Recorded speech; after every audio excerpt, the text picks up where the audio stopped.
Chapter 235. Your family will never possess such a fortune in a lifetime. The United States, California. Sunnyvale, 12:30 noon. The sky is a brilliant blue adorned with white clouds, and the city appears impeccably pristine. Sitting in the car, Zhang Wei gazes at the foreign city with a sense of nostalgia. The cleanliness of American cities indeed surpasses that of his homeland. Even decades into the future, this will remain true. However, as the nation's economy flourishes, urban sanitation will undoubtedly improve, a distinguishing factor between developed and developing countries. The duration of the drive is indeterminate. He observes individuals sipping coffee beneath sunshades. Although the temperature hovers around 15 degrees Celsius, many American women are dressed quite provocatively. The car comes to a halt. They have arrived at the headquarters of Yahoo. The grand purple sign, reading Yahoo, captures their attention, with the address 701 First Avenue inscribed below, indicating the location of the esteemed enterprise. Upon disembarking, Zhang Wei notices several upscale office buildings resembling glass structures, with expansive green lawns seamlessly interconnecting. This is the illustrious Yahoo of the future world, and Zhang Wei stands there, filled with exhilaration. Unlike others, he comprehends the immense potential of this company. As they enter the company, the staff inform Zhang Wei and his companions that Mr. Yang and Mr. Pharaoh are currently in a meeting and request their immediate attendance. Zhang Wei is somewhat perplexed. Is a meeting still in progress at this hour? Has Yahoo become this busy? Nevertheless, given Yahoo's preparations for a public offering, such urgency is plausible. The thought of the company's valuation skyrocketing post-IPO, allowing him to sell a fraction of his shares for substantial profit akin to Sun Jingyi, invigorates his spirit. This financial windfall could be utilized to brace for next year's Asian financial crisis, and perhaps he could also establish a venture capital firm like Sun Jingyi. With his acumen, would he not reap bountiful rewards? A staff member gently knocks on the door, and the trio enters. Upon entering, Zhang Wei observes 6 or 7 individuals in the conference room, including Mr. Yang and Mr. Pharaoh, who nod in acknowledgement as they take their seats. To the right, 2 robust Caucasian men are seated. On the left, rather intriguingly, is an Asian man with yellow skin. The one nearest to Mr. Pharaoh has a round face and a receding hairline, while the other resembles a Japanese individual. Who could this be? He seems familiar. Wait, could it be Sun Jingyi? As Zhang Wei takes his seat, he recalls the bald man with the round face. Sun Jingyi, an internationally renowned investor and the chairman and CEO of Japan's SoftBank Group, one of Yahoo's major shareholders, who will later own 30% of the shares. The individuals are engaged in a discussion in English regarding Yahoo's affairs, primarily focusing on the formalities surrounding the public offering. Coincidentally, Zhang Wei had purchased a counterfeit American bachelor's degree in his previous life and had diligently practiced his English to avoid revealing his true identity. He can roughly comprehend their conversation. "Dear son, forgive my rudeness," Mr. Pharaoh expresses with a look of contrition. SoftBank's investment of $100 million requires us to relinquish only 31% of the shares. Sun Jingyi insists it must be 33%. Zhang Wei is taken aback. Did not Sun Jingyi already own 30% of Yahoo? Why the negotiation regarding 31 and 33%? He muses that this must pertain to future events. Perhaps SoftBank had sold off some shares for liquidity. It is uncertain how much equity they currently hold after their initial investment rounds. Mr. Yang and Mr. Pharaoh maintain that they can only concede 31% of the shares, and though Sun Jingyi appears somewhat irate, he continues to exercise restraint, as evidenced by the slight twitch of his brow. The dialogue continues. No. Dear son, you must understand that there are certain issues regarding our equity. These 2 angel round investors have just arrived, and Yang and I have yet to discuss matters with them, Mr. Pharaoh explains. Sun Jingyi is visibly frustrated. David, my investment of $100 million from SoftBank is solely for 33% of the shares. This is the consensus among our collective shareholders. David is Mr. Pharaoh's given name. The 2 Caucasian men opposite Sun Jingyi engage in hushed whispers. Mr. Yang glances over, then turns to Sun Jingyi with a serious expression, stating, logically, 33% for $100 million is indeed not unreasonable. However, this Ms. Chung and my friend Li have invested 15% of Yahoo's shares during the angel round. And to date, after several rounds of financing, David and I have not had the opportunity to report the equity to them. Thus, Allow me to engage in discourse with them. Sun Jingyi interjected, lifting his hand. Zhang Wei felt somewhat bewildered. How did the conversation pivot to his family and Director Li? Was it a matter of equity? Zhang Wei was aware that company financing would dilute equity, yet he was oblivious to the extent of equity dilution that Yahoo had undergone through several financing rounds. However, Zhang Wei became immediately vigilant. Yahoo was poised for explosive growth from this year until the year 2000, after which it would begin its decline. It was imperative to secure equity during this crucial period. Sun Jingyi cast a glance over, a slight smile gracing his features. Ms. Chung, Mr. Li, greetings. Director Li, fluent in English, responded, hello. All eyes turned to Chung Lin. Zhang Wei, what is he saying? Chung Lin inquired, lowering her head. Zhang Wei suddenly remembered that his mother did not speak English, and promptly replied, Mr. Sun is sending his regards.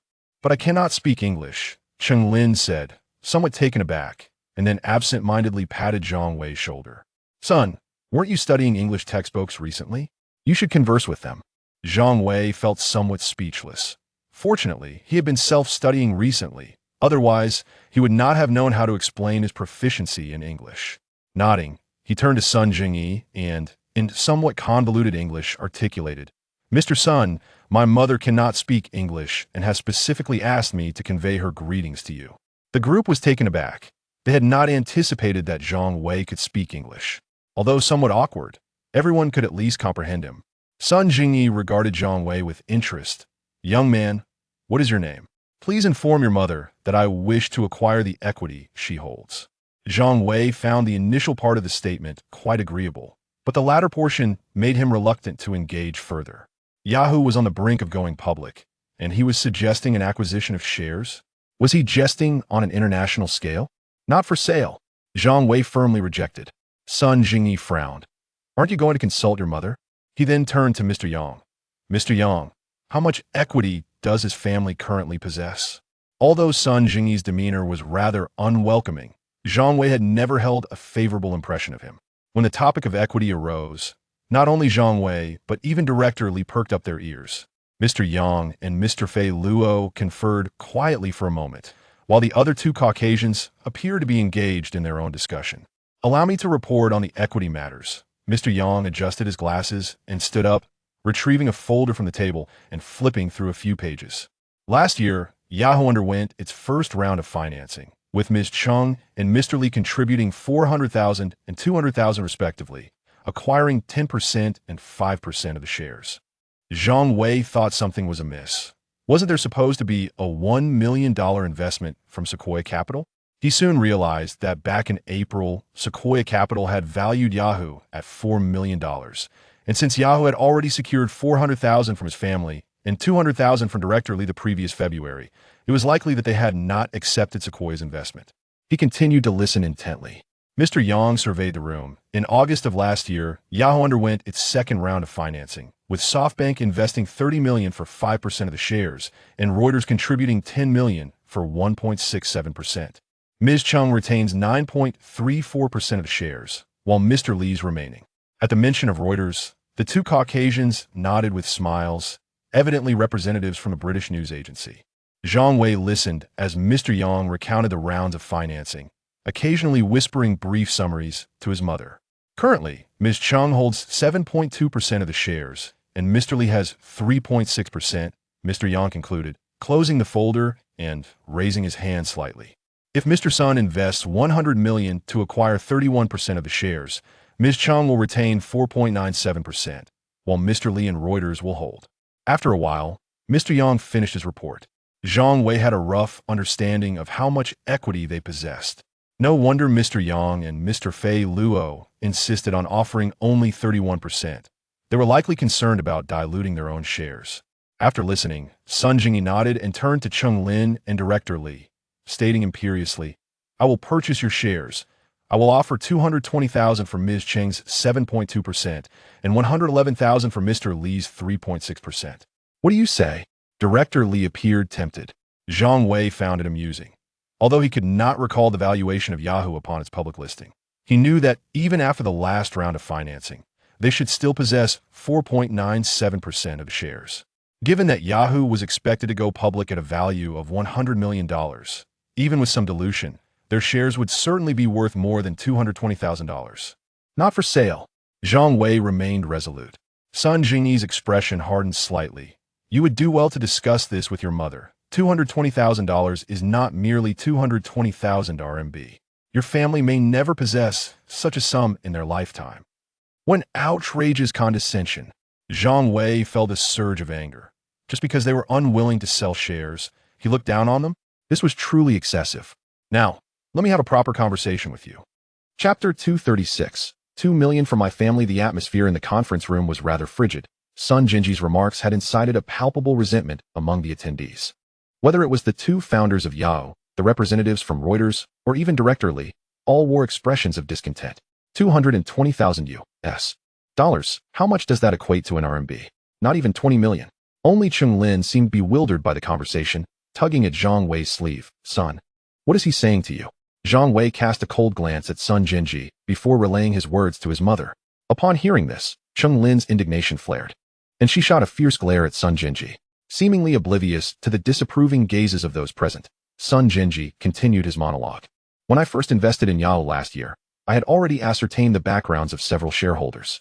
At this point, he glanced at Zhang Wei with a smirk. Little friend, if I'm not mistaken, the 400,000 your family invested in Yahoo was cobbled together from various sources, wasn't he it? Not just Zhang Wei, but the countenance of everyone in the room shifted dramatically.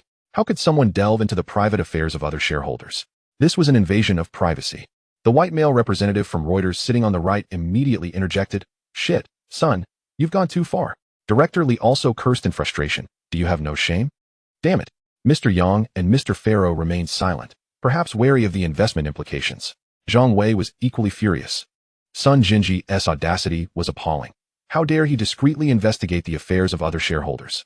Everyone was merely investing in a company. Was such excessive scrutiny really necessary? Sun Jingyi appeared unfazed by the uproar, a hint of arrogance in his demeanor. $220,000 is enough for your family to live comfortably for a lifetime.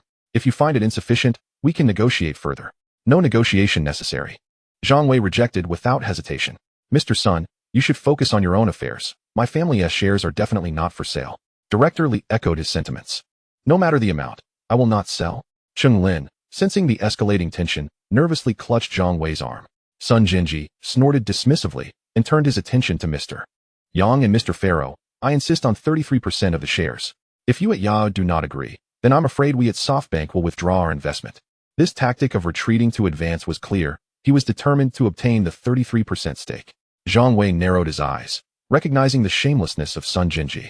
Resorting to threats against Yahoo due to an inability to acquire shares of his own? The expressions of Yahoo's founders shifted dramatically. Mr. Pharaoh's face darkened as he implored, Son, you cannot do this. He appeared anxious, standing and gesticulating animatedly. You agreed to invest in Yahoo, which enabled our listing. We are set to officially trade on April 12th. What will happen to Yahoo if you withdraw your investment? Mr. Sun, you promised to invest. Mr. Yang added urgently.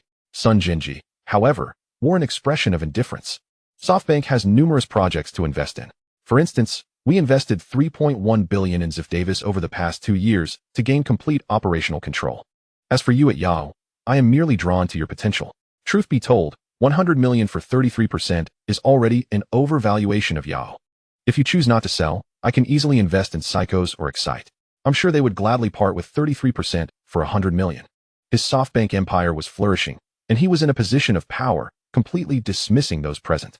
Not only Zhang Wei and Director Li, but even Reuters were of no concern to him. This was a manifestation of a successful individual's egotism, and indeed, he possessed formidable strength. Psychos and Excite were Yahoo's primary competitors, both operating as search engine companies.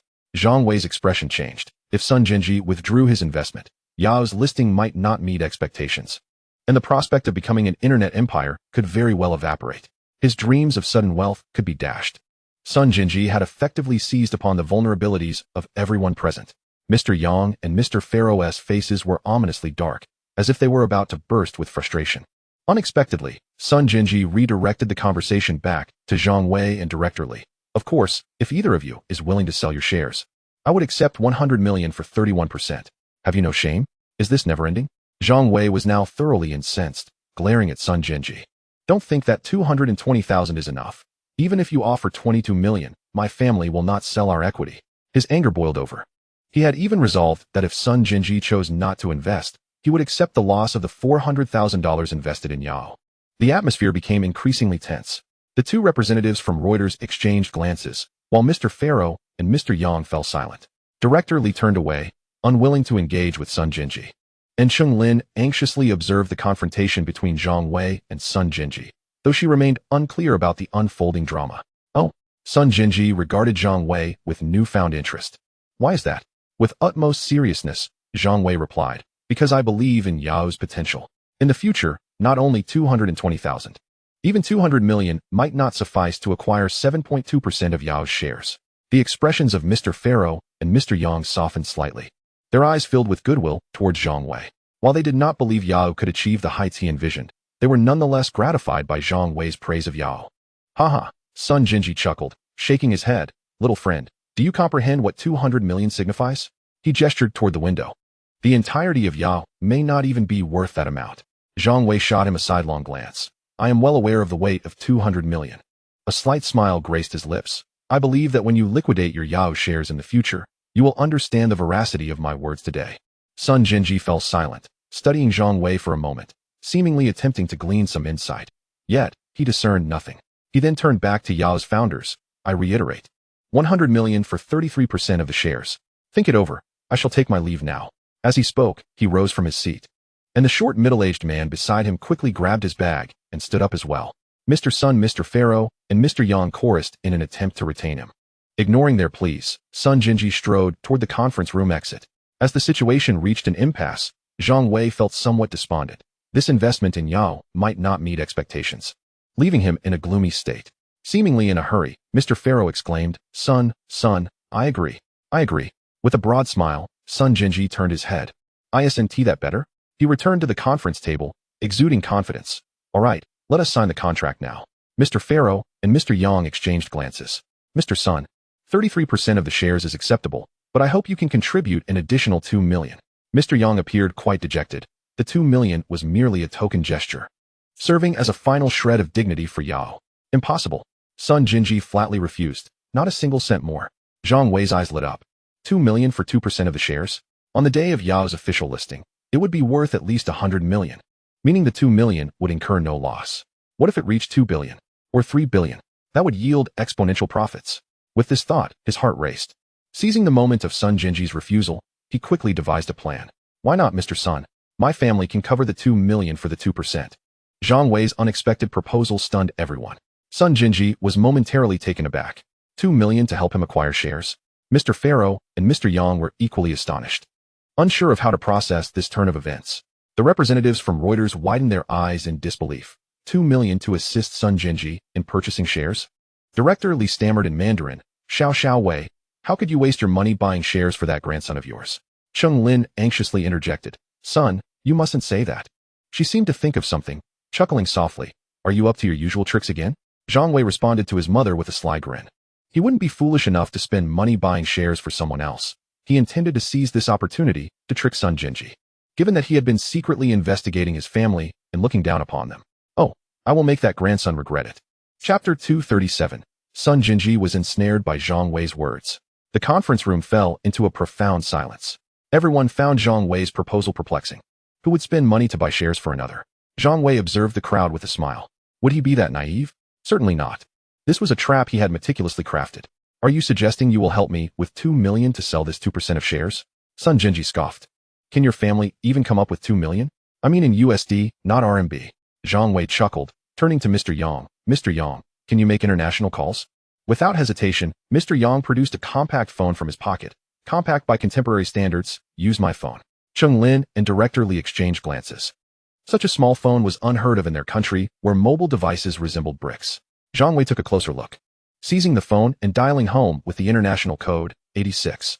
After a moment, the call connected. Dad, it's me. On the other end, Zhang Aguo's voice, a mix of fatigue and surprise, responded. Xiao Wei, you're calling from America? How's it over there? Tell me all about it.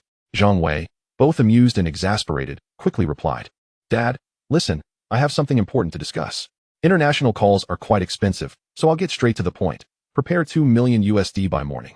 As for the foreign exchange issue, seek help from Aunt's uncle. I need it here in America, and it's still the middle of the night back home. What do you need it for? Zhang Wei inquired, puzzled. Just make sure it's ready. I'll call you to provide the account details later. Zhang Wei concluded. After hanging up, all eyes in the room turned toward Zhang Wei. He surveyed the surroundings and declared, done. The 2 million will be wired into Yao's company account tonight. The time difference means it's already morning back home. Mr. Yang and Mr. Pharaoh's eyes widened in disbelief. They had visited China and were aware of Zhang Wei's family's financial struggles, knowing that even coming up with 400,000 was a stretch for them. To them, this kind of shareholder collaboration seemed more manageable than dealing with investment firms, which was precisely why they had declined Sequoia's $1 million investment in favor of Zhang Wei's family and Director Li. Yet now, with just a phone call, Zhang Wei had secured $2 million. The Reuters team exchanged glances with astonishment. They were professionals who would have to navigate a labyrinth of procedures to access $2 million, making it impossible for it to arrive tonight. My word, what a tycoon from China. The most bewildered of all was Sun Jinji. Just moments ago, he had claimed that Zhang Wei's family would never manage to acquire $220,000, and yet here was Zhang Wei, arranging for $2 million to arrive tonight. It was a slap in the face for Sun Jinji, the president and major shareholder of the prestigious SoftBank Group, to be outmaneuvered by a mere child. Zhang Wei returned the phone to Mr. Yang, inquiring, where did you buy this phone? I need to get one for myself in the coming days. Oh, of course, Mr. Yang suddenly realized, looking at Zhang Wei and Cheng Lin with newfound respect. Just a year had passed, and Zhang Wei's family had amassed such wealth. This mother and son duo were formidable. If you want, I can have someone procure one for you. Zhang Wei nodded, and then turned to Sun Jinji, Mr. Sun. The 2 million issue is resolved. Now we can discuss the shares. Sun Jinji's face flushed, perhaps out of embarrassment as he maintained his composure. Go ahead, I'm listening. Everyone focused on Zhang Wei, with Cheng Lin struggling to grasp the conversation but watching intently. Zhang Wei smirked slightly. As for the 2 million, I cannot truly offer it without expecting something in return. It is more akin to a gamble. A gamble? The man seated to the left of Reuters inquired. Indeed. It is a gamble, Zhang Wei asserted confidently. My family will invest 2 million to temporarily acquire this 2% of shares. Didn't Mr. Sun mention that Yao's market value might not even reach 200 million? Well, I bet that once Yao goes public, its valuation will exceed that amount. If it falls below that figure, then I will gift the 2% of shares to Mr. Sunday. The room was rife with astonishment as the attendees exchanged glances. Isn't that a bit too reckless? 2 million riding on Yao's market valuation? My goodness, what audacity. The members of the Reuters team silently commended Zhang Wei with a thumbs up in their minds. Mr. Yang and Mr. Pharaoh beamed with satisfaction, thoroughly impressed with Zhang Wei's boldness, demonstrating immense faith in Yao. Sun Jinji seemed to ponder for a moment. If I invest 100 million along with Yao's current capital, wouldn't it only require an additional 50 million to reach a 200 million valuation? This grandson isn't foolish. Zhang Wei quickly adjusted his stance. Then, if the valuation is less than 300 million, I will give you the 2% of shares for free. He recalled that Yao's market value skyrocketed on its debut day. Now, it was already valued at over 100 million. So surpassing 300 million should not pose a problem. Really? Sun Jinji appeared moved. Though he was the president of SoftBank, 2 million was no trivial sum. Despite his usual investments in the billions, spending an extra million beyond his budget would surely sting. Indeed, Zhang Wei confirmed. Cheng Lin watched Zhang Wei intently, wishing to understand his words, while Zhang Wei was solely focused on Sun Jinji, oblivious to her gaze. Director Li, however, seemed to notice and quietly explained to her. Then let us sign the contract. Sun Jinji promptly agreed. Mr. Yang and Mr. Pharaoh began to rise to prepare the contract. The Reuters team exhaled in relief, hoping no complications would arise before Yao's public offering. Cheng Lin felt anxious, and Director Li frowned. But then, a twist occurred. Mr. Sun, you called it a gamble.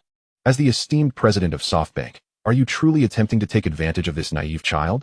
Zhang Wei smiled mischievously. The man seated to the right of Reuters burst into laughter, finding it amusing to imagine the president of SoftBank trying to outsmart a child. While he might have a low threshold for humor, the other attendees found Zhang Wei's wit refreshing, their lips curling into smiles. How ironic. Quite clever. At that moment, Mr. Yang and Mr. Pharaoh, who had just begun to rise, settled back into their chairs, intrigued by what Zhang Wei would say next. Sun Jinji's mouth twitched. He was being directly mocked by a child. Director Li continued to translate for Cheng Lin, who, upon hearing Zhang Wei's words, covered her mouth and laughed. She knew her son all too well. He was about to pull a fast one. I apologize for my rudeness. Please, continue, Sun Jinji replied, his expression darkening. Zhang Wei stood, pushed his chair back, and leisurely moved to Sun Jinji's side, stating, If the market valuation exceeds 300 million on the day of the IPO, I require you to repurchase this 2% of shares at the highest price of the day. For instance, if the valuation is 300 million, you must pay 600,000 USD to repurchase. Remember, it's the highest market valuation of the day, not the closing price. He was keenly aware that they would never acquire those shares. Thus, he preferred to unsettle Sun Jinji. Wow, what a bold gamble. Repurchasing at the highest price if the valuation exceeds 300 million. On the day of Yao's listing, if the market capitalization reaches 300 million, then Sun Jinji would suffer a significant loss. The people present were astonished by Zhang Wei's proposal, for it is well known that the peak price typically exceeds the closing price. If Yao's market value on its debut day were to be 300 million, then at the peak price, it could potentially soar to 350 million, or even 400 million. Zhang Wei barely afforded Sun Jinji an opportunity to respond, stepping before him with a serious demeanor and stating, "Mr. Sun, surely the esteemed president and major shareholder of SoftBank wouldn't shy away from a wager with a mere child, would you?" Sun Jinji's expression darkened ominously. A bet? If he won, others would accuse him of bullying a child.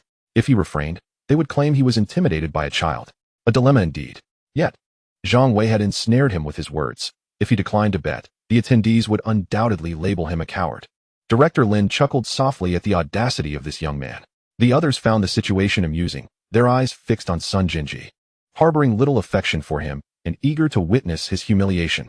Observing Sun Jinji's silence, Zhang Wei felt elated, thinking, "You look down upon your own? Very well, let's gamble." Huh, do you possess the foresight I do? If you choose not to wager, the world will see how SoftBank's reputation suffers. This is not merely about your personal standing, but the reputation of SoftBank as a whole. Sun Jinji clearly considered this, nearly grinding his teeth as he declared, "A bet it is. Who's afraid?" A chorus of astonishment erupted. They were indeed betting. Sun Jinji had been thoroughly ensnared by Zhang Wei's rhetoric. Zhang Wei grinned, having anticipated this response. This time, he would not incur a fatal loss. He would show you, Sun Jinji, the folly of underestimating your own company. You invested in Staken, Xinlang, Wanji, Zichen, Finzong Media, Alibaba, Dang Dang, Blogzonghua, Qianxiang Group, and more, profiting from the efforts of our Chinese compatriots. Now, I shall first sow the seeds of your discomfort. By 1997, with each investment you make, I shall seize an equivalent amount from you. I shall not rest until you regret it. Sun Jinji. Chapter 238. The astonishing surge in stock prices. In the days that followed, Sun Jinji found himself in a most unenviable position. As the entire financial realm of America buzzed with discussions of this matter. My heavens, has Sun Jinji lost his mind? My God, wagering market value with a 9-year-old? How utterly insane. To stake $2 million on market value. No, I misspoke. If Sun Jinji were to lose, the cost could far exceed this figure. This incident even made it to NBC's Tonight Show, capturing the attention of nearly every American citizen. Many, eager to escape poverty, sought high-paying jobs and lucrative investments, leading to the proliferation of numerous agencies. Whenever someone sought employment, the agents would lavishly exaggerate the potential earnings, yet one should not believe such claims unless witnessed firsthand. For many are inflated 100-fold. Often, desperate individuals, in their haste to earn, find themselves deceived. Now, I wish to present a new means of making money. Take my friend's son, for instance. He observed a child purchasing chocolate and approached him to say, "Uncle will make you a bet. If you win, the chocolate is yours. If you lose, the money left for the chocolate goes to me." Oh, dear heavens, how clever my friend is. That evening, as Sun Jinji watched the talk show, he felt a surge of frustration. Nearly everyone was mocking him, and not a single person came to his defense. He was nearly driven to madness, wishing to smash the television. It was Zhang Wei who proposed the wager, yet now it appeared he was the one deceiving a child out of his money. Such an injustice. A colossal injustice. Listening to the deluge of ridicule directed at him, he felt he might lose his sanity. As a globally renowned entrepreneur who valued his reputation, Sun Jinji found himself utterly humiliated. Damn that boy. I will make you regret this. When Yao goes public, you shall lament the $2 million. Sun Jinji's heart screamed in fury. He loathed Zhang Wei with a passion that made his teeth grind. For days, he had scarcely dared to step outside, fearing the scorn of acquaintances. Those insufferable Westerners lacked the subtlety of their Eastern counterparts. The thought of Zhang Wei leisurely shopping with Cheng Lin filled him with an envy so intense he wished to strangle Zhang Wei on the spot. 300 million? Absolutely unattainable, Sun Jinji thought to himself. Although he held a favorable view of Yao's future, he could not conceive that it would achieve a market value of 300 million on its debut day. New York, Manhattan, April 12, 9 o'clock a.m. Half an hour remained until Wall Street opened. In the VIP lounge, numerous guests awaited in the reception area, each adorned with boutonnieres. Among them were guests from Yahoo and 4 other companies preparing to go public, all eyes fixed on the president of Wall Street as he spoke. The listing ceremony was underway. Zhang Wei stood nearby, biting into a hamburger, having not yet eaten that morning, seizing the opportunity to observe the proceedings. In half an hour, Yahoo would be listed. Cheng Lin, dressed for the occasion, appeared quite anxious, leaning over to pat Zhang Wei on the shoulder and asking, "Son, do you think Yahoo will reach a market value of 300 million today? That's $200,000. Director Li also exhibited signs of tension. Zhang Wei felt reassured, chewing on his hamburger and mumbling, "It will be fine, Mom, don't worry." Not far away, Sun Jinji cast furtive, angry glances in their direction. He had been the subject of ridicule for days, harboring a grudge against Zhang Wei. Just then, Mr. Yang approached. Zhang Wei called out, "Mr. Yang." Mr. Yang halted, smiling. "What's the matter? Yahoo is about to officially trade, and I'm in high spirits. I didn't see the phones you gave me the other day at the mall. I wanted to buy a few to take home as gifts," Zhang Wei remarked, taking another bite of his hamburger. Cheng Lin and Director Li looked on. Mr. Yang responded, "Oh, the phones. A friend of mine runs a phone manufacturing factory. He recently acquired a few new models from the developers." Zhang Wei felt a twinge of regret. He had intended to purchase several, but now it seemed unlikely. Nonetheless, he grew intrigued by Mr. Yang's friend, realizing that running a factory could be quite lucrative, especially if it provided ample employment opportunities. Mr. Yang chatted with Zhang Wei and the others for a brief, while before hastily departing. As he needed to ring the bell with Mr. Fei, seconds ticked by, and the representatives of the 5 companies delivered brief speeches. Then, the representatives from the underwriting agency spoke, followed by a summary from the president of Wall Street. Gifts were exchanged, and the moment of excitement was at hand. The representatives from the 5 companies gathered to ring the bell. Ding! The sound echoed, and the guests erupted in applause, many pulling out cameras to capture the moment. Yahoo was successfully listed. Tension filled the air as everyone turned to the display screens, Zhang Wei included, seeking Yahoo's position. Finally, his gaze landed upon it, revealing a trading price of $13. This was the initial price. Director Li, slightly agitated, remarked, "I wonder how high the price will soar." Yes. I'm nearly dying of anxiety. I hope it rises significantly." Cheng Lin was genuinely nervous, clutching her sleeves tightly. She turned to Zhang Wei and asked, "Little Wei, do you think it can reach a market value of 300 million? If not, we're in for a massive loss." $200,000 equates to 1,800,000 RMB. Zhang Wei was on the verge of speaking when, out of the corner of his eye, he noticed Sun Jinji approaching. Sun Jinji's eyes glinted with malice, yet a smile adorned his face. As he drew closer, he remarked, "In 6 hours, I shall express my gratitude for your assistance in acquiring 2 million to purchase 2% of the shares." Zhang Wei chuckled lightly, choosing to ignore Sun Jinji. Suddenly, the crowd erupted in excitement. The stocks had surged. "Hey, Yao's shares are climbing rapidly. My goodness, it has already reached 15 in just a short while." Zhang Wei's spirits lifted. Although he anticipated a swift rise in Yao's price, he had not expected it to leap to 15 at the opening. Turning to Sun Jinji, he said, "Is that so? Let us await the outcome." Sun Jinji's expression shifted. Initially, he merely intended to apply pressure on Yahoo by feigning interest in acquiring the shares owned by Zhang Wei's family and Director Li, fully aware that neither family would part with their stakes. Thus, he had set an absurdly low offer, but he had unwittingly stirred a hornet's nest, leading Zhang Wei to engage in a wager against him. He had thought that someone effortlessly providing 2 million to assist in purchasing shares was a stroke of fortune. With his years of investment experience, he believed a 6 or 7-point increase in the opening price would be remarkable, never expecting it to surpass 300 million. Yet here it was, barely open, and already the price had risen by 2 points, sending him into a state of unease. Zhang Wei's emotions diverged sharply from Sun Jinji's. He was exhilarated, for Yahoo's stock price continued to ascend. "It's gone up again. It's already at 16. Good heavens, Yahoo's stock is going to explode." The 30 guests of Yahoo applauded in unison, their applause a tribute to the stock's remarkable performance. Sun Jinji, standing off to the side, appeared ashen, rendered speechless by the rapid increase. "Is it truly rising this quickly?" Cheng Lin's expression was one of disbelief. Director Li, equally astonished, pondered how much further Yahoo's stock could climb with nearly 6 hours until market close. "We're going to strike it rich." Everyone was brimming with anticipation, eagerly hoping for Yahoo's price to ascend. Zhang Wei felt a surge of excitement. This was indeed a powerful moment. Just as Director Li had predicted, wealth was imminent. Director Li, eyes gleaming with expectation, inquired, "Could it reach 20? I believe Mr. Yang mentioned that at 20, the market value would be 3 billion? Cheng Lin expressed her anxiety, insisting, "It must reach 20. Zhang Wei reassured them with a smile. It surely will. You need not worry. Sun Jinji scoffed derisively from the side. Is that even possible? On the first day, the trading price is this high. What will Yao's market value be in the future? 100 billion? To his surprise, Zhang Wei, with a smirk, dismissed him, thinking that indeed, Yao's market value had reached a peak of 100 billion at one point. Cheng Lin and Director Li ignored Sun Jinji, continuing their discussion about Yao. My son is certain it will happen. Cheng Lin declared confidently. 3 billion. After our family goes public, we'll still retain 4% of the shares, which translates to $12 million, an equivalent of 100 million RMB. Director Li expressed both relief and excitement. Thank goodness your family invested. Otherwise, I would never have dared to take this risk. My worth is about to multiply, all thanks to Xiao Wei.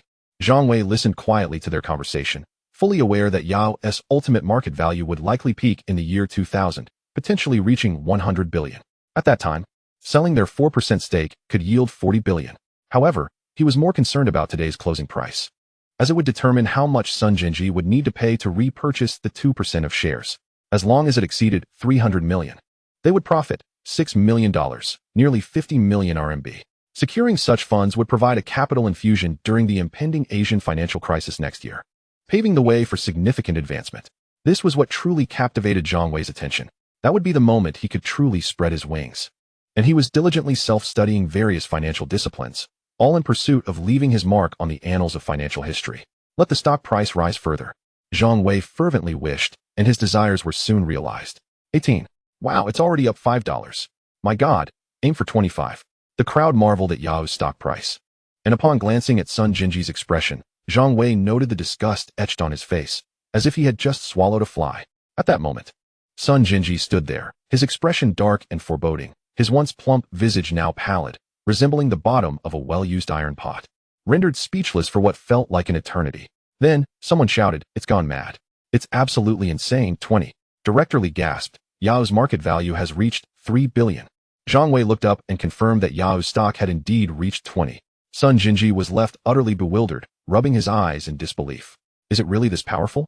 In such a short time, it has skyrocketed to 20, and the price continues to rise. He had just claimed that after 6 hours, Zhang Wei's 2 million would be wasted, and now he was being slapped in the face by reality. The burden of additional expenses now fell squarely on Sun Jinji, who would have to shell out at least $4 million. Please, no more increases. He pleaded silently, on the verge of capitulating.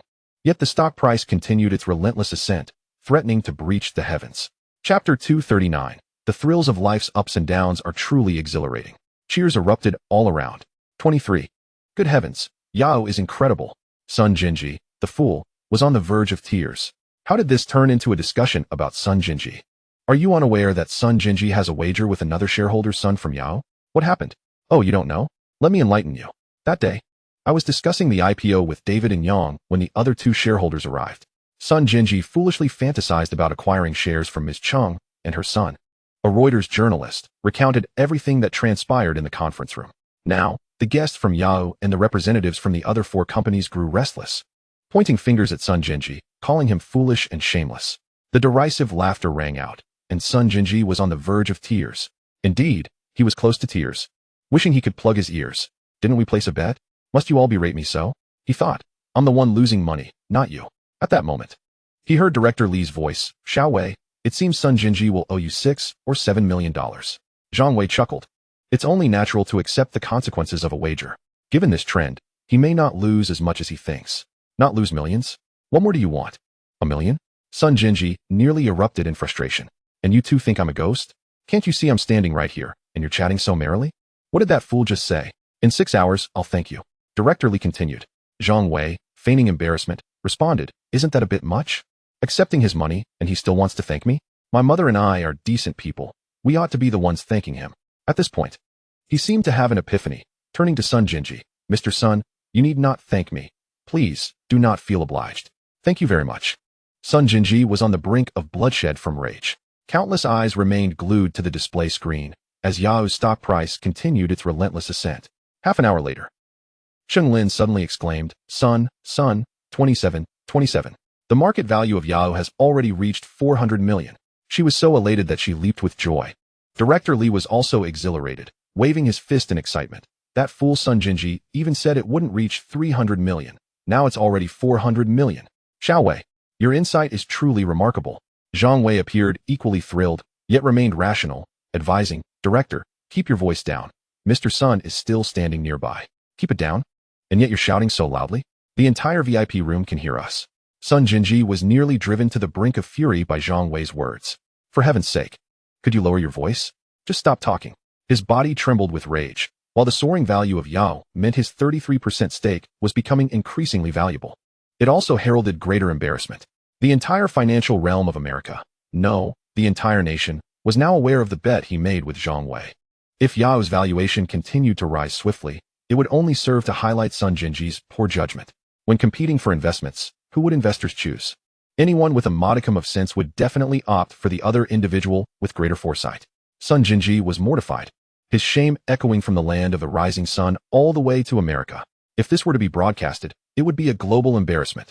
The mere thought of such a scenario brought him to tears. He silently prayed, please, dear heavens, do not let Yao's stock price rise any further. Director Li gasped in disbelief. 33. Zhang Wei marveled. It truly is 33.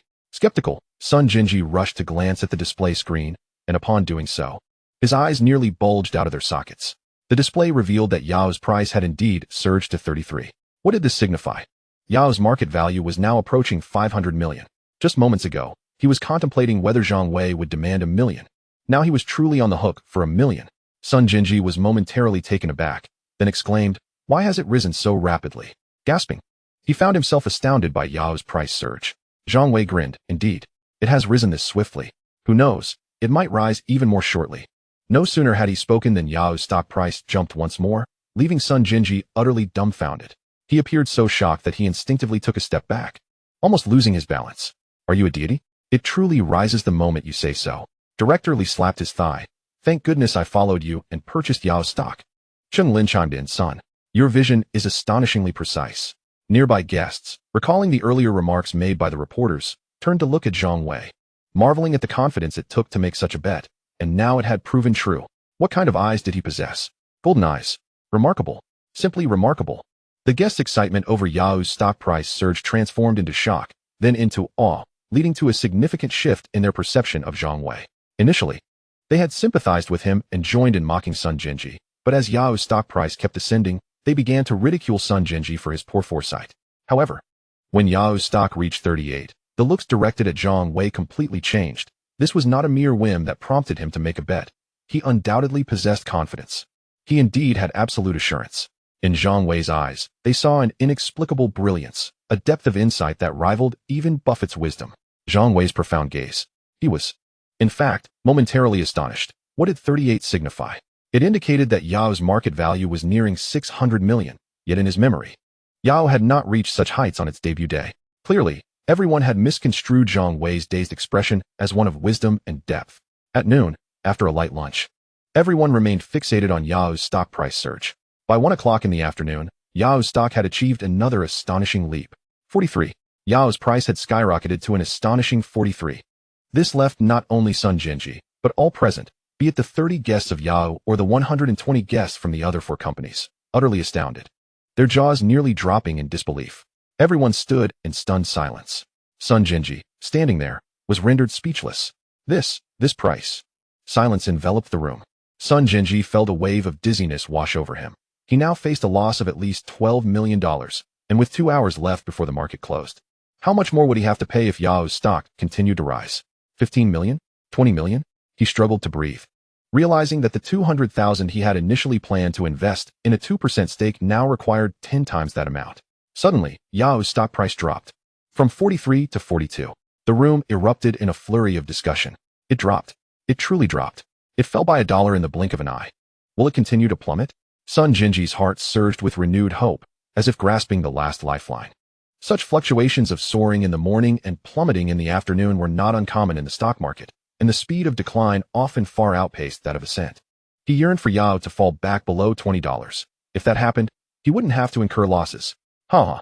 Sun Jinji suddenly burst into laughter, exhilarated. Come on. Keep dropping. Abruptly, he noticed Zhang Wei conversing with Cheng Lin nearby and approached them, straightening his boutonniere as he glanced over. Do you know what Yao's current situation signifies? Zhang Wei lifted his gaze, glancing at him with indifference. It merely dropped $1. What does that signify? Director Li chuckled. regardless of how low it falls. I remember your contract with Zhang Wei stipulates that you owe him today's highest transaction price, right? Sun Jinji was momentarily speechless, and after a long pause, he finally retorted. Don't get too smug. When Yao's stock price falls below $20, we'll see if you can still laugh. Lin scoffed. Is that even possible? Can it drop $22 in 2 hours? We'll just have to wait and see. Sun Jinji brimmed with confidence, even standing beside Zhang Wei and the others. Resolved to witness Yao's stock plummet below 20, relishing the thought of Zhang Wei and his companions' despondent expressions, the mere idea nearly made him burst into laughter. Another dollar drop. The speed of decline outpaced the previous rise. Oh heavens, Yao's stock price was a roller coaster. The guests of Yao wore expressions of concern. As they had all invested in Yao's stock, what would happen if Yao's price continued to plummet? The consequences were unimaginable. Sun Jinji was elated, feeling as if he had sipped a bowl of sour plum soup on a sweltering June day, the tanginess making every pore of his body open wide. Subsequently, Yao's stock price continued to descend, 40, 38, 36. Within just half an hour, it had fallen to 34. As the crowd wore expressions of despair, Sun Jinji beamed with excitement. If it continued to fall at this rate, it would surely dip below 20 before the market closed. What did that signify? It indicated that Sun Jinji's foresight was accurate. He had asserted that it wouldn't surpass 300 million on its debut day, for he believed in Yao's future. When Yao flourished, others would undoubtedly refer to him as the prophet of Yao. Sun Jinji provocatively glanced at Zhang Wei, a nonchalant expression on his face. So, what now? Zhang Wei did not even glance at him, addressing Lin instead. Mom, there's no need to worry. It won't drop below 20. Lin remained anxious. Her face etched with concern as she replied, it has already fallen $9 in half an hour. What if it plummets another 27 in the next hour and a half? Director Li, however, took the situation in stride, chuckling. Even if it drops to the opening price, we will still profit. I invested 200,000, while you all have only invested 400,000. Sun Jinji, wearing a broad smile, chimed in. Madam Cheng's family hasn't just invested 400,000. There's also an additional 2 million. The crowd gasped at this revelation. Another dollar has disappeared. The price now stands at 33. Will it fall below 30? Sun Jinji turned to look, and indeed, it had dropped another dollar, elevating his mood further. He couldn't be bothered to undermine Zhang Wei and his companions. Instead, he focused intently on the stock price of Yao. If it fell below 20, he could proudly proclaim to the world that his foresight was unmatched. Who would care about his wager with a mere child then? Victory and defeat merely dictate that the victor reigns supreme. Sun Jinji was eagerly anticipating the catastrophic decline of Yao's stock price. Then, he was utterly bewildered. The stock price of Yao stabilized at 33 and showed no signs of budging. Drop, please drop. He was on the verge of bowing to the deity of the East in supplication. Perhaps the deity was preoccupied with a date and could not hear his fervent pleas. Or perhaps the realm of liberty governed by the Statue of Liberty barred the deity from intervening. Regardless, Yao's stock price remained steadfast until the market closed at 33.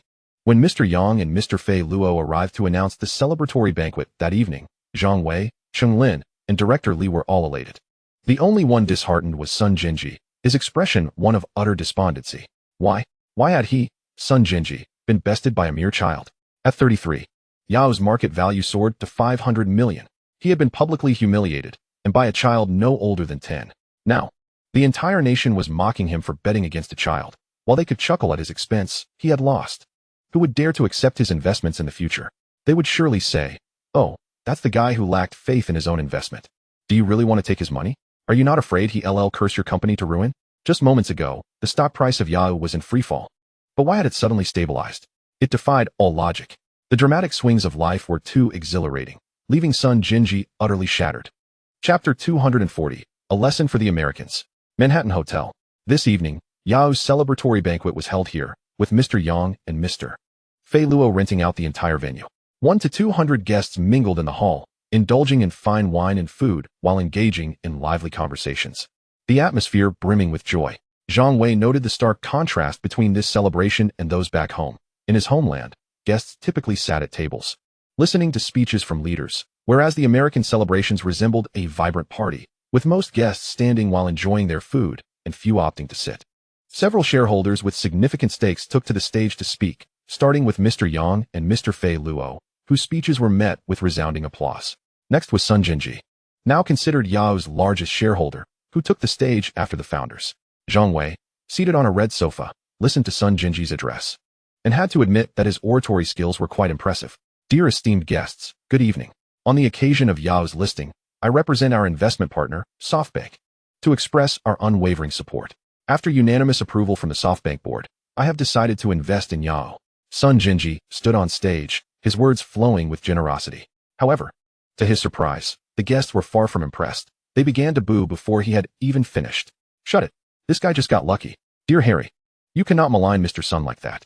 Devin, are you defending this filthy little Japanese? Everyone turned to a blonde-haired man. No. The blonde man held a glass of wine in one hand, the other gesturing dismissively, his face full of reproach. How can you say that about Sun? Luck? He must have eaten something foul to hitch a ride on Yao's coattails. Zhang Wei was taken aback, then chuckled. The blonde man was quite amusing. He wondered how Sun Jinji would react to such comments. He glanced at Sun Jinji on stage and noticed that his face had darkened considerably, causing him to pause his speech.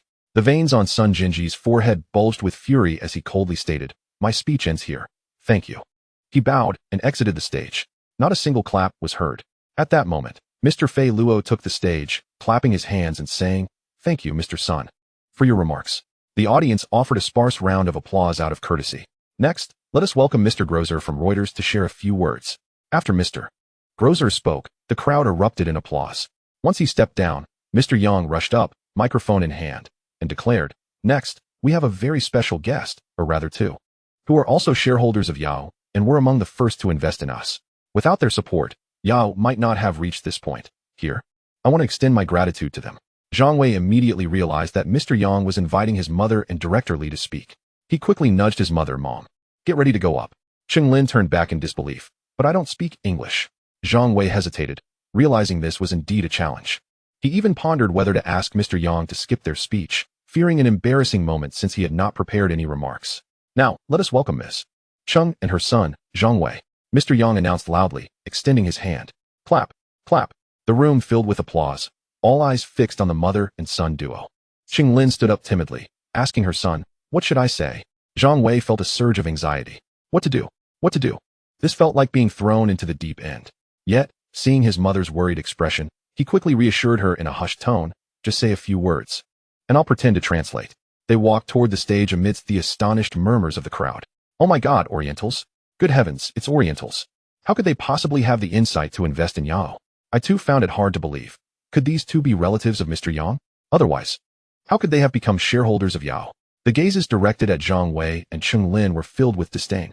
Americans generally looked down upon Orientals, especially the white individuals present, who held a greater contempt for them than for African Americans. Mr. Yang's expression darkened as Cheng Lin held Zhang Wei's hand. He furrowed his brows, listening to the derogatory comments. He was aware of the disdain Americans held for Orientals, but hearing it spoken openly made him uncomfortable. Once on stage, Cheng Lin glanced at Zhang Wei and whispered, "What should I say, son?" Zhang Wei was filled with indignation, but he couldn't think of a better speech in the moment. So he squeezed out a sentence. "Just speak as if you were the top student in class." All eyes were now on them, eager to see what eloquence the Orientals could muster. Cheng Lin still felt nervous, but she approached the microphone as Zhang Wei had suggested and spoke in Mandarin. "I am very pleased to be invited to speak. I am happy about Yao's successful listing. That's all I have to say." The guests were utterly bewildered. What was she talking about? They were left in the dark. Could it be that she was not proficient in English? It was rather peculiar that Mr. Yang and Mr. Pharaoh had not arranged for a translator for them. At this moment, Cheng Lin tugged at Zhang Wei. "Son, could you assist me with the translation?" Zhang Wei felt somewhat speechless. "Mom, how can I translate your speech? If it were a regular translation, it might be manageable. But these Americans look down on their own kind. What should I do? What on earth should I do?" Zhang Wei was increasingly anxious, unable to bear the thought of losing face in front of foreigners. Suddenly, a brilliant idea struck him. He could use my Yunding's inaugural speech at Yao. The audience continued to urge for a translation, and Mr. Yang stepped forward, preparing to translate himself. Just then, a voice rang out. "Could someone please bring me a chair?" Everyone turned to see Zhang Wei, the Oriental they looked down upon, yet no one moved. Mr. Yang, unable to tolerate the sight, though a Taiwanese, still had the blood of the dragon coursing through him, and took the initiative to bring a chair. "Thank you," Zhang Wei said as he climbed onto the chair. And Cheng Lin stepped back slightly. Mr. Yang smiled but said nothing, standing by. All eyes turned to Zhang Wei, eager to witness what this supposedly backward and impoverished Oriental could deliver in a speech. In short, they anticipated Zhang Wei's embarrassment. Much like how many foreign film festivals revel in Chinese suffering stories, seeking their own sense of superiority. Standing atop the chair with the microphone in hand, Zhang Wei smiled slightly. Allow me to translate my mother's words. Sun Jinji quietly scoffed. He had understood everything Cheng Lin had said earlier. Translate? Translate what? Hello everyone. Thank you, Yao. Mr. Yang felt a bit awkward. Cheng Lin's speech indeed lacked substance. However, the others were unaware. They were merely curious and prepared to mock. My mother said this, Zhang Wei declared loudly. No matter how you look down upon us, my family is already a shareholder in Yao. And we are undeniably wealthier than the vast majority present. The atmosphere grew tense, and some Americans gritted their teeth. Yet Zhang Wei spoke the truth. They had no retort. Don't just talk about money. How about sharing some success stories? Someone shouted, prompting a chorus of agreement. Yes, Oriental, if you have the ability, share your successful experiences. We've seen many wealthy individuals, most of whom inherited their fortunes. You claim your family is wealthy? How did that wealth come about? If you can share your experience, I'll be impressed. Sun Jinji felt a rush of satisfaction. The Americans were not only targeting him, but also Zhang Wei and Cheng Lin. Since everyone wanted to hear success stories, Zhang Wei proclaimed, today marks my first opportunity to engage in face-to-face communication with you all. I hope to share my successful investment experience with Yao, although I believe that the vast majority of diligent and intelligent individuals in this world may not benefit from it. However, I am confident that there will be a few who are too lazy to judge the correctness of what I say and will imitate me, thus reaping considerable rewards. Could diligent and intelligent individuals truly glean no benefits? Only the lazy would be capable of assessing correctness and imitation. The audience was momentarily taken aback by Zhang Wei's words, with several furrowing their brows. Sun Jinji was first taken aback, then chuckled and shook his head. The translation was not faithful to the original, but rather nonsensical. Was laziness now a virtue? Let us commence today's topic. Zhang Wei disregarded the crowd's expressions and cheerfully continued. Many highly intelligent and well-educated people fail to achieve success because they have been subjected to erroneous education from a young age, which ingrained in them a detrimental habit of diligence. Many of you may recall Edison's famous quote, "Genius is one inspiration and 99 perspiration," and have been misled by this statement throughout your lives, tirelessly toiling away, only to end up unremarkable.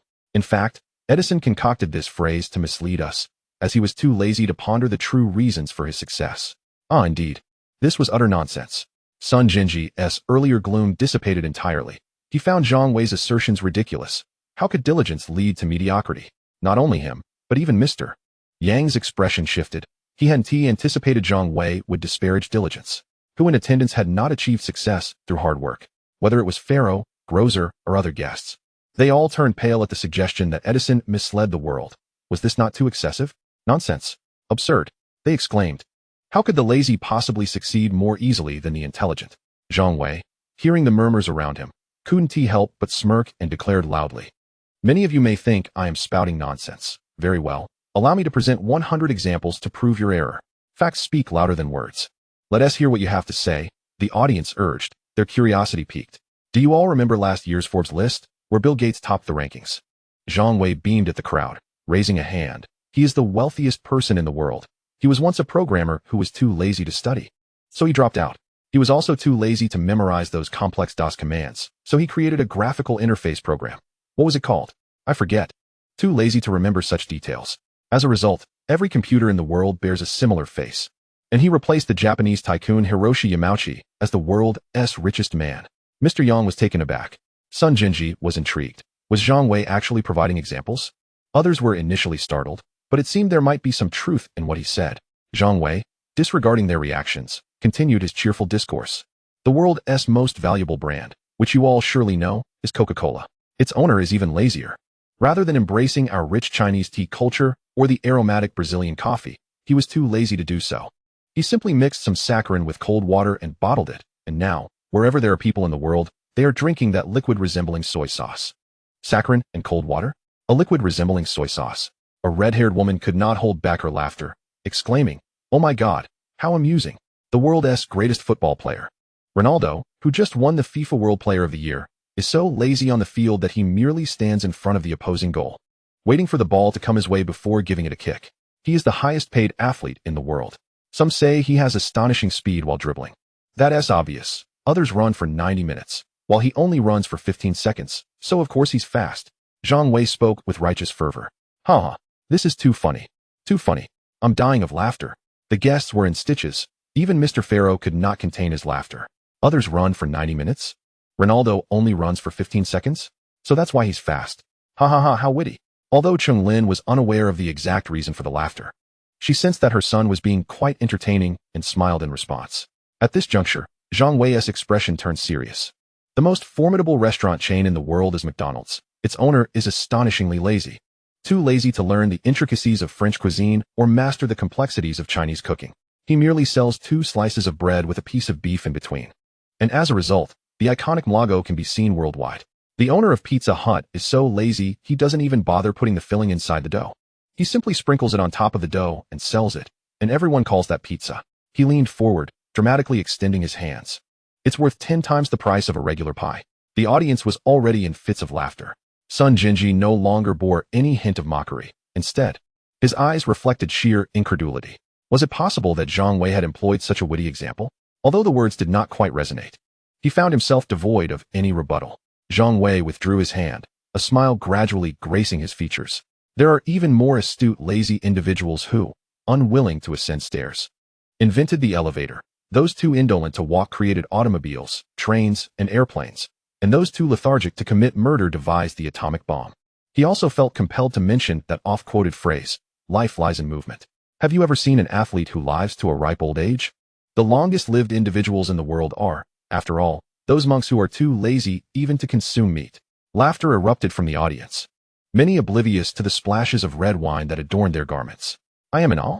These examples are utterly brilliant. This could not possibly have been articulated by that Ms. Chung, whose remarks were so succinct. It had to be this little fellow's doing. How amusing. I cannot contain myself. I might just burst with laughter. Zhang Wei continued for a while, gripping the microphone as he declared, returning to our work. Consider the individual in your company who arrives earliest and departs latest, tirelessly busy like a clockwork mechanism. Could he be the one receiving the lowest salary? Meanwhile, that idler, who spends his days in a daze, often commands the highest pay. It is said that many companies have stocks that reflect this. All eyes turned towards Sun Jinji, as Zhang Wei's words seemed to pinpoint him precisely. The idler, the one who spends his days in a stupor. How fitting. Sun Jinji nearly erupted in a curse. Zhang, when will you be finished? They had misattributed Zhang Wei's remarks. It was Ma Yun who had said that, and it was entirely coincidental. As the speech drew to a close, Zhang Wei spoke with solemnity. The examples I have cited merely aim to illustrate a singular point. This world is fundamentally upheld by the lazy. The splendor of our existence is a gift from the lazy. Many of you may now comprehend the reasons behind your lack of success. He raised his fist. Laziness does not equate to foolishness. If you wish to do less, you must devise lazy methods, cultivate a style of laziness, and elevate it to an art. The audience nodded thoughtfully, seemingly grasping the truth of his assertion. Earlier, it appeared that you had somewhat underestimated us Easterners, assuming us to be impoverished and thus looking down upon us. However, Zhang Wei scanned the assembly with conviction. Each one of us from the East is inherently more industrious than anyone present, and that is precisely why we are poor. Yes, he was indeed mocking everyone in attendance. The expressions of many froze in disbelief. They had not anticipated such a sharp twist from Zhang Wei. Several nearly voiced their outrage. Yet Zhang Wei delivered another pivot. I recall that you Americans have a law against racial discrimination, and I believe that those who established this law were indeed wise. Humans are equal, and we must genuinely respect those around us. Do not presume that you will forever stand atop your pedestal. The wheel of fortune turns. An immutable truth throughout the ages. Before the 15th century, your America was still primitive and uncivilized. Now, in the 20th century, it stands as the world's foremost power. Is it not conceivable that in 20 or 30 years, China could surpass your America to become the world's leading nation? Should that day arrive, how would you feel if we Chinese looked down upon you, as you do us today? A heavy silence enveloped the crowd as Zhang Wei's words struck a chord. Yes, what does it feel like to be belittled? Upon reflecting from a different perspective, they began to understand. Furthermore, all present were engaged in finance, and they were somewhat aware of China's rapid development. Just 2 or 3 decades prior, China struggled to feed its populace, yet now it boasts towering skyscrapers. Its economy rapidly catching up to that of America and Japan. Perhaps in a few short years, it will become the world's largest economic entity, a force that cannot be disregarded. If, 2 or 3 decades from now, China were to eclipse America, how would the Chinese feel about looking down upon the Americans then? A sense of shame washed over everyone. They should not regard Zhang Wei and Chung Lin with disdain. Mr. Yang wore a proud expression. Thus, respect among individuals is reciprocal. Zhang Wei declared emphatically, "Today you respect me. Tomorrow I shall respect you." With that, Zhang Wei concluded his speech, not bothering to gauge the audience's reaction. He leaped from his chair, turned, and, hand in hand with his mother, prepared to leave the stage. However, at the moment he grasped his mother's hand. The previously silent audience erupted in applause. It was unclear who started it, but soon a tidal wave of clapping filled the hall, nearly lifting the roof off the hotel. It resounded like the explosion of an atomic bomb. Boom. The applause roared. 1 person, 10 people, 100 people, more and more joined in. The crowd of about 100 all clapping fervently, each contributing wholeheartedly, generously offering their applause to Zhang Wei, who had imparted such a lesson. Mr. Pharaoh clapped vigorously. Grozer, Devin, Harry, and many others joined in with fervent applause. Sun Jinji had initially resisted the urge to clap, but Grozer turned to him and said, "Son, he is giving you Easterners a face. Why do you not applaud?" Sun Jinji's face darkened, and he reluctantly stood to join in the clapping. Previously, all had looked down upon Zhang Wei, yet now, everyone present was applauding him. The gazes directed at Zhang Wei were filled with respect. Initially, they had held disdain for Zhang Wei and Cheng Lin solely because they were Easterners, but Zhang Wei had effectively delivered a lesson on equality among individuals. What an eloquent speech. Today you respect me. Tomorrow I shall respect you. What an intriguing young man. What a refined child raised by a mysterious Eastern family. He must belong to one of the premier families of the East. I must seek to befriend him. I too wish to make his acquaintance, murmured the attendees, animatedly discussing their desire to connect with Zhang Wei and Cheng Lin. They were truly impressed. He had first shared humorous anecdotes and then executed 2 profound twists that deeply resonated with all present. Everyone was in awe of Zhang Wei. Chapter 241. Everyone seeks to befriend him. The applause was incessant. People continued to shout praises. What a splendid talk. This young fellow is a genius from the East. His insights are remarkably profound, truly thought-provoking. Whether discussing the success of laziness or the equality among individuals, he has imparted invaluable lessons to us all. The most outstanding heir of an illustrious Eastern family must be like this. I must cultivate a relationship with him. His future is boundless. The guests applauded, particularly Mr. Yang, who, as a descendant of the dragon, had already given Zhang Wei a thumbs up. 1 to 200 individuals were all applauding. Zhang Wei felt somewhat overwhelmed. Although he was a reincarnated soul, he had never experienced such a scene in his previous life. This was a recognition, an acknowledgement from Westerners to Easterners, a validation of Zhang Wei's speech. Initially, Zhang Wei had been preparing to descend the stage while holding his mother's hand, but upon witnessing such a scene, he reluctantly released her grasp, climbed back onto the chair, and took up the microphone once more, saying, "Thank you all for your recognition. I am truly grateful. Now, let us invite Mr. Yang to introduce the next shareholder to speak." Clap, clap, clap. The guests seemed not to have heard him and continued their applause. Mr. Yang stood by, clapping louder than anyone, while Mr. Grozer also smiled and applauded, though he appeared more gentlemanly. Amidst the resounding applause, Sun Jinji found himself compelled to join in, albeit with a scowl on his face. His heart seethed with resentment towards Zhang Wei, for while he had been met with jeers during his own speech, Zhang's oration was accompanied by laughter and thunderous applause, creating a stark contrast. Thank you for your applause. Now, may we invite the next shareholder to speak?" Zhang Wei bowed graciously. The audience's applause swelled, even louder than before. Witnessing this, Zhang Wei felt a surge of exhilaration. He understood that Westerners revered the capable. Yet this could not continue unchecked. He spoke again. "I recall Newton once said, 'I do not know what the world thinks of me. I can only consider myself a child playing by the sea, occasionally delighted to find a pebble or a shell more beautiful than the ordinary, while the vast ocean of truth before me remains unnoticed." He paused momentarily before continuing. "As I mentioned earlier, we are all equals. I believe you all understand this better than I do. However, the clamor of the city has clouded our thoughts. If we take a moment to reflect, we will realize that, as a poet from the East expressed over 1,000 years ago, the chaotic blooms may dazzle the eye, while the shallow grass merely conceals the horse's hooves. This means that one may become enchanted by the wildflowers at the shore, while the gently swaying green grass merely covers the hoofprints of horses. In truth, the answers lie right before us."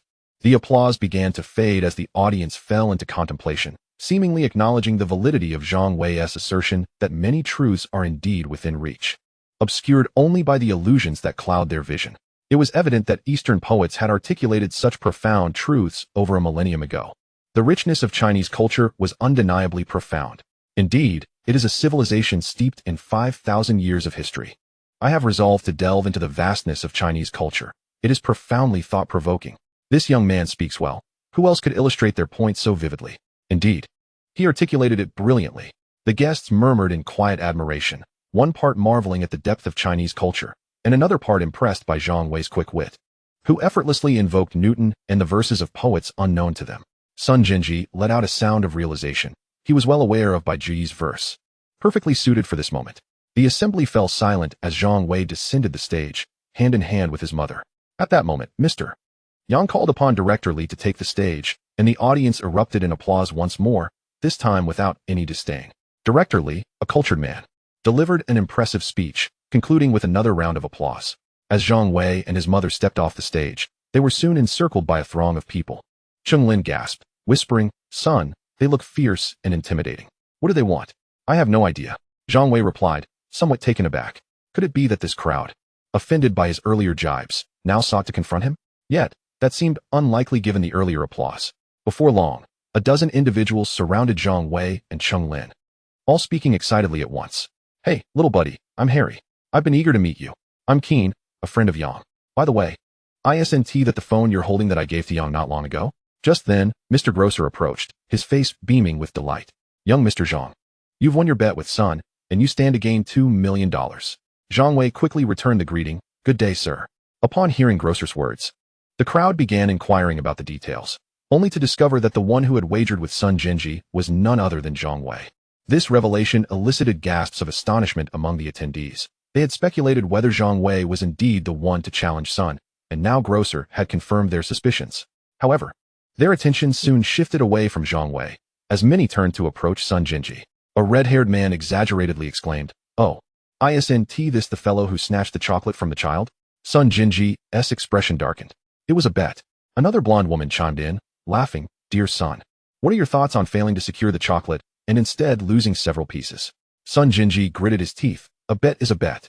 "Oh, our son is quite wealthy," chuckled an elderly gentleman from America. "Who would have thought such an astute investor would lose to a child?" Tonight's show has certainly acquired a new topic. Sun Jinji's face turned pale. He thought to himself, why are these Americans so blunt? Discussing such matters openly is one thing, but mocking me on stage is another. The thought of returning to Japan crossed his mind, as he felt overwhelmed. As the crowd surrounded Sun Jinji, inquiring about his feelings, he soon found himself retreating in embarrassment. With the main subject of interest gone, the Americans returned to Zhang Wei and Cheng Lin, eager to engage. The way they looked at Zhang Wei had transformed. Initially, they had held a dismissive attitude towards the Easterners. Even after Zhang Wei's 2 theoretical insights, they had merely been intrigued to meet this cultured young man. Yet now, upon learning of Zhang Wei's bet with Sun Jinji, they were utterly captivated by his remarkable foresight. Who would dare predict that Yahoo's market value would exceed 300 million before its IPO? Zhang Wei did. Such investment acumen was unprecedented. How young was this boy? How could he possess such formidable investment insight? He was on par with Andrew Mellon, the renowned financial genius of America. Andrew Mellon had exhibited remarkable financial wisdom from a young age, and it was clear to all present that Zhang Wei surpassed him. Even Sun Jinji could not compete with him. The celebration continued. Zhang Wei and his mother settled into a plush red sofa, surrounded by a circle of American social elites. Devin produced a business card from his pocket and handed it to Zhang Wei, beaming, "Little buddy, come visit my company sometime." "I certainly will. Just don't hold back on your Jamaican Blue Mountain coffee," Zhang Wei replied with a grin as he accepted the card. "How did you know I have Jamaican Blue Mountain coffee?" Devin feigned surprise. "Do you possess clairvoyant abilities like the Mayans?" His antics drew laughter from the crowd. Cheng Lin, though not understanding, joined in the laughter. After the laughter subsided, Harry gave a thumbs up, exclaiming, "Wei Zhang, you are the most brilliant person I have ever encountered. Even Buffett pales in comparison to you. Predicting Yahoo's IPO valuation to exceed 300 million is a feat 1,000 times greater than Sun's. Your speech earlier moved me, but learning that you wagered with Sun fills me with genuine admiration. After 2 decades in finance, I have never met someone with such razor-sharp investment insight," an elderly gentleman remarked, producing his own business card. "I hope we can collaborate on investments in the future." Keen chuckled, "I'm not from the finance sector, just a factory owner, but I too hope for the chance to work with young Mr. Wei Zhang." Everyone expressed their goodwill and intentions to connect. Some even extended their hands to shake Zhang Wei's, introducing themselves. Zhang Wei realized the caliber of individuals surrounding him. Perhaps among them were financiers, entrepreneurs, and professional managers, all social elites. Establishing connections with these American luminaries excited him, as it could potentially pave the way for future ventures in America, ensuring that he would not struggle to make his way forward. The reason for their amicable demeanor towards Zhang Wei is, on one hand, attributable to his prior eloquent speech. Yet the more pivotal factor lies in Zhang Wei's triumph in his wager with Sun Jinji. Who could overlook such astute investment acumen? Moreover, given Zhang Wei's tender age, is it not conceivable that he may evolve into another Chinese Buffett or Soros? This is, indeed, an emotional investment. These elite figures from America are astute individuals, and they would never belittle Zhang Wei simply due to his youth. Zhang Wei greeted each of them with a smile, his heart swelling with reflection. Had it not been for his earlier speech fostering an atmosphere of equality, few would have been privy to the wager he placed with Sun Jinji. Furthermore, had it not been for this wager, such proactive camaraderie from these individuals would have been unlikely. It can only be said that the intricacies of life are unpredictable, and every event has its cause and effect. Nevertheless, regardless of circumstances, being introduced to these American social elites is undoubtedly advantageous, as these connections may prove invaluable in the future. Chapter 242, Billionaire. The following day, at 9 in the morning. Awakening in the hotel, Zhang Wei, having partied late into the night, found himself still groggy. Had it not been for his mother's call, he might have continued to slumber. Struggling to rise from his bed, Zhang Wei glanced towards the sofa in the room, startled to see a woman with a pale, mask-clad face. Upon closer inspection, he realized it was his mother, applying a facial mask. "Mom, from whom have you learned this mask application technique?" Zhang Wei inquired while dressing. Cheng Lin replied with excitement. "It's Mr. Yang's fiancée. Her name is Jingzi." Zhang Wei contemplated momentarily and timidly remarked, "Isn't she from the East? How do you understand her?" Cheng Lin chuckled. "What is there to not understand? A few gestures suffice." Zhang Wei wiped his brow. Indeed, the world of women is something men fail to comprehend. Relying on gestures for communication, impressive. Just then, the doorbell rang. "It must be Miss Jingzi here to take me shopping. I'll go answer the door." "You hurry and get dressed," Cheng Lin said, her face still adorned with the mask as she approached the door. Zhang Wei, not overly concerned, merely hoped his mother's visage wouldn't frighten Miss Jingzi as he slipped on his pants. Oh no, you scare me to death," came a voice filled with terror, speaking clumsy Mandarin from the doorway. Zhang Wei peeked out to see Sun Jinji, evidently startled by Cheng Lin's masked appearance. Leaning against the door, Cheng Lin asked, "What brings you here?" "To finalize the contract," Sun Jinji replied. Zhang Wei, now in his shoes, called out, "Mom, let him in." "Oh," Cheng Lin responded, turning back to enter, saying, "Close the door behind you." The sound of the door closing followed, and Sun Jinji stepped inside, taking a seat at the glass table. "Could you pour me a glass of water? I'm a bit thirsty. We'll finalize the contract shortly." Zhang Wei rolled his eyes, walked over to the water dispenser, poured a glass of water, and placed it in front of Sun Jinji. "Mr. Sun, please enjoy some water." Cheng Lin joined them at the glass round table, leaning in and asking, "I don't see any cash with you." Sun Jinji looked taken aback. "Are you suggesting I bring 14 million in cash? 2 million of that is the principal from Zhang Wei's family, and 12 million is what I lost in the wager." Zhang Wei exchanged a speechless glance with his mother. $14 million, converted into $100 bills, would weigh a staggering 280 pounds. Was he meant to carry that? This was no trivial matter. I didn't think that through," Cheng Lin admitted with a shy smile. Zhang Wei turned to Sun Jinji. "Mr. Sun, how do you intend to pay?" When the contract was signed, it included a repurchase clause. If Yahoo's market value fell below 300 million, Zhang Wei's family would forfeit the 2% stake to Sun Jinji without compensation. However, if Yahoo's market value exceeded 300 million on the day of its IPO, Sun Jinji was obligated to repurchase the 2% stake at the highest price within 2 days. Should he fail to do so, Zhang Wei's family would retain ownership of the shares. Sun Jinji appeared somewhat displeased, stating, "You can choose how to make the payment. Whether in dollars or RMB is of no consequence." Zhang Wei exchanged a glance with his mother. Cheng Lin, touching her masked face, asked, "Xiao Wei, do you prefer RMB or dollars?" After a moment of contemplation, Zhang Wei considered that he would be trading in Thai baht next year. Having an overseas account would certainly be more convenient. However, his family required funds for various projects, including constructing a rice mill, opening a branch of their hometown delicacies, and cultivating 60,000 acres of land, all of which necessitated significant initial investment. Ultimately, he decided to take $4 million home. "Mr. Sun, could you convert 4 million into RMB and deposit it into my family's account? Additionally, could you open a bank account here in the States for the remaining 10 million? Zhang Wei proposed. After contemplating for a moment, Sun Jinji replied, "You'll need to visit Citibank to open an account, and I'll transfer the funds there." Zhang Wei recalled that Citibank had branches in Shanghai and eagerly agreed. After brushing his teeth and freshening up, Zhang Wei, Cheng Lin, and Sun Jinji arrived at Citibank in New York. Initially, upon seeing the magnificent Citigroup Center skyscraper, they assumed they were heading to the Citigroup headquarters. However, Sun Jinji led them to a nearby Citibank retail branch instead. Regrettably, Zhang Wei felt a sense of loss for not witnessing the inner workings of a company with $700 billion in assets. But he resolved to visit Citigroup someday when the opportunity arose. At Citibank Retail, upon hearing their intentions, the staff promptly summoned the manager. The manager, a tall Caucasian man with brown hair, courteously welcomed them into the VIP room, recognizing that a $10 million deposit was indeed a rare opportunity for Citibank, given the American penchant for not favoring deposits. Inside the VIP room, the manager personally brewed coffee for the trio, and they gathered around a small wooden table on white sofas. Dear clients, may I ask if you are citizens or permanent residents of the United States? The manager inquired, directing the question at Cheng Lin. Cheng Lin looked bewildered, unable to comprehend English, and turned to Zhang Wei. Son, you speak to him. Zhang Wei nodded and faced the manager, stating, we are neither citizens nor permanent residents of the United States. Sun Jinji remained silent. Understood.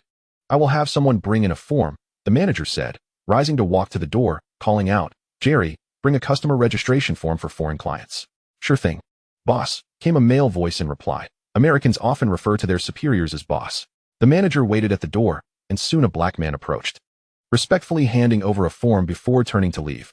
Once the manager closed the door and returned to the sofa, he said, Here, please have a look at the registration form.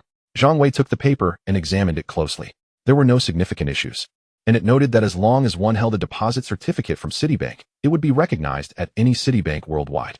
This assurance put him at ease, prompting him to decide to deposit not just $10 million, but the entire $14 million. He had initially believed Citibank would charge a management fee for the deposit, but the form clearly stated that fees would only apply to deposits below $5,000. At the end of the form was a section for personal identification confirmation, A for non-U.S. persons, B for U.S. citizens or permanent residents. Curious, Cheng Lin leaned over to take a look and asked, What does it say? Zhang Wei explained it in detail, then added, Mom, you'll need to fill out the form shortly. I'll write it down, and you can copy it. Just sign your name in Chinese at the end. Oh. Cheng Lin acknowledged, understanding his instructions. Sun Jinji appeared somewhat impatient, stating, If there are no issues, please expedite the account opening so I can make a call for the transfer. The manager, unable to comprehend the Mandarin conversation among the trio, merely smiled at them. Zhang Wei placed the form on the table and addressed Sun Jinji, saying, Mr. Sun, ensure that the full amount of $14 million is transferred to the account shortly. Weren't you planning to exchange for million into RMB? Sun Jinji frowned. Zhang Wei shot him a glance, remarking, You need not pay a single cent. Sun Jinji's expression darkened. Are you suggesting that without the payment, the 2% stake in Yahoo doesn't belong to you? On the day of Yahoo's IPO, its market value soared to $500 million. It is evident to anyone with sense that Yahoo has a promising future. Of course, we will pay. Why wouldn't we? Hurry up. I have other matters to attend to. At that moment, the manager interjected, Gentlemen, have you reached an agreement? Yes, Zhang Wei replied. The manager then guided Zhang Wei on how to fill out the form. Once Zhang Wei understood, he relayed the instructions to Cheng Lin. After completing the forms, the manager hurriedly took Cheng Lin's passport and left, returning after about 10 minutes with a red Citibank card and a deposit certificate. He handed the passport, card, and certificate to Zhang Wei, stating, You may proceed with the transfer now. Zhang Wei glanced at Sun Jinji, who remained silent, pulling out his phone to dial a number. Before long, the call connected, and he spoke rapidly in a foreign tongue that Zhang Wei couldn't understand. After the call, Sun Jinji tucked his phone away and said in Mandarin, The $14 million is on its way. Please inquire with this manager about when the Citibank transfer will arrive. Do not delay your signing of the contract. If it takes more than 2 days, the shares will belong to you. Zhang Wei recognized Sun Jinji's concern for the 2% stake in Yahoo, but he was more anxious about when the $14 million would arrive, as it directly affected his future trading of the Thai baht. He turned to the manager, When can we expect the funds to arrive at Citibank? The manager, still smiling, replied, For regular clients, it typically takes 1 to 2 business days, but for esteemed clients like yourselves, I will expedite the process, ensuring the funds arrive before noon. Son, what did he say? Cheng Lin inquired. Zhang Wei had no choice but to translate the manager's words. Upon hearing this, Cheng Lin beamed. So I have become an esteemed client of Citibank? Zhang Wei couldn't help but chuckle at his mother's delight. Indeed, it was a privilege to be recognized by one of the leading banks in the world, especially given their newfound wealth. What excited him even more was the prospect of receiving the $14 million before noon, having wagered $2 million with Sun Jinji. When converted to RMB, it approached a staggering $100 million. This gamble proved immensely worthwhile. Most importantly, Zhang Wei was thrilled about owning 4% of Yahoo. If the company's value peaked at $100 billion by the year 2000, That would translate to a colossal fortune of $40 million, positioning his family as a wealthy dynasty. At present, Zhang Wei chuckled softly, knowing that their family assets, when converted to RMB, surpassed 100 million, placing them among the elite in China and solidifying their status as one of the hottest billionaire families of the day. Chapter 243, A Journey Worth Taking. A few days later, at 4 in the afternoon, New York, John Fitzgerald Kennedy International Airport. Zhang Wei, Cheng Lin, and Director Li sat in the waiting area, with boarding scheduled in 15 minutes. Cheng Lin secured the cap on her bottle of mineral water, exclaiming, "We're returning so soon? I haven't had enough fun yet. Mom, we've been in America for a month," Zhang Wei lamented, feeling nostalgic for home. Director Li remarked, "Indeed, it's been a month already. Here, all I see are either black or white people. My eyes are practically spinning. Look, those foreigners are quite scandalous, embracing and kissing right in the waiting area." Zhang Wei glanced over and indeed saw a red-haired woman sitting on the lap of a blonde man, kissing. He was aware of the Americans' open-mindedness. But such scenes would soon become commonplace in China 2 decades hence, during the era of the Big Bang. How nostalgic. At that moment, a female airport staff member approached, scanning the area before walking over to an elderly man, presumably of Chinese descent, and inquiring in English, "Are you Mr. Wei Zhang?" "No," the old man shook his head. Zhang Wei, seated nearby, immediately raised his hand, declaring, "I am Wei Zhang." The staff member looked up, somewhat surprised, and asked, "You are Wei Zhang?" Cheng Lin queried, "Son, what are you discussing with her?" Director Li understood, interpreting that she was inquiring about Zhang Wei's name. Upon hearing Director Li's response, Zhang Wei turned to the staff member and asked, "I am Wei Zhang. May I inquire what this is about?" The staff member straightened up, hesitating briefly before biting her lip and saying, "There is a Mr. Keen outside looking for you." "Mr. Keen?" Zhang Wei thought the name sounded familiar, but couldn't place it immediately. He told the staff member to hold on and rummaged through his pockets for a stack of business cards he had collected from American elites during the celebratory dinner. Card after card, none bore the name Keen. After flipping through about a dozen, he finally paused. "Arthur Keen, president of No Caddy Technology Group." "Ah, so that's who it was." Zhang Wei was puzzled. What could Keen want with him? Nonetheless, he and his mother followed the staff member outside. Upon exiting the waiting area, Zhang Wei and his mother were greeted by a slightly portly, middle-aged white man with brown hair who opened his arms to embrace Zhang Wei, exclaiming, "Oh, my dear friend Wei Zhang, I finally found you." With that, Keen bent down to hug him tightly. Ahem. Zhang Wei struggled for breath, nearly gasping from the embrace. Cheng Lin, standing nearby, remarked dryly, "Foreigners are quite terrifying. They hug upon meeting." Fortunately, Keen soon released him, appearing quite delighted as he shook his hands, saying, "I was worried you boarded the plane. I rushed over at a speed of 140 miles per hour. Zhang Wei couldn't help but wipe the cold sweat from his brow, thinking how many speeding tickets he must have accumulated at that pace. Still, he was touched by Keen's earnestness, although he was uncertain about the purpose of this visit.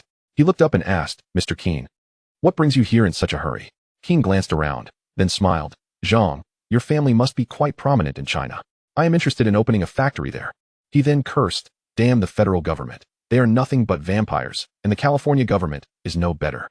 Zhang Wei was aware of the exorbitant taxes in America, but maintained a neutral expression, replying, "You wish to open a factory in China?" "Indeed," Keen affirmed with confidence. "The low labor costs in China have long tempted me. Here in America, one worker's wage could hire 10 in China." He looked at Zhang Wei, adding thus, "I was wondering if your esteemed family could introduce me to the local government, as I wish to invest in a large-scale factory." Zhang Wei's interest piqued. He understood the lucrative potential of mobile phone production, but had hesitated to act due to his lack of expertise in the field. Now that Keen intended to open a factory, could he possibly get involved? He promptly asked, "Mr. Keen, are you in need of partners for your factory venture?" Cheng Lin watched the exchange between the two with confusion, occasionally glancing at her watch. Keen smiled mysteriously. "Since that night you gave your speech, I have been intrigued. Learning about your wager with Sun only heightened my interest. This is precisely why I came to seek your family's collaboration. Fortunately, you have not boarded the plane." It turns out that he was well prepared. Zhang Wei was overjoyed and said, "The matter of cooperation is open for discussion. When you come to our China, I will have my father converse with you." Establishing a mobile phone manufacturing plant is indeed a lucrative endeavor at this stage, and besides, it presents a golden opportunity to glean insights into mobile manufacturing technology, laying a foundational stone for us to create our own brand of phones in the future. Zhang Wei understood that Qian believed his family had substantial connections in China, especially after winning a bet against Sun Jinji, showcasing exceptional investment acumen. He was testing the waters to see if a mobile phone factory could thrive in China. Qian wore an expression of eager anticipation. feeling honored at the prospect of discussing matters with someone from such a prominent family. When the time comes, I will invest in a large-scale manufacturing plant, and your father will witness my capabilities. I assure you, I am a trustworthy and reliable partner. Zhang Wei couldn't help but smile. Realizing that Qian had misunderstood the situation, his family was hardly a prominent one. If one counted a few hundred relatives, it might barely qualify as a large family. Yet he had no intention of embarrassing himself. Let me provide you with my family's contact information in China. You may call whenever you arrive. He then turned to Cheng Lin and said, Mom, could you lend me your pen and notebook for a moment? Cheng Lin responded with an "Oh," opened her handbag, and handed him a pen and a notebook, asking, What did he say to you? I'll tell you in a bit. Zhang Wei replied as he jotted down the address of Zhangchu Grain and Oil Company, along with his and his father's cell phone numbers. He tore off the paper and handed it to Qian, saying, Sir, you can reach us by calling any of these numbers once you arrive in China. Qian took the note with great seriousness and placed it carefully in his bag. Suddenly, a loud shout rang out. You despicable fugitive, I've finally found you. Zhang Wei turned to see two American police officers charging towards them. When he glanced back, he noticed Qian wearing a wry smile. It dawned on him that Qian had been on the run. Just moments ago, Zhang Wei had been puzzled as to how he could speed at 140 miles per hour without being stopped by the police. Upon boarding the plane, Zhang Wei took a window seat and explained his conversation with Qian to his mother. He then attempted to sleep for a while, but rest eluded him. His mind was filled with myriad thoughts after his days in America. Despite feeling a bit drowsy, the chaos in his mind prevented him from drifting off. He understood Qian's intentions well. He was clearly interested in the strength of their family in China, and the buzz about their impressive profit of $20 million from Sun Genji had spread like wildfire. Qian was acutely aware of their wealth, so he had no concerns about choosing the wrong partner.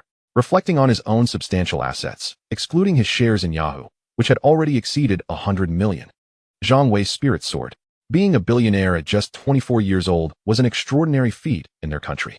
Perhaps in the coming days, billionaires would become more common domestically. But he firmly believed that with his foresight into future trends spanning over 2 decades, his family would only continue to prosper. Who knows? By the time another 2016 rolls around, they could become the world's richest family, allowing him to revel in a life of ease for the latter half of his existence.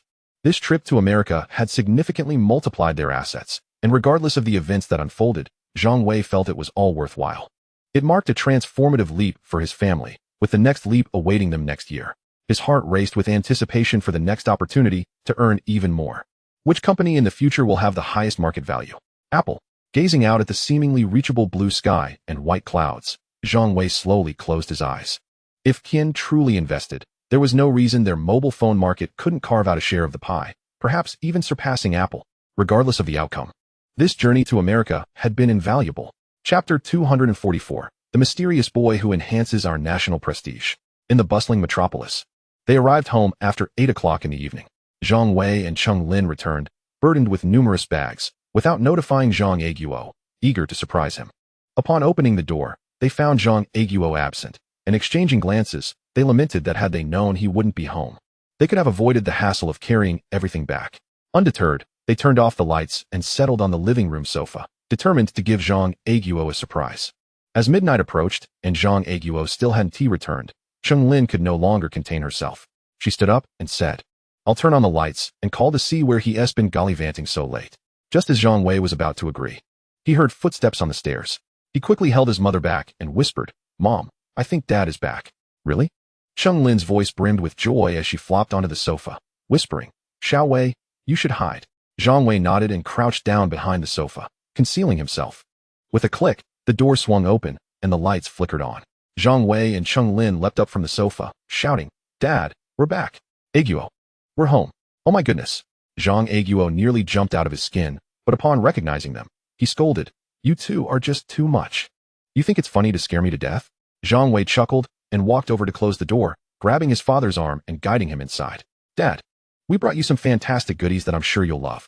Cheng Lin stepped forward to help Zhang Aiguo with his bag, finally regaining his composure. Zhang Aiguo settled down on the sofa with an odd expression. Whether they're good or not, I can't say, but I must say, you two have caused quite a stir over there in America. Even people back home are talking about it. Cheng Lin placed the bag on the coffee table and moved behind him to massage his shoulders, inquiring, What kind of stir? Zhang Wei sat beside his father, equally perplexed about what kind of commotion they had caused that was so widely known back home. Huh, especially you little rascal. Zhang Aiguo shook his head and suddenly burst into laughter. What a proud moment, son. You've truly made our country proud. Zhang Wei was confused. Dad, what do you mean by making us proud? I'll show you through the newspapers, Zhang Aiguo replied, reaching for the briefcase on the coffee table. Cheng Lin leaned in to look. Newspapers? Sure enough, Zhang Aiguo pulled out several newspapers. Zhang Wei's eyes widened as he saw at least 10 different papers. Take a look. Zhang Aiguo distributed the newspapers to both of them. As Zhang Wei glanced through the papers, he found headlines such as, Mysterious Tycoon from China emerges on Wall Street, a call for equality, a genius from China speaks out, a stunning gamble. Witness the duel between the mysterious tycoon and SoftBank's Sun Genji, the pride of our Chinese people. The young man who vows China will surpass Europe and America in 20 years. Who is he? The new billionaire internet giant in America, Yahoo. Our Chinese people are actually shareholders. And the charming and eloquent young man who enhances our national prestige. Zhang Wei scrutinized the papers, noticing a blurry photo of himself raising his fist, clearly taken candidly. He was astounded that the events in America had sparked such a strong reaction back home. After finishing the papers, Cheng Lin chuckled. Who would have thought that my son and I would be so amazing? Zhang Wei laughed as well, relieved that the photo was unclear. Otherwise, their lives would have been thrown into disarray. Do you know what people in the streets are saying? Zhang Aiguo asked, his face beaming with joy. Zhang Wei, intrigued, asked, what are they saying? Yes, let us hear it. Cheng Lin chimed in, patting Zhang Aiguo on the shoulder. Zhang Aiguo straightened his posture and began, listen closely. Zhang Wei and Cheng Lin leaned in, eager to hear. The mysterious young man is incredible. He is truly teaching the Americans a lesson. Who on earth is this young man? I am genuinely intrigued by the notion of explaining to the American people the principle of equality among individuals, particularly when it involves a shareholder of their esteemed company, Yahoo. Indeed, it is quite remarkable. A paragon of wisdom coupled with immense wealth, the enigmatic scion of a super-rich family truly elevates our national prestige. Without a doubt, this assertion amplifies our national pride. Just observe how the Americans dare not belittle us, the Chinese. Decades ago, the Japanese insulted our nation, and now, the prodigious youth of China has turned the tables, bringing joy to our hearts. I vow that if I were to discover the endeavors of this young man, I would wholeheartedly support him. Such a fervent patriotic spirit. His family must undoubtedly belong to a lineage of great affluence, surely engaged in enterprise. I must inquire into their business, and upon discovering it, I shall purchase their products. Zhang Aiguo's mimicry was so vivid and lively that it provoked hearty laughter from Zhang Wei and Cheng Lin. You have no idea. Everyone is currently inquiring about who you are, Zhang Aiguo remarked. Zhang Wei chuckled softly, thinking it unlikely that they would uncover the truth. He contemplated whether he could leverage this opportunity to promote his Silver Dragon fish rice factory, but ultimately dismissed the thought. His heartfelt patriotism expressed during his recent trip to America was genuine, and he realized that this journey had indeed brought glory to the nation. The streets and alleys were abuzz with praise for Zhang Wei, as they sought after the identity of this mysterious young gentleman. Zhang Wei understood that the reason for such fervor domestically stemmed from the prevailing unfavorable perception of Americans, unlike many in later generations who would covet a green card. At this moment, the spirit of patriotism ran deep. Furthermore, this occurrence had undeniably elevated the stature of the Chinese people. Not to mention that Zhang Wei's family's association as shareholders of Yahoo symbolized wealth. Were it not for their financial standing, even a person shouting at Times Square might garner little attention. Additionally, defeating Sun Genji, a figure despised among the Japanese elite, contributed to the uproar. The future world will indeed hinge on economic prowess. Zhang Wei was moved by the domestic response, realizing that his rebirth should not solely focus on enriching his family, but also on fostering the prosperity of the entire Chinese nation. Although he considered himself merely one among countless patriots, he silently pledged to contribute to the economic advancement of China. The sun was already high in the sky, and the warmth of April enveloped the day. Zhang Wei groggily opened his eyes to behold a pale face staring back at him, nearly causing him to leap in fright. Upon closer inspection, he recognized his mother, who was indulging in a facial mask. "Mom, you nearly gave me a heart attack," Zhang Wei exclaimed, his pulse racing. Utterly devoid of sleepiness, Cheng Lin settled beside the bed, rolling her eyes as she replied, "What is there to be scared of? I find that facial masks work wonders. Thanks to Miss Jingzi's guidance, my skin feels so much softer and fairer." Zhang Wei realized he should refrain from discussing beauty with women, as even his nearly 30-year-old mother became exuberant at the mention of skincare. He quickly shifted the topic. "Mom, why are you staring at me so early in the morning?" "Of course, I have something to discuss with you," Cheng Lin said, gently patting her face through the mask. "Last night, your father and I deliberated. Now that we've come into a substantial sum, why not open 3 more branches of Hometown Flavors? Zhang Wei observed his mother for a moment, surprised by her sudden willingness to spend money. Mom, what prompted this sudden change of heart? Spend money? Lin scoffed. I'm contemplating ways to make money.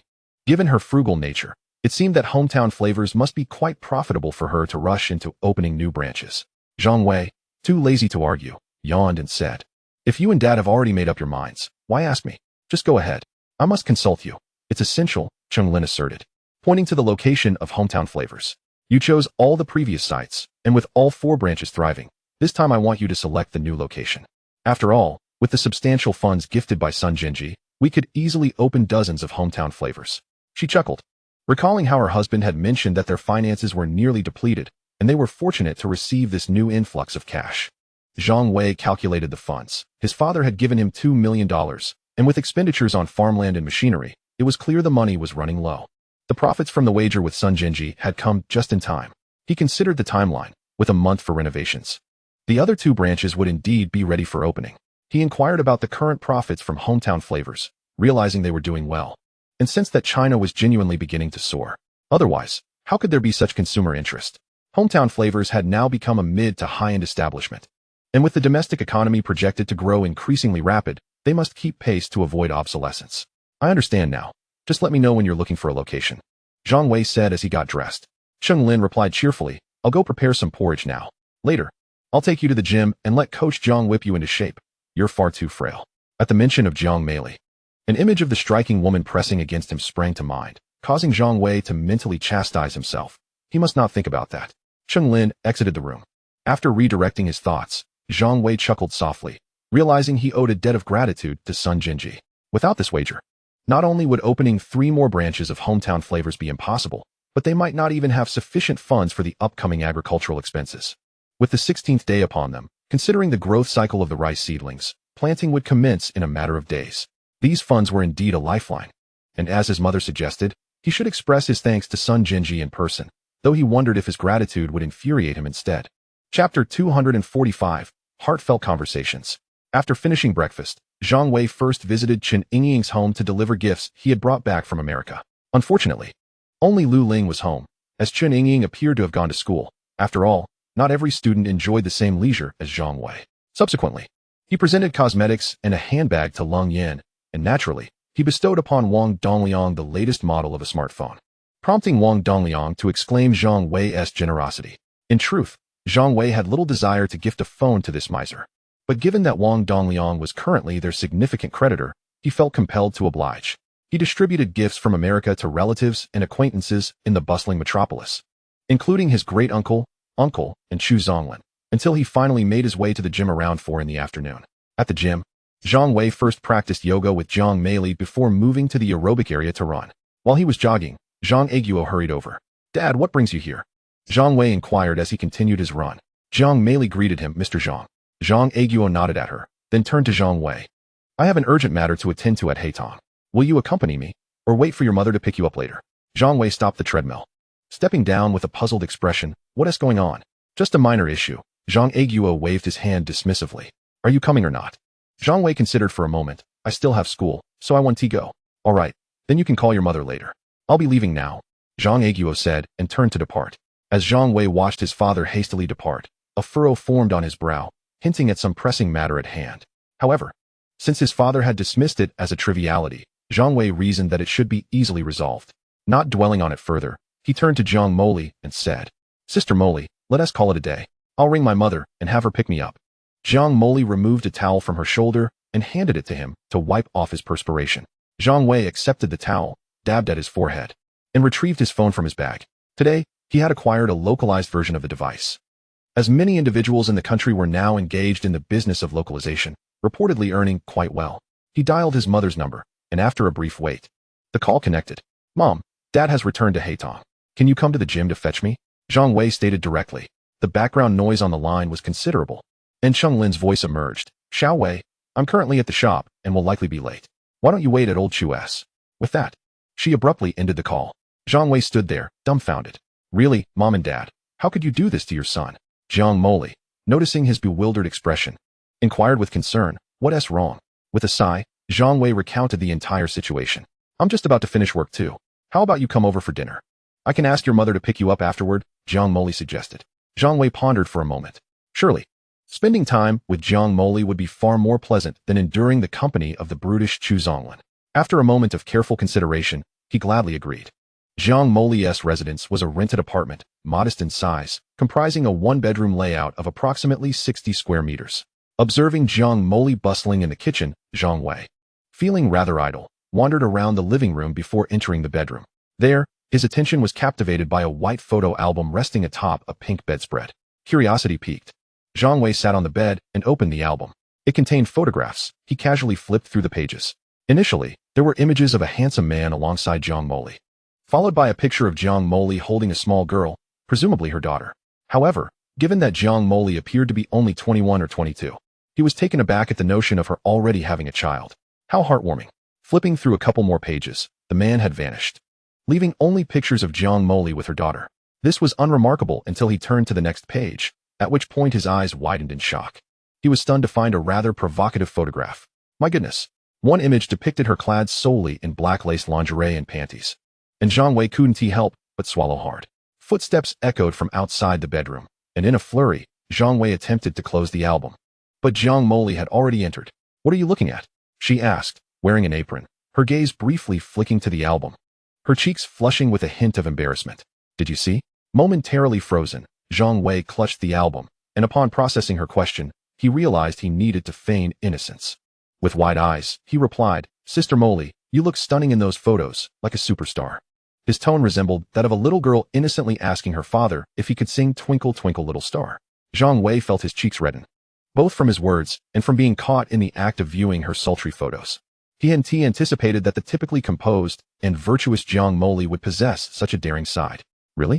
Zhang Wei's expression brightened as she approached, taking a seat beside him. Do you truly think I'm beautiful? You're not angry? Zhang Wei blinked and smiled widely. Of course. You're even more beautiful than Guan's Helen. The current Guan's Helen was still regarded as a celestial beauty in the eyes of many. Zhang Wei beamed sweetly. Just keep complimenting me. Zhang Wei's gaze flickered between the album and Zhang Wei.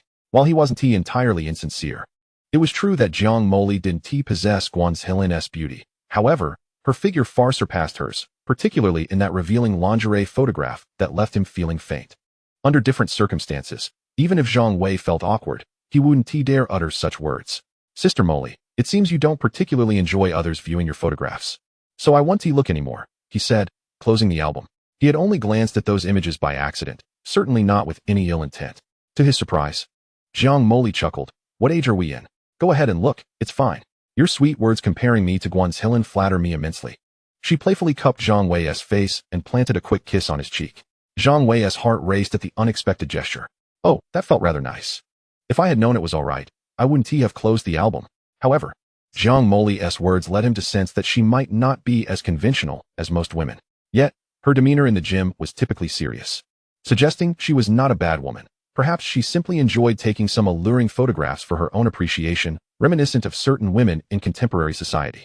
Sister, I just want to capture beautiful memories while I'm still young. Time passes swiftly, Zhang Wei sighed, flipping through the album until she landed on the lingerie photo again. You know, when you mentioned it, I do see a resemblance to Guan's Helen. Initially, Zhang Wei hadn't scrutinized that particular image closely, but now, as Zhang Wei pointed it out, he leaned in for a better look. Wow, she is quite well endowed, he observed, then glanced at her face in the photo. Hey, I must say, you do bear a striking resemblance to Guan's Helen.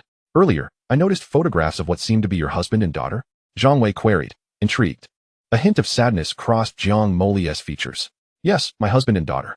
Is your husband around? Zhang Wei probed. Zhang Wei shook her head. No. We've been separated for 6 months. It was for this reason that I accepted Mr. Zhang's offer and moved from Lin into Shanghai. Zhang Wei understood it was best not to pry further and attempted to change the subject. Let us discuss something else. Yet, Zhang Wei seemed lost in thought, her expression somewhat distant. I married him when I was 16. In the beginning, he treated me well, and I believed I had married a good man. But everything changed after I gave birth to our daughter at 18. It all transformed. She sighed. Everything has changed. Zhang Wei fell silent, unsure of what to say at that moment. Do you know? When a man treats you well, he can hold you like a princess in his palm. But when he turns cruel, Zhang Wei's voice gradually sank. It becomes a nightmare. Sometimes, I would wake up in the night from his blows. Once, twice, 8, 10 times. I've lost count of how many times I was left huddled in a corner, afraid to cry, for I knew that crying would only provoke him further. The heart of a man can be so merciless. Zhang Wei was taken aback by the tragic tale of Jiang Moli's experiences. Domestic violence, something that would lead to divorce in the blink of an eye in modern society, left him feeling a pang of sympathy as he gazed into her misty eyes. He comforted her. Sister, it's best to let the past remain in the past. The past? It doesn't fade. Jiang Moli's eyes shimmered with unshed tears. Poised to fall onto the pink bedspread, she lifted her head, taking a deep breath. Many people love listening to Zhang Zin's love songs because they resonate deeply. Like his new song from last year, Don't Tell Him, which brought me to tears several times. At that moment, Zhang Wei thought it might be beneficial for her to release her emotions through tears. Observing her stubbornly suppressing her sorrow, he remained silent for a while as Jiang Moli continued recounting her tragic tale, resolutely holding back her tears. Suddenly, Zhang Wei spoke up. Sister, how about I sing a song for you? Huh? Jiang Moli managed a faint smile. Sure, go ahead and sing. Let it out. Zhang Wei gazed into her eyes and softly began to sing. The new ring has lost its luster. Years have passed. The lyrics of Liang Jingru's It Will Pass flowed from his lips. Jiang Moli listened intently, initially stifling her tears, but as Zhang Wei sang about the days of separation, hiding far away, and finally completing the journey, her tears began to drip onto the photo album. When he reached the part about holding you tightly, relying on you wholly, loving you deeply, and the pain of departure, she felt as if she would shatter. In that moment of profound sorrow, she broke down into uncontrollable sobs. Zhang Wei, too, felt the weight of melancholy. This song had been his solace after parting with his ex-wife in a past life, and he had thought he would never sing it again. Yet today, it escaped his lips once more, birthing a gentle sadness within him. Once he finished singing, Jiang Moli's cries intensified as she threw her arms around Zhang Wei. Weeping fiercely, his head was once again engulfed in that overwhelming tide, and he found himself gasping for breath. The pressure was suffocating, leaving him no room to breathe. Sister! Sister! Zhang Wei exclaimed, flailing his arms in desperation. Jiang Moli released her grip, gazing at him with tear-streaked cheeks. Her voice choked. What's wrong? Just about suffocated like a boiled shrimp. Do I look like a cooked shrimp? Zhang Wei retorted, catching his breath. Jiang Moli paused, then burst into laughter, her tears splattering as she found him amusing. Zhang Wei, struck by inspiration, clapped his hands and exclaimed, crying and laughing, the old cat hangs itself. Haha. Jiang Moli chuckled even harder. Don't make me laugh anymore. She clutched her abdomen, laughing heartily. Another child with a low threshold for laughter, Zhang Wei thought, observing her joyfully lying on the bed. Upon reflection, he realized that women are peculiar creatures. A mere ordinary remark from a man could evoke their laughter, particularly in the early stages of romance. For a while, Zhang Wei remained silent, merely smiling. Jiang Moli eventually ceased her laughter, but remained sprawled on the bed. Noticing the remnants of tears on her face, Zhang Wei crawled over, gently wiping her cheeks with his hand, and he couldn't help but admire the smoothness of her skin. Jiang Moli stared at him, a tender smile gracing her lips as she whispered, if only you were 10 years older. Zhang Wei understood the implication of her words. When a woman expresses such a sentiment, it signifies her acceptance of the man in her heart, yet acknowledges the barriers preventing their union. Perhaps it was the emotional resonance of the song he had just sung that had touched her deeply. Even men, when engulfed in sorrow, can find their rationality swayed by emotion, let alone a sensitive woman. If I were 10 years older, would you marry me? Zhang Wei playfully teased, winking at her. Jiang Moli's expression softened, and she pinched his nose. Dream on. There are plenty of men who want to marry me. Do you think you can propose without showing enough sincerity? Zhang Wei chuckled, sensing that their relationship had taken a significant turn. It was rare for a woman to use such affectionate gestures and tones. His gaze drifted to the photo album, realizing that the ambience was ill-suited for further viewing. He couldn't help but wonder if the upcoming pictures would be even more captivating. In truth, Zhang Wei yearned to voice his desire. Please, let me see the album. I seek resources. I seek seeds, Sister Moli. But he decided to let it go for now, thinking he would have another chance to view the photos later. Chapter 246. This time, there is truly no solution. It was quite late in the evening. Xiaoyi. Yes? What is it? What was the name of the song you just sang? Oh, It Will Pass. Who sang it? I've never heard of it. The television was on, and Jiang Moli sat at the edge of the bed, watching Zhang Wei. He was momentarily taken aback. Liang Jingru? The issue was that Liang Jingru had not yet debuted, and the song wouldn't be released until 2011. He racked his brain for a way to cover up his lie. After all, reincarnation was his greatest secret, one he could not share with anyone. In his flustered state, he began to sweat profusely, realizing that some things from the future should not be recklessly referenced. Suddenly, the ringing of his phone broke the tension. Zhang Wei gratefully retrieved it from his pocket. Hello? Xiao Yi, we have a problem with the rice seedlings. The anxious voice of Zhang Aguo came through the line. Zhang Wei's expression shifted instantly.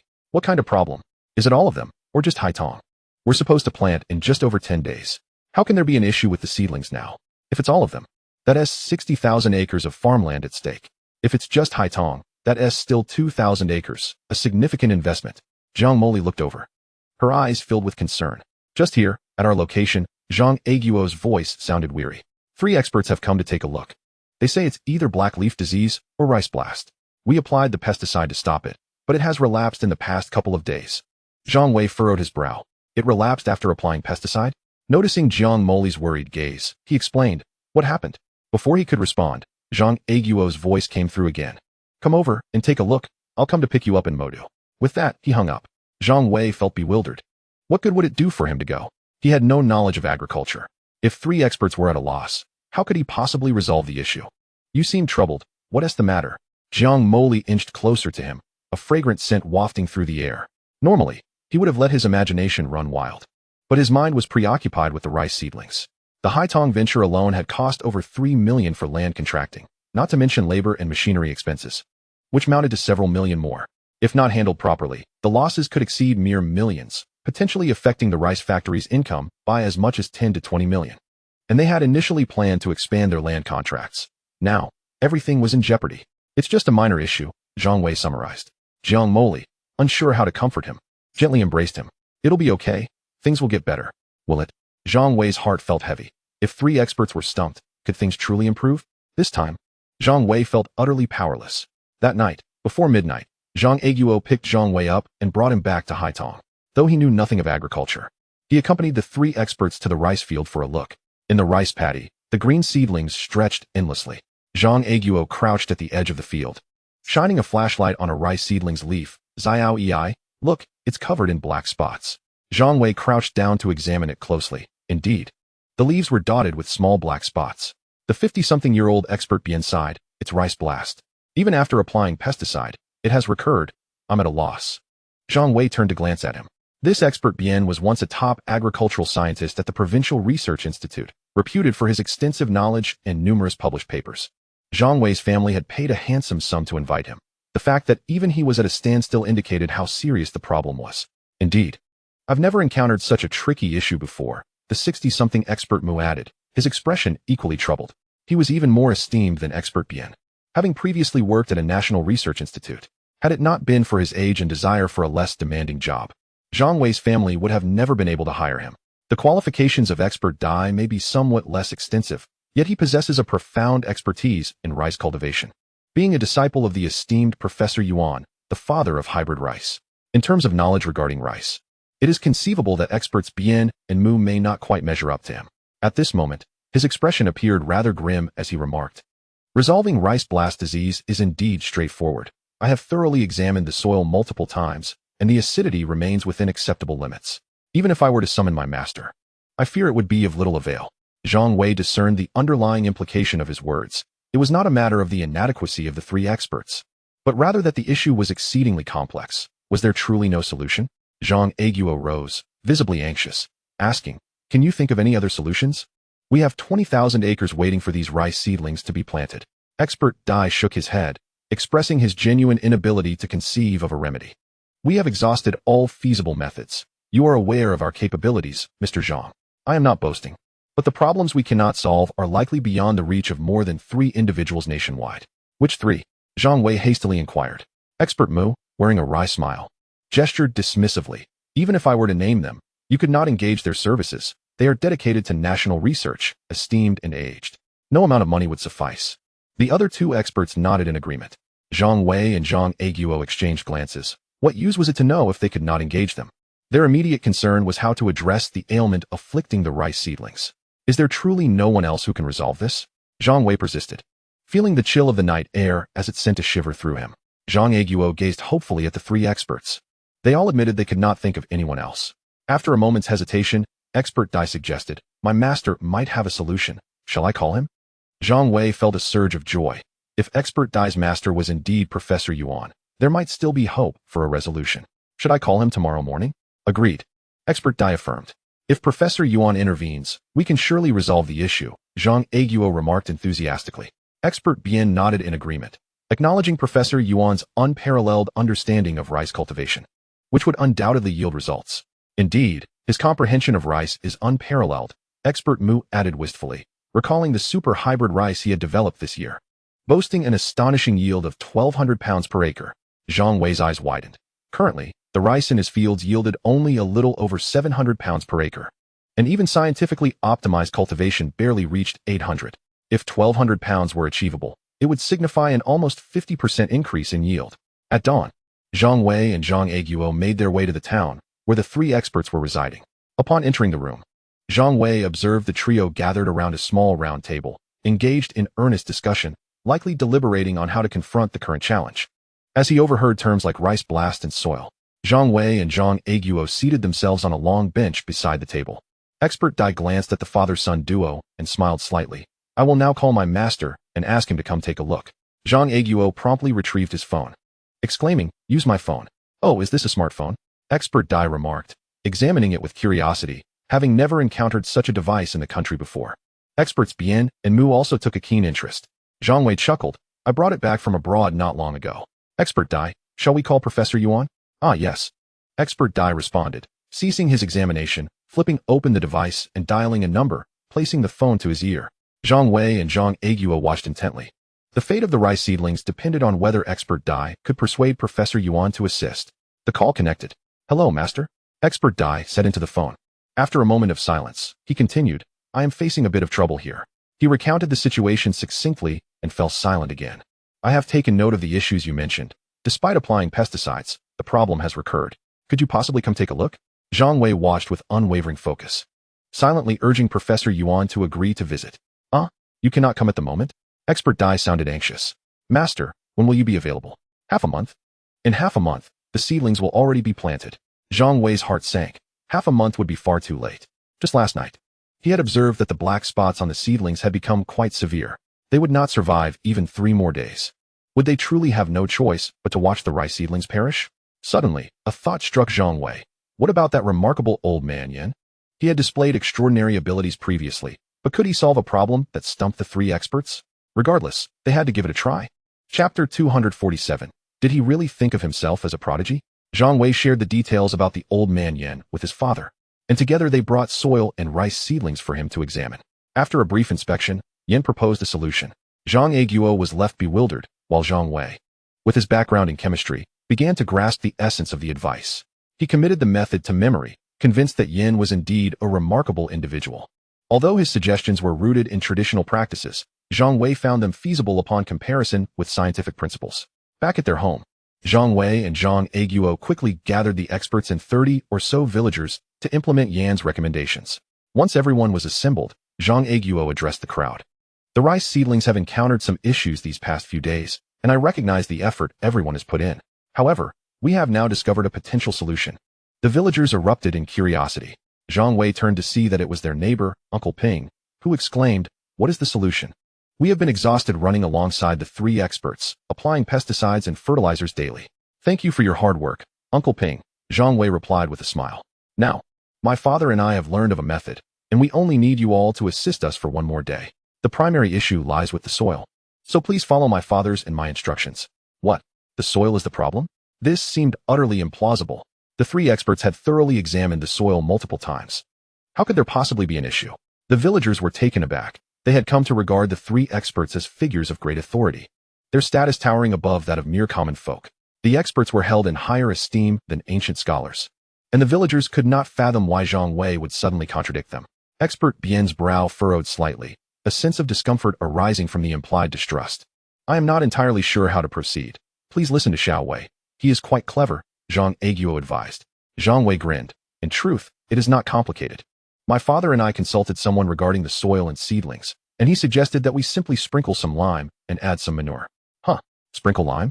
Won't that burn the seedlings? The villagers were taken aback. Who in their right mind would apply lime to a field of crops? Expert Mu's expression darkened, questioning the rationale behind such an action. Expert Dai raised an eyebrow, his countenance revealing his disapproval, as if suggesting this was utter folly. Just endure today, and afterward, the next 10 days will be much easier, Zhang Wei addressed the villagers. You all have manure at home, right? Tomorrow, each of you can bring a bucket for a nominal fee of 1 yuan. I assure you, it will not be for nothing. Just follow my instructions. Today we will apply the lime, and tomorrow morning we will water it with manure. Originally, nitrogen fertilizer was an option, but upon inquiring at the supply and marketing cooperative on the way back, I found out that it was temporarily out of stock. Nevertheless, there is a substantial amount of nitrogen present in manure, which should suffice to achieve the desired effect. The atmosphere grew tumultuous on site, with everyone engaged in fervent discussions. An elder woman from the village exclaimed, Zhang Wei, you cannot spread lime powder in the fields. What will happen if it scorches the rice seedlings? We are all experienced in farming, and you, having never set foot in the fields, should not heed every word you hear. We are aware of your family's wealth, but in just over 10 days, we will be transplanting seedlings. You must not act recklessly. The lime powder will surely burn the rice seedlings. Everyone knows that quicklime absorbs moisture. Another elder chimed in, Old heir, Zhang Wei, do not resort to hasty measures out of desperation. An elderly man sighed. I have watched you both grow up, and even with wealth, you must not squander it. How much do you think all these rice seedlings cost? Indeed, the villagers felt a deep sense of concern for the well-being of Zhang Wei's family. Ping Shu, feeling a mix of disappointment and frustration, noted that they were all neighbors with good relations, and their advice stemmed from genuine concern. Among them were seasoned farmers with decades of experience, possessing invaluable knowledge about agricultural matters. The three experts wore expressions of discontent. Expert Bien, visibly agitated, questioned the wisdom of their approach, asserting, What kind of solution is this? Asking others, It seems to me that it is just the two of them messing around. Expert Mu, the eldest among them, though troubled, refrained from speaking.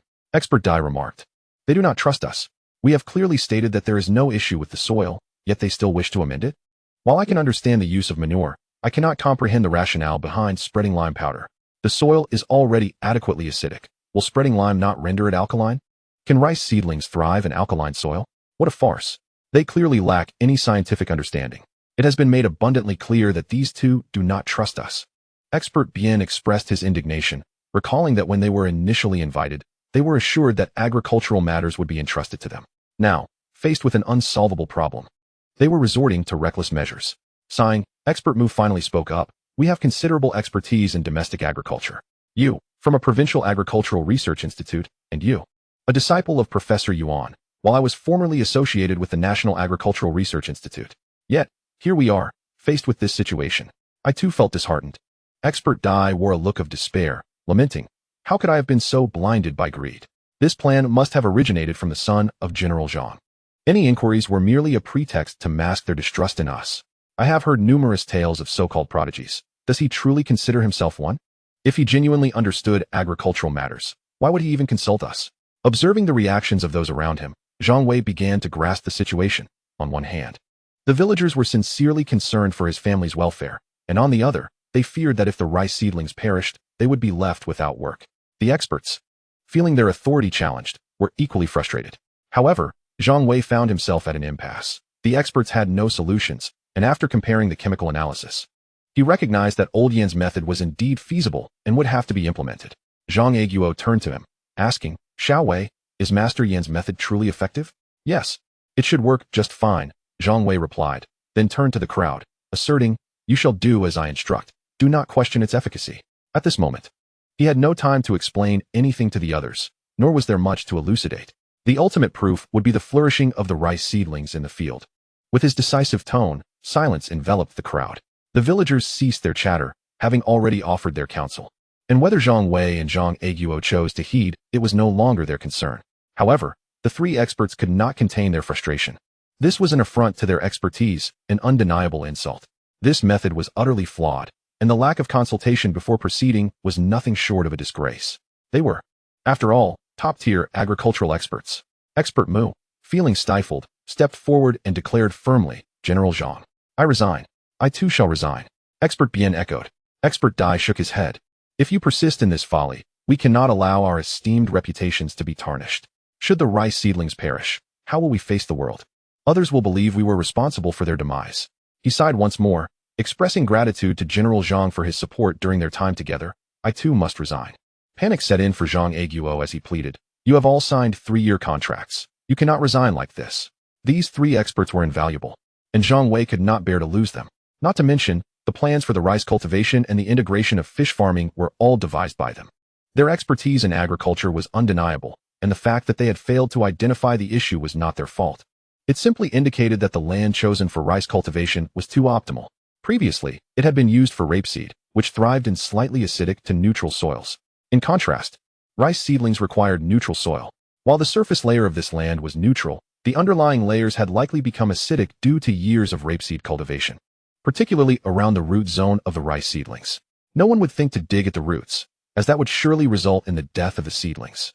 Zhang Wei regarded the three experts calmly. Why do you wish to resign? Do you believe my father, and I do not trust you? What do you think? Expert Bien replied, still irate. Expert Mu remained silent, his expression betraying his inner thoughts. We have tested the soil. Its acidity is moderate and suitable for rice seedlings.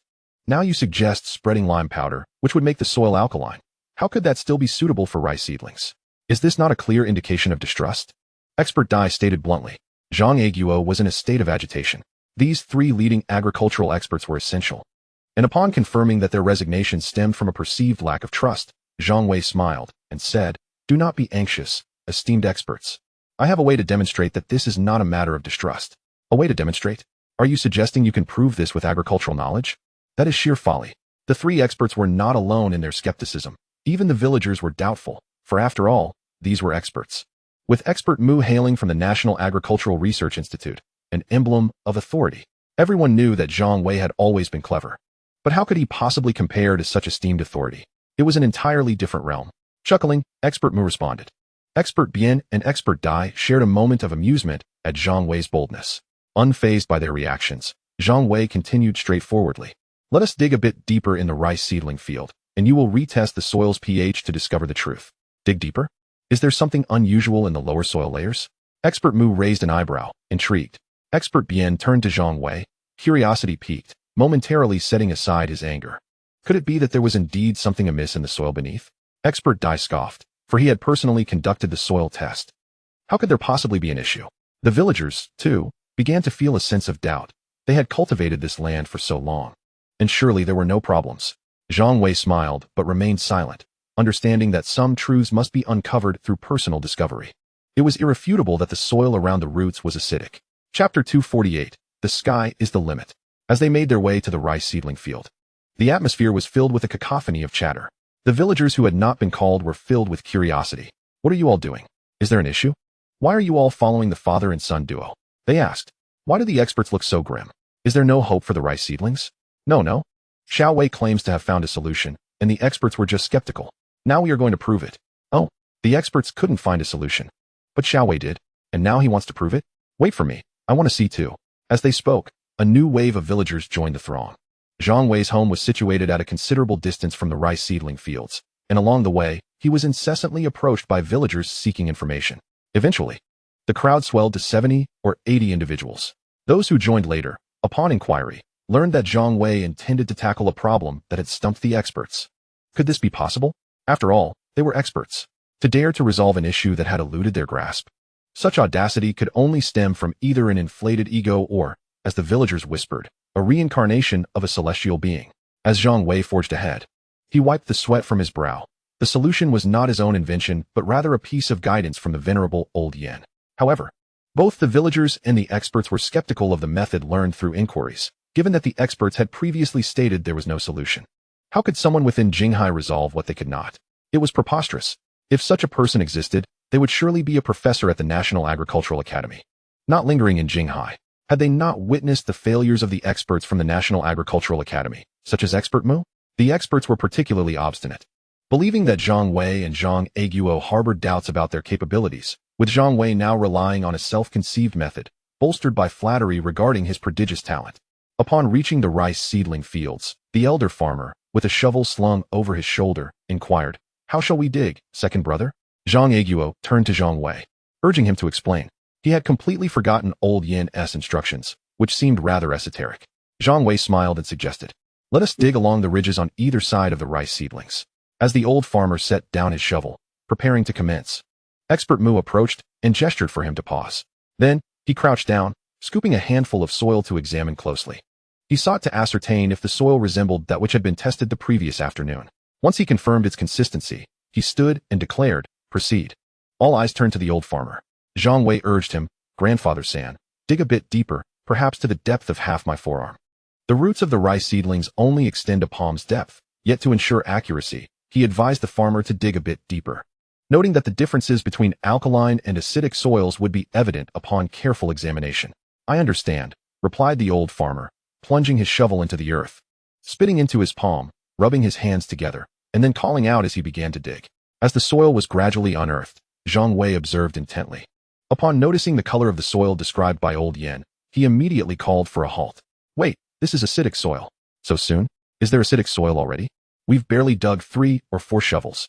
Many villagers wore expressions of skepticism, clearly doubting Zhang Wei's claims, especially after he had mentioned digging to half an arm's depth. However, unlike the villagers, experts Mu, Bian, and Dai, who were at the pinnacle of agricultural expertise, glanced at the soil, noting some color variations. Expert Dai approached and seized a handful of soil. Typically, acidic soils exhibit a darker hue, often blackish-brown, while alkaline soils are lighter, exhibiting whites and yellows. Yet, this soil was still black-yellow. How could it be acidic? Upon hearing this, the villagers began to comprehend the distinctions between acidic and alkaline soils. Black-yellow acidic soil? Expert Bian shook his head repeatedly, dismissing Zhang Wei's credibility, accusing him of feigning knowledge. Zhang Wei maintained a calm demeanor, picking up a handful of soil himself. "Observe. Although this soil is black-yellow, it is loose and soft, exhibiting excellent permeability, characteristic of acidic humus soil." The experts widened their eyes, taken aback by his tactile assessment. Expert Dai exclaimed, "Humus soil cannot be this color." Expert Bien also stepped forward to grasp a handful of soil, noting its texture resembled humus. Yet the coloration was clearly inconsistent with scientific standards. "Indeed, little Wei, right?" Expert Mu chimed in. "Humus soil should not exhibit this color. I have engaged in agriculture for decades and cannot be mistaken." Zhang Aguo chuckled. "Little Wei, what did Master Yin say? Share it with them." Everyone shook their heads. At this point, referring to the nebulous Master Yin seemed futile. They preferred to attribute Zhang Wei's insights to his own intellect, as he was still a youth. And no one would mock him. Zhang Wei smiled and crouched down, drawing the collective gaze of the crowd to the ground. "I am not speaking recklessly. Expert Mu, with your decades of agricultural experience, you ought to know that acidic soils are typically loose, with strong aeration and drainage, whereas alkaline soils are compact and prone to clumping, generally exhibiting poorer aeration and drainage, correct?" These were all insights imparted by Old Yen, though he articulated them in a manner that reflected his understanding. As he spoke, Zhang Wei gently crumbled a clump of earth, which promptly scattered. "You see, this aligns perfectly with the characteristics of acidic soil. The color has not changed because this soil has not fully transitioned to acidity. It can only be classified as weakly acidic. If this is the case, it will not significantly impact the growth of rice seedlings. But what are the deeper layers of soil? How acidic might they be?" Expert Mu regarded Zhang Wei with astonishment, unable to fathom his depth of knowledge regarding soil. Not only he, but experts Bien and Dai also displayed expressions of surprise, recognizing that Zhang Aguo's son possessed considerable understanding. The villagers stared wide-eyed, each silently contemplating. Truly, he is a prodigy, even comprehending the intricacies of soil. All of this knowledge stemmed from Old Yan's teachings to Zhang Wei. Yet no one believed it. Without substantial effort in soil research, how could one be so well-informed? Little did they know that earlier that morning, while at Jishui, Old Yin had meticulously instructed Zhang Wei on identification techniques, not just for soil, but also regarding the differing roots and stems of surrounding plants. Although he could not convey every detail, the consensus of these 3 experts should suffice, given their professional acumen. Among experts, Mu was the most authoritative on soil research, and he nodded slightly in agreement with Zhang Wei's observations. Indeed, the distinction between acidic and alkaline soils lay therein. However, this soil appeared akin to neutral soil, as many neutral soils in humid environments often resemble this. One could not be entirely certain. Truly, these experts from the National Agricultural Academy are commendable, many remarked. Acknowledging their meticulous research, Zhang Wei remained silent, directly uprooting a rice seedling nearby, then pointing to its roots. "Observe, does this rice seedling's root not exhibit slight rot, with tiny black holes present?" He did not even need to inspect closely, for according to Old Yan's instructions, he believed he would not err. Expert Dai, specializing in rice cultivation, took the seedling from Zhang Wei, slightly lifting it, squinting at it intently. Indeed, there are signs of rot, and small holes are present. However, such minor decay is perfectly normal. Even rice seedlings grown in neutral soils exhibit similar characteristics. Generally, they recover after transplantation, indicating nothing significant. He was, after all, a true expert in his field. Expert Bien nodded in agreement. Many villagers chose to trust the expert's words, having never encountered such knowledgeable individuals throughout their lives. Zhang Wei recognized the validity of their statements and continued. In truth, determining whether the soil is acidic is quite simple. You can conduct a test on this soil, which is the most straightforward method. Dissolve the soil in cool boiled water and then immerse pH test strips. If the pH value equals 7, it is neutral soil. If below 7, it is acidic soil. Surely, you all understand this without my elaboration? Laughter erupted among the crowd, realizing they would ultimately rely on testing. Expert Bien chuckled heartily, exclaiming that testing was indeed the solution, questioning why there was a need for further explanation. Zhang Wei could have demanded a test outright. Yet he aimed to demonstrate that neither he nor his father doubted the three experts' competence. Following Old Yan's advice, he detailed the explanation to ensure their conviction. Otherwise, even if the test revealed acidity, the experts might dismiss it as mere coincidence, harboring lingering doubts. As for the explanations provided earlier, they have been thoroughly articulated. Now, it is merely a matter of conducting tests, and I trust that these three experts will reach a conclusive determination without harboring any lingering doubts about previous assertions. Father, could you please assist the experts by retrieving the testing equipment? Zhang Wei glanced at Zhang Eguo, who responded with a slight acknowledgement and addressed the three experts. Where have you placed the testing tools? I shall fetch them. Expert Dai readily volunteered. They are in the laboratory. You wouldn't find them alone, so I'll accompany you. The laboratory was a mere 2 or 3 minutes walk from their location. As they conversed, the two turned and departed. Meanwhile, Zhang Wei instructed the old farmer to dig a few more shovels of earth, ceasing only when the soil reached a depth of half an arm's length. However, the color of the soil remained unchanged from before. Upon crouching down to examine it, he noted that the texture felt more loose, indicating a higher acidity. A few minutes later, Zhang Eguo and Expert Dai returned, each carrying a basin of water. Zhang Wei eagerly placed the previously excavated soil into one of the basins and stirred it, then requested a pH test strip from Expert Dai, submerging it into the mixture. Now, we simply need to observe the acidity indicated on the test strip to draw our conclusion. Everyone's gaze fixed intently on the strip held in his hand. Before long, Zhang Wei withdrew the test strip, rising to face the group with a smile. 68, indicating acidity. The revelation of acidity was indeed a surprise. Expert Dai inhaled sharply, while Expert Bien, in disbelief, snatched the test strip for closer inspection, standing there in stunned silence. Expert Mu also took a look at the strip and immediately raised a question. Xiao Wei, while 68 does confirm acidity, you previously mentioned that such a slight acidity would not affect the growth of the rice seedlings. How then could the seedlings repeatedly suffer from rice blast disease? Indeed, others echoed, recalling that Xiao Wei had stated the same. Expert Mu's reasoning was sound. As a scholar, he would not speak lightly. The villagers shared in their confusion.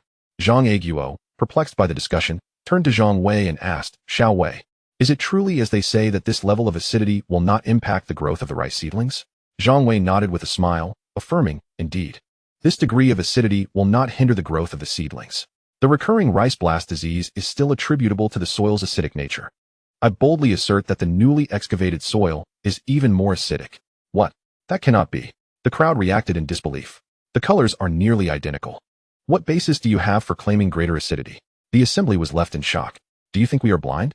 The color of the freshly dug soil is hardly different from the previous batch. Without uttering a word, Zhang Wei seized a handful of the newly excavated soil and tossed it into the clean basin of water, then requested another pH test strip from Expert Dai, placing it into the plastic basin. Now, let us ascertain the acidity of the freshly dug soil. Zhang Wei promptly extracted the test strip, glanced at it, and raised it triumphantly. 40. The expressions of those present shifted dramatically. Expert Bien, who had previously been shaking his head in amusement, found his smile frozen in place. The villagers, who had doubted Zhang Wei, fell into a collective silence. Although they may not comprehend the significance of the number 40, they understood that compared to the earlier value of 68, an acidity of 40 was extraordinarily high. Their astonishment grew as they realized that despite the soil's similar appearance, the pH levels were drastically different. Only 40, Expert Mu exclaimed, his countenance paling. Expert Dai looked bewildered, questioning why the soil appeared non-acidic. Zhang Eguo, indifferent, replied, regardless. It is acidic soil, and that is what matters, irrespective of appearances. Expert Mu shot him a disapproving glance and, in a serious tone, stated, this is a matter of academic significance. We must conquer what we do not understand. Expert Dai and Expert Bien nodded in agreement, showing their approval. Zhang Wei resolved to share all that Old Yan had conveyed to him, albeit in a well-organized manner. Yet, He sensed that old Yin was no ordinary individual. Such profound insight could not belong to just anyone. He turned to expert Mu and elaborated. In our country, soils are generally categorized based on environmental regions into various types, including brick red soil, yellow-brown soil, and others. Our area, situated in the lower Yangtze River Plain, comprises yellow-brown soil, which contains aluminum that appears colorless under acidic conditions. This indicates that the black soil has been entirely eroded by acid, while the yellow soil is still in the process of acidification, as the acidity has not yet reached its peak. The soil retains this coloration unless the acidity intensifies to the point of complete erosion. A bombshell revelation. The audience was left utterly astonished. The cause was rooted in the original soil. Expert Dai gasped in disbelief, exclaiming, "How could this be the reason? Why did I not consider this?" Expert Bien slapped his forehead in realization. It truly is a matter of the original soil. Expert Mu, visibly moved, marveled. A question that had eluded us has been resolved by a mere youth. Remarkable, truly remarkable. I had pondered why the rice seedlings repeatedly fell ill. It turns out to be due to excessive soil acidity. The villagers were left wide-eyed, having witnessed three esteemed experts express their astonishment with the word actually. It was evident just how taken aback they were. These were individuals of immense knowledge, akin to the vastness of the ocean. And even they resorted to the term actually to convey their surprise. Goodness, Zhang Wei, you are astounding. Expert Bien's credentials were impressive, formerly an expert from the Provincial Agricultural Research Institute. An expert Dai? He was a disciple of Professor Yuan, the father of hybrid rice. Expert Mu was even more distinguished, having been an expert at the National Agricultural Research Institute, possessing unparalleled agricultural knowledge. The questions that had baffled all three experts were eloquently articulated by Zhang Wei, a mere youth. This was nothing short of extraordinary. A prodigy? No. He was beyond that, clearly a being of boundless wisdom. The gazes directed at Zhang Wei brimmed with a profound reverence. He must surely be a celestial being descended to earth. For how else could he possess such extensive knowledge? To this day, they could not believe that Zhang Wei had merely inquired of others. Could anyone truly master so much information in just one morning? Little did they know that Zhang Wei had simply memorized it all. Everyone present found it hard to fathom. Seeing Zhang Wei as even more impressive than the three experts, a phrase suddenly came to mind for one individual. Only the sky is his limit. And it fit Zhang Wei perfectly. Chapter 249. A groundbreaking advancement in agriculture. A brief silence enveloped the assembly. No. Applying quicklime directly to the field would kill the rice seedlings. Indeed, quicklime absorbs moisture and, upon doing so, can cause burns, leading to the demise of the seedlings. Previously, fertilizer experts from the Supply and Marketing Cooperative had advised spreading quicklime in open fields. Now, the suggestion was to apply it directly to the crops. While everyone had established that the rice seedlings' ailments were indeed due to excessive acidity, they still could not validate the direct application of quicklime to the crops. However, at this juncture, many began to perceive that Zhang Wei was not entirely ignorant, especially the three experts, who regarded him with newfound respect. After a moment of distraction, Expert Mu regained his composure.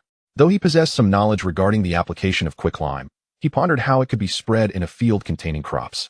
He approached Zhang Wei and remarked, "Zhang Wei, I concur with your assertion that the rice seedling's illness stems from the high acidity of the soil. I trust that you and Zhang Zong are not questioning our expertise. Yet how can quicklime be directly applied to crops? The seedlings would be scorched by the quicklime. You three can trust me without concern," Zhang Aguo replied with a smile. Expert Dai, however, did not heed him. "Zhang Wei, what Expert Mu stated is indeed correct. How can we apply quicklime directly?" He had come to accept the local sentiment. This young lad was indeed extraordinary. The villagers present were all observing Zhang Wei. With unwavering confidence, Zhang Wei addressed the three experts, stating, "If I were to explain the specific principles to you now, you would not believe me. However, once the quicklime is sprinkled, you shall see for yourselves. Indeed, quicklime can harm crops, yet if applied in moderation, it poses no threat." Noticing the puzzled expressions on the faces of the three experts, he chose to say no more, turning his attention to the villagers. "Now, everyone, listen to my instructions and remain quiet. Quickly, tell me how to apply it without harming the rice seedlings," exclaimed one. "Yes, my curiosity is piqued," echoed another. The three experts exhibited curiosity as well. Although they remained skeptical about the direct application of quicklime, their intrigue was undeniable. Zhang Wei nodded, assuring them that the quicklime would arrive shortly. "For now, return home and don old clothing. Remember, nothing should be exposed except your eyes. When the time comes, each of you will bring forth a bamboo sieve. The gaps in the sieve should only permit the smallest particles to fall, and this must be done while shaking it. Upon hearing Zhang Wei's directives, everyone dispersed in a flurry of excitement, their curiosity overwhelming. Approximately 10 minutes later, everyone reconvened, and the truck carrying the quicklime arrived beside the fields. Zhang Wei guided them to fill the sieves with quicklime, and all stood ready for instructions. Zhang Wei surveyed the assembled individuals with the sieves and called out, "Each person will be responsible for a 2-meter stretch of rice seedlings. Remember, walk and shake the sieve simultaneously. If you notice any gaps, do not fret, continue forward." This method was not taught to him by the elder Yan, but rather conceived through his own reflection, inspired by a biology teacher from his past life who had provided a similar example. Responding to his command, the villagers each took their sieves and made their way into the fields. As they shook the sieves, the quicklime trickled down through the gaps, creating a cloud of white dust that settled among the rice seedlings. Both the individuals applying the quicklime and the 3 experts were astonished to discover that, although the quicklime was indeed burning, the rice seedlings did not wither as violently as they had anticipated. Remarkably, the seedlings appeared unharmed. Expert Dai, his eyes wide with disbelief, could no longer contain his curiosity. He approached Zhang Wei, who was observing the operation from the edge of the field, and earnestly inquired, "Xiao Wei, I humbly seek your guidance. Why have the rice seedlings not been dehydrated by the quicklime?" His curiosity was palpable, to the extent that he used the very phrase "humbly seek guidance." Experts Mu and Bian leaned in attentively, eager to hear Zhang Wei's explanation. Had Zhang Wei been present, he would surely have beamed with pride. However, he too was actively engaged in the application of quicklime. Zhang Wei quickly turned and replied, "I dare not claim to know." Expert Bian, bemused, said, "Do not be modest. You have already challenged our understanding. After years in agriculture, this is the first time we have witnessed quicklime being directly applied to crops. Are we to believe that your knowledge surpasses ours?" Zhang Wei smiled slightly, responding, "I shall explain if the rice seedlings are unharmed by morning." The original words of the elder Yan were that sprinkling quicklime on the ridges might allow half of the rice seedlings to survive. But he was unwilling to settle for that. Half survival would still impede cultivation. Fortunately, he had been reborn, and he recalled an instance from around 2003 or 2004 when his biology teacher had held up a newspaper discussing plant growth. The teacher had pointed to a report about quicklime being directly applied to crops in a certain region of Xiongnan and questioned why the crops remained unharmed. Zhang Wei had speculated whether it was hydrated lime, only to be chastised by his teacher for misunderstanding the distinction. Finally, the teacher had clarified that if quicklime was used in low doses, it could cause slight burning, yet plants tend to thrive better after such adversity. Since this had been reported, the practice of directly applying quicklime in fields had spread, yet the people of this era had yet to validate it. How could they know? Zhang Wei knew he could not fully reveal the truth yet, lest he incite further skepticism. The absence of answers left the experts restless through the night. The following morning, before dawn, the 3 experts arrived early at the fields, anxious to see if the chemical reaction from the night before had burned the rice seedlings. However, upon their arrival, they were astonished to find 20 or 30 villagers standing in silence. Approaching, they were taken aback to see the rice seedlings appeared even more vibrant, truly unharmed. "What on earth is happening?" one exclaimed. "Where is Xiao Wei? I await his explanation." The villagers gazed into the distance, eager to see if Zhang Wei would arrive. Expert Mu furrowed his brow in deep contemplation, grappling with the inexplicable phenomenon of why quicklime had not harmed the rice seedlings. "Dai, you are a learned individual. Do you have any insight?" an elder inquired. The others turned their attention to the 3 experts, their inquiry rendering them speechless. What could they say? Did they really know why they had rushed to the fields at dawn? Expert Dai stammered, uncertain of how to respond. Could he confess ignorance in front of the gathered crowd? What would that do to his reputation as an expert? Expert Bien cleared his throat, suggesting, "Let us discuss that later. What did Xiao Wei say yesterday? Are we to apply manure today? When will that occur?" He could only divert the conversation, unable to provide an answer. "I do not understand." Expert Mu declared candidly, "I do not comprehend why quicklime does not harm crops when applied." This admission sparked an uproar. What? Experts from the National Agricultural Institute do not understand? What on earth is going on? Xiao Wei, do not sleep any longer. Come forth and explain. As the crowd swelled, not only those from yesterday's gathering, but also individuals from neighboring areas flocked to witness the unfolding mystery. Soon, 200 to 300 people had congregated. "I told you, Xiao Wei is unlike ordinary folk. Indeed, remember what my aunt said 2 years ago? She claimed Xiao Wei was the reincarnation of the star of literature. When she took the second daughter-in-law to the hospital to give birth, Xiao Wei's arrival was heralded by swirling purple energy, and upon his birth, he had dragon-like features, with 5 rays of light piercing the heavens, and a captivating brilliance emanating from his eyes. I have heard my aunt speak of this as well. It truly happened. You see, Xiao Wei knows what the experts cannot comprehend. But what is the explanation? Why did the quicklime not harm the crops? You ask me? If I knew, wouldn't I be the reincarnation of the star of literature as well? Laughter erupted among the crowd, and even the three experts chuckled. They were skeptical of the notion of reincarnation, but acknowledged Zhang Wei's impressive knowledge. Here he comes, someone shouted, drawing the collective gaze of the crowd toward the gravel path. Amidst the watchful eyes of 200 to 300 people, Zhang Wei strode forth as if illuminated by a radiant light, while Zhang Aiguo, who had been walking ahead, was unceremoniously overlooked by the throng. Yawning, Zhang Wei approached the field, only to be enveloped by the crowd before he could draw near, leaving Zhang Aiguo squeezed out of the gathering. Xiao Wei, quickly tell us. What is the explanation? Why did the quicklime invigorate the rice seedlings instead of harming them?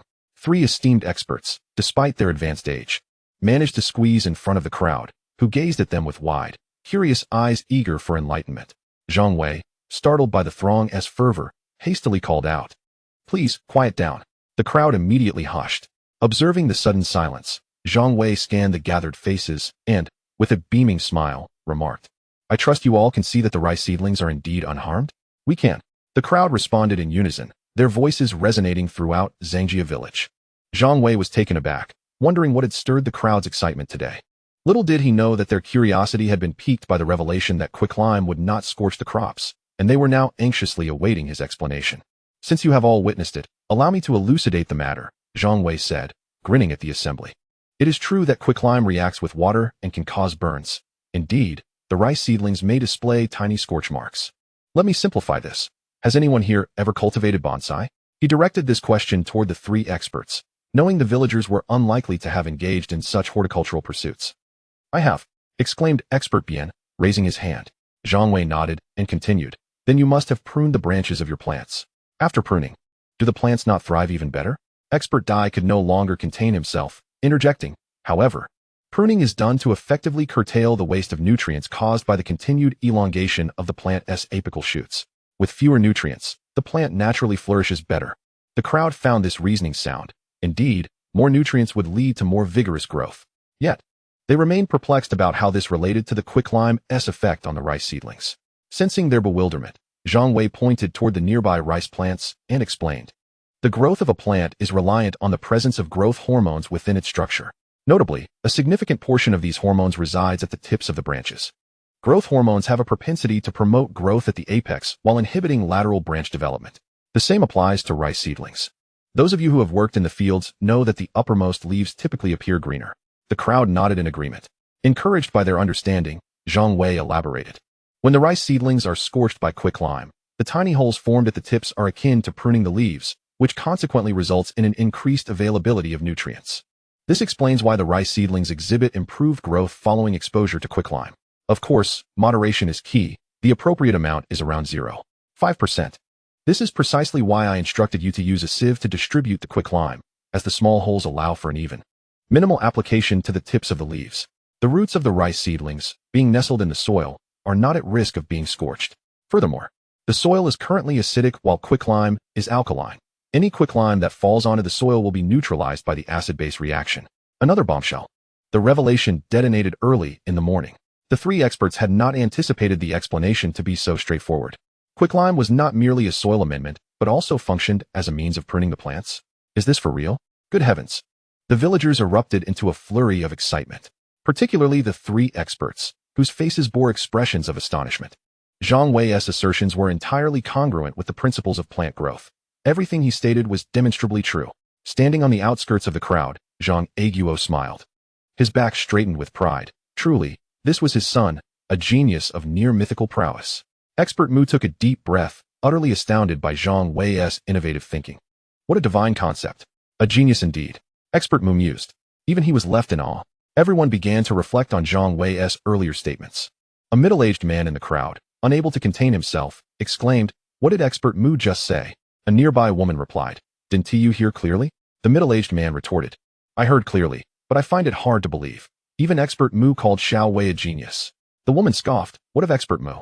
I've told you before that Xiao Wei is the reincarnation of the Wenchang star. Do you understand what that means?" An elderly gentleman, towering at over 60 years of age, remarked, "I can see it clearly now. These three experts are no match for Xiao Wei. They have been toiling for several days, and the condition of the rice seedlings only worsened. Yet now that Xiao Wei has stepped in, the seedlings are thriving. Based on my decades of farming experience, after applying manure and a bit of pesticide today, these rice seedlings will undoubtedly flourish.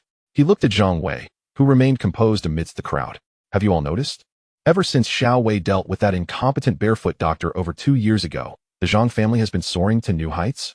If I am not mistaken, it is all thanks to Xiao Wei.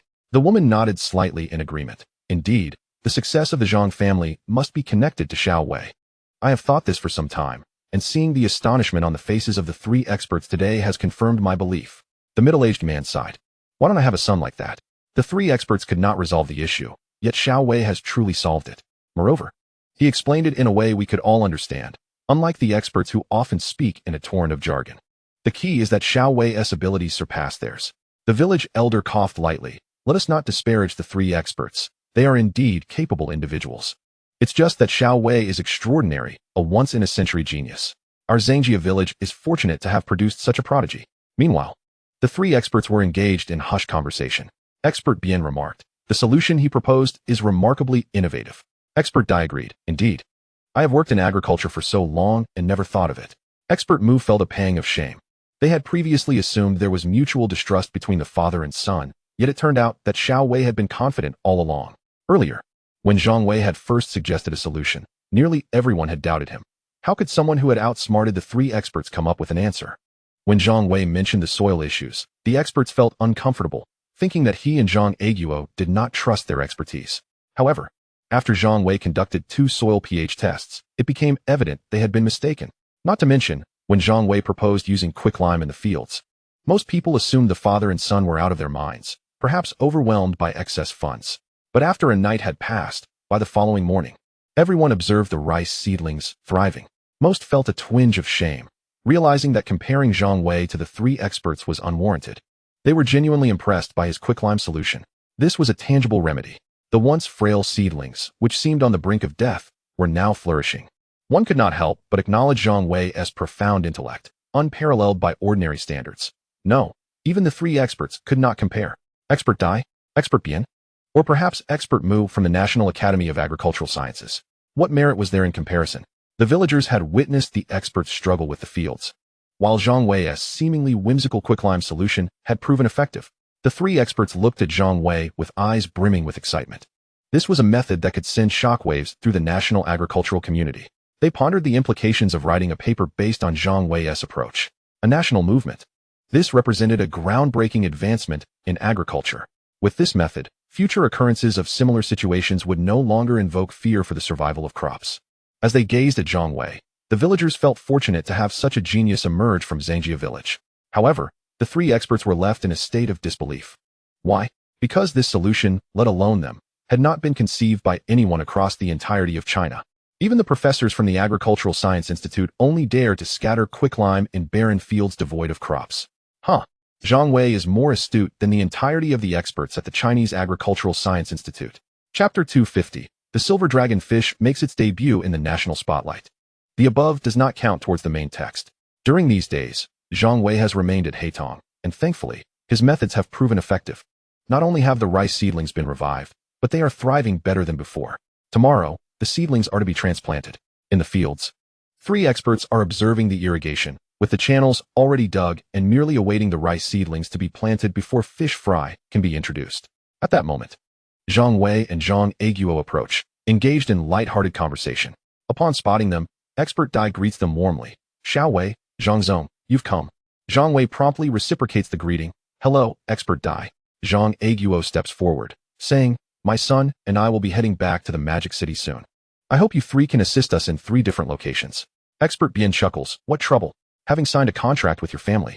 We are effectively part of your household now.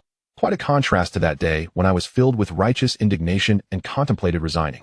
Zhang Wei lets out a hearty laugh. You jest. It is indeed my family's honor to have such learned individuals as yourselves. Zhang Aiguo nods in agreement. Learned individuals?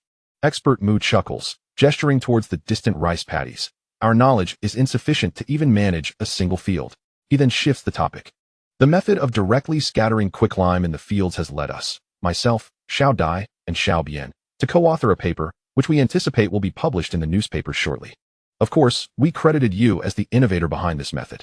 Your family's rice mill is called Silver Dragonfish, correct? We even managed to slip in a little advertisement for it in the paper. Zhang Wei pauses, realizing these three experts are quite shrewd, cleverly using their paper to promote his family's rice mill. He quickly expresses his gratitude. Thank you. Zhang Aiguo then takes out some cigarettes and begins to share. Zhang Zong, you wouldn't stop offering cigarettes just because we didn't mention it, would you? Expert Dai pretends to be disgruntled, but then smiles, in truth. We should be thanking Xiao Wei for this paper, which will undoubtedly elevate our reputations. What people seek ultimately boils down to fame and fortune. And while these experts do not place excessive value on wealth, they naturally hold great regard for their reputations. Zhang Wei's innovative idea of using quicklime in agricultural fields is a national first, and now that the three experts have published it, they are genuinely grateful to him. At that moment, Zhang Aiguo's phone rings. The conversation halts as everyone turns to look. Hello? Zhang Aiguo answers. You're looking for Expert Dai? All right, hold on. He hands the phone to Expert Dai. Expert Dai, it's for you. I don't know who it is. Zhang Wei looks on in curiosity. His father calling to find Expert Dai? It's most likely Professor Yuan. Expert Dai takes the call, saying, this is Dai Qingren, your teacher. Suddenly, his expression brightens with surprise. Teacher, you've arrived? Where are you? I'll come to pick you up. He nods affirmatively before hanging up. Zhang Wei is already elated at the news. Professor Yuan is coming. What does this signify? It means that the latest hybrid rice may be within reach, seeds capable of yielding 200 pounds per acre. Although these rice seedlings won't be needed this time. What about the second season? Hybrid rice that could increase yields by over 50. Expert Dai returns the phone to Zhang Aiguo and excitedly says, Zhang Zong, will you accompany me to pick up the teacher? Zhang Wei interjects, I'll go too. Professor Yuan, the foremost authority in rice cultivation across the nation, is coming to our aid due to the issues with our seedlings. Oh, Professor Yuan is coming? Expert Mu's face lights up, being a true expert in rice cultivation himself. He adds, I will join as well, and perhaps seek his guidance. I have long admired Professor Yuan. I shall accompany you too, Expert Bien states. Let us go. Zhang Aiguo replies, though the smile in his eyes betrays his excitement. After nearly an hour's drive, Zhang Wei finally meets Professor Yuan, a slender elderly gentleman dressed simply. Yet this man's every action impacts the nation's grain production, though he has faced criticism in later years. It in no way diminishes Zhang Wei's respect for him. Professor Yuan is a remarkable individual who has made substantial contributions to the nation's food security. Inside the car, Zhang Wei graciously offers the front passenger seat to Professor Yuan, squeezing into the back with the three other experts. Teacher, what brings you here? Expert Dai inquires. Professor Yuan turns his head. I heard you encountered some difficulties last time. I was tied up with a research project, but now that it's concluded, I came to see how things are going. Among my students, you stand out, but you've let me down. Expert Dai feels awkward. And the other two experts share his embarrassment. Although Professor Yuan is referring to Expert Dai, all three were unable to devise a solution. Zhang Wei interjects. The three of them have already helped resolve our issues. You need not speak well of them. Professor Yuan chuckles. I've seen their papers in several newspapers. It mentions the young prodigy, which I presume refers to you. The photo bears quite a resemblance. A photo? Zhang Aiguo, who is driving, asks in confusion. Zhang Wei feels a bit dazed, wondering how his photo ended up there. He glances at the three experts, only to find them deliberately averting their gazes, looking rather guilty. Professor Yuan opens a somewhat old-fashioned black briefcase resting on his lap and pulls out several newspapers. Here, take a look, he says, handing them to the back seat. There are about 4 or 5 newspapers. Zhang Wei eagerly takes them and begins to read, only to find himself at a loss for words. You three experts. Why involve me in your quest for fame? The headlines read, Innovative Agricultural Techniques from a Young Prodigy, on the use of quicklime to improve the acidity of agricultural land. A revolutionary agricultural idea born from a youthful imagination. Is Silver Dragon Fish Farm as agricultural reform? Zhang Wei finds himself both amused and exasperated. While the papers indeed feature the experts' work, the last statement is excessively flattering, making the headlines rather sensationalist. Professor Yuan winks and half-jokingly remarks, the entire agricultural community is astounded by your creativity. Zhang Wei breaks into a sweat, remaining silent. Zhang Aiguo can't help but ask, is it really that exaggerated? Not exaggerated at all, Professor Yuan replies with a smile. The agricultural sector is comprised of a few old-timers like us. Upon seeing these papers, many were excited, conducting numerous experiments that confirmed the viability of your ideas. Subsequently, various academic papers corroborated the findings, and when other newspapers caught wind of the term young genius, they all published articles mentioning Silver Dragon Fish Rice Mill, which I presume is your family's enterprise. I suspect the entire nation is now aware. Zhang Wei is somewhat taken aback. Experts and professors from the industry have stepped forward to amplify the momentum, despite the newspapers praising him. The mention of Silver Dragon Fish Rice Mill cannot be overlooked. It seems that Silver Dragon Fish has indeed made a name for itself in the national arena. While agricultural experts may usually remain inconspicuous, when they mobilize, they wield an enormous influence. Though Zhang Wei anticipated a significant impact, he had no idea just how extensive it would be. Many places are already abuzz with chatter. That young genius looks so familiar. Look closely. Doesn't he resemble that young man who recently made headlines for our nation? Oh my, it truly is the young man who brought glory to our country. Turns out he is the son of the owner of Silver Dragon Fish Rice Mill. Silver Dragon Fish Rice Mill? So that's a rice processing company?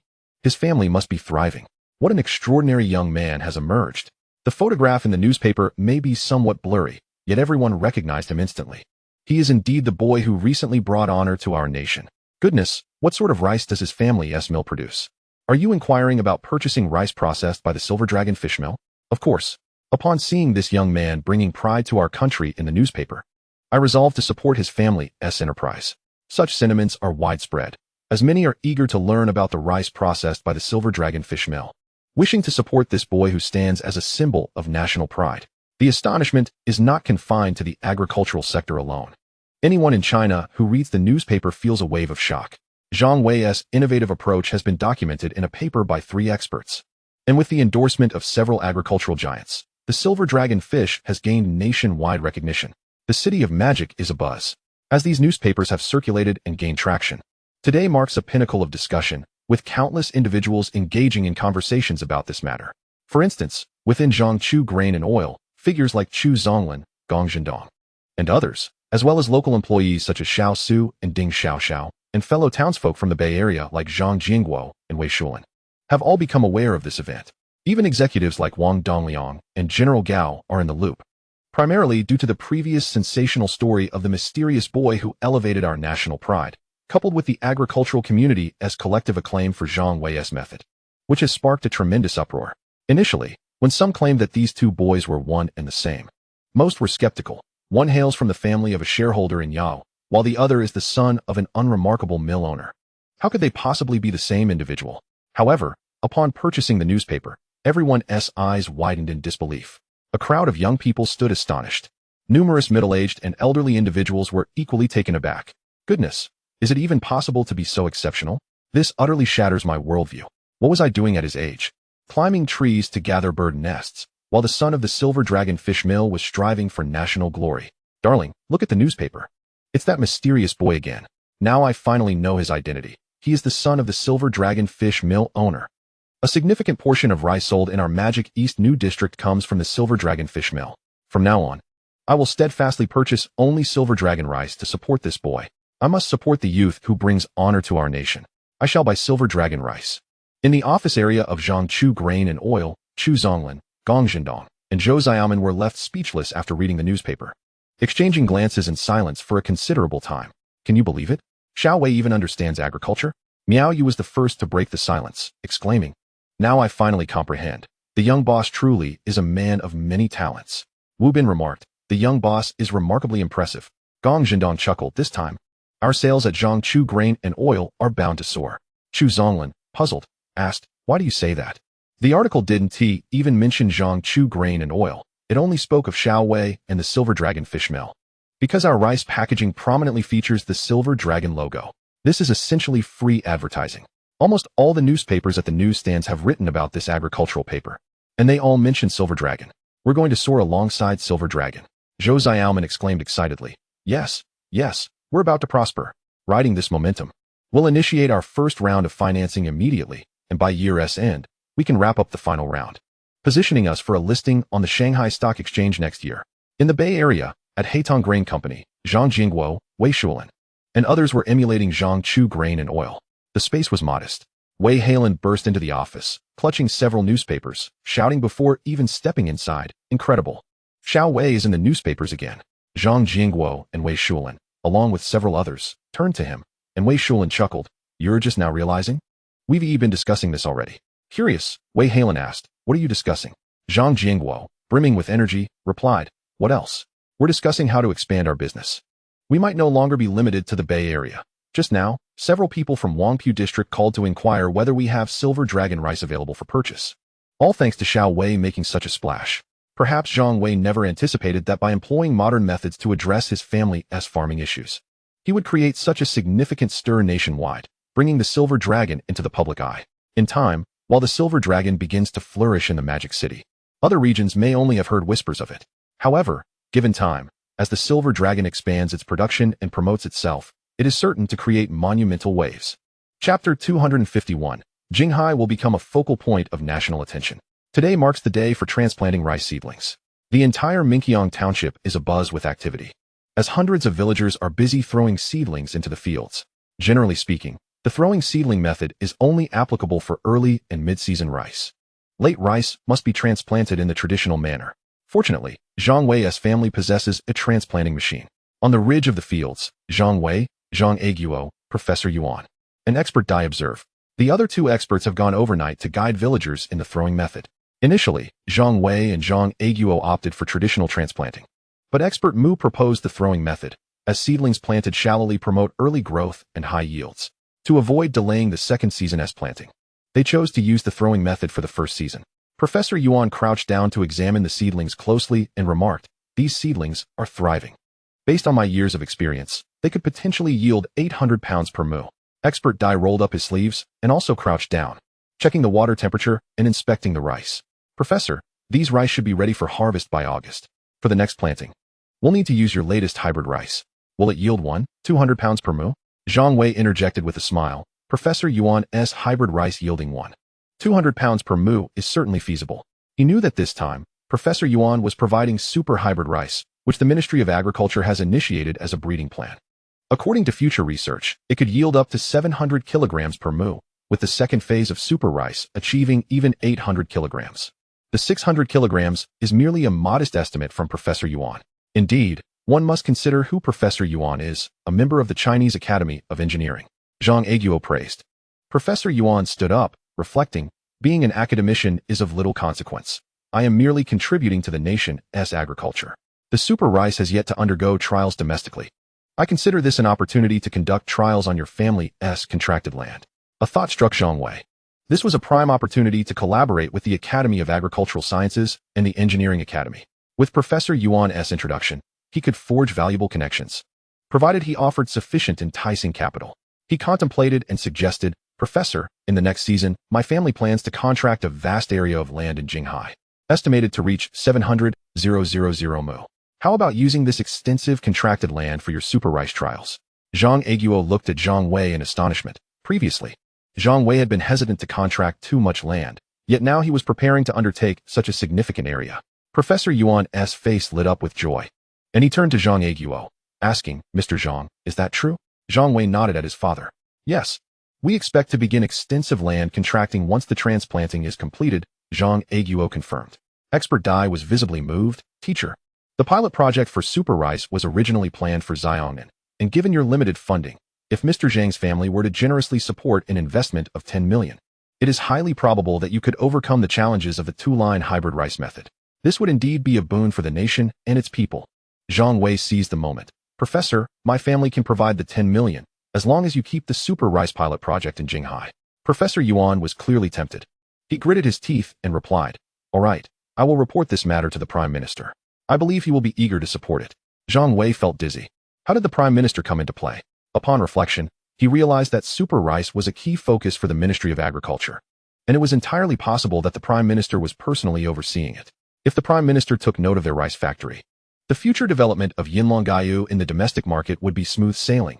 As long as they did not act recklessly, no department would dare to trouble them. In fact, the second phase of the super rice project had been personally approved by the Prime Minister, who was quite pleased to allocate 10 million. Professor Yuan laughed heartily. "No problem. I will contact the Prime Minister shortly, and once it is approved, I will give your family a call." Both Zhang Aiguo and expert Dai wore expressions of joy as they began discussing investment matters with Professor Yuan. Zhang Wei was particularly elated. He never anticipated that a mere issue with rice seedlings would prompt Professor Yuan to personally visit, nor did he expect such a prominent figure to be constrained by funding. If this endeavor succeeded, the extensive pilot project for super rice in Shanghai would undoubtedly become a point of national interest. With diligent promotion, The rice processed by Yinlonggayu would surely sell well across the country. This was the first step towards building a financial empire and also a step towards benefiting society. Over a month had passed. Zhang Wei hurried to Shanghai in his father's car as the approval for the 640,000 mu rice paddy contract he had applied for a month ago had come through. This time, it was not merely provincial approval, but had been reported to the National Land Administration, and both father and son would need to go to the capital for registration. The spring air was vibrant, with green trees and unknown wildflowers retreating from view on both sides of the road. Inside the car, Zhang Wei, sitting in the passenger seat, asked, "Dad, after we finish the registration in Shanghai, will we need to go to the capital? Do we have the funds to keep up?" Zhang Aiguo, though weary, had an excited gleam in his eyes. "Funding is not an issue. Secretary Mao just informed me over the phone that the province is personally assisting us with a loan of 100 million for Yinlonggayu. The money for the land contract is basically secured." This time, Yinlonggayu was making significant strides, a first in Jiang province. The provincial leaders were closely monitoring the situation, eager to promote agriculture in Shanghai, a venture beneficial to the country and its people. Naturally, the leaders were invested in it. If Yinlonggayu had more formidable strength, securing a loan of 1 billion would not be an issue. After all, being based in Yinxi, the leaders only needed to pay a little attention to understand Yinlonggayu's capabilities. The rice factory had just been completed, and there would be numerous expenditures ahead. Zhang Wei sighed, noting that the machinery for the rice factory had been imported from abroad, which would likely cost several tens of millions. Zhang Aiguo turned the steering wheel. "I've already contacted the overseas suppliers. The machinery will cost around $3.5 million. President Yin has accepted our large order for the production line equipment, giving us a 20% discount, which comes to about 10 million. Fortunately, sales for Bay Area and Jiangsu grain and oil have surged recently, and we have only utilized $2 million from our Citibank account." Zhang Wei mentally calculated. They likely still had around $12 million in Citibank. With the rice factory now completed, they would need to hire a significant number of workers, which would require another substantial investment. Furthermore, once they completed the registration in the capital, the total contracted land would reach 700,000 mu. The next step was to establish a reputation for the rice processed by Yinlonggayu. Currently, aside from Jiangsu grain and oil and Bay Area, thanks to the efforts of the old Miao sales team, they had already achieved an additional 5,000 tons in monthly sales, yet it still wasn't enough to expand further. The car pulled up at the municipal building. After reporting their arrival, Zhang Wei and his father proceeded directly to the mayor's office. Inside the office, Zhang Wei followed his father in and noticed that, besides Secretary Mao and Mayor Tian, there was a venerable elder whose presence commanded respect, akin to a towering mountain radiating immense authority. "Oh, Mr. Zhang and Young Wei have arrived." Secretary Mao was the first to notice, standing up and warmly ushering the two to sit on a nearby sofa. Zhang Wei and Zhang Aiguo quickly greeted them. They proceeded to discuss the development issues related to the land contract. Zhang Aiguo recited the speech he had prepared in advance, and Secretary Mao, Mayor Tian, and the elder nodded in agreement. However, Zhang Wei found it curious that Secretary Mao and Mayor Tian made no effort to introduce the elder. Next, Yinlonggayu will provide more job opportunities for Yinxi and in Shanghai. I hope to leverage the contracted land to establish a true land of fish and rice through the harmonious growth of both, Zhang Aiguo stated. The elder lightly clapped his hands and stood, patting Zhang Aiguo on the shoulder. "Well done, Xiao Zhang." He then turned to Secretary Mao and Mayor Tian. "I have some matters to attend to at the provincial level, so I must take my leave. You two should discuss with Xiao Zhang about registering in the capital in the next few days." Secretary Mao stood tall. "Rest assured, Secretary, we will fully cooperate with Mr. Zhang's endeavors. We will not disappoint the provincial government's trust in Shanghai." Mayor Tian vowed earnestly. Zhang Wei was taken aback while sitting on the sofa. Even Secretary Mao addressed this man as secretary. Could it be that he was the provincial secretary of Jiang province? This was a figure of immense stature and authority, far surpassing even his own great-uncle. As the provincial secretary departed, Zhang Wei could no longer contain his curiosity and asked, "Uncle, who was that just now?" Zhang Aiguo looked equally intrigued. Secretary Mao and Mayor Tian exchanged glances before turning back with smiles. "The gentleman you just saw is our provincial secretary. Your family has stirred quite a commotion with the large-scale pilot project for super rice cultivation. Why was this not communicated to us? Not only Secretary Lin, but even the Prime Minister has taken notice of your family's endeavors." Mayor Tian added reproachfully, "If it weren't for Secretary Lin informing us, Secretary Mao and I would still be in the dark." Indeed, Zhang Wei had never encountered such a high-ranking individual in his entire life. He was astonished to have met the head of a province, who was evidently concerned about the development of Yinlonggayu. Of course, He understood that Secretary Lin's interest in the 700,000 mu of contracted land was one factor. But the primary reason was that this land would serve as a pilot for Super Rice, a matter of national significance. However, why hadn't Professor Yuan called yet? Chapter 252, The Inscription.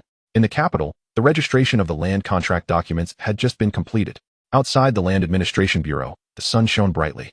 Though the dust in the capital was somewhat bothersome, Zhang Wei squinted and asked, "Dad, what did Uncle say about the factory yesterday?" Zhang Aiguo, holding a briefcase, replied. Baoquo mentioned he is busy with the handover of work with Old Song. He can't manage the factory alone. Do you have any good ideas? Zhang Wei pondered carefully. Yinlongyu currently had a 60,000 square meter factory, and if they hired more employees, the number could reach around 500. Thankfully, the rice processing steps were relatively few. Otherwise, such a large factory would require at least 2,000 to 3,000 workers. Uncle had been with Yinlongyu for quite some time, so he generally knew how to manage. But being a farmer by background, he could not achieve perfection. The only solution was to hire a professional manager. Let's hire a professional manager, Zhang Wei proposed. Zhang Aiguo nodded in agreement, acknowledging that this was the only course of action. Recently, hiring a professional manager had become imperative, as the rice factory was expanding at an astonishing rate, leaving him somewhat disoriented. Zhang Wei chuckled. Indeed, in just over a month. Once the rice is harvested and the super rice is planted across 70,000 acres, the factory will no longer fret over production constraints, but will instead concern itself with sales. Old Chu had called earlier, informing him that Zhangchu Grain and Oil was in the midst of financing, and it was anticipated that the final round would conclude by year-end, leading to an IPO early next year. By then, our family would be shareholders of a publicly listed company. Zhang Aiguo grinned. A black hunky vehicle slowly approached from the distance. Zhang Wei cast a brief glance, but paid it little mind, turning to his father to say, Zhangchu Grain and Oil also needs to hire a professional manager. Uncle Chu and Uncle Gong have called out for help numerous times. The growth is simply too rapid. Let us head back to Yen City. Our machinery is expected to arrive soon, and we must ensure everything is in order, Zhang Aiguo remarked as he walked ahead, adding, Our Yilongyu rice is selling quite well in the Magic City, but production is somewhat struggling to keep pace. Zhang Wei followed closely behind, contemplating the challenges of rice procurement. Fortunately, in just over a month, the rice would be ripe for harvest, which should sustain them for a while. Once the super rice was extensively planted, the factory would no longer need to source rice externally. As he finished speaking, the hunky vehicle came to a halt before them. Zhang Wei and Zhang Aiguo paused, casting a puzzled glance at the car. The window slowly descended, revealing a smiling face from the passenger seat. Get in. I'm taking you to meet two individuals. Upon recognizing Professor Yuan, Zhang Wei was somewhat surprised by his presence in the capital. Professor, what brings you here? Who are we meeting? Zhang Aiguo inquired, slightly bent over. You'll find out once you're in the car. Those two are pressed for time. Professor Yuan waved them in, suppressing his curiosity. Zhang Wei and his father entered the vehicle in succession. Once inside, the hunky car began to glide forward. Professor Yuan turned around with a grave expression. I intended to call you today, but the premier summoned me. He said you two have arrived in the capital and specifically asked me to bring you to meet him and the vice premier. Remember, maintain a respectful demeanor. Zhang Wei was taken aback. The premier and vice premier wished to meet him and his father? Was this a dream? These were the highest echelons of the state. Zhang Aiguo appeared equally astonished, stammering. Professor, you mean the premier and vice premier want to see us? He gasped. I can't be dreaming, can I? Professor Yuan's expression was earnest, emphasizing that the premier and vice premier were genuinely interested in the pilot planting of super rice. Be sure to accurately report your investment plans and budget. No embellishments, do you understand? Embellishments? Who would dare? Zhang Wei felt as though he were caught in a dream. This time, Yilongyu had indeed entered the sights of the nation's elite. The car traveled at a steady pace, and before long, they arrived at the Shanghai region, continuing towards the Forbidden City, with the Xinhua Gate plaque now in view. Zhang Wei's heart raced. This was the pinnacle of political power in China, and today, he and his father were to meet one of the country's highest leaders, the premier and vice premier, an exhilarating prospect. After passing through multiple security checks, the trio was escorted by armed police to the State Council's office. They waited outside for about an hour. Ordinarily, such a wait would have tested Zhang Wei's patience. But knowing they were about to meet the premier and vice premier kept his spirits high. When the staff finally announced that the premier was ready to see them, Zhang Wei felt as though he were walking on air, unsteady with anticipation. At last, they arrived at the premier's office. A staff member knocked softly and announced, Premier, Professor Yuan has brought the guests. A vibrant voice from within beckoned them in. Upon entering, Zhang Wei saw an elderly man with glasses and a frail-looking elder standing by the window, engaged in discussion. They radiated an aura that made one instinctively feel drawn to them. It was indeed the premier and vice premier. Zhang Wei felt his excitement swell, nearly losing his footing. One was the beloved premier, while the other was a future leader who had significantly contributed to China's reform. Two of the most remarkable figures of their time. Zhang Aiguo was equally flushed with excitement, his breath quickening. The premier turned, smiling. Professor Yuan has brought you here. Please, take a seat. The vice premier gestured towards the sofa, inviting them to sit. Zhang Wei still felt as though he were dreaming, unsure how he managed to lower himself onto the seat. Once settled, the premier and vice premier joined them, appearing remarkably approachable. Professor Yuan was the first to speak. This is the premier, and this is the vice premier, he said, then turned to the leaders. Premier, vice premier, this is Zhang Aiguo, and this is his son, Zhang Wei. Hello, premier. Hello, vice premier. Zhang Aiguo suddenly sprang to his feet, saluting. The abrupt movement startled Zhang Wei, momentarily diminishing his excitement, yet he followed suit, standing to say, Premier, vice premier. Greetings to you both. The premier smiled gently, gesturing for them to sit. I have only 10 minutes. Xiao Zhang, please share your thoughts on the Super Rice pilot project. The vice premier looked on, smiling at both of them. Zhang Wei's nerves began to dissipate upon witnessing the premier and vice premier's affability, allowing him to sit back down. Zhang Aiguo bashfully scratched his head, taking a seat as he spoke. Regarding Super Rice, my son and I have had discussions and are fully supportive. In addition to contracting 70,000 acres for the pilot, we will initially invest 10 million under Professor Yuan's guidance, and if the funds fall short, we will increase it, whether 20 million or 30 million. We are committed to seeing this project through. Professor Yuan chimed in. Mr. Zhang's investment for Super Rice will amount to at least 100 million, factoring in the cost of the contracted land.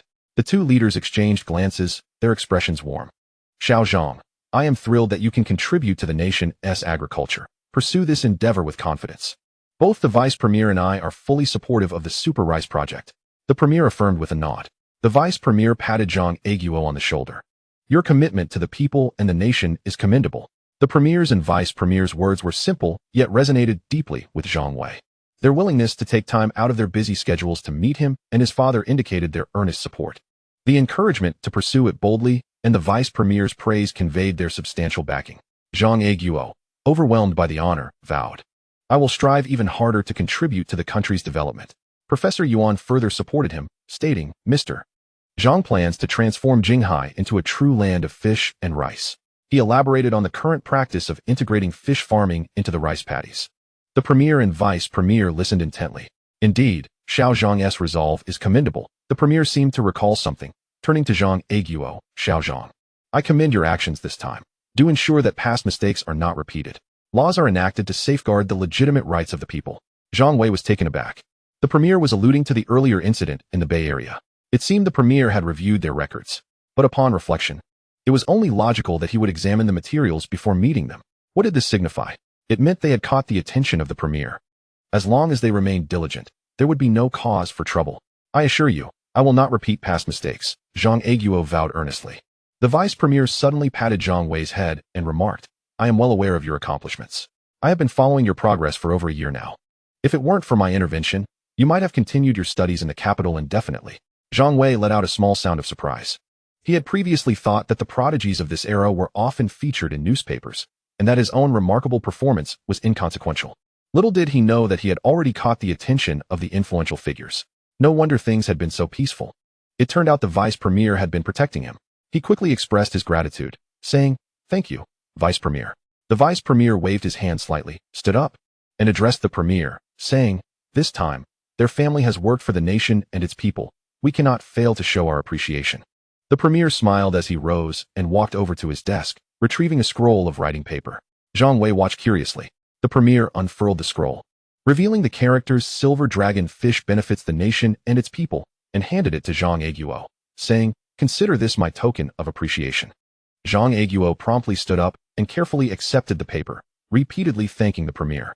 Zhang Wei understood the significance of this calligraphy. It was invaluable, a treasure beyond measure. With this piece hanging in the Silver Dragon Fish factory, as long as they operated legally, no one would dare to interfere. Since you have mentioned calligraphy, allow me to present a piece as well, the vice premier stated as he approached the desk. Premier, may I borrow your writing tools? The premier chuckled and fetched the ink and paper, asking, Would you like me to grind the ink for you? No, no, I can manage, the vice premier replied, taking it upon himself to grind the ink. Zhang Wei felt a wave of happiness wash over him. First the premier's calligraphy, and now the vice premier was also writing. He was eager to see what words would emerge. He knew well that the Super Rice project promised immense societal benefits. If successful, it could nearly double the nation's grain production, which explained why both leaders were so invested. The calligraphy also served as a safeguard against any nefarious intentions towards silver dragon fish, acting as a protective talisman. Zhang Aiguo and Professor Yuan gathered around to observe, and Zhang Wei stood up to watch as well. The vice premier's calligraphy surpasses that of even master calligraphers. Professor Yuan exclaimed enviously. No one replied. As the vice premier laid the writing paper flat on the desk, dipped the brush into the ink, and began to write slowly. The first character was good. Zhang Wei was slightly puzzled. Good at what?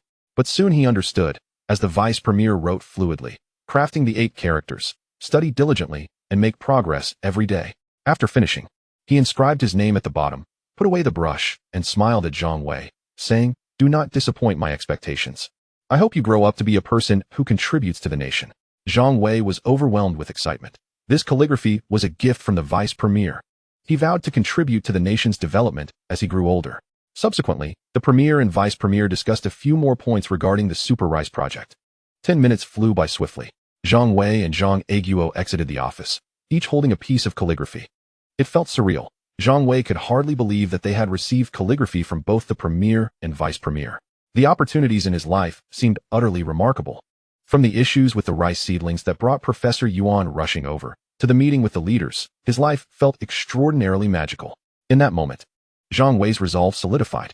No matter how prosperous their family became in the future, they would never follow in the footsteps of certain wealthy individuals who chose to emigrate. He was determined to contribute to the growth of China's economy, even if only in a modest way. A strong nation would instill greater confidence in its citizens, and the lifeblood of a nation lies in its economy. Zhang Wei was resolute. He would leverage his vision for the next 20 years to help China become an economic powerhouse. This was to be his goal for the coming decades, to rejuvenate the Chinese economy. Chapter 253, The Issue of Currency Trading. More than a month passed, and August arrived, bringing with it scorching heat. During this time, Zhang Wei diligently pursued his studies, focusing on self-taught knowledge in financial management. One morning, as he set out, Zhang Wei rode in a second-class car, the Porsche belonging to Chun Yingying's mother. The experience was quite pleasant, leading him to contemplate whether his family should acquire a new vehicle. Upon arriving at the hometown flavor restaurant, Zhang Wei spotted a new Mercedes-Benz S600 and couldn't help but cast a look of envy. That car cost around $3 million. While his family could afford it, he had never considered purchasing such an expensive vehicle. Entering the restaurant, he noticed a bustling atmosphere with an 80 occupancy rate. At that moment, his mother, Chung Lin, hurriedly exited with her handbag, prompting him to call out, "Mom, where are you off to?" Chung Lin paused, exclaiming, "Oh dear, I completely forgot to pick you up." She appeared slightly frustrated. "I'm going to check on 2 more storefronts. The 7 hometown flavor restaurants are performing well, and I'm planning to open 2 more.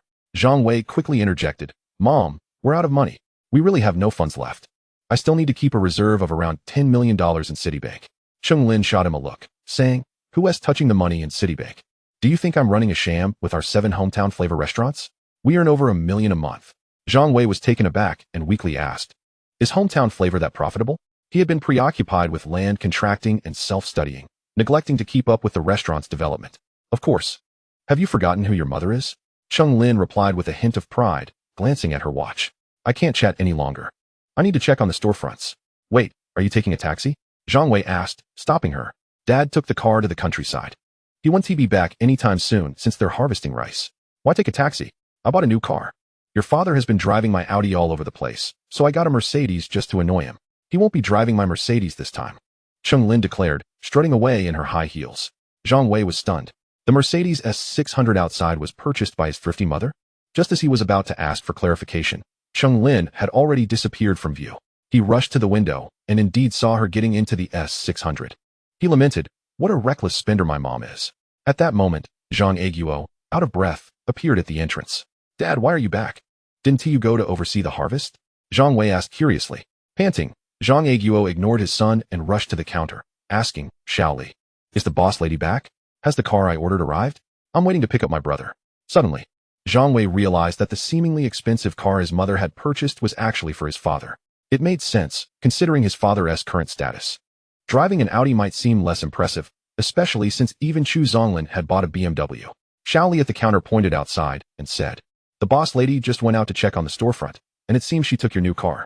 Zhang Aiguo was taken aback, then exclaimed anxiously, "What has gotten into Cheng Lin? I only bought a Mercedes, and now she is sulking." He turned around, looking troubled. "Xiao Wei, what should I do?" Zhang Wei was perplexed. "What do you mean, what should you do? My friend is being released from prison this afternoon. We agreed I'd pick him up in the Mercedes, but now your mother has taken it." Zhang Aiguo said, visibly upset. "You can drive the Audi instead," Zhang Wei suggested, moving towards the counter.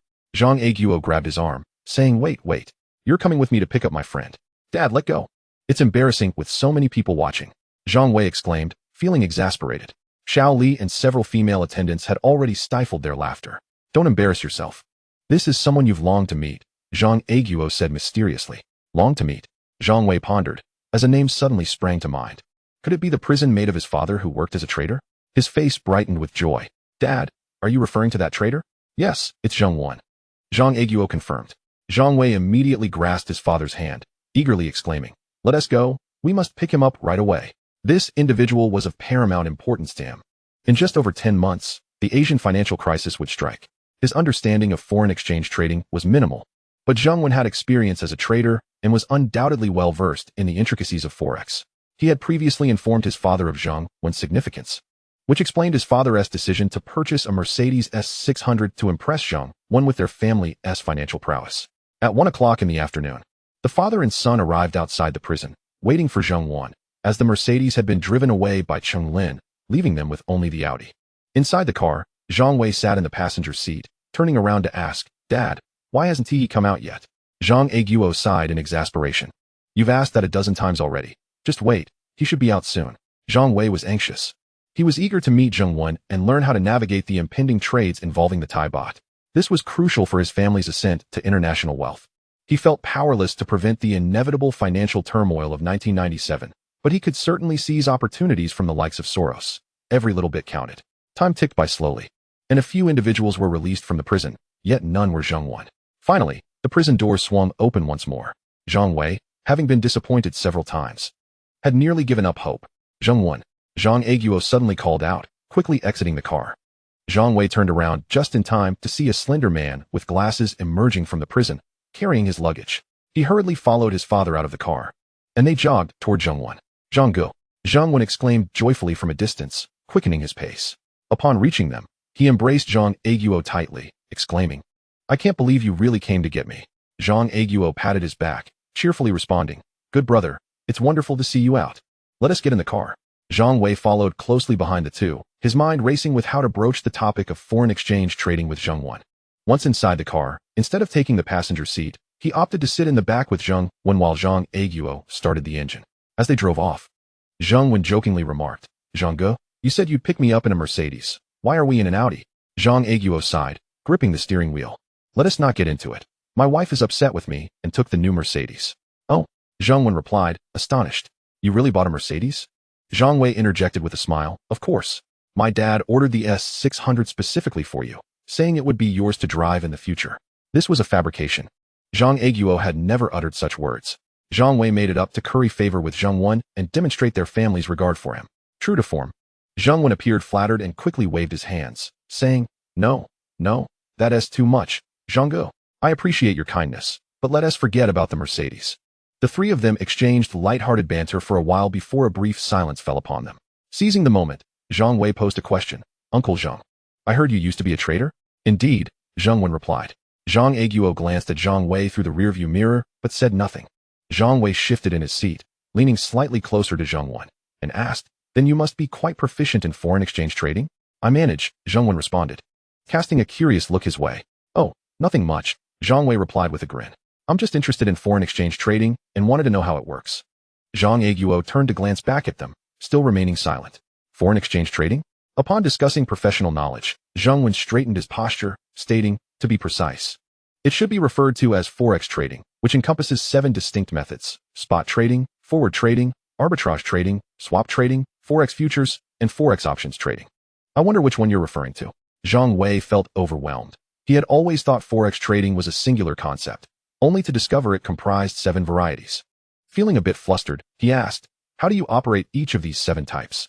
Xiao Zheng, explain it to my son, Zhang Guo instructed without looking back. Certainly. Zheng Wen replied without hesitation. Spot trading involves transactions that the parties agree to execute within 2 business days of the agreement.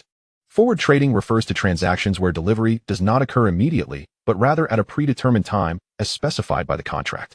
Forex options trading allows the buyer to obtain a right after paying a corresponding premium to the seller, granting them the option to buy or sell a specified currency at an agreed-upon exchange rate on the predetermined expiration date, with the buyer also having the right to not execute the contract. Zhang Wei felt confused.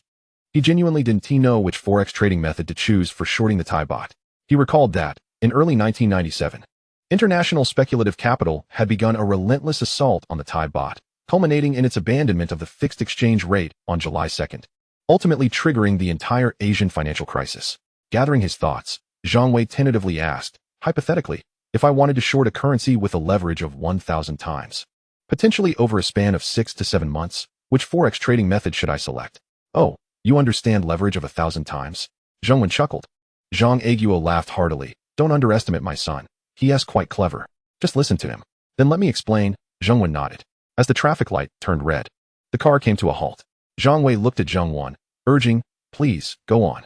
In the scenario you described, the most suitable method would be forward forex trading. Zheng Wen elaborated. However, the leverage of 1,000 times you mentioned is quite unfavorable for forward forex trading. Leverage is the inverse of the margin ratio. After paying the margin, the goods belong entirely to you. Consequently, you must accept the market price fluctuations of the entire batch of goods. For instance, if you need to pay a margin of 10, then the leverage is 10. If you need to pay a margin of 1, then the leverage ratio is 100. Zhang Wei quickly interjected, I understand that, but why is it unfavorable? As the red light turned green, the car resumed its journey. Don't rush, let me continue. Zheng Wen said, gesturing for patience. Taking a long position as an example, if the price rises, you profit from the entire batch's price increase. If the price falls, you bear the loss from the entire batch's price decrease. Should the loss exceed the margin you initially paid and you fail to supplement the margin, the market will forcibly liquidate your position, commonly referred to as a margin call. The lower the margin ratio, the higher the leverage. The same amount of capital can purchase more goods, making the impact of market price fluctuations greater and the risks correspondingly higher. If you opt for forward short trading, and the currency continues to rise, you would need to consistently add margin. Otherwise, you could face total loss. Zhang Wei was acutely aware of the continuous decline of the Thai baht, and thus, he felt little concern. He posed a hypothetical question. If I possessed $10 million and opted to short a currency with 1,000-fold leverage, what would be the required margin? Zhang Guo was taken aback and promptly turned to him, exclaiming, Xiao Wei, are you planning to use over $10 million from Citibank to speculate on foreign exchange? Dad, please don't rush. I'm merely inquiring. Zhang Wei reassured his father before turning to Zheng Wen, saying, Uncle, what do you think? Zheng Wen furrowed his brow as he glanced at Zhang Guo. Noticing his silence, he explained, in simple terms, leverage equates to financing, which involves borrowing money. If you lack sufficient capital to speculate, you would have to borrow from market makers, using your principal as collateral. Should your floating losses exceed your principal, it would lead to a liquidation. Therefore, if you were to trade foreign exchange with $10 million, you could indeed choose to short a currency at 1,000-fold leverage, which would yield substantial profits if successful. Zhang Wei appeared to grasp the concept. Beginning to contemplate that with 1,000-fold leverage on $10 million, he could operate with a staggering $1 billion. He was unaware of the exact depreciation of the baht against the dollar, but assumed a hypothetical 10% decline, which would yield a profit of $100 million. Of course, he acknowledged that there would be additional costs to consider later. Presently, he needed to contemplate the amount required to close the position, which certainly could not fall below $10 million. Otherwise, he would be left in despair if a liquidation occurred during the forward foreign exchange transactions. Unexpectedly, Zheng Wen interjected, generally speaking, very few trading institutions offer 1,000-fold leverage. Typically, it ranges from 1 to 100 times. Zhang Wei felt a tinge of disappointment. However, upon reflection, he realized that even with 100-fold leverage, he could still conduct transactions worth $1 billion with 10 million. Yet, he was not satisfied with such modest gains. If the baht merely depreciated by 10%, his profit would only amount to $1 million. This thought solidified his resolve to earn an additional $10 million before engaging in foreign exchange trading. At the very least, he aimed to secure a profit of $200 million, which he deemed his bottom line. The task was daunting, and time was running short. Chapter 254. The astonishing bet proposed by Wang Dongliang. With the new harvest of silver dragon fish rice hitting the market, chaos ensued in the metropolis as demand surged. The earlier reports in the newspapers proved their worth almost instantly. Xu Zonglin spent the night making several calls to secure supplies, while the Bay Area was inundated with calls urging the Silver Dragon fish rice factory to expedite production. Consequently, Zhang Wei and Zhang Aiguo found themselves stationed at the rice factory, vigilantly overseeing operations. Fortunately, the factory's infrastructure was complete and the machinery was in place. Although they had yet to fully recruit staff, half of the factory was already in production mode, ensuring no delays. Salt market. Dawn broke. Around 7 in the morning, Zhang Wei awoke from a delightful dream, only to sigh as he realized it was still August 1996. In his dream, it was already 2016, and his family had established enterprises globally, becoming one of the wealthiest families, even receiving a personal audience with the UN Secretary-General, Mr. Pan. Yet, the reality was that the revolution had yet to succeed. Diligent effort was still needed. The door swung open. Zhang Aiguo entered. "You're up?" "Yes." Zhang Wei stretched lazily. Zhang Aiguo urged, "Quickly get ready for breakfast. Boss Wang is coming over." Zhang Wei rubbed his eyes. "What does he want? Is he here to collect a debt?" "We can't repay the 15 million right now. I'm in desperate need of funds." Ever since hearing Zhang Wei discuss foreign exchange, he had been preoccupied with thoughts of making money. "What funds are you lacking?" "Our family's agricultural contracts are all financed loans. It seems we've already accrued over 100 million in debt to the bank, and we still owe Boss Wang 15 million. Why does it feel like the more money we make, the more external debt we incur?" Zhang Aiguo chuckled. "Boss Wang merely said he wanted to come by and check on things. He didn't mention anything about collecting debts, so don't worry." Zhang Wei sighed in relief. As long as he wasn't there to demand money, everything would be negotiable. After all, he wouldn't be able to repay if pressed. As he dressed, he thought, "Please, let it not be about money. Otherwise, I might have to resort to underhanded tactics." Zhang Aiguo laughed. "If he truly wanted money, could you even refuse? What good would being obstinate do? Do you have any idea of Boss Wang's influence?" Zhang Wei considered this and suddenly had a brilliant idea. "Dad, make sure to hang the Prime Minister's inscription in the office." After breakfast, the father and son walked towards the office building. They were currently residing in the dormitory constructed by the Silver Dragon Fish Rice Factory, which was rather luxurious, featuring a small high-rise design and decor. Other dormitories were certainly not as nice, with 6 people sharing a room. Office building. As Zhang Wei and Zhang Aiguo approached the entrance, the security guard on patrol noticed them and immediately stood upright, greeting, "Good morning, Mr. Zhang." "Good morning, young boss." "Good morning," Zhang Wei replied. "Old Lu, make sure to get some rest after work. You worked hard last night." Zhang Aiguo patted the guard's shoulder. The guard looked astonished. It wasn't just him. Anyone in the factory, apart from Zhang Baoquo, would react similarly, given that Zhang Wei's family were the major stakeholders of Silver Dragon Fish. He hurriedly opened the office's main door, saying, "Let me get that for you." "Thank you, Uncle Lu," Zhang Wei responded gratefully. The pair entered and soon reached the factory manager's office on the 3rd floor. Zhang Aiguo climbed onto a chair to hang the plaque inscribed with "Benefiting the Nation and the People." Inside the office, they deliberated on the development of Silver Dragon Fish. Currently, all 700,000 acres of land had been planted with super rice. In recent days, Professor Yuan had been leading a collaborative task force comprising members from over a dozen provinces, working tirelessly to conquer the challenges of 2-line hybrid rice. It was unlikely that the second phase of the hybrid rice project would be completed anytime soon. According to Zhang Wei's recollection, the first phase of super rice yielded an impressive 700 kilograms per acre, which, over 700,000 acres, would harvest nearly 500,000 tons of rice, translating into approximately 360,000 to 370,000 tons of processed rice. This figure represented merely a single season's yield. If next year proved successful, it could lead to nearly 1 million tons of rice, capable of producing around 730,000 to 740,000 tons of rice. If they did not promptly promote their product and attract customers, they would inevitably face inventory issues. "Dad, after the second season of rice grows for another month, we should start considering promotional efforts, ideally with advertisements on television," Zhang Wei suggested while seated on the sofa. Zhang Aiguo, leaning back in the executive chair, nodded. "I've contemplated this as well, but I don't have a plan yet. Do you have any good ideas?" After a moment's thought, Zhang Wei replied, "Based on the second season's planting, our rice factory's output can already surpass that of the Salt City Rice Factory by double. However, our sales volume is only comparable to theirs, and the rice from our contracted fields still falls short of national supply. In my view, we should temporarily advertise on local television networks in Jiangsu and Zhejiang. Moreover, we must definitely advertise on the Shanghai television station. as that region is currently our stronghold. We absolutely cannot relinquish it. The two engaged in discussions from around 7 until past 9, ultimately devising a promotional plan involving television and newspaper advertisements. This time, they were prepared to invest significantly in marketing. Currently, by purchasing rice, Silver Dragon Fish earned a profit of 100 yuan per ton.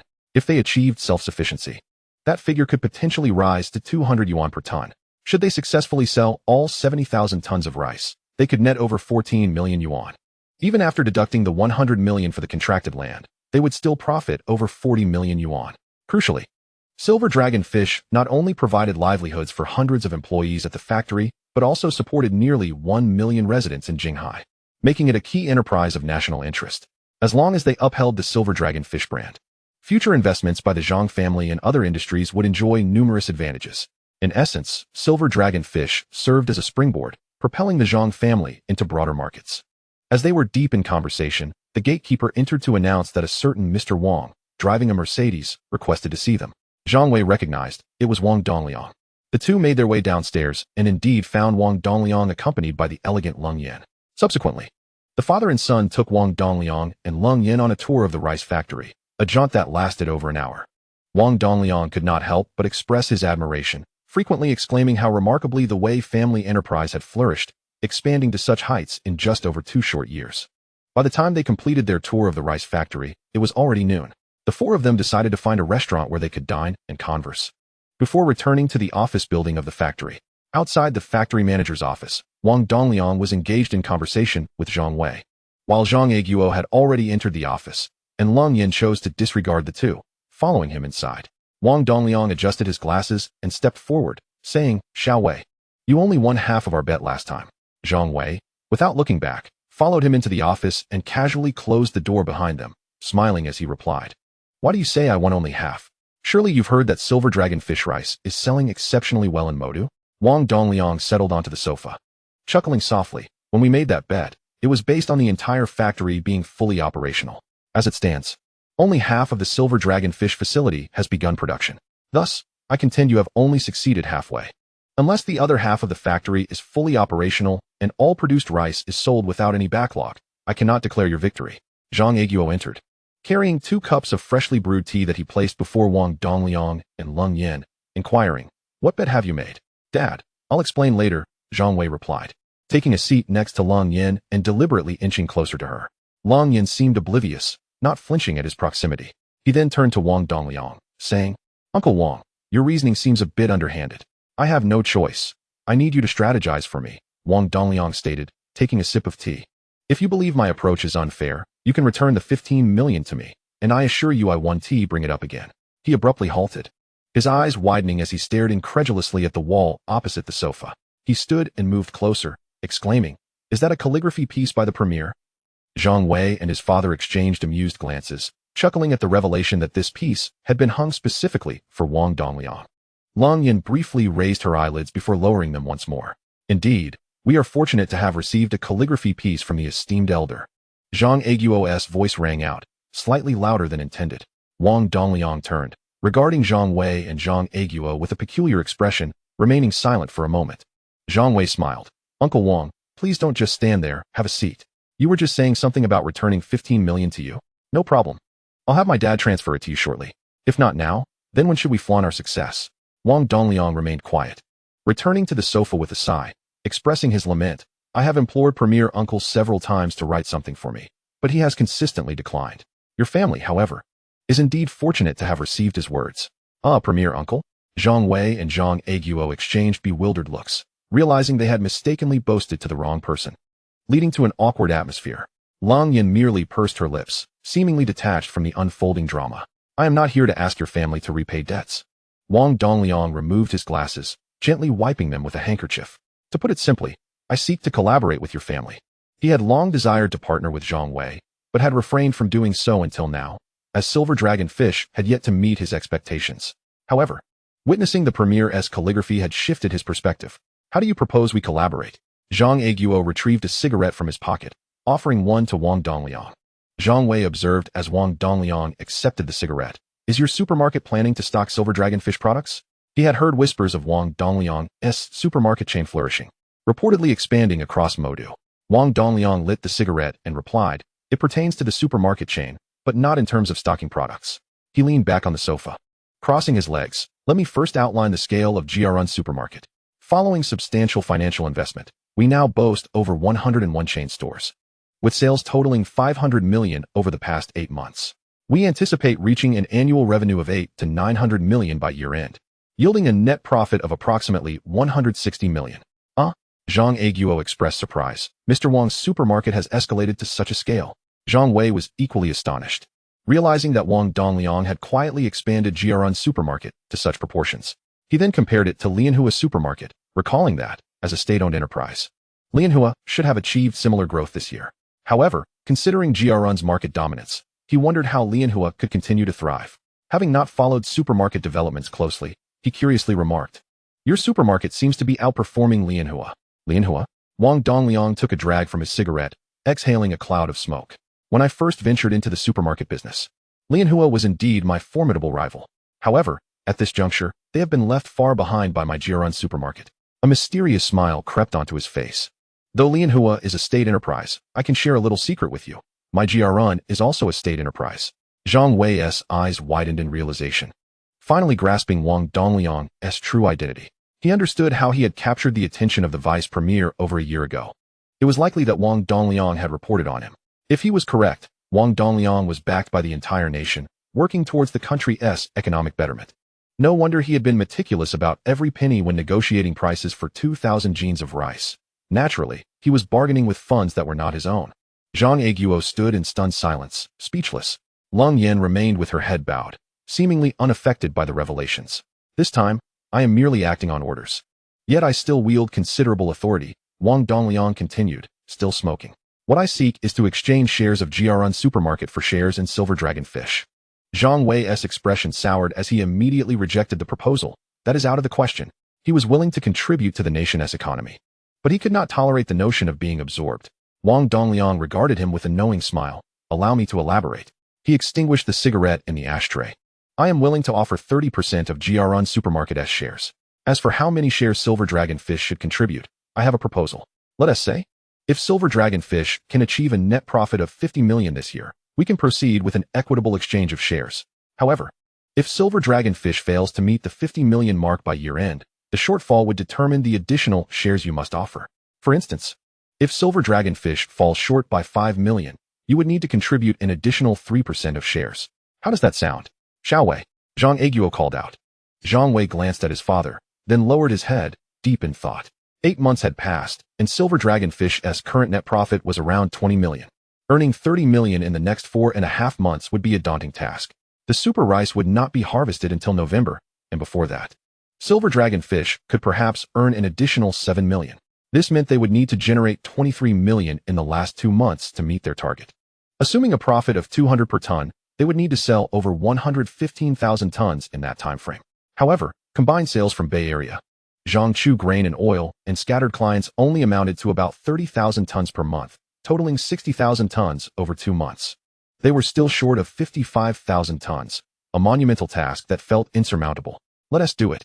Zhang Wei gritted his teeth, refusing to yield to doubt. Surely, with all the advertisements they had seen, they could devise a campaign to sell over 55,000 tons of rice in just over 2 months. The current value of Silver Dragon Fish is not inferior to that of the GRN supermarket. After all, the mere 70,000 acres of contracted farmland is worth 100 million, and when combined with the entire factory's buildings and machinery, its value should be around 150 million. However, the profitability of Silver Dragon Fish does not compare to that of GRN supermarket, which can earn approximately 160 million annually, while Silver Dragon Fish can only generate tens of millions. This is primarily because Silver Dragon Fish has not yet fully commenced production. Even if next year it were to harvest 1 million tons of rice, it is unlikely that the entire Silver Dragon Fish operation would be fully engaged, considering the vastness of the factory area, which exceeds 60,000 square meters. Wang Dongliang smiled brightly and said, "Let us sign a contract shortly." He was keenly focused on the future of Silver Dragon Fish. In his view, with Zhang Wei at the helm, it was very likely that Silver Dragon Fish would eventually outpace GRN Supermarket in terms of profitability. Thus, he proposed what appeared to be a rather favorable wager with Zhang Wei. Zhang Wei glanced at Zhang Wei, and upon receiving a look of affirmation, he said, "All right, I will have someone prepare the contract." With that, He turned and hurriedly exited. Zhang Wei, seated nearby, felt a tumult of emotions. He had initially intended to venture into the supermarket business, though he had not anticipated doing so at this early stage. If online shopping flourished in the future, having a supermarket as a foundation would significantly simplify the stocking process. Now that Wang Dongliang had presented this astonishing wager, there was no reason to decline. After all, Silver Dragon Fish currently held the advantage. As for what lay ahead, that could be dealt with later. The immediate task was to figure out how to earn 30 million in the next 5 months. He had already been contemplating making $1 million within half a year. Thus, this 30 million RMB could serve as a motivating pressure to strive towards that goal. Chapter 255, Another Night with the Cold Beauty. The wager had been established. How could Silver Dragon Fish earn 30 million in 5 months? Advertising? Certainly, but what kind of advertisement should be pursued? Zhang Wei recalled various advertisements from the future, such as the rice commercials from Huanglong Fish, which emphasized that producing quality rice is never a simple task, and the ads from Baidahong proclaiming that good rice originates from their fields. There were many options, yet none seemed capable of propelling Silver Dragon Fish's rice sales to nearly double overnight, unless it was an advertisement of an irresistibly captivating nature. While accompanying Cold Beauty on a shopping outing that afternoon, his mind was consumed with the design of such an advertisement that could create a sensation. This was crucial as it pertained to the equity exchange between Silver Dragon Fish and Jiarun Supermarket. He could not resort to traditional rice advertisements. Thus, he had no choice but to conceive the most captivating advertisement possible. In that moment, an extraordinary idea struck him for a super captivating advertisement. This year, do not give gifts during the festival, only accept brain platinum. If he modified it to say, this year during the new year, do not buy rice, only buy Silver Dragon Fish, it could indeed be implemented. After all, Brain Platinum wouldn't be launched until next year. He could borrow the phrase for now. Just this single advertisement felt insufficient. He continued to ponder the design of a promotional advertisement. Zhang Wei racked his brain, recalling the many captivating ads from the future. Yet none suited the promotion of Silver Dragon Fish rice. Gradually, he found his thoughts drifting back to a previous life. Henjiayungxiang? Yang Yang Yang. That advertisement was indeed captivating, but it was not suitable for Silver Dragon Fish. Surely, he couldn't say, Silver Dragon Fish, fish, fish, fish, could he? While wandering the streets, he suddenly heard a song. You are always too soft-hearted, shedding tears alone until dawn. Wait a moment, too soft-hearted? Heart too soft? Zhang Wei suddenly burst into laughter. It was a perfect match. Ren Xiankai's song Too Soft-Hearted was released this year, but wouldn't soar to popularity until next year. Should he seize the opportunity to invite him as a spokesperson while his fame was still modest? The advertisement could feature the refrain, you are always too soft-hearted, repeated a few times, reminiscent of Henjiangxiang style. That would surely be captivating. As for how to connect with Ren Xiankai, he had no concerns, as Zhang Zins was a good friend of his. A simple phone call to Zhang Zins for an introduction would suffice. At 8:50 in the evening, nearly 9 o'clock, Zhang Wei leaned over his dormitory desk, writing out the advertisement copy and designing several advertising scenarios. Once he completed these tasks, he felt a significant sense of relief. With these 2 advertisements, he anticipated achieving unexpected results. Suddenly, his stomach growled. Zhang Wei rubbed his belly, realizing he had only taken a couple of bites for dinner. However, his father and Wang Dongliang had gone to a hotel for an extensive discussion, leaving only him and Cold Beauty in the dormitory. He certainly couldn't expect her to prepare food for him, and the cafeteria wouldn't serve late-night snacks until midnight. Should he go check if there was anything to eat? As he stepped outside, he spotted Cold Beauty curled up on the sofa, watching television, her face slightly flushed, dressed in pajamas that made her appear quite endearing. However, her icy expression diminished her charm as she glanced toward the door. 1 step, 2 steps. Cold Beauty suddenly spoke. Where are you going? Zhang Wei halted, turning to reply. I'm hungry, heading to the cafeteria for a bite. Cold Beauty sat up, tugging at her white pajamas. However, it was summer, and her attire was rather thin, hardly concealing anything. If he weren't so famished, Zhang Wei would have found it difficult to avert his gaze, but hunger took precedence, and he had no time for distractions. Don't go out. It's dark, Cold Beauty said, brushing her bangs aside. I'll fry you some rice. Zhang Wei thought he misheard her. What did you say? You're going to bring me fried rice. Cold Beauty blinked and replied, I said I'll fry rice for you. With that, she stood and walked toward the refrigerator. Zhang Wei was taken aback. This fierce woman was actually offering to cook for him? It was beyond belief. And she truly began to retrieve eggs and cold rice from the fridge. Was this a dream? Cold Beauty held an egg in one hand and cold rice in the other, elbowing the refrigerator door shut. She then turned toward the kitchen, stating it would only take a few minutes. Zhang Wei quickly followed her inside, helping her fetch a bowl to crack the eggs. Sister, Why are you suddenly being so nice to me? It feels quite unusual. Am I usually not good to you? Cold Beauty replied as she donned an apron, surprisingly taking on the appearance of a housewife. Zhang Wei tossed the eggshell into the trash. No, you are usually good to me. He dared not utter any negativity. With just the two of them in the dormitory, if he said something to upset her, he could only imagine the terrifying consequences. Okay, whisk the eggs. Cold Beauty instructed as she turned on the gas. Do you like it spicy? Zhang Wei, holding the chopsticks to whisk the eggs, replied, I don't eat spicy food. Would you like to have some too? If you eat spicy, I will as well. Cold Beauty didn't even look at him. Pouring oil into the pan until it coated the bottom, then sealing the lid and igniting the fire. I'm not having a late-night snack. Zhang Wei didn't press the issue.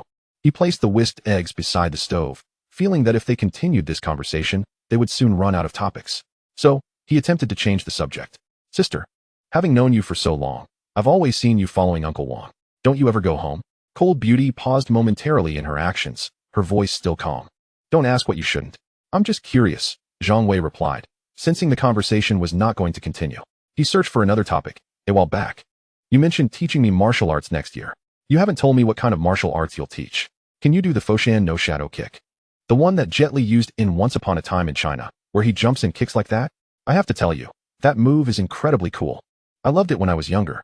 He almost let slip a detail but quickly added, Sister, what exactly will you teach me in martial arts? Cold Beauty, holding the spatula, replied, 8 Extremes Fist. Zhang Wei was taken aback. The 8 Extremes Fist, known for its phrase, literature brings peace to the world, while martial arts secure the realm, and the legendary skills of the undefeated sharpshooter, Li Shiwen. She intended to teach him such an invincible martial art? The oil began to sizzle as Lung Yin poured the rice into the pan, a hissing sound accompanying the rising clouds of smoke. Zhang Wei instinctively remarked, shouldn't fried rice start with the eggs? Who dictated that? Lung Yin remained focused on her task, diligently stirring the rice. Zhang Wei felt a bead of sweat trickle down his brow. It seemed he was destined for a culinary disaster today. How lamentable. Had he known, he would have opted for a meal in the cafeteria instead. He mustered the courage to suggest, don't add too much salt. Lung Yin maintained her stoic expression, responding with a nonchalant and maybe a bit less soy sauce as well. Zhang Wei's apprehension lingered. Turning her gaze towards him, Lung Yin retorted, eat it or don't. Zhang Wei felt a shiver run down his spine under her scrutiny. No, I just prefer not to have too much soy sauce. The additives can be excessive. He was now rambling. Ignoring his protests, Lung Yin proceeded to crack an egg directly over the rice, stirring it in. Golden grains of rice danced before his eyes, and the aroma was surprisingly delightful. Zhang Wei's appetite surged. Perhaps Lung Yin's culinary skills were commendable after all. Moments later, the fried rice was ready. He eagerly took a steaming bowl, not minding the heat, and dug in. The flavor was indeed satisfying, and as he savored each bite, he felt as though his relationship with Lung Yin had drawn a little closer. After all, she had cooked for him. At 9:40, Lung Yin switched off the television and the two of them made their way to the bedroom. The air conditioning hummed softly as she patted the blanket, lifting a corner and slipping into her pajamas, shifting slightly to make room for Zhang Wei. Time for bed, she declared, closing her eyes. Zhang Wei was unaccustomed to sleeping in too many clothes. He stripped down to his underwear and slid under the covers. Sister, aren't you taking off your pajamas? It's uncomfortable to sleep in clothes. Lung Yin shifted beneath the covers, turning to gaze at him with open eyes. It's fine, Zhang Wei pressed on. But it really is uncomfortable. Can't you feel that? He reached out towards her. Don't be shy. I'm only 9.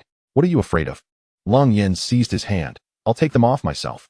Just keep your hands to yourself. Ah, was he caught trying to take advantage? Zhang Wei, unperturbed, withdrew his hand with a grin. Well, hurry up and take them off then. Lung Yin scrutinized him for a moment before finally slipping her hands beneath the covers to remove her pajamas.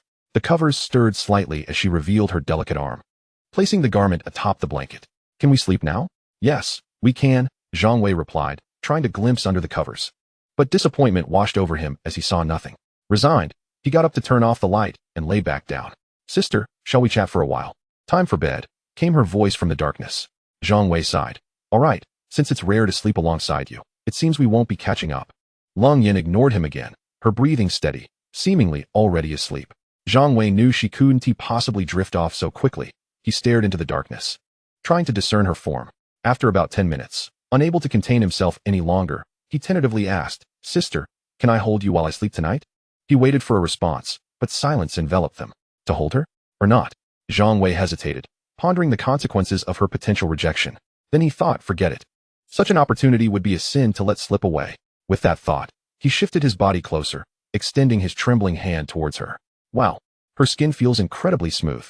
The thrill of actually holding her, especially with her in just her undergarments, sent his heart racing. Most importantly, she and T pushed him away. What did that signify? It indicated that their relationship had indeed grown much closer. His heart pounded wildly as he contemplated whether to caress her. But he halted when Long Yin grasped both of his hands. Huh, she chuckled softly. Zhang Wei felt a sharp pain shoot through his hands, letting out a piercing scream in the dark. Murder. Chapter 256. Everyone was left in a state of bewilderment. Chirp, chirp, chirp, the birds outside were singing. And the sky was bright. Zhang Wei pulled the covers up slightly, enjoying the warmth of the morning as he wished to indulge in a lazy sleep. Despite receiving a lesson from Long Yin the previous night, he had successfully managed to hold her throughout the night, his audacity paying off. Footsteps echoed nearby. Zhang Wei. Wake up. No, just a bit longer. I'm leaving. Wait, I'll get up now. Zhang Wei rubbed the sleep from his eyes, and, once they were clear, he was met with a stunning sight. Today, Long Yin had eschewed casual attire. She wore a short-sleeved blouse and a fitted black skirt. Her lips adorned with a hint of gloss, and her face lightly made up, making her look exceptionally beautiful, so breathtaking. Long Yin shot him a glance. Breakfast is ready. Zhang Wei peered outside and noticed a bowl of porridge on the table. He felt a wave of gratitude wash over him. She had prepared breakfast for him so early in the day. He hurriedly donned his clothes. Summer attire was simple. A t-shirt and capri pants were quickly put on. Stepping outside and shutting the door, Zhang Wei washed up, reflecting on how delightful it felt when Long Yin called him to rise. It filled him with joy, almost reminiscent of his past life when his ex-wife occasionally woke him up. It was a pity that such moments with Long Yin were rare. If this continued daily, it would truly resemble a married couple's life. Not long after finishing breakfast, Zhang Aiguo and Wang Dongliang arrived to pick them up. Zhang Wei called out to his father, requesting a discussion regarding advertising promotions, prompting Wang Dongliang's curiosity to join them at the table. Wang Dongliang rapped on the table. Xiao Yi, what advertising ideas do you have? I'd like to hear them. Zhang Wei glanced at Long Yin, who was seated on the sofa watching television, before turning back to his father. Well, let me explain. Son, go ahead. I'm all ears. If it sounds good, we can directly engage the advertising company to execute your ideas as per your specifications. Zhang Aiguo leaned back in his chair. Zhang Wei blinked. He truly did not wish to reveal his advertisement for the Brain Platinum product just yet, knowing his father would likely oppose it vehemently due to its absurdity. After a moment of thought, he replied, Dad, you can just arrange a meeting with the advertising company. They can handle the specifics according to my requirements. Still keeping it a secret? Zhang Aiguo and Wang Dongliang exchanged glances. Just share it. I have some knowledge of advertising. Wang Dongliang pressed further. Zhang Wei remained resolute. I must first meet with the advertising company before elaborating. I'll handle the advertising planning. For now, let us just modify the advertisement for the Brain Platinum product. As for Rin Zion Kai's Heart 2 soft advertisement, there's no rush. I'll call Zhang Zins in a couple of days. Zhang Aiguo inquired. Are you keeping secrets from me? Come on, let me in on it. I'm quite curious. I know you're smart, but you've never dealt with advertising before. You might not come up with anything good. It's better to share it now, so I can guide you, Wang Dongliang added. Zhang Wei looked at the two of them and insisted. I must see the advertising company before I can explain. Wang Dongliang appeared puzzled. Do you understand advertising? Do you know how to design a television ad? Why the secrecy? What is your plan? Zhang Aiguo chose to trust Zhang Wei, albeit with a hint of resignation. All right, I'll call to arrange a meeting with the advertising company, he said, pulling out his phone. Zhang Wei chuckled, acknowledging that the revamped advertisement could not be openly discussed, yet he firmly believed in its captivating essence, which should yield commendable results. After all, the Brain Platinum campaign had thrived on its slogan for over a decade. Notably, from 2000 to 2014, it consistently topped the sales charts for health products for 16 consecutive years. Despite the modifications, he was confident that even if it lacked overwhelming impact, the outcome would still be favorable. Achieving at least half of Brain Platinum's success would suffice. Moreover, he had prepared a series of soft articles to be published in newspapers prior to the television advertisement's debut. In the afternoon, around 1 o'clock, Zhang Aiguo had arranged a detailed discussion with representatives from the advertising agency. Outside the agency, he inquired, Son, do you truly believe your advertisement will work? Absolutely, have faith, replied Xiao Wei. Perhaps you should discuss it with Uncle Wang first? I fear the advertising professionals might mock our efforts if we fall short. That won't happen, trust me. The four of them entered the advertising firm's office building. Wang Dongliang had initially intended to return to Shanghai that day, but his curiosity about the mysterious advertisement piqued his interest. Furthermore, he was preparing to exchange shares with Silver Dragon Fish, making the company's development a priority. A well-executed advertisement would naturally boost sales, yet a poorly crafted one would equate to throwing money down the drain. Although he recognized Zhang Wei's intelligence and had heard of his promotional endeavors, he understood that creating a television advertisement was an entirely different realm. Upon entering the agency, the manager quickly approached, facilitating introductions. The advertising personnel were exceedingly enthusiastic. After all, there was profit to be made. However, upon learning that the entire advertising concept was crafted by a mere youth, they exchanged bewildered glances. Whispers filled the office. Have they too much money to spend? Can a teenager truly handle advertising planning? What a laughable notion indeed. Zhang Wei vaguely responded, "Let my son speak before discussing costs." A young woman interjected, "That seems reasonable. Zhu, let us first hear their advertising proposal."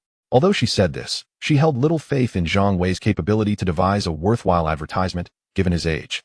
Zhang Wei then stated, "Let me present my ideas before we discuss the approximate production costs." During their initial meeting, the conversation was limited, merely skimming the surface of advertising-related topics. The agency's personnel felt a tinge of dissatisfaction. After all, how could an outsider, especially someone as young as Zhang Wei, meddle in their domain? Yet, they were too pragmatic to dismiss him outright. Respect was one matter, but profit was another, and who would forego potential earnings? They resolved to adhere to whatever Zhang Wei proposed, as his financial backing was not their concern. Zhu, the manager, was the first to push open the conference room door. Followed by a throng of people, the young woman closed the door behind them. Once seated, they began to inquire about Zhang Wei's advertising project. Wang Dongliang remained silent, placing great importance on the silver dragon fish advertisement, yet he was also concerned about his reputation. What if Zhang Wei spoke nonsensically? Zhu extended his hand and said, "Please, share your advertising proposal." Zhang Wei smiled. "Xiao Wei, can you reveal your planning to us now?" All eyes in the conference room turned to Zhang Wei. Clearing his throat, he felt a twinge of embarrassment about revealing the advertisement slogan, as it was rather unconventional. Although effective, it was a desperate measure for silver dragonfish's growth. He braced himself for potential humiliation. "Well, here goes. Let us hear it," they urged, were all ears. Although some were distracted, their gazes remained fixed on Zhang Wei. A few members of the advertising agency pretended to take notes, while the young woman simply held a recording device, too lazy to jot down even the basics. Actually, this advertisement cannot be merely spoken. It must be sung. Zhang Wei hesitated, finding it difficult to articulate due to the awkwardness of the situation. Sung? They echoed, intrigued. Oh, to sing it must involve composing music. Who knew he was capable of that at such a young age? Their curiosity piqued. They were eager to hear what kind of advertisement he would deliver. Wang Dongliang's eyes sparkled. He understood just how clever Zhang Wei was. Sensing that this advertisement design might not be so bad after all, resigned to the inevitable, Zhang Wei took a deep breath and prepared to sing. This year, during the holiday, do not buy rice. Do not buy rice. Do not buy rice. Only buy silver dragon fish. Silver, dragon, fish. Instantly, everyone in the conference room, be it Zhu, the advertising personnel, Zhang Wei, Wang Dongliang, or Leng Yin, was left dumbfounded. They stared in disbelief, utterly stunned. Wang Dongliang coughed violently, while Zhang Wei covered his face with his hands. "Xiao Wei, what is this advertisement?" Zhang Wei opened his eyes and grinned. "Is it not good?" Zhu's face flushed crimson as he forced a smile. "Little one, let us not joke around, shall we? Surely you are jesting?" He turned to Zhang Wei. "Let's discuss serious matters." Even the usually stoic Leng Yin twitched at the corners of her mouth. "This advertisement is indeed my son's design," Zhang Wei stated, wiping the cold sweat from his forehead. "Xiao Wei, is this truly your advertisement?" Zhang Wei, feeling the pressure, affirmed, "Yes, it is." The room was filled with incredulous expressions. "What? Is this even an advertisement? Are you joking with us?" Everyone in the conference room nearly erupted in disbelief. Wang Dongliang, feeling the awkwardness, said, "Xiao Wei, let us reconsider this. How should we address this advertisement? Uncle Wang isn't saying your design is poor. Truly, it's not that, but it's a bit ahead of its time. We should refine it further. I can help guide you." Yes. You all should go back, redesign, and return," Zhu hurriedly added. Feeling the urgency, if this advertisement were to circulate, it would undoubtedly become a laughingstock among their peers. Zhang Wei observed the reactions of those around him and insisted, "This is the advertisement." He turned to Zhang Wei. "Dad, you won't regret trusting my instincts. Let the advertising agency proceed with this design." Zhang Wei hesitated for a moment before finally saying, "All right, Zhu, let us go with this proposal. How much will it cost?" "Old Zhang, don't act impulsively," Wang Dongliang cautioned. "I understand your family has funds, but you can't just squander money recklessly." Zhu, with a serious demeanor, added, Zhang Wei, "As a professional in advertising, I sincerely urge you to reconsider. Indeed, think carefully. This advertisement may even backfire. Having been engaged in the advertising industry for many years, I can assert with utmost confidence that this advertisement is utterly ineffective. The purpose of advertising is to enhance brand visibility and boost sales. However, what on earth is your company aiming for with this ad? To become a laughingstock? Zhang Wei remained resolute, stating, "Dad, if they won't do it, we shall seek another advertising firm." Zhang Aiguo nodded in agreement. Although he too perceived the flaws in the advertisement, he recognized that the growth of their business was largely due to Zhang Wei's insights, so he continued to support his son wholeheartedly. "Old Zhang, why must you be so impulsive?" Wang Dongliang lamented, exasperated. "Uncle Wang, please refrain from advising me or my father," Zhang Wei replied with a slight smirk. "Once the advertisement is aired, you will see its effectiveness. Besides, if Yinlonggayu fails to achieve a net profit of 50 million by year-end, won't you benefit from additional shares?" "Additional shares? Nonsense." Wang Dongliang's expression darkened. He was concerned about the future of Yinlonggayu, and with this advertisement, how could they discuss a future at all? "Xiao Wei, your family may find it easy to profit, but it doesn't come from thin air." Wang Dongliang persisted in his final efforts. Although creating an advertisement incurs minimal costs, this particular ad is simply ridiculous. Zhang Wei understood Wang Dongliang's apprehensions and assured him, "You know I do not engage in ventures without certainty. Our expansion from the Bay Area to Modong New District, and subsequently to the Salt City Rice Factory, must be evident to you. My decisions have not been misguided thus far, have they? Rest assured, exchanging shares of Yinlonggayu for your supermarket will undoubtedly be advantageous. This is the only guarantee I can provide at present." Taking a deep breath, Wang Dongliang conceded, "I trust your judgment, yet regarding this advertisement, I shall no longer advise you. Proceed as you see fit." Zhang Aiguo turned to General Zhu, inquiring, "Is your company capable of handling this task? If not, I shall seek other options." With a clenched jaw, General Zhu replied, "We can indeed proceed, but I must stress that our company's name cannot appear in the advertisement. If industry insiders discover our involvement, our reputation will be irrevocably tarnished, and future clients will hesitate to approach us for advertising. This is my sole stipulation. If you, Mr. Zhang, can agree to this, we shall move forward. If not, we shall part ways." Zhang Wei promptly acquiesced. "Very well, no need for your company's name to be mentioned. Simply provide the budget." Relieved, General Zhu exhaled softly, as this way, their company would avoid embarrassment. As for the advertisement as potential success, well, it would undoubtedly garner attention, though perhaps not of a favorable kind. "Regarding the budget, you have only mentioned the ad copy. I require details on the design as well," General Zhu stated. Zhang Wei smacked his forehead, nearly forgetting this crucial aspect. The advertisement was straightforward, utilizing animation featuring an elderly gentleman and lady who dance in the animation, accompanied by singing voiceovers. The cartoon characters should be designed to be endearing, of course, with both characters merrily dancing around our Yinlonggayu rice. You may create the designs, and once completed, I shall review them.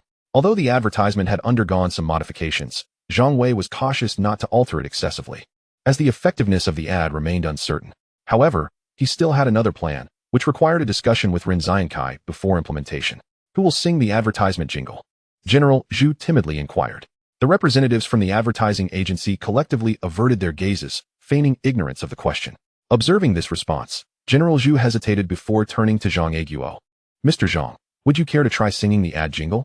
I'm not particularly interested in that," Zhang Aiguo replied, glancing toward Wang Dongliang. "Mr. Wang, how about you give it a shot?" "Ha ha ha," Wang Dongliang chuckled awkwardly. Since it was Xiao Wei's suggestion, let him sing. Why not hire someone to sing it? Zhang Wei immediately rejected the notion. "Are you joking? Singing this advertisement jingle? I aspire to be the future wealthiest heir. How could I allow such a scandalous history to mar my reputation?" "Very well," General Zhu's expression turned serious. "The production of this advertisement will cost approximately 20,000 yuan.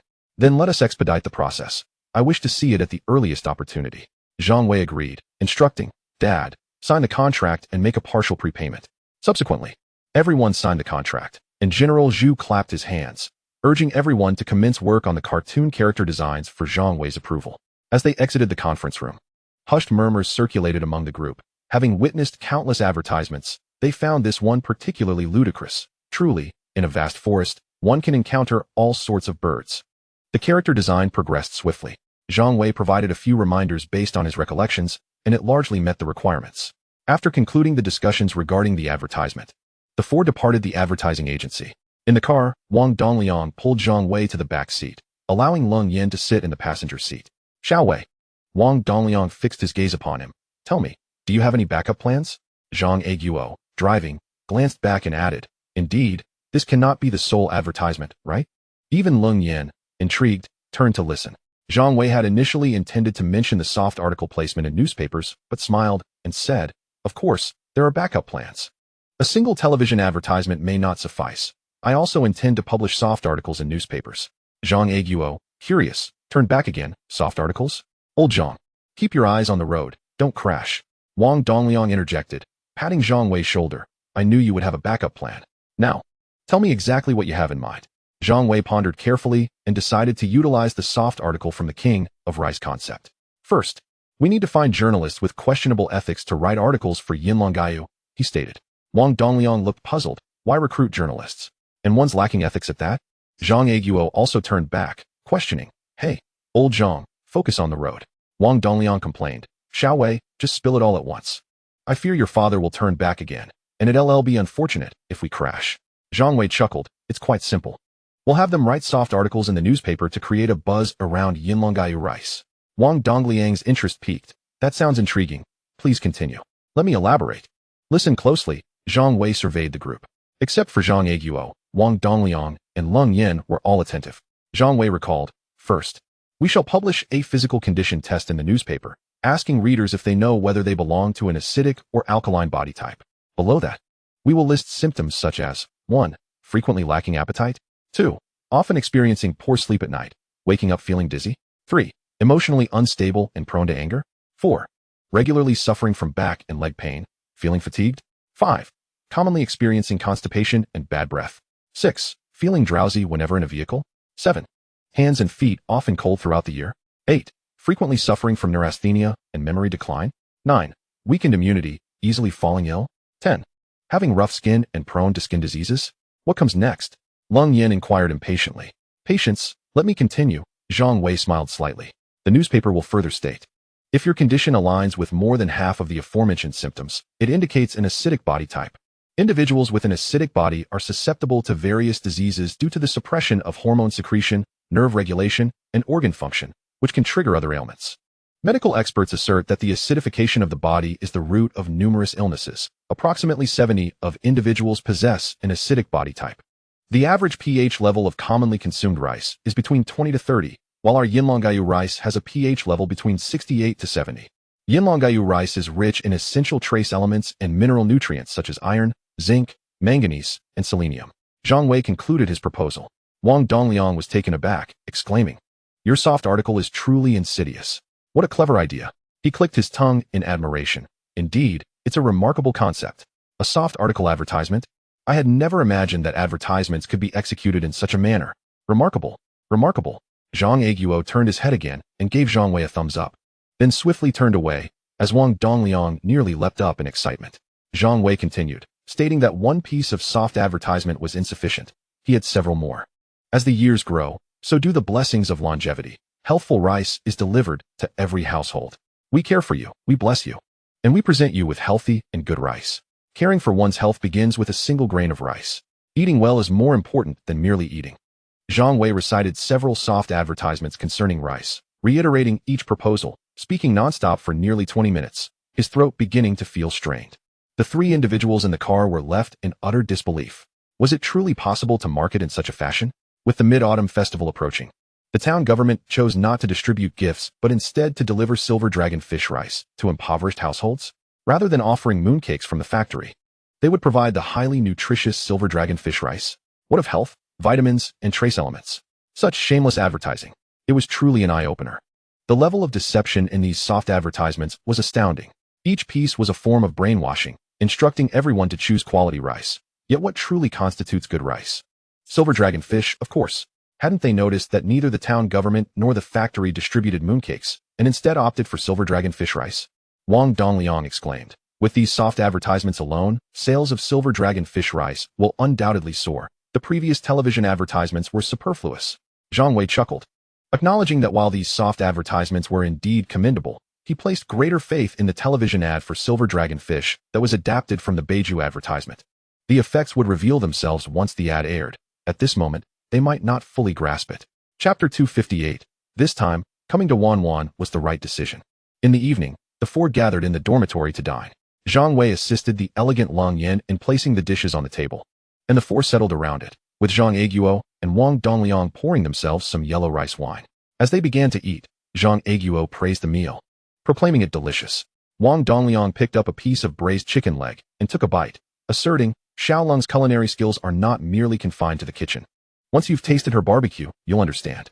He then turned to Zhang Wei, saying, today, after hearing your insights on soft advertisements, I was wondering if you could help design one for Jiaran Supermarket?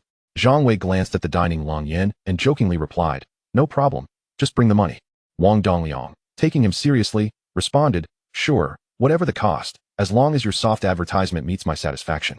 Having been thoroughly impressed by Zhang Wei's soft advertisement, he was eager to solicit a creative idea. Zhang Aiguo teased, how about $1 million? Wang Dongliang, unperturbed, replied, as long as the soft advertisement satisfies me. $1 million is but a trifle. However, let me clarify first. If I am dissatisfied, I shall not pay. Zhang Wei's eyes lit up. He knew Wang Dongliang well, frugal, yet incredibly trustworthy. He pondered carefully, recalling a particular supermarket's soft advertisement from a later time, and said, I possess but one soft advertisement. Yet it is worth more than 100. Wang Dongliang's interest piqued. Do tell.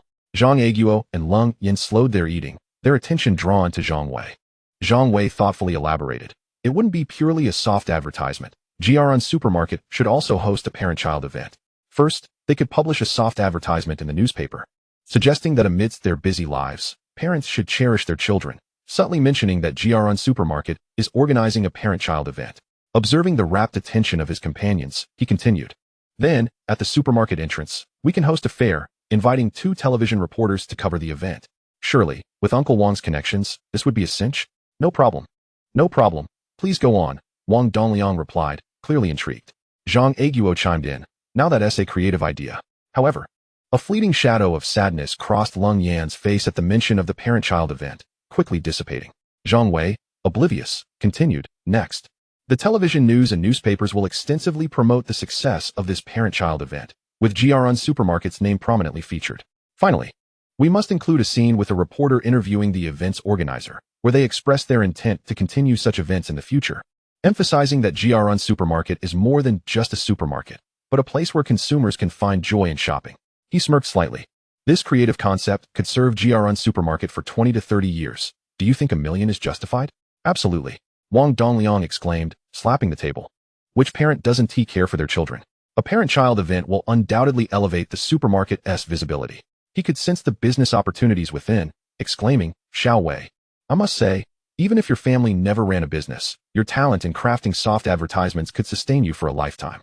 Zhang Wei humbly replied. The fruits of labor belong to those who came before us. He referred to the individuals of the future. Boss Wang, what do you think of my son's idea? Zhang Aiguo took a sip of yellow wine. How could a concept that lasts 20 to 30 years possibly fail? Wang Dongliang joyfully took a sip of wine. $1 million will be deducted from the debt. The atmosphere was buoyant as they dined and conversed. Suddenly, Wang Dongliang asked, Xiao Wei, did you call Zhang Zins this afternoon?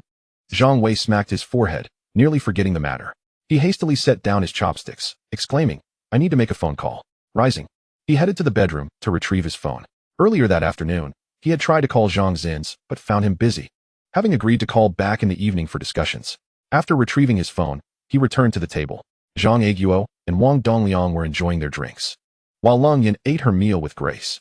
Upon connecting the call, Zhang Wei said, Is this Uncle A's? A voice on the other end replied, Is that you?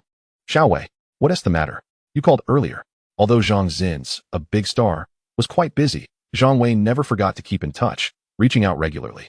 After all, he had never had the opportunity to connect with such a prominent star in his previous life. He promptly explained his purpose. Uncle A's, it's me. I need your assistance with something. What is it? Speak. Zhang Zins responded without hesitation. During Zhang Wei's previous call regarding the opening of the hometown flavor restaurant, he had understood that Zhang Wei had extensive connections in the mainland, and he had been open to building a rapport, which led to pleasant conversations each time Zhang Wei reached out. I heard you are good friends with Rinzai Kai? Zhang Wei inquired. You mean Xiao Qi? Yes. We have a good relationship, Zhang Zins replied. Zhang Wei, absent-mindedly jabbing his chopsticks on the table, asked, Could you possibly introduce me? My family would like to invite him as a spokesperson. Zhang Aiguo and Wang Dongliang exchanged glances, their eyes reflecting curiosity. Why not ask me to be the spokesperson? Zhang Zins joked before adding, An introduction is no problem. You're coming to Wanwan, right? Zhang Wei immediately affirmed, I am indeed coming to Wanwan. After hanging up, Zhang Wei and Wang Dongliang pressed him for details. Zhang Wei recounted the entire plan to invite Ren Zhangkai as a spokesperson. 2 days later, in Wanwan, Beibei City. In the morning, with the scent of the sea breeze mingling with the sunlight, the quartet arrived at the designated cafe to meet Zhang Zins. Shortly after they settled in, Zhang Zins and Ren Zhangkai entered wearing sunglasses. "Hello, Xiaowei. Long time no see," Zhang Zins greeted as he approached the table, extending his hand and introducing. "This is the Xiaoqi you wish to meet, Ren Zhangkai." Ren Zhangkai also reached out, saying, "Hello, everyone. Uncle A's, hello. Uncle Chi, hello." Zhang Wei hurriedly rose to his feet and introduced the others to Ren Zhangkai, saying, "This is my father, this is General Manager Wang, and this is my sister, Leng Yan." Leng Yan cast him a sidelong glance. After exchanging pleasantries, Zhang Zins and Ren Zhangkai removed their sunglasses and settled down. The group engaged in casual conversation while the waitress served them coffee. The young waitress recognized Zhang Zins and Ren Zhangkai and excitedly requested their autographs. Zhang Wei felt somewhat puzzled. Wasn't Ren Zhangkai currently out of the spotlight? How could the waitress recognize him so easily? "Xiaowei, you asked me to bring Xiao Qi out to discuss an endorsement. What do you have in mind?" Zhang Zins inquired. Ren Zhangkai turned his gaze towards him. Zhang Wei set down his coffee cup and, smacking his lips, replied, "My family runs a rice factory, and just the other day, I heard Uncle Xiao Qi's song Xin Tai Yuan on the street. Xin Tai Yuan. The rice core is too soft. It got me thinking, would it be possible to invite Uncle Aki to endorse our brand of rice?" He directed this statement towards Ren Zhangkai. Zhang Wei, sitting nearby, boisterously added, "As long as Mr. Ren agrees, the price is negotiable."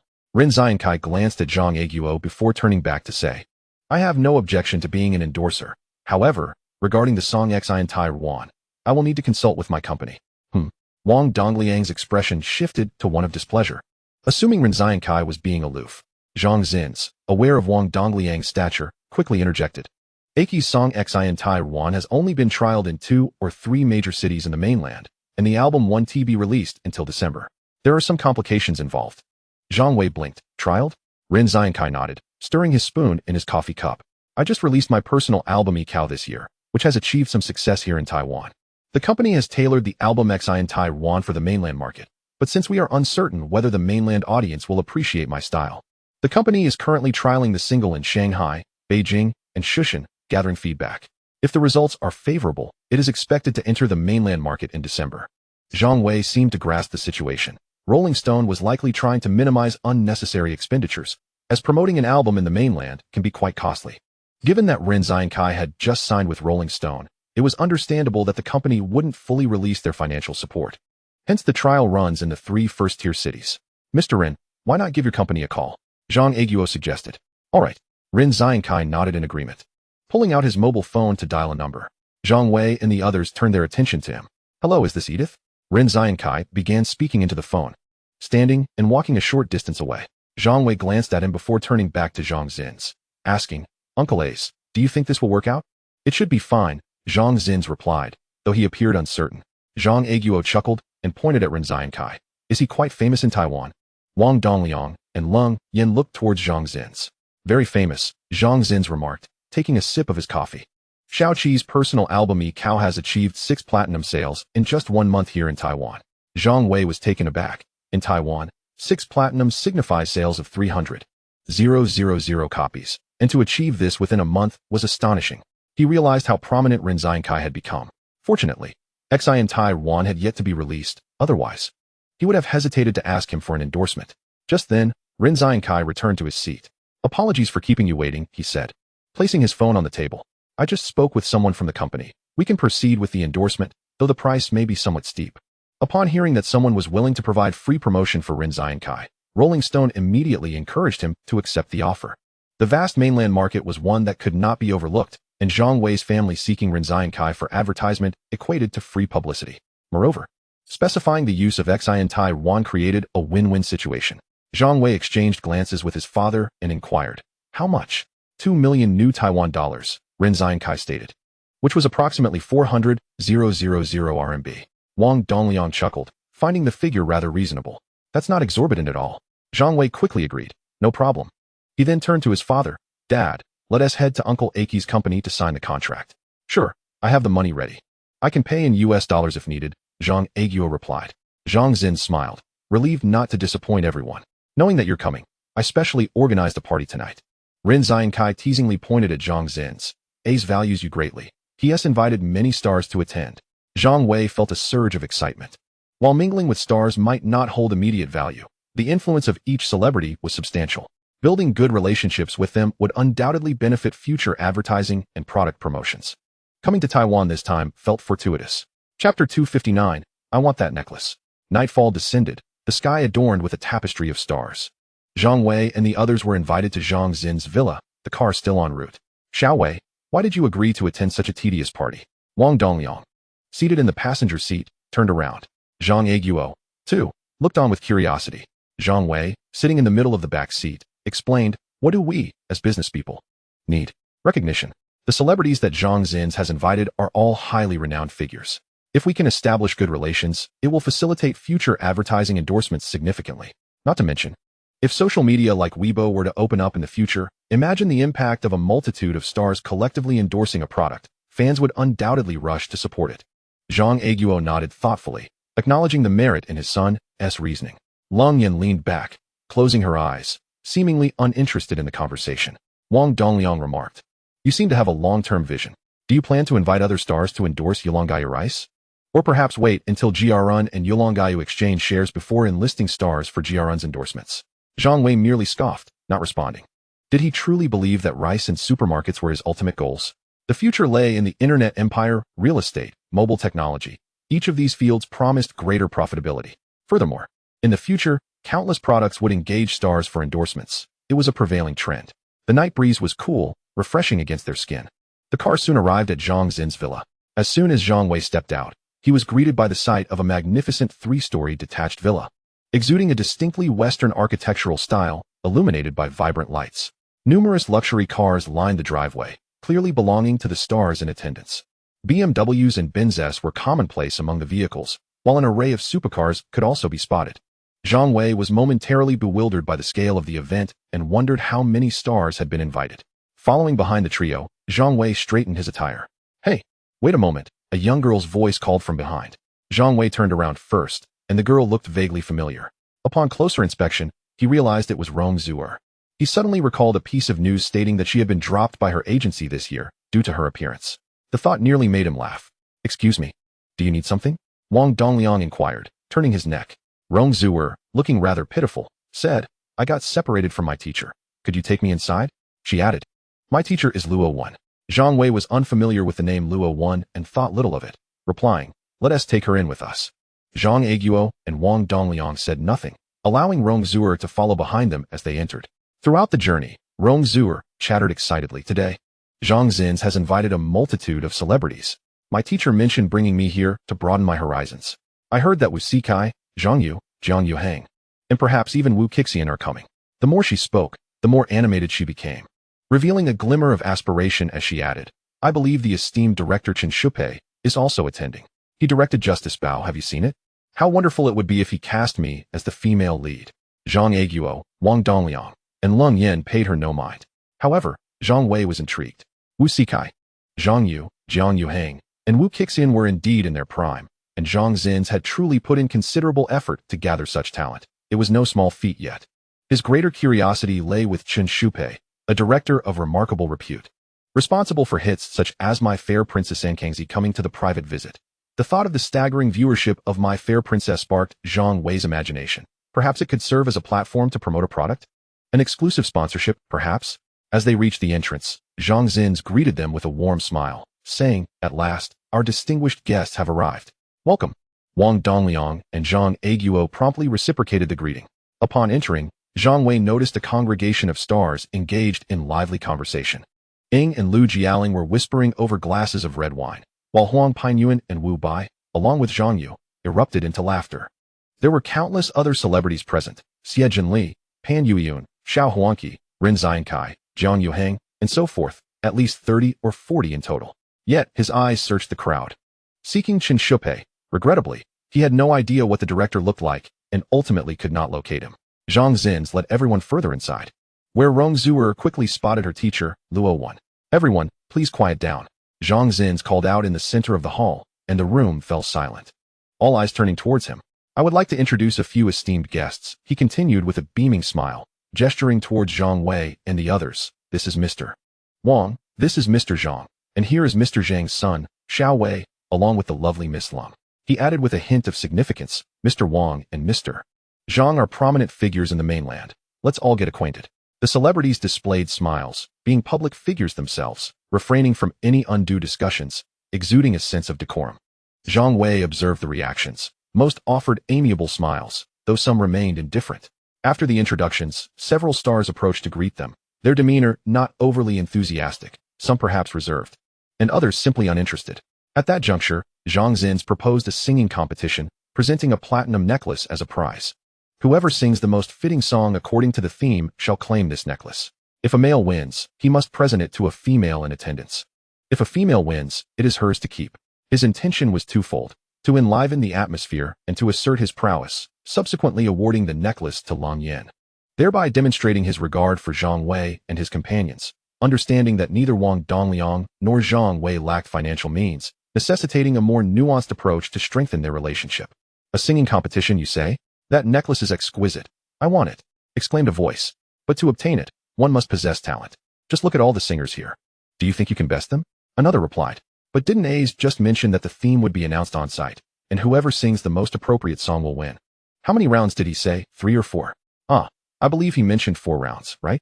The ultimate victor will be determined after those rounds. That necklace is truly beautiful. And with such a sizable diamond, it must have cost a fortune. I'm quite tempted," mused another. As Zhang Zin's proposal was unveiled, the atmosphere became charged with excitement, and the crowd began to chatter animatedly, recognizing that Zhang Zin's had left room for interpretation, not simply singing well, but singing in accordance with the theme. Only those who matched the criteria would prevail, while others would be eliminated. Zhang Wei found himself curious about the unfolding excitement, eager to witness how the competition would unfold. Out of the blue, Lang Yan interjected, "I want that necklace." Wang Dongliang chuckled, "Consider it your birthday gift tomorrow, but you'll have to sing for it." "I certainly won't." He glanced at Zhang Aguo and asked, "Old Zhang, can you sing?" "I could shout a tune, but singing is not my forte," Zhang Aguo replied, shaking his head.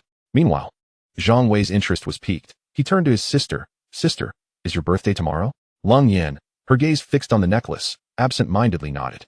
Zhang Wei felt a pang of realization. Despite her seemingly aloof demeanor, Lang Yan was indeed a girl who enjoyed beauty.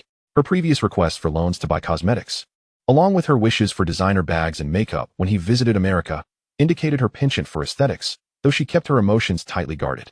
Her eyes remained glued to the necklace resting on the television cabinet, a clear sign of her desire, yet a flicker of disappointment crossed her face. The room buzzed with excitement as everyone eagerly participated in the contest. Zhang Zins called forth a few individuals to bring out the sound equipment, and the crowd clamored to know who the judges would be. After some thought, "I've decided to invite director Chen Shupei and teacher Li Zongsheng as judges," announced Zhang Zins, microphone in hand. "To ensure fairness, I've chosen one insider and one outsider as judges." Initially, Zhang Wei did not grasp the significance of the announcement. But upon seeing the 2 middle-aged men approach, he suddenly realized.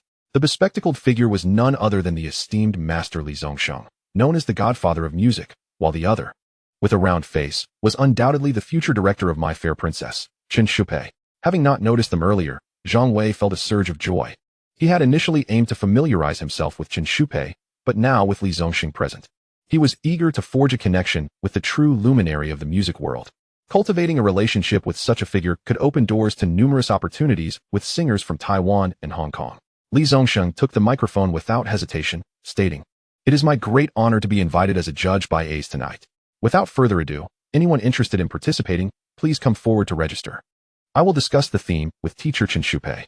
His humility shone through as he referred to himself as Xiao Li, even while hosting concerts. Meanwhile, Zhang Zins organized the participants, and Li Zongsheng engaged in quiet discussion with Chen Shupei regarding the theme. "Oh, Zhang Yu, you're joining too? Look, Huang Pinyuan has signed up." Pan Yuyun also stepped forward, adding to the lively atmosphere. "Wait, look, Jiang Yuhang is signing up too. And who is that?" Luo Wen, the one who sang Iron-Blooded Dangzhen, is also entering the competition. Everyone present was familiar with the identities of those in attendance, and as more notable singers registered, the excitement escalated. Zhang Wei found himself torn about whether to enter the competition to help Lang Yan win that necklace.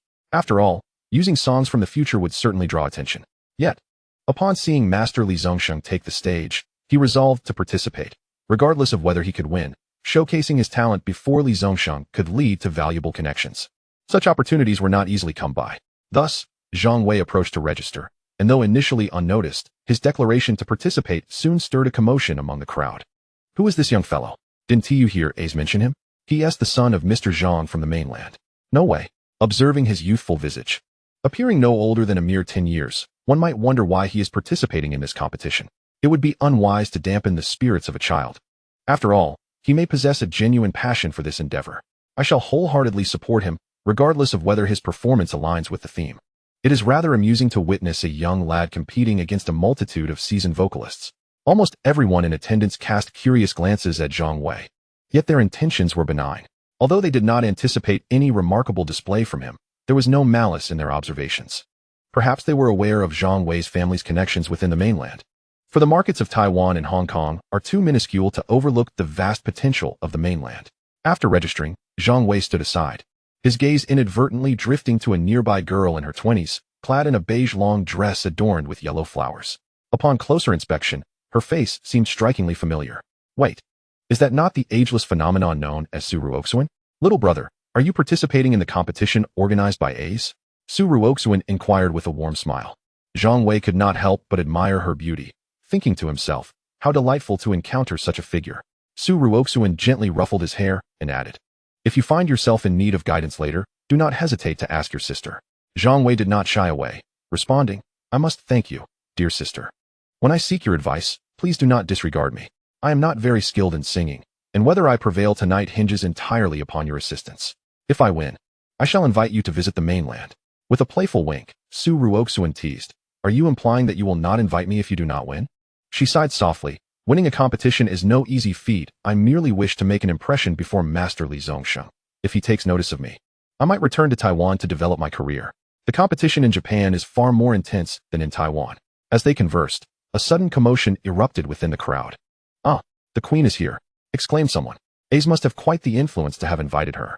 The queen, having recently graced the cover of Time magazine, stood as the first Chinese singer to achieve such recognition. Zhang Wei turned to see a commanding woman with long hair and sunglasses entering, capturing the attention of all. The queen approached the sound equipment, removed her sunglasses, and cheerfully addressed A's. Isn't tonight a party? Why are all of you gathered here? Ah, when is here? Zhang Zins greeted warmly, recounting the details of the singing competition. The queen was soon eager to join in the festivities. What? The queen is participating too? This will be a fierce contest. The audience buzzed with excitement, speculating on who might emerge victorious. Zhang Zins, Jiang Yuheng, or Luo Wen. Or perhaps the queen, Huang Painyuan. Or Zhang Yu. Meanwhile, Zhang Wei and the others were tragically overlooked, deemed lacking in comparison. Li Zongxing appeared to have conferred with Chen Shupei, as he took up the microphone with a gentle smile. I just discussed with Teacher Chen, and we have decided to raise the stakes. The ultimate winner will not only receive this necklace, but will also have the opportunity for me to compose a song specifically for them, along with a chance to star in Teacher Chen's television series next year. Li Zongxing and Chen Shupei were clearly extending a favor to Zhang Zins, who was currently basking in the limelight of the Chinese music scene, and few dared to disregard him. The prospect of a song written by Li Zongxing, a television series helmed by Chen Shupei, this competition had certainly escalated. Everyone understood the rarity of a song penned by Li Zongxing. It was a treasure beyond measure. Countless artists had risen to fame singing his compositions. Though Chen Shupei's fame was modest, his influence in the film industry was well known, especially after recently joining Yiren Media, Kaiying Yao's company. What would next year's television series entail? A Kaiying Yao drama? Who could participate in a Kaiying Yao production without achieving stardom? How thrilling! This has sparked my own desire to compete. Yet, what use would it be if we could sing? The non-participants sighed in envy, while those competing sparkled with ambition, the enticing rewards too tempting to resist. Su Ruoxuan felt a surge of excitement, pulling Zhang Wei closer. Little brother, I hope I can win this competition. Zhang Wei, taken aback by her address, responded, Sister, did you not say you would help me win? Why now do you wish to win for yourself? Su Ruoxuan chuckled sheepishly. The rewards are simply too astonishing. A song from Li Zongsheng, and possibly a role in a Kaiying Yao drama. This time, I must give my all. Zhang Wei agreed. Indeed, the rewards are exceedingly generous. Su Ruoxuan added, of course. Did you not notice that even the queen is tempted? She surely desires to win a song from Li Zongsheng. While the drama may not pique her interest, it certainly captivates mine. Zhang Wei's mind began to race, though a song by Li Zongsheng might not be of direct use. A role in Chen Shupei's upcoming drama could prove invaluable. If all goes well, it might indeed be my fair princess. Whether or not he acted in it was inconsequential. What mattered was establishing a connection with Qin Shupai. With a nationwide viewership averaging 40 to 50%, what product wouldn't he thrive? He must seize this opportunity. For winning the competition and landing a role in the drama would be the best chance to connect with Qin Shupai. Su Ruoxuan noticed his intensity. Your eyes are gleaming. Do you wish to win the competition as well? A bit, Zhang Wei replied casually. Winning could yield 3 benefits. First, I could gift the necklace to Long Yan. Second, I would have the chance to meet Li Zongsheng. And third, of course, my fair princess. Not only Zhang Wei felt a twinge of envy. Several individuals in the crowd concealed their desires behind their gazes. Qin Shupai seized the microphone to announce, the 12 contestants who have registered are now ready. Let the competition commence. With the competition about to begin, Zhang Wei's heart raced. The 12 participants were all formidable vocalists. Well, with the exception of 2, himself and Su Ruoxuan, who were merely here for the experience. Nevertheless, the challenge of winning was daunting. Chapter 261. Hulawa, Hulawa, 7 flowers on 1 vine.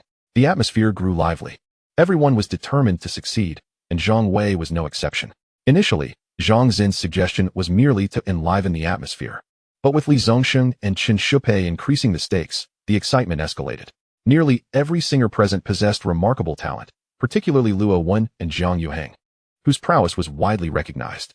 Others, while perhaps slightly less skilled, made up for it with their renown, such as the Queen, Huang Painyuan, Zhang Yu, and Pan Yuan, all central figures in the Chinese music scene.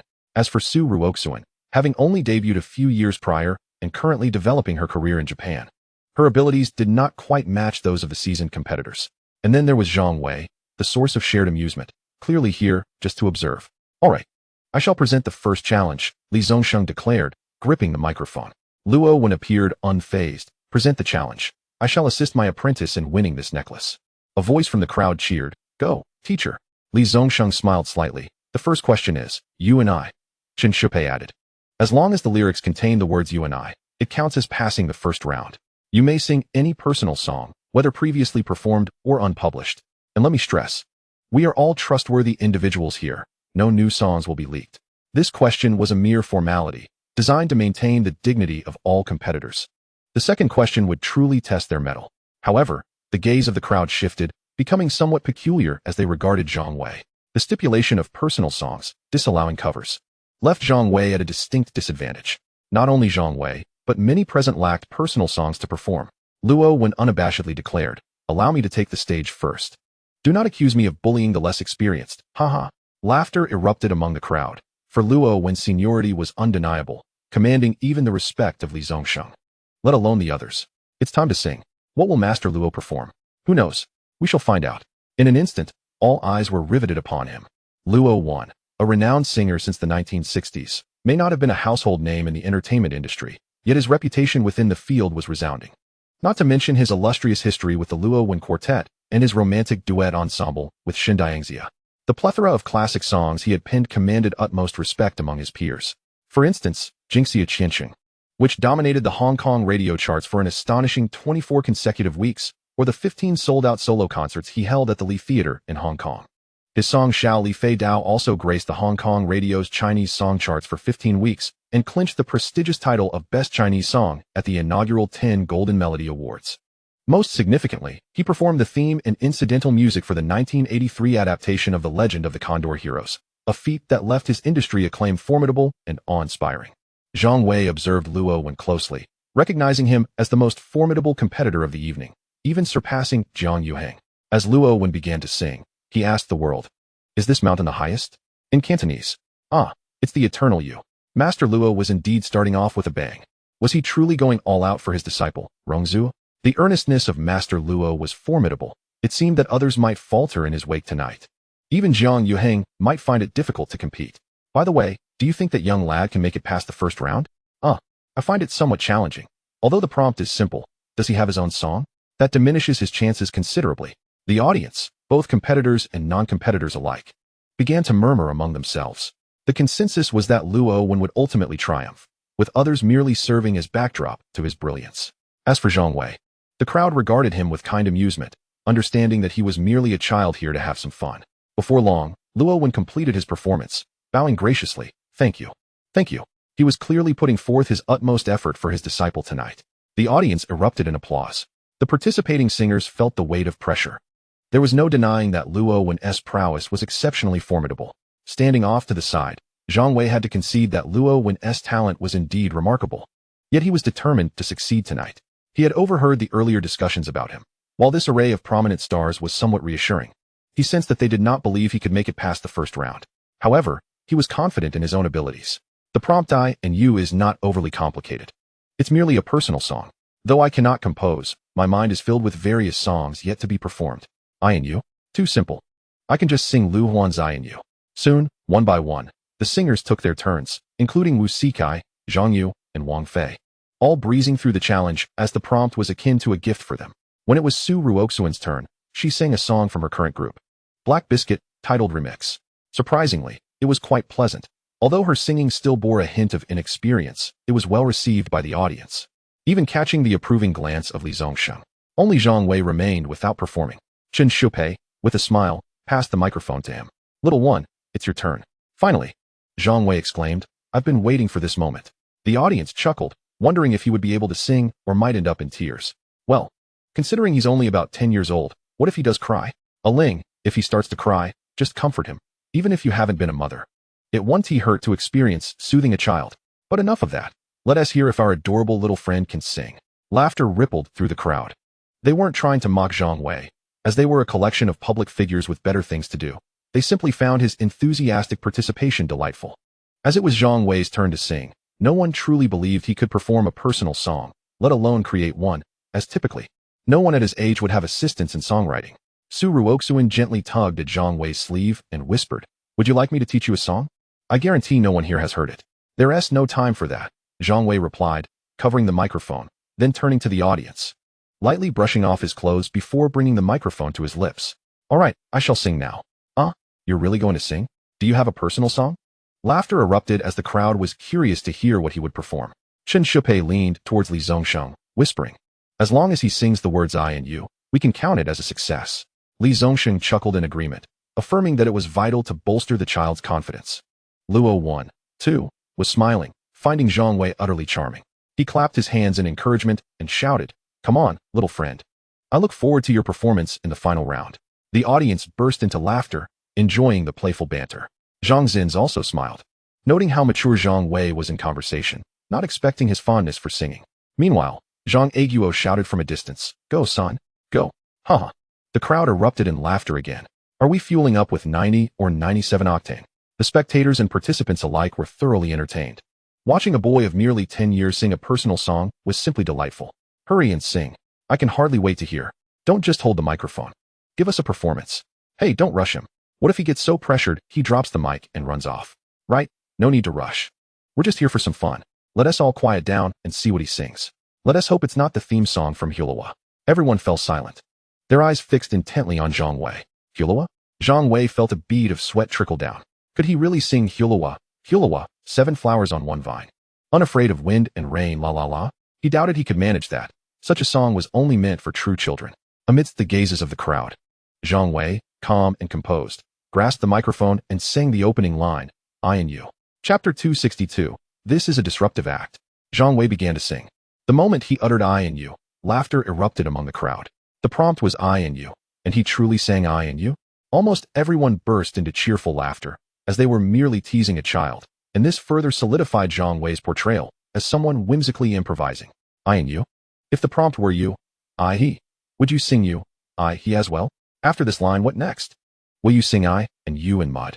As the song I and you had a considerable gap in its melody, many began to whisper among themselves, finding it amusing. As watching a child perform was indeed the most entertaining spectacle of the evening, they were not disappointed. They finally witnessed the moment they had anticipated. While Luo Wen's beautiful singing, though enjoyable, had grown a tad stale. Keep singing. We want to hear what's next. Li Zongsheng and Chen Shupei found the situation quite amusing, shaking their heads in disbelief. Particularly Chen Shupei, who, despite his lack of musical knowledge, recognized that the singing was utterly nonsensical. He mused to himself, after all, it was just a child. Let him sing, and if it comes to it, they could stop him after a few more lines. Li Zongsheng offered some encouragement, urging him to continue, proclaiming it to be quite pleasant. Yet, he himself could not discern what was particularly melodic about it. However, They both decided to allow Zhang Wei to pass the first round. A little off-key singing was hardly a matter of concern. Who among those present, including Li Zongsheng, did not share this sentiment? It was merely for entertainment. Was there any other purpose to this gathering in the eyes of the audience? Absolutely not. It was purely for amusement. Zhang Wei brought the microphone back to his lips and resumed singing, Heart to Heart, You and I. Laughter erupted once more as many in the room found it comically reminiscent of an animated series theme song, akin to Astro Boy, proclaiming, Heart to Heart. Shall we watch cartoons together? Regardless of the absurdity, everyone burst into laughter, captivated by the sheer hilarity of his performance. Ha! How amusing. I can hardly keep a straight face. Someone exclaimed. Let us not laugh too much. We ought to encourage him, another chimed in. I can't help it. His earnest expression is simply too entertaining. Look at him holding the microphone like a true singer. Yet what comes out is just too funny. Laughter swelled and ebbed. Su Ruoxuan watched Zhang Wei intently, while Zhang Aguo cheered him on enthusiastically. Meanwhile, Wang Dongliang lowered his head, seemingly embarrassed. However, Lung Yan's eyes sparkled with an inexplicable hope, as if she wished for Zhang Wei to shine. Chen Shupei took a step forward, ready to intervene and declare Zhang Wei's passage. Yet, when Zhang Wei sang the next line, living together in the global village, Chen Shupei felt as if he had slammed on the brakes. Many smiles froze on faces. Some paused in shock, while others exclaimed in surprise. Heart to heart, living together in the global village? The juxtaposition of those lyrics carried profound implications. How to articulate it? It was refreshingly novel. Although village and heart did not rhyme, it did not detract from the appreciation of the lyrics. And Zhang Wei's delivery seemed to possess an air of style, blending elements of bel canto with theatrical flair, which was rather intriguing. Wang Dongliang suddenly lifted his head. Jiang Yuhang's eyes lit up. There was something intriguing about this rendition. Zhang Xin's listened intently, unable to suppress an exclamation of approval. Many present were singers. And although some were not, they possessed a modicum of understanding regarding the quality of lyrics. Upon hearing, they were astounded. No one had anticipated that Zhang Wei would deliver such meaningful lyrics. Clearly, the song's lyrics were distinctively original. Zhang Wei knew the arduous journey this song had taken to come into existence. The collection of songs for the 2008 Beijing Olympic Games had spanned 4 phases, receiving nearly 100,000 submissions, yet many failed to meet the desired standards. Thus, from 2007 into early 2008, the organizing committee targeted numerous professional musicians, including Tan Dun, Bobby Chun, and Chen Xiaokai, soliciting theme songs. You and Me emerged as one of the standout pieces among them. The rarity of such a song, crafted by dozens of professionals, was not lost on Zhang Wei. While the average listener might perceive it as less appealing, it resonated profoundly with trained ears. The song You and Me, in terms of both lyrics and composition, was undoubtedly top tier. Otherwise, how could it have been selected as the opening theme for the Beijing Olympics? Zhang Wei did not deliberately choose a challenging song. Upon hearing the prompt You and Me, the melody naturally surfaced in his mind. After all, in this era, the song had yet to be released, and the assurance given moments ago that new songs would not be leaked provided him some comfort. He could always present it during the Olympics later. Continuing on, he sang, For the Dream, We Meet at the Bay. Wu Xikai's expression grew serious. Su Ruoxuan revealed an enigmatic sparkle on her face. Having intended to offer advice to Zhang Wei, she now realized he had been quite confident all along. No wonder he exhibited no signs of stage fright. What a surprise. Everyone was taken aback by the brilliance of Zhang Wei's lyrics. Master Luo Wen also donned a serious expression, listening intently to Zhang Wei sing. Come on, my friend, extend your hand, you and I, heart to heart. Forever as one family. Upon completing the Chinese portion, astonishment rippled through the crowd. What was this song conveying? It articulated a yearning for Taiwan's return to China. The subsequent line, forever as one family, encapsulated the sentiment perfectly. Over there, Ying had begun to display signs of excitement. She was a staunch patriot. Unlike some artists who hailed from Hong Kong or Taiwan, though she found it hard to believe that Zhang Wei could sing such an impressive song, the evidence was irrefutable. His performance was extraordinary and laden with meaning, expressing a wish for Taiwan's reunification with China. Others were equally stunned. Initially, they assumed Zhang Wei was merely a bystander. But the reality was different. He was a powerhouse. Moreover, his talent was astonishing. This young man sang straightforwardly, yet possessed profound depth. What might he accomplish in the future? Would he surpass Master Li Zongsheng? Why had he not yet ventured into the Chinese music scene? Yes, perhaps his family was affluent, and music was merely a hobby for him. This made him even more formidable. An amateur could achieve such heights. After marveling at Zhang Wei's song, doubts began to creep in. Could this truly be a song crafted by a youth? Was it possible that it was an undiscovered classic? As Zhang Wei took a brief pause in his performance, someone could no longer contain their curiosity and asked, Li Gu, have you heard this song before? Another voice softly inquired, have you come across it before? Li Zongxing appeared perplexed, admitting he had not heard it. Noting it had a slight operatic quality and speculating it could be an obscure folk song or a masterpiece by an overlooked artist. He might have simply forgotten. He would listen intently to what Zhang Wei would sing next. Over there, Ren Kai asked, Master Luo, have you heard it? Luo Wen shook his head repeatedly, indicating he had no recollection of it whatsoever. Nearly everyone was quietly inquiring, yet no one had heard of it, deepening the mystery. Such a classic song should not have gone unnoticed. The assembled stars and artists furrowed their brows. Although they acknowledged the depth of Zhang Wei's performance, they remained skeptical. Surely this song could not have been penned by someone so young. Did he come prepared? Yet that seemed implausible, as Ace had only notified everyone about the gathering 2 nights prior. Even if Zhang Wei had received the notice then, who could compose such a classic in just 2 days? Not even Master Li Zongsheng could manage that. Silence enveloped the room as they awaited Zhang Wei to continue singing. You and me, from one world. Zhang Wei seamlessly transitioned to English. Lung Yan's gaze towards Zhang Wei shimmered with growing intensity. As the audience heard this line, goosebumps cascaded over them, and in an instant, everyone's expressions shifted. Some gasped in astonishment, while others were left speechless. What on earth was happening with this song? Quiet. Let him continue. The song was not particularly lengthy. Zhang Wei sang it line by line until he finally reached the concluding part. You and me from one world. We are family. He paused for a moment, then smiled at the audience, saying, I finished singing. Li Zongxin's eyes were fixed intently on Zhang Wei, while Master Luo Wen looked at Zhang Wei's face with a mixture of suspicion and curiosity. Su Ruoxuan, after listening, felt her cheeks flush. Moments earlier, she had claimed she would offer Zhang Wei some advice. Did he even need any now?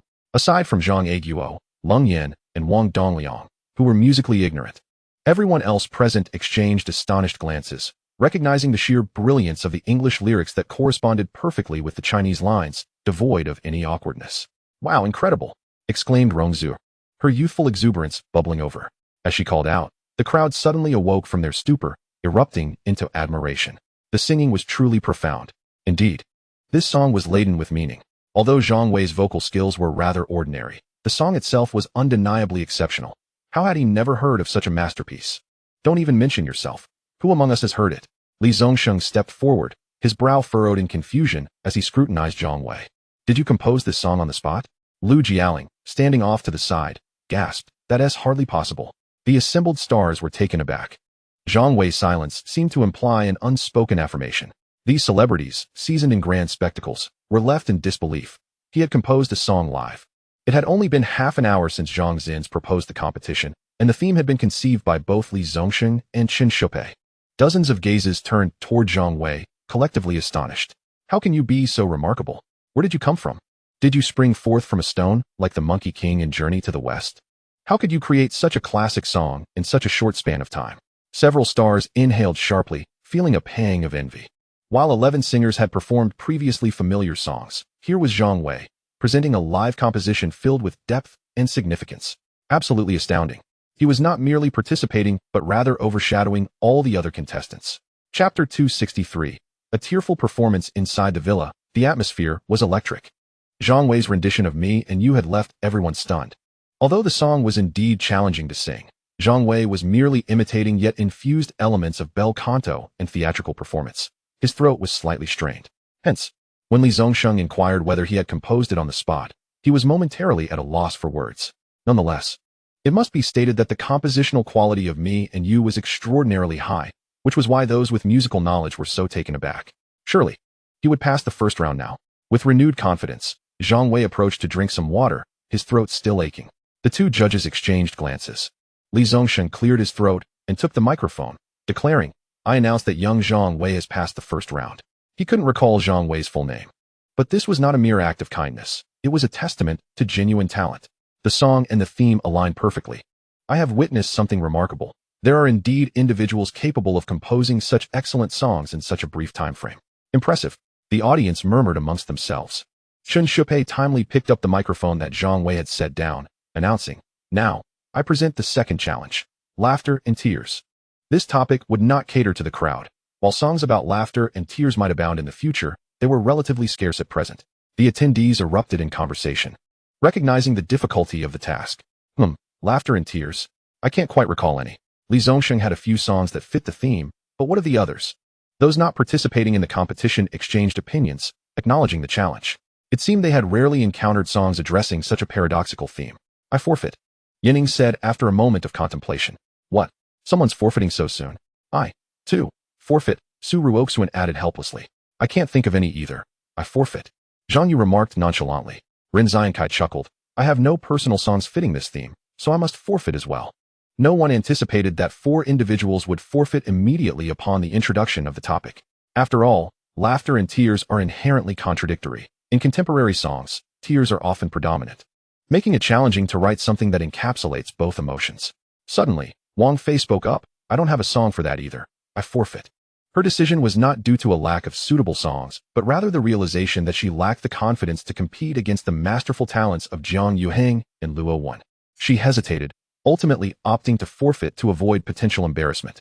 The crowd gasped. If even Wang Fei was forfeiting, how daunting was the topic? Huang Painyuan shook his head, declaring, this is truly too difficult. I will forfeit as well. Shockingly, both Huang Painyuan and Wang Fei had chosen to forfeit. Only 5 contestants remained. Wait, weren't there 6? Oh, Wang Fei and Huang Painyuan have forfeited. Do you really think that young contestant can compete with them? The audience nodded in agreement, glancing toward Zhang Wei, who was drinking water not far off, wondering if he would forfeit after finishing. This challenge was decidedly more complex than the previous one. Laughter and tears, such a contradictory subject. How could Zhang Wei, a mere boy of around 10, possibly convey such emotional depth? Who would believe he could? Meanwhile, Zhang Wei, sipping his water, heard the topic announced. He set his cup down with a slight smile. This theme posed no challenge for him at all. There were countless songs about laughter and tears in the future.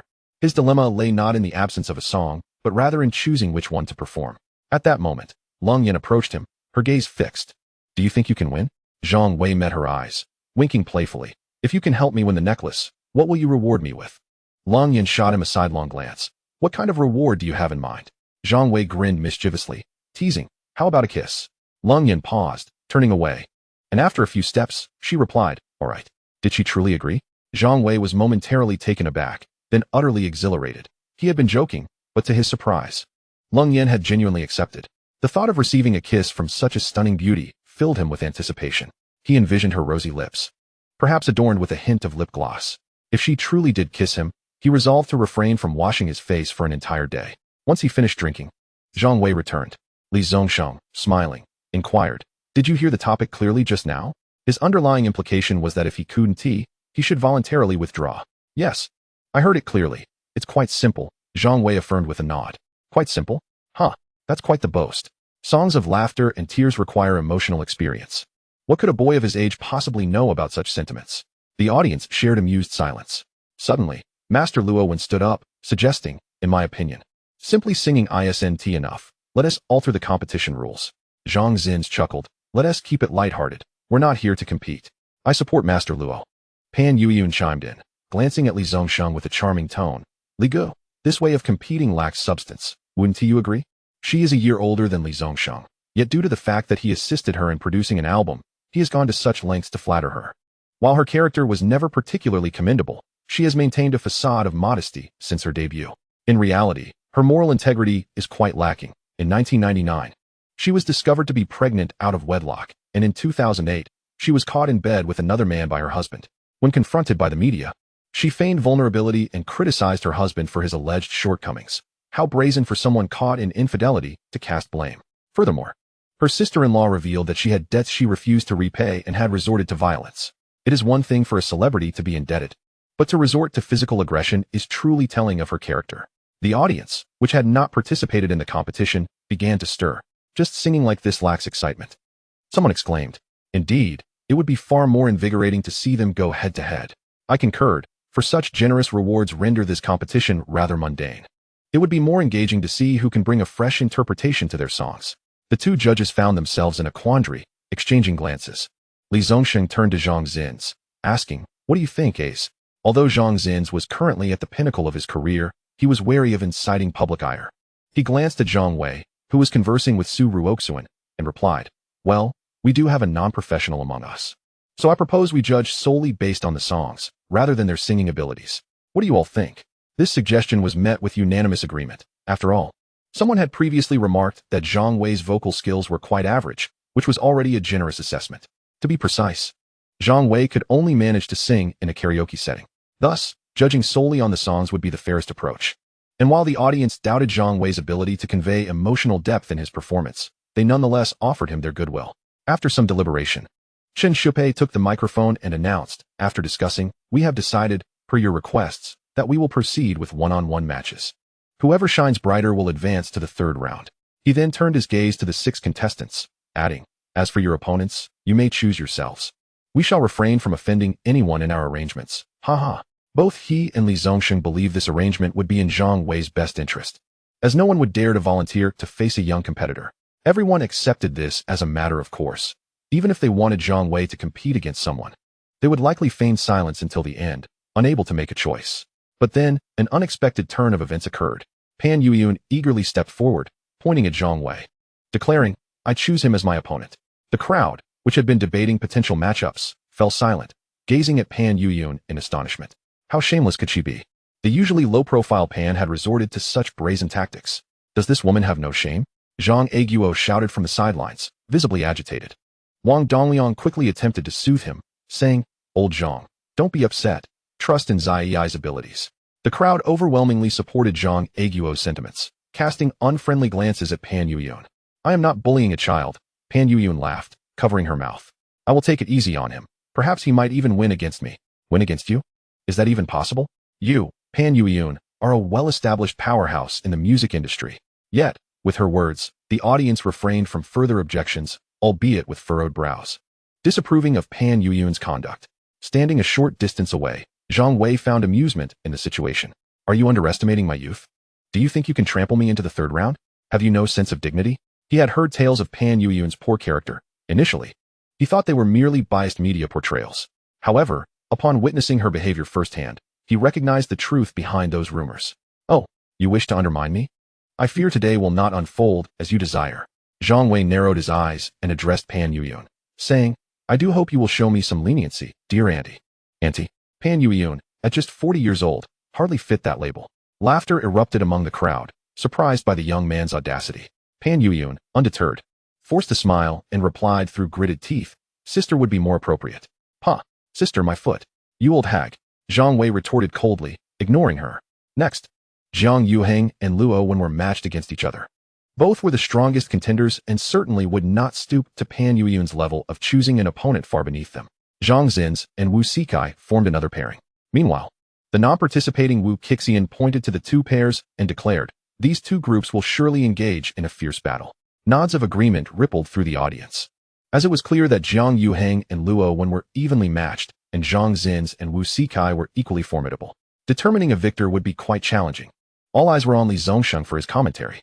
One thing was certain, however, Pan Yun was expected to advance without issue, and that was the consensus among the crowd.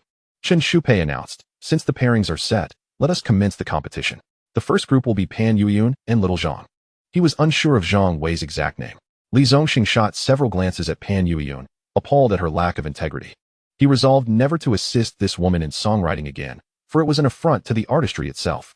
Once Chen Shupei made the announcement, Pan Yuyun rushed forward, seizing the microphone to sing, "It has never been cold, because you are behind me." To everyone's surprise, she launched into "Am I Not Your Most Beloved?", a timeless classic that has resonated for decades. However, the more she sang, the more the audience furrowed their brows. Just moments ago, she had claimed she would go easy on Zhang Wei, yet here she was, performing such a legendary song? Pan Yuyun's antics were utterly out of line.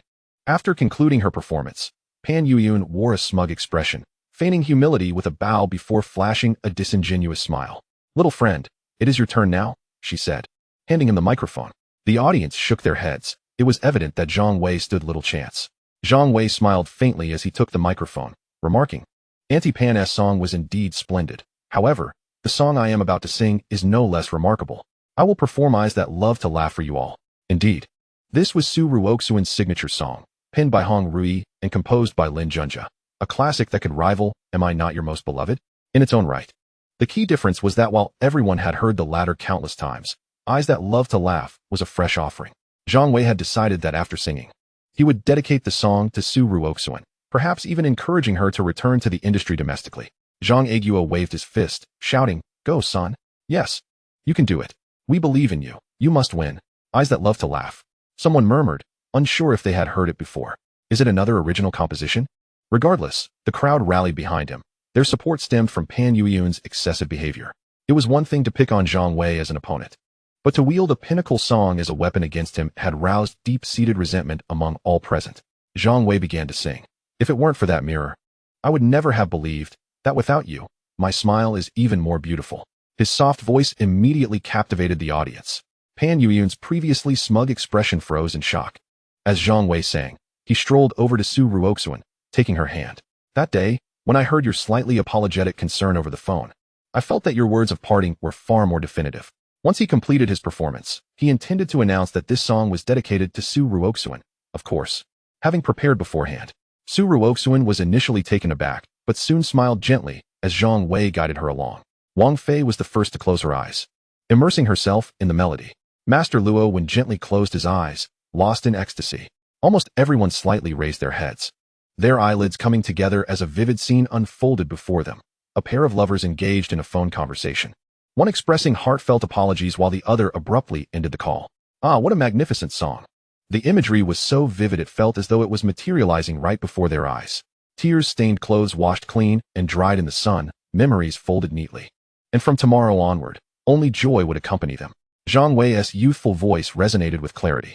Su Ruoxuan felt a mist enveloping her eyes. The song was too poignant, evoking memories of her romance with Wu Qilong, a scene almost identical, filled with the same concern and the same ending, as a gentle ache blossomed from her heart. She was not alone. The artists present were all deeply emotive, their eyes glistening with moisture, a subtle pain that felt elusive yet gripped their hearts. Such a melancholic ballad. Even Wang Dongliang, who had little understanding of music, displayed a sorrowful expression, let alone the others. Li Zhongsung gazed at Zhang Wei with admiration. If the earlier song Me and You was a classic of human connection, then The Eyes That Laugh undoubtedly represented the pinnacle of love songs. He even sensed that it might rival his own composition When Love Becomes a Memory. Zhang Wei's singing continued, narrating the arc of a romance from its inception to its conclusion, and finally, reaching the chorus. Only after leaving you did I discover myself. Those laughing eyes shed tears.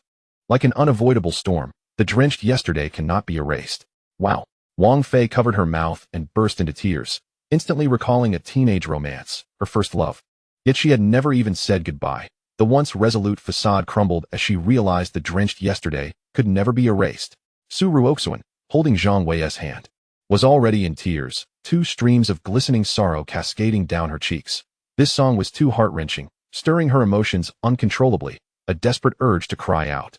The venue was filled with soft sobs. Women like Na Ying, Lu Jialing, Lin Yulian, and Xiejun Li all tilted their heads at a 45-degree angle, gently wiping their tear-streaked faces with their sleeves. The atmosphere was almost engulfed in muffled weeping. This city of love may be crowded, but if I truly encounter you, do not be surprised by my smile, he sang with deep emotion. Zhang Zins lowered his head, concealing his tears from the crowd. Wu Qixian took a deep breath, and ultimately, the hot tears burst forth like a dam breaking. Even Master Li Zhongsung removed his glasses, discreetly wiping away the warm, wet tears from the corners of his eyes. Almost everyone was in tears, as scenes of heartbreak seemed to have transpired just yesterday. Stirred by Zhang Wei's rendition of The Eyes That Laugh, ultimately overwhelming their entire beings. The pain, sorrow, such innate emotions were utterly uncontrollable. Of course, a few remained dry-eyed, such as the rough Zhang Aiguo, the cold and indifferent Leng Yin, and the prideful Wang Dongliang, though even his countenance revealed a hint of lament, seemingly reproaching Zhang Wei for choosing to sing such a sorrowful tune. Oh, and there was one more who remained unmoved. Pan Yueyun, a woman inherently unfaithful to love, who would not shed tears over such a song. Yet even she was taken aback, astonished at how Zhang Wei could possibly sing such a piece. How could this be? Why? How could he produce such a classic? What on earth was it that made this possible? Stop singing, Su Ruoxuan cried out, unable to extricate herself from the pain. In that moment, everyone struggled to awaken from their sorrow. Stop. Do not sing any longer. My heart is about to shatter. Wailing, how could such a heart-wrenching song exist? They could no longer bear to listen, fearing that continuing would plunge them into a depressive spiral. Zhang Wei hesitated, then ceased his singing. You should continue, Su Ruoxuan said, wiping her tears. He stopped, but I want to hear more. The song seemed almost magical, deeply resonating within her. Listening made her want to flee. Yet not hearing it left her yearning.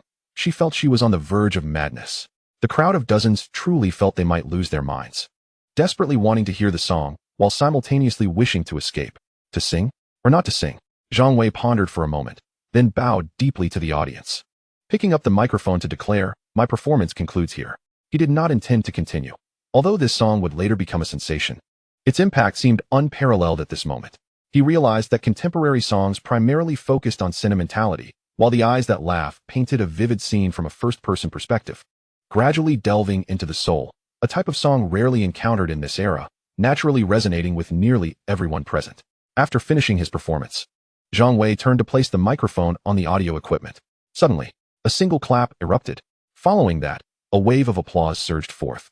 Not as thunderous as a storm, but enduring and resounding, with Na Ying, Wang Fei, and Lu Jialing weeping while gently clapping their hands. Jiang Yuheng, Zhang Zins, Luo Wan, and even Li Zongxing joined in the gentle applause. All gazes directed at Zhang Wei were filled with gratitude. From initially thinking he was merely an onlooker to suspecting he would ruin the performance, they had just witnessed his heartfelt rendition. Many longed to rush forward and embrace Zhang Wei, expressing their thanks for allowing them to once again feel the pangs of lost love. Though painful, it was intoxicating. Memories are like peeling an onion. Every layer unveils forgotten moments, and as layers fell away, tears stained their garments, rekindling deep-seated recollections within them. This was the essence of a truly great song, a song capable of stirring the heart. Indeed, Zhang Wei's performance may not have been extraordinary, yet the song's meaning compensated for everything. In that moment, everyone's perception of Zhang Wei transformed. He was not an ordinary youth, but a musical prodigy, a true genius capable of evoking poignant memories through song. The applause continued for an extended period. As Zhang Wei bowed several times, the audience gradually remembered that he was still young and should not bear such intense pressure from their fervent applause. Slowly, the clapping diminished until it faded entirely. All right. I invited everyone here to a party, not a wake," Zhang Zins remarked, wiping his tears with a hint of humor. This elicited faint smiles amidst the lingering sadness. Li Zongxing donned his glasses, microphone in hand, exclaiming, "Finally, I've met someone more talented than I in music." He turned to Zhang Wei, "Young man, what is your name?" "Yes, what is your name?" Chen Shupei also looked on with eagerness. Everyone turned their attention, many unaware of Zhang Wei's name. "You flatter me." "Masterly," Zhang Wei humbly responded, then introduced himself. "My name is Zhang Wei. I remember you." Li Zongxing patted his chest affirmatively. "Zhang Wei, I'll remember that," Chen Shupei murmured. The crowd echoed the name softly. It was indeed quite ordinary, yet they etched it firmly in their hearts. "Now, I shall announce the results of the competition between Pan Yuyun and Zhang Wei," Li Zongxing proclaimed loudly. "The winner is..." Before he could finish his words, a chorus of shouts erupted from the crowd. "Zhang Wei! It must be Zhang Wei!" There was simply no room for comparison. One was a classic song, while the other was an on-the-spot creation. The audience waved their arms, chanting Zhang Wei's name. The themes of laughter and tears had only just been announced, and this was no mere coincidence of live composition. This time, the interval was even shorter. It had barely been 10 minutes since the announcement, and the brilliance was astonishing. Truly remarkable. What could possibly compare? Pan Yuyun's expression darkened. She pondered whether her song, "Am I Your Most Beloved One," could stand alongside Zhang Wei's Eyes That Smile. Yet, why were these familiar faces not supporting her, but instead rallying behind Zhang Wei? "Li Gu!" Pan Yuyun feigned a pitiful look towards Li Zongxing. Unbeknownst to her, Li Zongxing did not even spare her a glance, proclaiming loudly, "The winner is Zhang Wei." The crowd erupted in cheers, as if it were not Zhang Wei advancing to the next round, but they themselves who were elated. "No," Pan Yuyun screamed, "my song is no worse than his. Why is he the one moving forward?" The audience's disdain for her grew. Even at this point, she refused to concede, still wanting to compete with the youth. Had Pan Yuyun truly lost all sense of reality after 40 years? Li Zongxing turned around without a hint of hesitation, stating, "Do you believe there is any comparability? The quality of the songs is indeed neck and neck, and your performance surpasses his by considerable margins. You are a renowned singer, but let us not dwell on that. However, in terms of novelty and creativity, young Zhang Wei significantly outshines you. Oh, by the way, wasn't he your song Am I Your Most Beloved One written by Xiao Chong? Yet his Eyes That Smile was created live, evidently far superior to yours. No, by tenfold. It transcends in realms of artistry. What is there to discuss in terms of victory?" Pan Yuyun trembled with rage. Even Li Zongxing had refused to defend her. How could she dare to ask for assistance? Who knew? Perhaps in the past 2 years, she had been on a decline, hoping to seize this opportunity for a resurgence. With her character, could she really rise again? Forget it.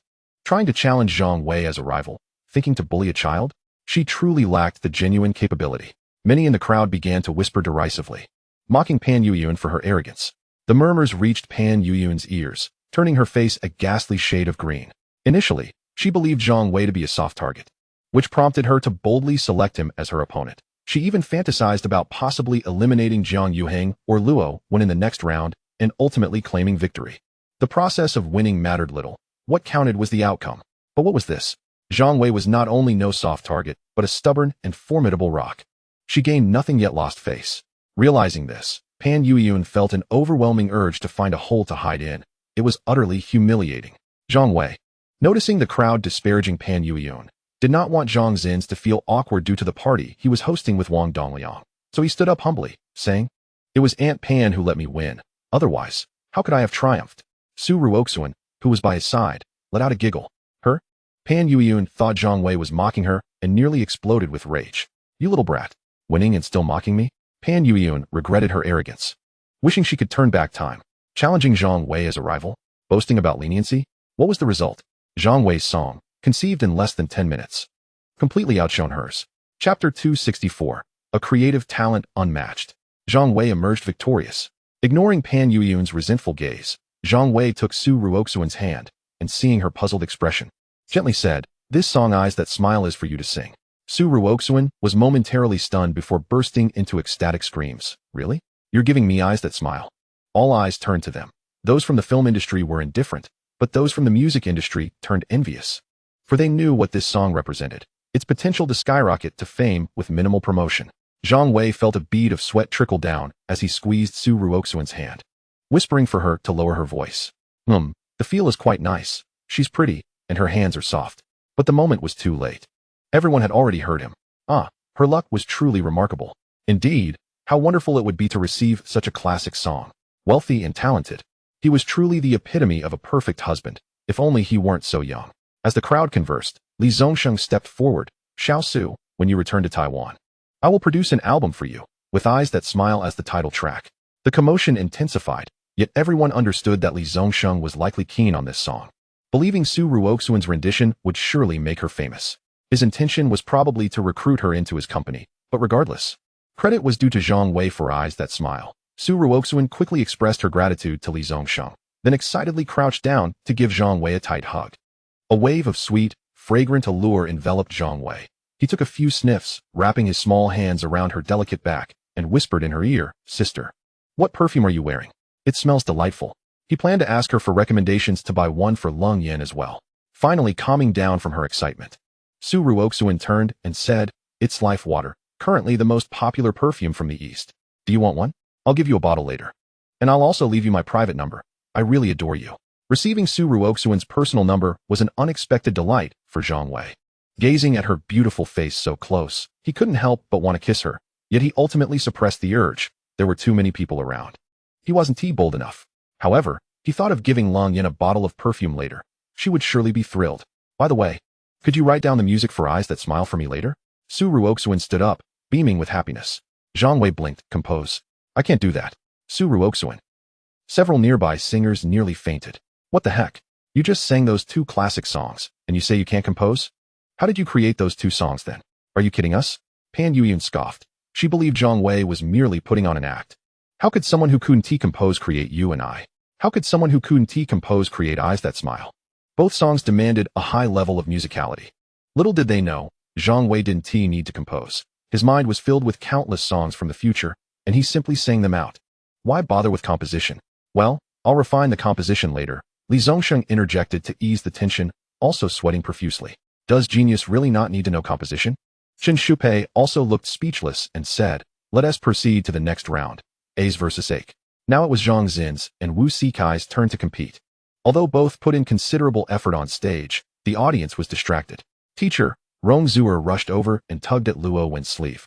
Her eyes wide in astonishment as she glanced at Zhang Wei, who was happily chatting with Su Ruoxuan, and asked, "How could he write songs if he can't even compose?" Luo Wen shook her head and quietly replied, "I suspect he's just too lazy to write the music and is deliberately saying that. Someone in the audience will definitely be eager to compose. In my opinion, his songwriting ability is already on par with Li Zongsheng." Rong Zuer stared in disbelief. On par with Li Zongsheng? How is that possible? Luo Wen smiled helplessly and said, "Why not? Your exposure to music may be limited, thus your appreciation may not yet be fully developed.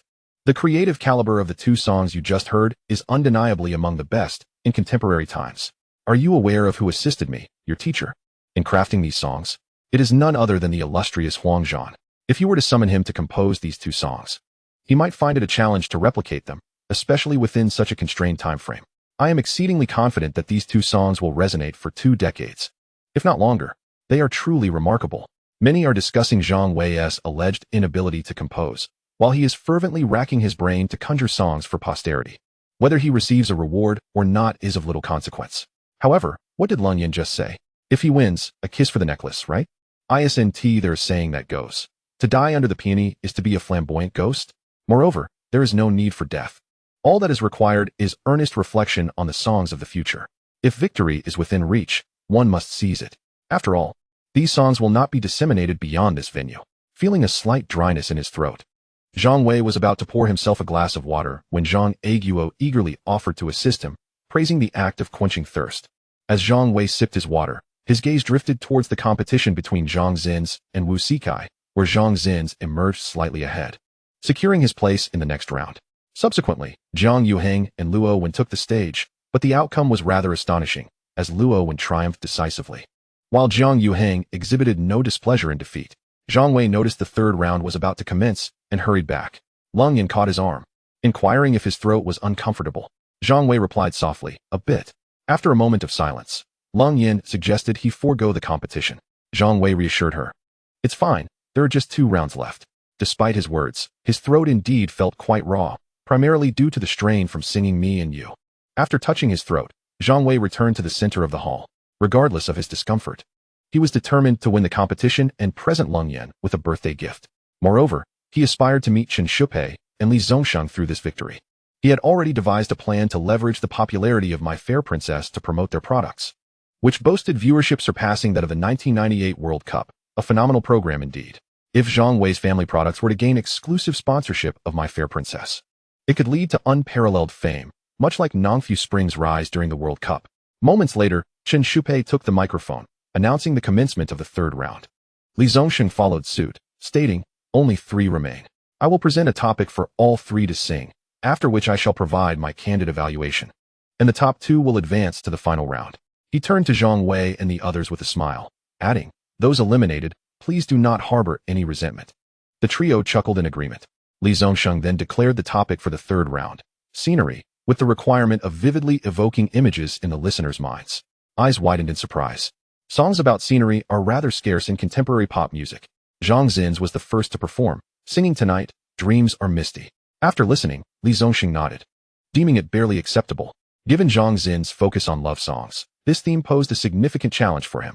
Next, Luo Wen took his turn, performing Peach Blossoms Bloom, even inviting Lu Jialing to join him in a duet. This song required no critique. It was a classic among classics, instantly overshadowing Zhang Zins. The audience marveled at Luo Wen's mastery, noting that even a rising star like Zhang Zins could not compete. When it was Zhang Wei's turn to sing, an uncanny silence enveloped the room. The song he sang was simply extraordinary. Zhang Wei's voice flowed gently, weaving a narrative of time softly drifting into the moonlight. A subtle fragrance of lotus dancing in the air as the exquisite melody enveloped him. He sang Lotus Pond Moonlight by Phoenix Legend, a perfect embodiment of the theme of scenery. Fireflies illuminate the night sky. Who will adorn me with a garment of dreams? The unchanging gaze upon the enchanting starlight. I am like a fish in your lotus pond, waiting for that pristine moonlight. As a judge, Li Zongsheng was not supposed to interject during Zhang Wei's performance, but he could hardly contain his excitement, exclaiming, "What a line about fireflies illuminating the night sky. What a beautiful expression of waiting for that pristine moonlight. Bravo." The audience was taken aback. Was this an impromptu composition? Absolutely. Who among you has ever heard such a thing? 3 songs, 3 distinct styles. What manner of brilliance resides in that mind? Listening to him sing, I felt as if I had stepped beside the lotus pond, with the starry sky highlighting a crescent moon above, the fragrance of lotus wafting in with the gentle breeze. It was breathtaking. This scenery was truly exquisite, a pinnacle of songwriting. Surely, he must have held back in the previous 2 performances? Undoubtedly, his creative talent is unparalleled. When Zhang Wei concluded, the audience gazed at him with a mix of astonishment. While others struggled to create a classic, He had effortlessly composed 3, all performed live. Li Zongsheng burst into laughter, approaching Zhang Wei and declaring loudly, "In terms of lyrics and composition, Zhang Wei's song stands out as the best, followed by Peach Blossom's Bloom, with Tonight, Dreams Are Misty trailing slightly." Zhang Zin's certainly faced a disadvantage this round, as he is primarily a love song artist. While Peach Blossom's Bloom is a classic, it falls short in capturing the essence of scenery. Of course, this is merely my personal opinion, yet I cannot fathom writing such a song. The line "cut a segment of time that flows softly into the moonlight alone" captivates me. Having triumphed through 3 rounds, Li Zongsheng's praise was exceptionally high. At this, Wu Qixian could not help but inquire, "Brotherly, is it truly impossible for you to write such a song?" Li Zongsheng responded affirmatively, "I can certainly write songs about life and emotions, but this piece, with its atmosphere and imagery, unfolds vividly before my eyes. Did you not feel as though you were beside the lotus pond under the moonlight while listening?" Brother Li's words resonated with truth. While listening to this song, I was indeed entranced. The lotus pond, moonlight, starlight, fish, and lotus fragrance, all these elements were vividly present. It was astonishingly vivid. The audience increasingly agreed with Li Zongsheng's sentiments, their gazes towards Zhang Wei growing ever more fervent. He was a musical prodigy who had crafted 3 distinct styles. Yet, they were also intensely curious about what kind of family could nurture such an unparalleled musical genius. Su Ruoxuan stood to the side, her smile sweet, filled with joy. Beyond receiving Zhang Wei's eyes that loved to smile, she was more concerned about him as a person. A young man had decisively outperformed 11 established singers. Now, even Li Zongsheng lamented that he could not pen such a song about scenery. This realization left not only her, but everyone present utterly astonished. Chapter 265, The Spoils of Victory. The audience buzzed with quiet discussions, for Li Zongsheng's evaluation was extraordinarily high. As Zhang Wei prepared for the final round, he rubbed his throat, which was painfully sore. He regretted having sung so earnestly, but such was his nature. If he undertakes a task, he commits fully. Li Zongsheng cleared his throat, signaling for silence, and announced, "Now, only Zhang Wei and Luo Wen remain. I declare the topic for the 4th round." Luo Wen chuckled ruefully, saying, "There's no need to compete, I concede." His repertoire consisted of older songs, while Zhang Wei effortlessly conjured a new piece, making it impossible to compare. Especially after hearing Li Zongsheng's earlier statements, he felt a sense of resignation. This was truly the era of the young. Wasn't Brother Luo initially brimming with confidence? There was little he could do. Even Zhang Yuheng was no match for him, yet he was up against an extraordinary talent. Would he have faith in his ability to prevail? Everyone comprehended Luo Wen's sentiments, and even Li Zongsheng bestowed such high praise upon him. Who among the others could possibly possess the confidence to triumph over Zhang Wei?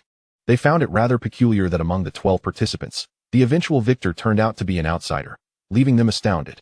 Who could emerge victorious? Unless Li Zongsheng personally took to the stage. Everyone was in awe of Zhang Wei's creative prowess. What a genius! Li Zongsheng glanced at the resolute Luo Wen and declared, "In that case, I announce Zhang Wei as the winner." "Is that it? I've won just like that?" Zhang Wei responded, somewhat taken aback, before humbly stating, "Master Luo's skill far surpasses mine. I am truly grateful he allowed me to win." He expressed his thanks to Luo Wen, even though his throat ached too much to continue singing. Luo Wen regarded him with a comforting smile, saying, "I didn't deliberately let you win. However, your demeanor is remarkably mature for your age, calm and composed. I truly admire that." Zhang Wei replied gratefully, "Thank you for the compliment." Li Zongsheng chuckled, pleased with Zhang Wei's attitude. "Well, since the competition has concluded, I shall present him with this necklace. As for my song, I shall compose it for you shortly, though I suspect you might not be particularly interested." By the way, Xiao Chun, what drama are you filming?" We agreed to give him a chance to participate. Chen Shupei smiled softly, "Just a small production.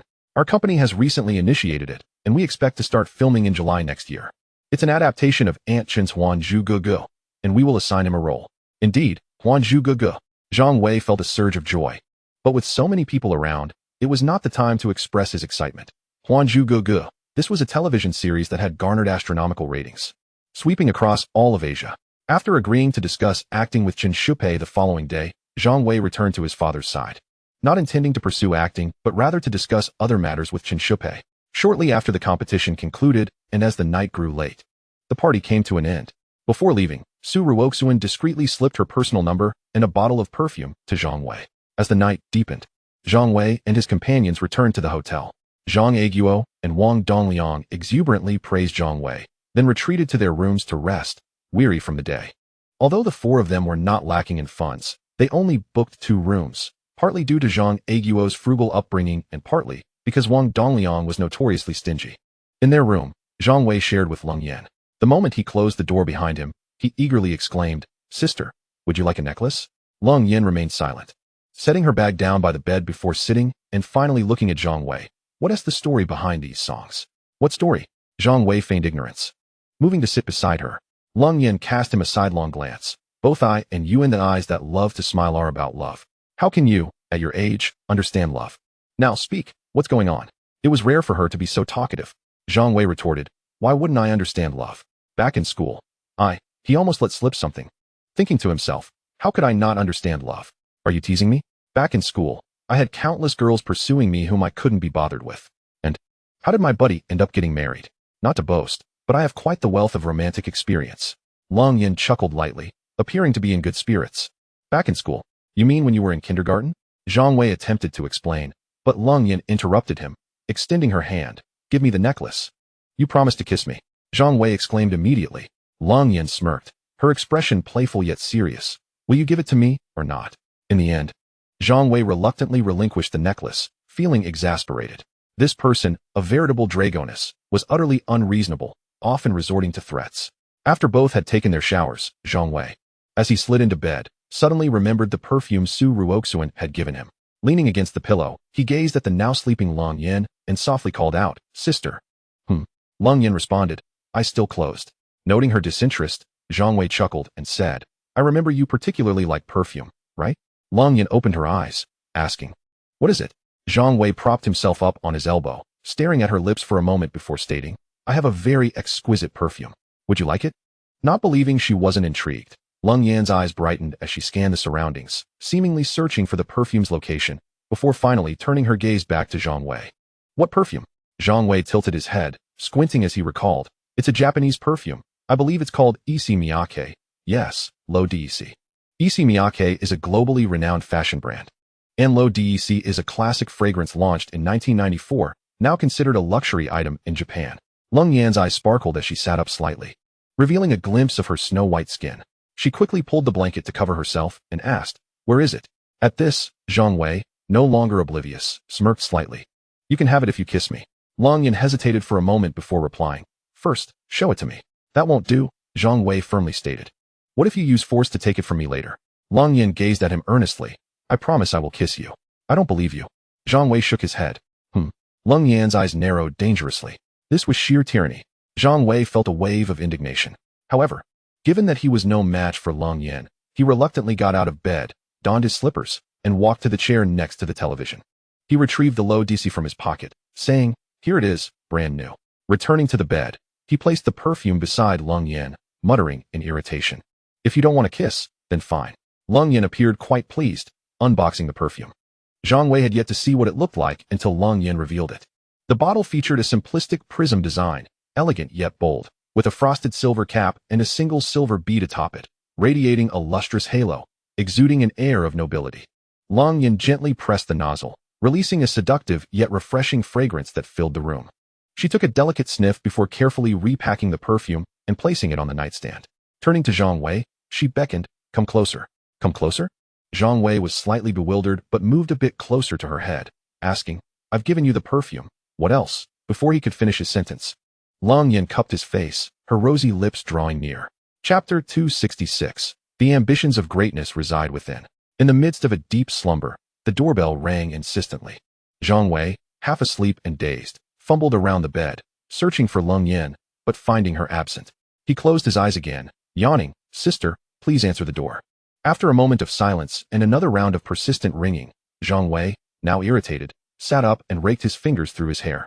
"Sister, why are you still asleep? Where did you go?" Bewildered, he glanced around the room, confirming he was indeed inside it. Just then, the doorbell rang once more, and he reluctantly swung his legs over the side of the bed, pulling on his shorts as he called out, "Who is it?" "Xiao Wei, it's me," came Zhang Xin's distinctive voice, instantly recognizable. Zhang Wei, weary and rubbing his eyes, ambled to the door and opened it, revealing none other than Zhang Xin's. "Uncle A's, what brings you here?" Zhang Xin's entered unceremoniously, stating he had come regarding last night's events. As he settled into a chair, Zhang Wei closed the door and returned to sit on the edge of his bed, gazing vacantly at Zhang Xin's. Last night, he pondered, What a delightful fragrance. Zhang Xin suddenly sniffed the air and replied, Indeed, many of my friends were quite taken with you at the party, but as soon as it concluded, you vanished. They asked me to leave you their contact details. When I rang your father's doorbell, there was no response, so I decided to come here instead. The mention of the enticing aroma reminded Zhang Wei of the previous night. Ah, such a tantalizing experience. Yes, I absolutely must refrain from brushing my teeth today. No matter what. Though I endured a few blows, it was entirely worth it. Xiao Wei, Xiao Wei, Zhang Xin called out several times. Zhang Wei snapped out of his reverie and, with an awkward smile, replied, What is it? Zhang Xin shot him a sidelong glance and produced a business card from his pocket, offering it to him. Here, this is for you. They asked me to pass it along for when you have the time to reach out. Taking the card, Zhang Wei scrutinized it with curiosity. Names like Na Ying, Wang Fei, Lu Jialing, and Zhang Yu adorned it. Most were renowned singers, with only a handful from the film industry. He looked up and inquired, You want me to call them? Yes, Zhang Xin chuckled. They were all impressed by your songwriting talent and expressed a desire to collaborate. Who would have thought you were such a gifted songwriter? When will you compose a piece for me? So that's the reason, Zhang Wei thought, realizing that 2 songs had garnered such interest from numerous celebrities. Noticing the eager glimmer in Zhang Xin's eyes, he carefully considered and tentatively suggested, How about writing a song titled Desperately Want to Love You for You? He refrained from mentioning Faith. Don't jest, Zhang Xin shook his head with a smile. That song was just released this year. Have you come to mock Uncle A's? Zhang Wei, feeling a bit embarrassed, let out a dry laugh and shifted the conversation. So they all sought me out for songs? Just a playful jest, they merely wish to get to know you. Zhang Xin smiled slightly. Who among us musicians does not appreciate a songwriter? Besides, all 3 of your songs are classics. Oh, by the way, Chen Shupei asked you not to forget about discussing acting this afternoon. I have to leave now. With that, he rose to take his leave. As Zhang Wei pondered his room after Zhang Xin's departure, he opened the window to bask in the glorious sunshine. Where's Leng Yan? And Zhang Xin's mentioned ringing my father's doorbell with no response. Where could they have gone? Zhang Wei's mind brimmed with questions, yet he refrained from wandering off.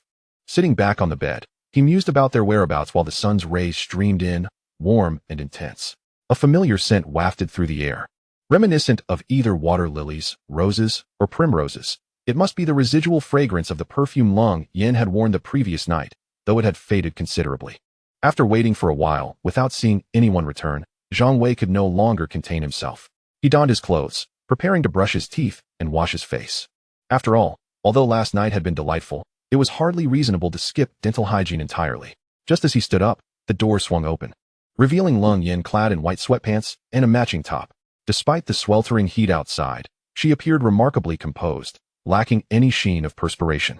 Hey sis, Zhang Wei greeted, his tone unabashedly casual. Leng Yan shut the door behind her, a bag in hand that emitted the enticing aroma of fried dough sticks. She ignored Zhang Wei, walked in, and placed the bag on the small round table before turning to sit on the bed. Noticing her disregard, Zhang Wei inferred she was still upset about the previous night.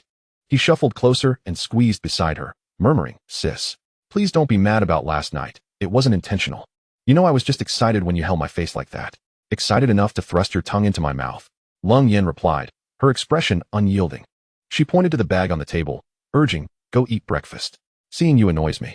You're quite chatty today, Zhang Wei remarked, unsure if she was genuinely angry or merely feigning it. He took a seat at the table, took a bite of the fried dough stick, and mumbled, You're so kind to me, remembering to bring breakfast. By the way, where are my dad and Uncle Wang? Leng Yan propped her chin on her right hand, seemingly lost in thought while gazing at the computer exhibition. Computer exhibition? Zhang Wei inquired, intrigued, juggling a cup of soybean milk in one hand and a fried dough stick in the other. What interests my dad in that? It's Wang Dongliang who is interested. Leng Yan replied, her tone flat. Zhang Wei took another bite of the fried dough stick and exclaimed, I'm interested too. Why didn't you wake me to go with you? He genuinely found the computer exhibition fascinating. After all, the future belonged to the internet, and he had not yet ventured into that domain. He thought it would be wise to explore opportunities in that field and perhaps meet a few industry elites. After chewing a few more times, he asked, When will they be back? I don't know, Leng Yan replied. Then how come you're back? Zhang Wei asked, chuckling. Are you worried I might starve? Leng Yan shot him a sidelong glance, a hint of amusement evident in her expression. Despite her somewhat hurtful response, Zhang Wei felt a warmth in his heart. Leng Yan, apart from her chilly demeanor and occasional bouts of aggression, truly embodied perfection. This was no exaggeration. When recalling their time in Yinxi, she had readily dashed into the kitchen to whip up fried rice when he was hungry, even washing the dishes afterward. The following day, she prepared a feast for 3, and once again, It was she who did the dishes. Logically, such tasks shouldn't have fallen to her. Yet she undertook them without complaint, even insisting on sending him away when he attempted to help. How could one not appreciate her? Beneath her cold exterior lay the mindset of a traditional woman. Otherwise, why would she not allow him to wash dishes? And let us not forget her beauty. Sis, are you no longer angry? Shut up. Thank you for bringing me breakfast. I must tell you, last night was truly not intentional, but I can assure you, that was my first kiss. Sis, it must have been your first kiss too, right? Shut up, annoying. Suddenly, Zhang Wei noticed the necklace around her neck. Recognizing it as the one she had worn before, leaning closer to catch its scent, he detected a fragrance akin to the essence of life, possibly faded after a stroll. That necklace looks stunning on you, he remarked. Long Yin touched the necklace, a flicker of happiness dancing across her face. Really? Zhang Wei tossed the empty soybean milk container into the trash and grinned. Absolutely. It's undeniably beautiful. You're exquisite, and anything you wear looks enchanting. As she spoke, she turned and tossed the packaging bag into the trash bin. Long Yin remained silent, yet her eyes radiated joy. Zhang Wei jestingly remarked, when I grow up, will you marry me? No. Long Yin shook her head, sitting beside him. Zhang Wei wiped his mouth and continued, Sister, after spending so much time with you, I believe I have come to understand the essence of your character. Cold on the outside, yet warm within. Am I right? Do not dismiss me just because of my youth. After all, you are only 5 years my senior. Moreover, if you were to marry me in the future, I assure you a life of comfort. You must have witnessed how swiftly my family has progressed from the market to our current standing. My aspirations exceed mere financial gain. I yearn to leave a significant mark in the annals of financial history, even aiming to elevate the Zhang family to become one of the wealthiest clans in the world. This is not mere bravado. I possess immense confidence in my ability to achieve this, though I cannot divulge the specifics at this moment. You need only to understand that if you were to marry me, I could guarantee you the finest perfumes and the most luxurious handbags from renowned global brands. My ambition is to become the wealthiest person on earth, and at that time, you would be the esteemed spouse of the richest man. Long Yin remained silent, listening intently. Zhang Wei assumed her reticence indicated disbelief and chuckled. Perhaps you think I am merely indulging in fanciful dreams, given the enormity of my aspirations. I believe. Long Yin replied earnestly. Zhang Wei was taken aback. You truly believe? Her gaze was sincere, affirming her belief. Zhang Wei's heart raced. So, do you consent to marry me in the future? Hee. Long Yin replied. Ah, here we go again. Zhang Wei felt the conversation reaching an impasse. The simple utterance of he held tremendous weight. Nevertheless, he sensed that her earlier declaration of belief was profoundly genuine. Indeed, Zhang Wei was resolute in pursuing this path. The moment he witnessed his parents quarreling over financial matters, teetering on the brink of divorce, a conviction was etched into his consciousness. Having been impoverished in his past life, he was determined to attain great wealth in this one. He vowed to make his father the richest person in the world. He aspired to earn fortunes that would take others countless lifetimes to amass, all while enjoying life. Moreover, he sought to contribute to the nation's economy through his personal endeavors. This may seem like a lofty dream, but it is one he must strive to realize, no matter how arduous the journey. With his convictions solidified, Zhang Wei felt a wave of tranquility. Everything he did was a step towards a brighter future. Whether it was crafting promotional content, advertising, or engaging with celebrities, all were aimed at strengthening his family's enterprise. His grand ambitions danced within his mind, and now, the immediate task was to leverage his connection with Qin Shupei to engage with Yiren Company and secure the rights to My Fair Princess. Subsequently, he would rally a group of celebrities for charitable efforts, donating rice from Silver Dragon Fish to create a buzz. As the momentum peaked, he envisioned the advertisements launching, ensuring Silver Dragon Fish would achieve unprecedented fame in the Jiangsu and Zhejiang provinces. Zhang Wei steadied his emotions, determined to persuade Qin Shupei by the afternoon. Chapter 267, Securing My Fair Princess. Around midday, Zhang Aiguo and Wang Dongliang returned, both raving about the computer exhibition, even discussing the possibility of selling computers. Zhang Wei scoffed. How much profit could be made from selling computers? They were clearly oblivious to the real value. After lunch, in a cafe, Zhang Wei conversed with Qin Shupei while the other three observed. Director Chen, could you assist in arranging a meeting with Aunt Chen? I'll make a call. Moments later. How did it go? She mentioned she would be available to meet you today. Really? Shall we head over now? Let us wait a bit. She won't be free until after 3. I truly appreciate your help, Director Chen. No need for thanks. Your performance last night was astonishing. However, your ultimate success is what matters. The reward is rightfully yours. Although I was surprised to hear your family wishes to invest in My Fair Princess. You just mentioned the investment isn't substantial. It's merely 2 or 3 million. My family has the means, right, Dad? Zhang Aiguo's lips twitched as he glanced at Zhang Wei, gritting his teeth. Yes, we aren't short on money. Wang Dongliang chuckled from the side. Zhang Wei noticed Long Yan staring out the window, lost in thought. Turning back, he smiled at Chen Shupei. My dad has confirmed we have the finances. If you can persuade Aunt Chen, the benefits will be plentiful. He exchanged a knowing glance with Zhang Aiguo, who produced a thick envelope from his pocket. A token of respect. No. Chen Shupei firmly pushed it back. I'm not that kind of person. When my fair princess was initiated, Aunt Chen stated she wouldn't invest heavily. She might even collaborate with others on the project. Now that your family is willing to fully sponsor the production, I'm already quite pleased. After all, this is my directorial debut. There is no need for thanks. If anything, I should be thanking you. Chen Shupei's statement was clear, and Zhang Wei understood its implications. Based on his previous knowledge, the budget for filming My Fair Princess was indeed minimal, and by contemporary standards, it might be perceived as somewhat hastily produced. Thus, it was evident that Chen Shupei prioritized the funding for the project. Offering a baseline of $3 million for the production would undoubtedly exceed the initial budget set by Yaran Company.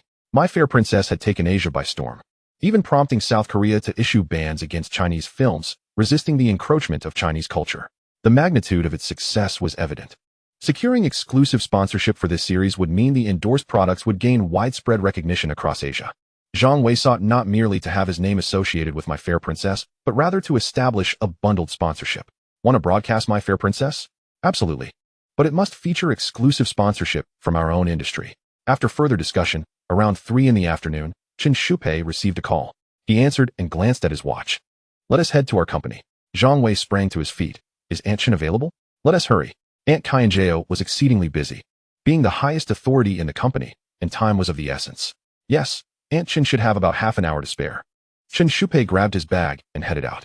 Zhang Wei followed suit, and Zhang Aiguo and the others also stood, gathering their belongings as they exited. After a brief car ride, Chen Shupei led them to their destination. Upon exiting the vehicle, they were greeted by the sign of Yaran Media. Entering, they were welcomed by 2 smiling receptionists who greeted them warmly. Proceeding further, they encountered pristine white walls that exuded elegance. As they passed the office area, Zhang Wei observed the bustling environment. Though not overly crowded, the employees were either deeply engrossed in their work or hurriedly moving about, exuding an air of diligence. After navigating a few turns, Zhang Wei followed Chen Shupei into Kaianjao's office. Knocking on the door, they entered. A woman in her 50s, wearing glasses and dressed in white, appeared before them.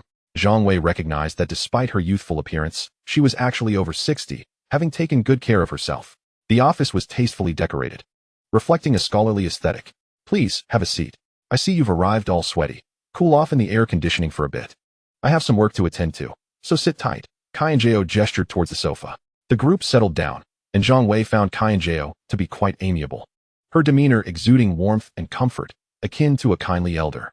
The group refrained from interrupting Kaianjao as she attended to her work. After a brief interval of a little over 10 minutes, Kaianjao set down her pen, lifted her gaze, and scrutinized the individuals before her. With a slight squint and a smile, she inquired, Xiao Chun, could you introduce these esteemed guests to me? Chen Shupei's face was adorned with a broad smile as he began to introduce them one by one. This is General Zhang Aiguo, and this is General Wang Dongliang.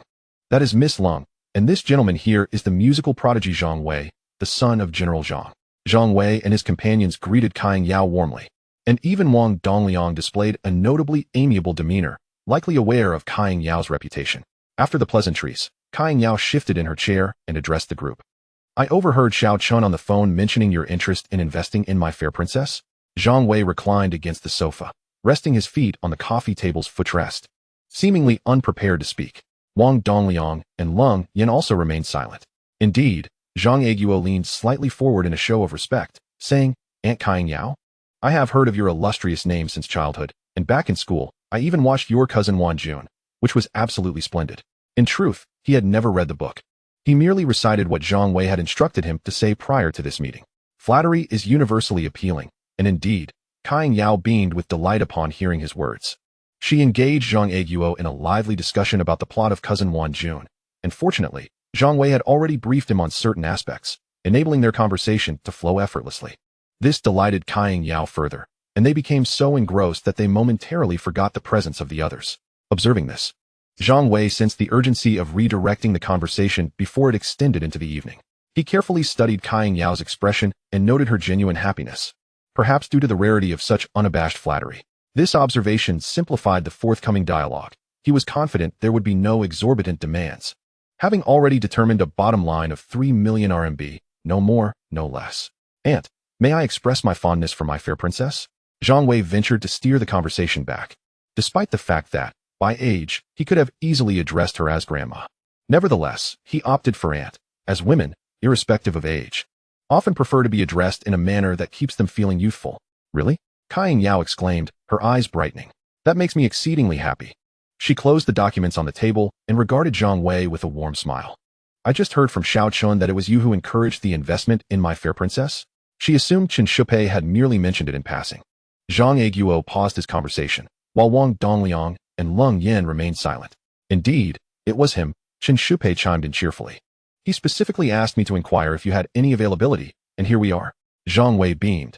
Aunt, I genuinely adore my fair princess, the whimsical little Yan Zi, the sentimental Zi Wei, and of course, the unpretentious fifth prince. The character I despise most is concubine Rome. She is truly wicked, tormenting both Yan Zi and Zi Wei with her needles.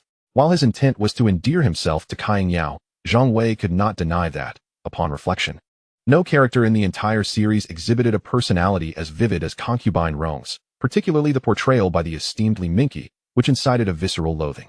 To his surprise, Kai Yao's expression shifted, and she replied coolly, but I have only completed half of this work.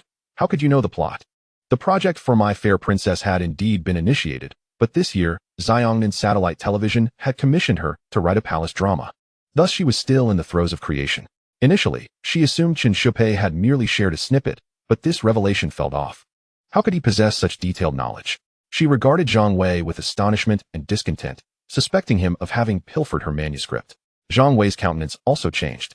As he had believed my fair princess was already completed, a wave of panic washed over him as he stammered. Yes, yes. It was the folks at Xiongnan Satellite Television who informed me. Zhang Aguo and Wang Dongliang exchanged puzzled glances, seemingly deciphering the confusion from each other's expressions. Chen Shupei too wore a face of bewilderment. Is that so? Kai Yao shot him a scrutinizing glance and picked up the phone on the table to dial a number. A hush fell over the room, and after a moment, when the call connected, she spoke. Hello, this is Kai Yao. May I inquire if you are familiar with a child named Zhang Wei, approximately 10 years old? No, I don't know him, came the reply. Then I shall hang up. Despair washed over Zhang Wei. Just as he began to lose hope, Wang Dongliang stood up and approached the desk, beaming. Aunt Kai Yao, allow me to speak with him. Zhang Wei's spirits lifted. It appeared Wang Dongliang had a plan. Kai Yao frowned, but remained silent as she passed the phone to him. Wang Dongliang took the phone and introduced himself. This is Wang Dongliang from the capital. After a moment of silence, he continued. A few days ago, I brought a child to your television station, named Zhang Wei. Don't you remember? He has quite the flair. Yes. Please clarify things with Aunt Kai Yao so she does not misunderstand. As he spoke, he returned the phone to Kai Yao, having not recalled Zhang Wei's name, suggesting she inquire further to clarify. A weight lifted from Zhang Wei's chest, although he still did not fully comprehend Wang Dongliang's identity.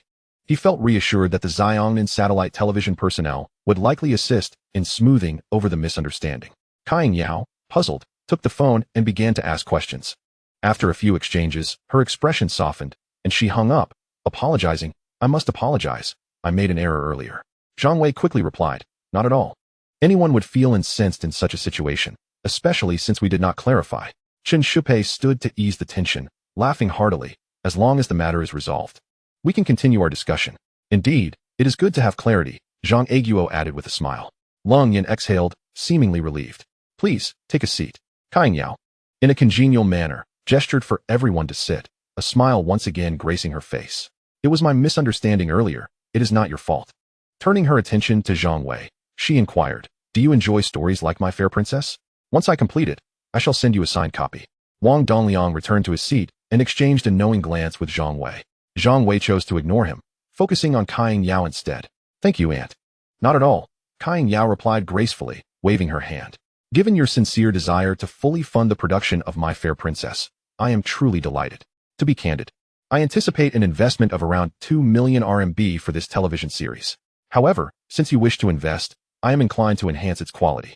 How about this? My company contributes 2 million, and you also invest 2 million. Would that be agreeable? Chen Shupei chuckled. Their appetite is quite large. They are intent on complete funding.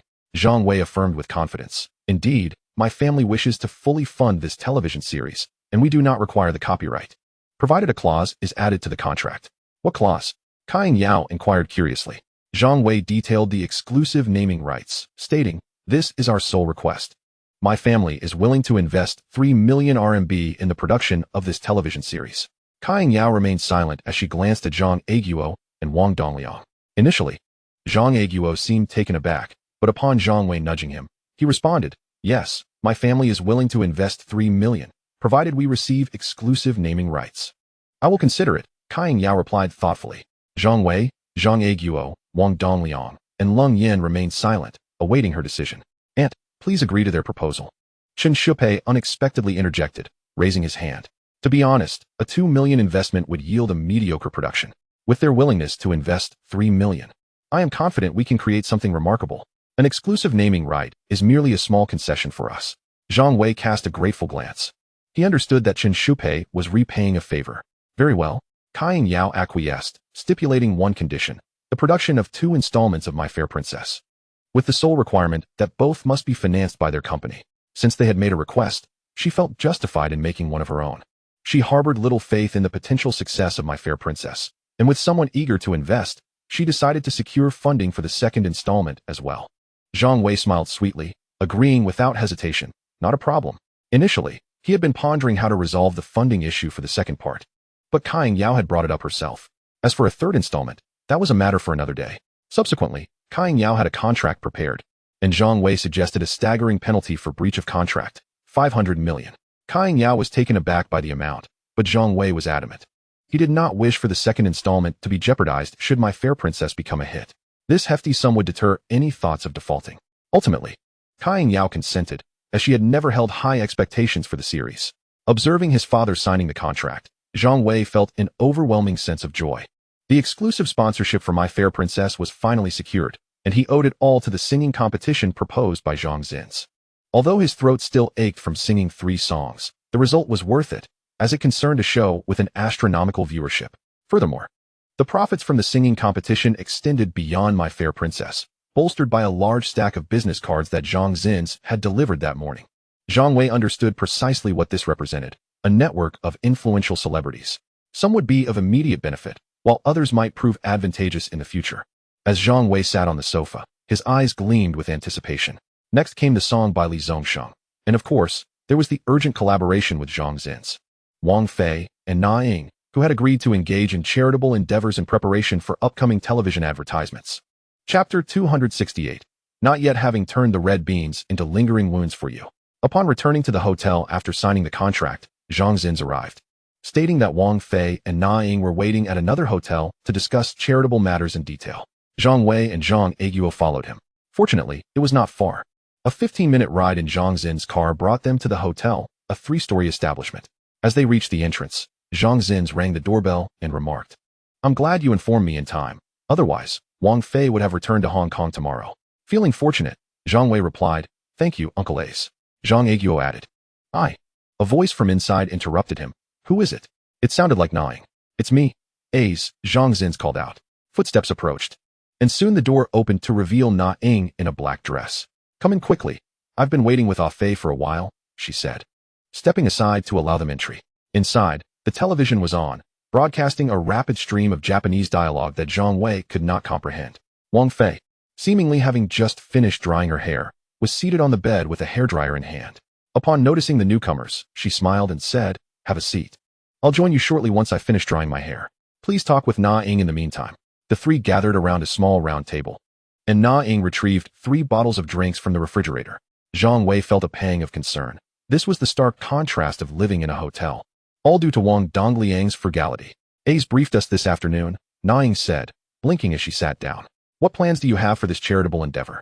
Zhang Aiguo remained silent, sipping on his drink. After sealing the cap on a bottle of Coca-Cola, Zhang Wei explained diligently, "Here is the plan.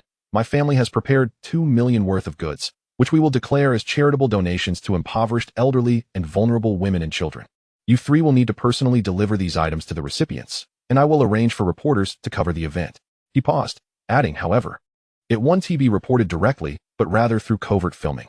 When asked why you're engaging in this charity, you simply need to express concern for the underprivileged.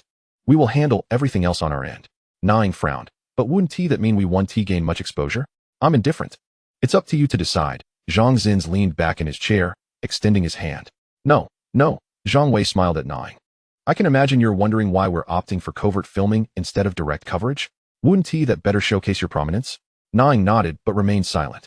Zhang Wei organized his thoughts. As celebrities, you must know that the public tends to be more captivated by scandals. The rationale for not filming openly is the same. Consider this, the three of you, secretly engaged in charitable acts, only to be discovered and pursued by reporters. Wouldn't that create a more compelling narrative?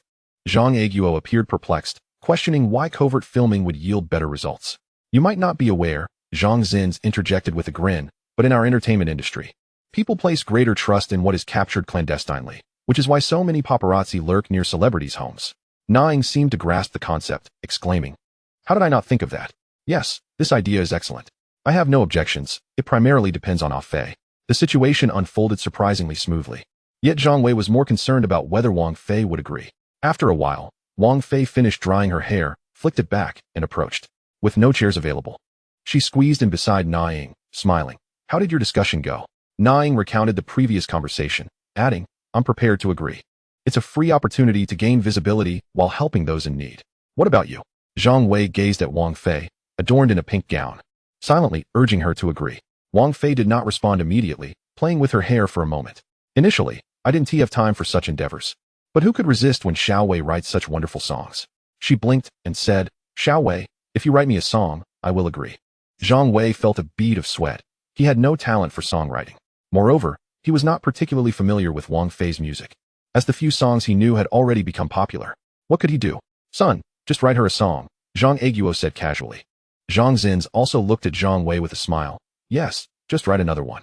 Everyone looked at Zhang Wei with anticipation, especially after he had showcased his musical prowess the previous night. Wang Fei's request for a song seemed entirely reasonable. Gnawing teased, "I'm at a disadvantage here. Just write a song for Fei, and I'll let it go." Feeling helpless, Zhang Wei contemplated using a slightly classic song from the future as a placeholder when he suddenly remembered that Li Zongxing still owed him a song. An idea sparked in his mind, and he cleared his throat to capture everyone's attention. "Sister Fei, do you prefer a song from Li Zongxing or one of mine?" He thought that given his age, he could even refer to Wang Fei as auntie. Zhang Zins and Gnawing exchanged curious glances. "He wouldn't possibly write me a song," Wang Fei replied coolly, a hint of embarrassment in her eyes.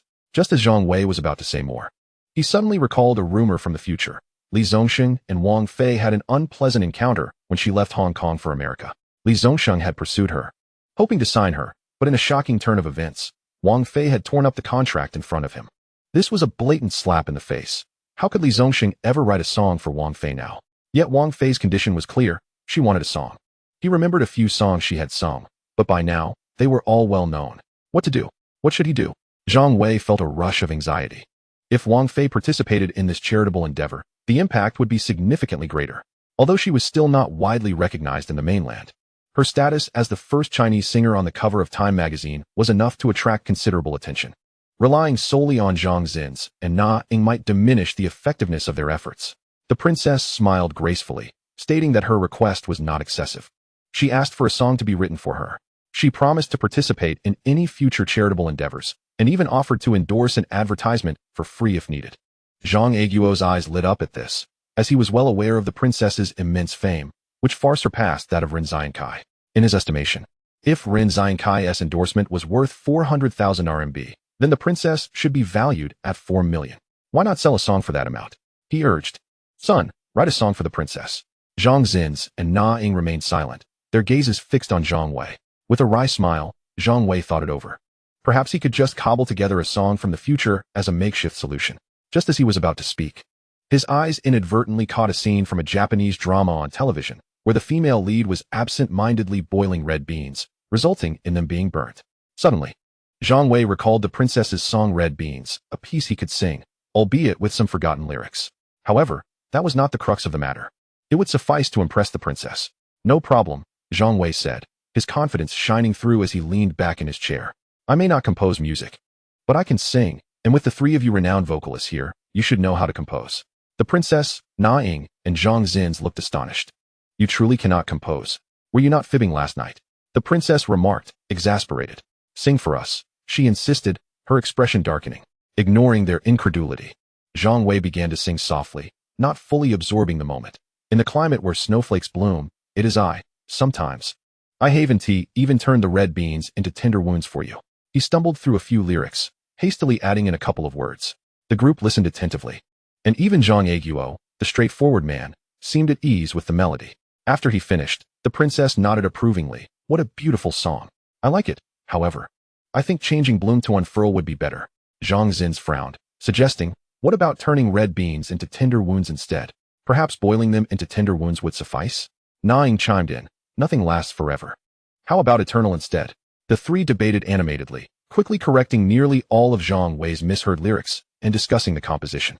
Zhang Wei, dumbfounded, thought to himself, wow, are you three also reincarnated? The accuracy is astonishing. It was clear that not everyone could become a capable singer. Observing the fervent discussion among the three singers, Zhang Aiguo secretly gave his son a thumbs up. Wait a moment, the princess said, rising to retrieve a notebook and pen from her green bag. She then resumed her discussion with Na Ying and Zhang Zins regarding the composition. Zhang Wei refrained from interrupting, sipping his Coca-Cola while glancing at his father, who was dozing off in his chair. During this time, the princess asked Zhang Wei to sing several more times, before continuing her discussions with Zhang Zins and Na Ying about the composition. After a considerable time, they had essentially written down the simple score. The princess even tried singing it once more, and the result was not much different from what one would hear in the future. Once finished, the princess carefully closed the notebook and looked at Zhang Wei with a playful glint in her eye, saying, initially, I was just teasing you. But I didn't expect you to truly write me a classic song. A promise is a promise. I will assist with this charity, and I owe your family an advertisement. Zhang Wei noticed his father, who had been sleepy, suddenly perk up. Ignoring his father, he smiled and replied, thank you, princess. Mission accomplished. It was no small feat. Although he had given away a song, the reward was far greater. The princess not only helped his family with charity, but also agreed to endorse an advertisement for free. An exceptional deal. Zhang Wei understood that had he not showcased his talent the previous night, it would have been difficult to persuade the princess to endorse an advertisement, and even to engage her and Na Ying in charity work. Zhang Zins might have been a possibility, but thankfully, he felt that revealing his talent had been worthwhile. People naturally respected those with greater abilities. Although his actual prowess in music was rather lacking, he had a knack for drawing inspiration from existing songs. Yes, he could indeed borrow from the songs of the future. Chapter 269, Series C Financing. After spending 6 or 7 days in Taiwan, he returned home. It had been nearly a month since he arrived in the bustling metropolis, and both Rin Xiankai's advertisement and the adapted version of Brain Platinum had been completed. With the Mid-Autumn Festival approaching in a week, Zhang Wei had already spoken with Zhang Zins, who, along with the princess and Na Ying, would be coming to the metropolis for charity in a couple of days. During this time, Zhang Wei felt a twinge of sympathy for his father, who had been exceedingly busy. They had yet to find a suitable professional manager. Today, his father had gone to the rice factory, while he and his mother had breakfast before heading to Zhangchu Grain and Oil. In the morning at Zhangchu Grain and Oil's new company, due to the funding from the Angel Round and Series A, they had become prosperous, purchasing an entire office floor of over 500 square meters. The number of employees had grown to over 100, and they now owned around 20 delivery trucks, with net assets reaching 80 million. This year, Zhangchu Grain and Oil had thrived, establishing a vast sales network near the Modongnu district, capitalizing on the low-price supplies from Silver Dragon fish. Zhang Wei's initial idea of distribution had paved the way for their success, leaving competitors struggling to keep up. Today marked the occasion for Series C financing, with the investor being a familiar face, Ins Heiming. In the conference room, apart from Zhang Wei, Cheng Lin, Chu Zonglin, and Gong Zhendong, 3 investors were seated, 2 men and a woman, all around 40 years old, dressed in a red dress. Sister Zhu specialized in venture capital and had invested in Zhangchu Grain and Oil during the Angel Round. The gentleman in a white shirt, Mr. Lin, was an investor from Series A with a significant background in real estate. Though the current downturn in the industry had led him to invest in Zhangchu Grain and Oil through Sister Zhu's introduction, Mr. Su, distinguished by his gold-rimmed glasses, was a first-time investor in the financial sector, claiming Zhangchu Grain and Oil was his initial venture. As they discussed today as Series C financing, Ins Heiming had yet to arrive. After a brief conversation, Chu Zonglin leaned back in his chair, smoking a cigarette, and asked, Xiao Wei, is Mr. In someone you know well? Zhang Wei, sitting next to his mother by the window, yawned lazily. He asked the stepfather of a classmate. He was puzzled about how Ins Heiming had come to invest in Zhangchu Grain and Oil. Not just a classmate stepfather. He might even be a future father-in-law. Cheng Lin quipped, prompting laughter from the others. Cheng Lin then turned to Zhang Wei. Why did your father go to the rice factory? This is such an important matter that you brought me along? Brother Zhang must have a reason, Gong Zhendong chimed in with a grin. Silver Dragon Fish's rice sells exceptionally well in the metropolis. Our company is constantly being urged for deliveries, and we've had to pester the rice factory multiple times. Director Baoqiu has been quite annoyed with us. Zhang Wei chuckled, but remained silent. His father's visit to Silver Dragon Fish was partly due to the rice factory's processing speed not being fast enough, as the supply demands from Jiangsu grain and oil had significantly increased. The company was expanding rapidly after this third round of financing. His family's stake in Jiangsu grain and oil had dwindled to 21.42, yet he remained the largest shareholder. He was confident that Chu Zonglin and Gong Zhendong would steadfastly support his family, so he was not worried about external forces seizing control. More importantly, today's investor was Eanes Heiming, making it even less likely that anyone would collude with outsiders to undermine Jiangsu grain and oil. As for his father's second reason for going to Silver Dragon Fish, it was for charity, preparing 2 million worth of goods for charitable purposes in light of the upcoming Mid-Autumn Festival. It was crucial that no mishaps occurred during this time. As they were speaking, the conference room door swung open, and Xiao Min, dressed in professional attire, appeared at the entrance. She softly announced to the group, "Mr. Ean has arrived," before turning to gesture him inside. "Haha, we're all on the same side here. There's no need for such formality." As soon as the words fell, Eanes Heiming entered the room accompanied by a female assistant in her 30s. Xiao Min turned and closed the door behind her as she left. The others stood up, with Zhang Wei being the first to greet Uncle Ean. Everyone else followed suit, extending their greetings to Eanes Heiming. He reciprocated the salutations and took a seat, while his assistant stood respectfully beside him. After a few casual exchanges, Chu Zonglin steered the conversation towards financing. "Mr. Ean, you have reviewed our company's asset report. Asking for 40 million for 10% of the shares is quite reasonable, wouldn't you agree?" Zhang Wei was somewhat knowledgeable about financing matters. Understanding that the valuation of a company isn't merely a matter of calculating worth based on equity ratios, but rather assessing the overall company value against its financial projections for the next 12 months. Previously, Jiangsu Grain Oil earned over 3 million monthly, and now, with expanded distribution channels, it could potentially generate around 5 million monthly, leading to an annual revenue of approximately 60 million. Coupled with the extensive, albeit hidden, sales channels of Jiangsu Grain Oil, the demand of 40 million was indeed justified. Furthermore, the investment method discussed was that of phantom equity and shadow loans, wherein the investors would acquire shares in Jiangsu Grain Oil without participating in management, eventually withdrawing their shares after 5 years post-IPO. If Zhang Wei weren't in urgent need of funds, he wouldn't seek external investment for Jiangsu Grain Oil. Absolutely, I fully agree. Eanes Heiming was quite amenable. He had already assessed the actual value of Jiangsu Grain Oil beforehand. Not to mention, the vast market of Modong New District alone was worth that price. Upon learning about Zhang Wei's background and connections, he had been contemplating a partnership with Zhang Wei's family. He was interested in acquiring shares in the Yinlong fish rice factory, but Zhang Wei's family had no intentions of seeking external financing. Thus, he settled for Jiangsu Grain Oil. To his surprise, after evaluation, he found it to be a lucrative investment. Zhang Wei smiled slightly. "Uncle Ean, want to reconsider? 40 million is not a trivial sum." Sister Zhu chimed in with a smile. "Mr. Ean, even if you don't invest, I will seek funding." This was her subtle pressure on Eanes Heiming, implying that if he didn't invest, she would. The other two investors remained silent, with Chu Zonglin and Gong Zhendong observing Eanes Heiming intently. "I considered it thoroughly before coming," Eanes Heiming replied, extending his hand behind him. "Show me the bank acceptance." The female assistant retrieved the bank acceptance from her bag and respectfully handed it to him. "Mr. Ean." He took the bank acceptance and pushed it across the table towards Zhang Wei and Cheng Lin. "The funds are expected to arrive in your company's account by this afternoon. Here is the acceptance for your review." Zhang Wei examined the acceptance, noting it was from the Industrial and Commercial Bank. He glanced at Eanes Heiming and then pushed the acceptance back with a smile. "Since Uncle Ean has come prepared, let us proceed with signing the contract." He turned to his mother. "Mom, you and Uncle Chu can sign the contract with Uncle Ean in a moment." The company's shareholder was his mother, not his father. "Understood," Cheng Lin replied with a smile in her eyes. With everyone satisfied, Chu Zonglin had Xiao Min bring forth the contract that had been prepared in advance, and they all signed the equity agreement. After a brief chat, Sister Zhu and the other two investors took their leave, while only 4 remained in the conference room. Zhang Wei leaned forward. "Uncle Ean, what made you decide to invest in Jiangsu Grain Oil?" Cheng Lin looked on with curiosity. "Because I believe in Jiangsu Grain Oil," Eanes Heiming replied, his gaze slightly mischievous. "Your family's fish factory can seek financing whenever needed. Uncle Ean has no shortage of funds. As soon as I heard about Zhang grain oil seeking external financing, I rushed over immediately. Zhang Wei found himself both amused and perplexed.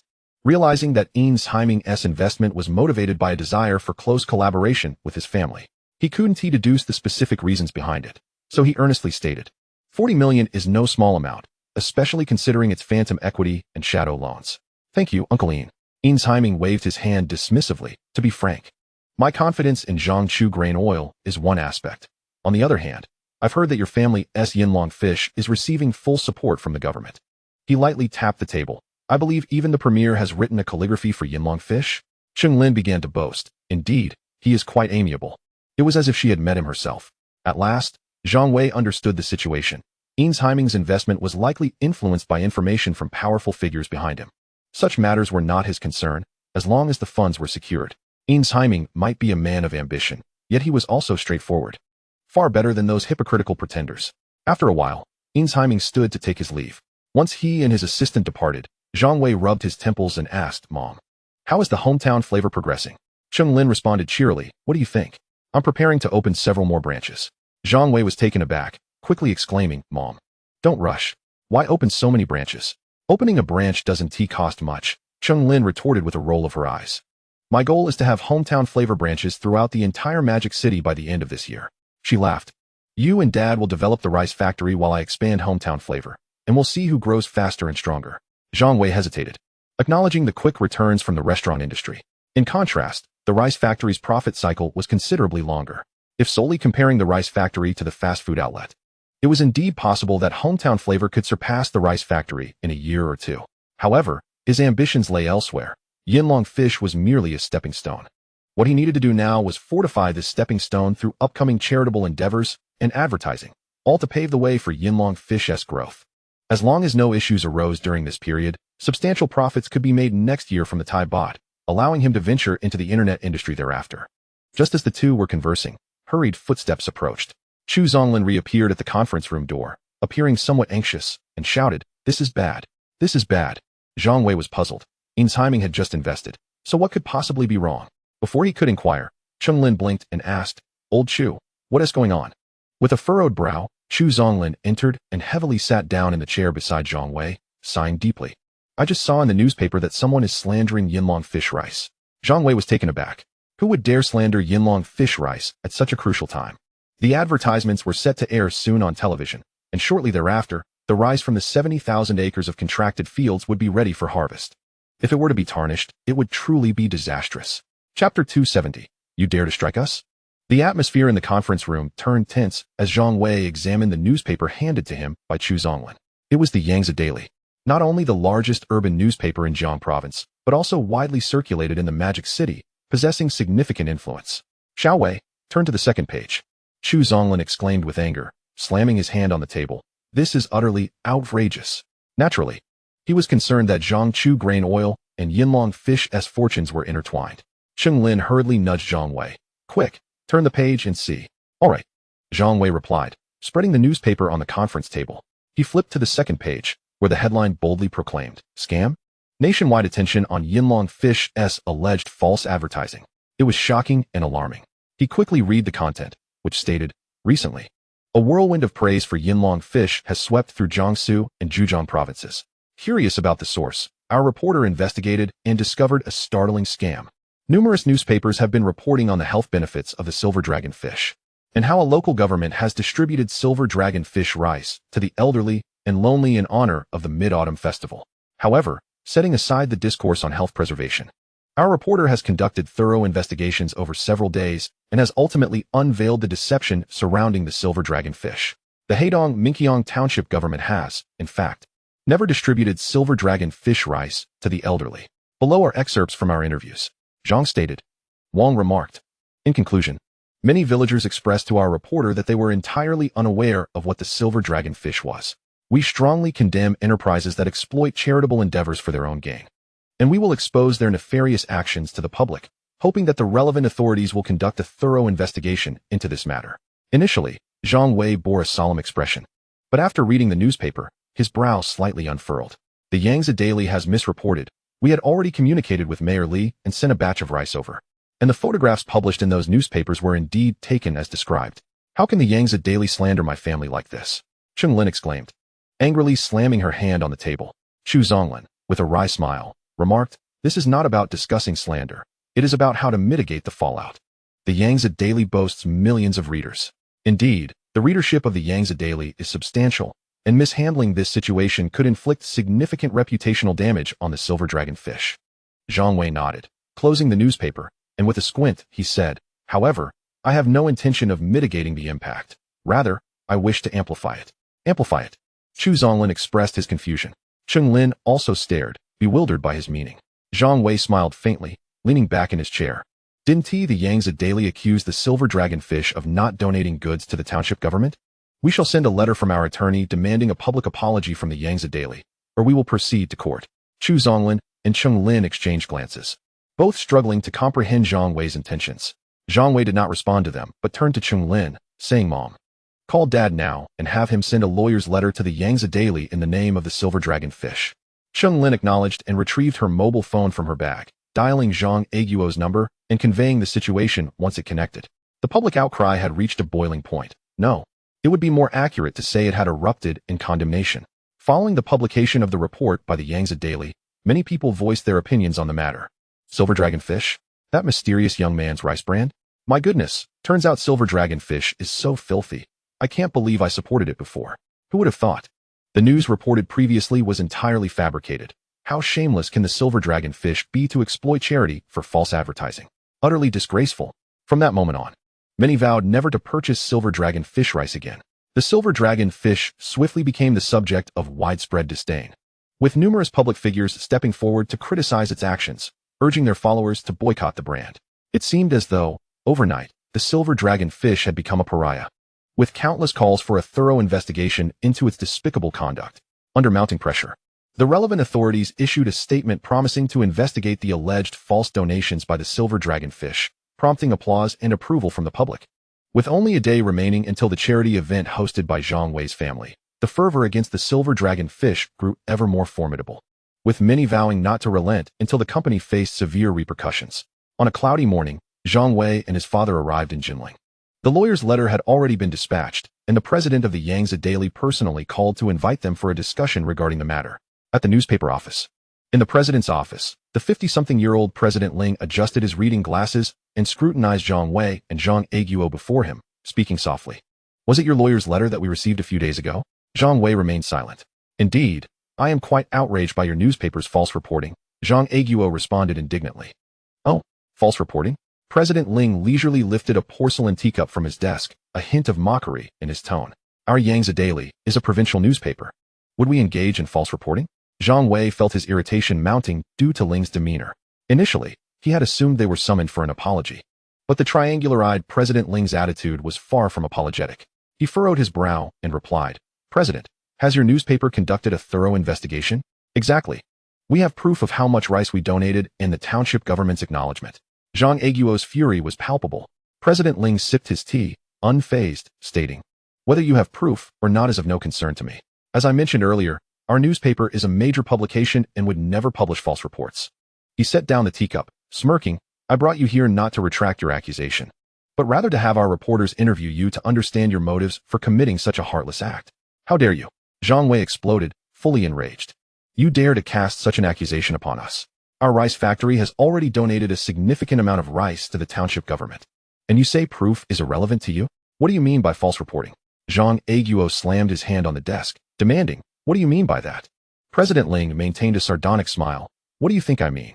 Our reporters previously attempted to interview you at Silver Dragon Fish, but were unable to reach you. Now that the lawyer's letter has arrived, I called you here to discuss.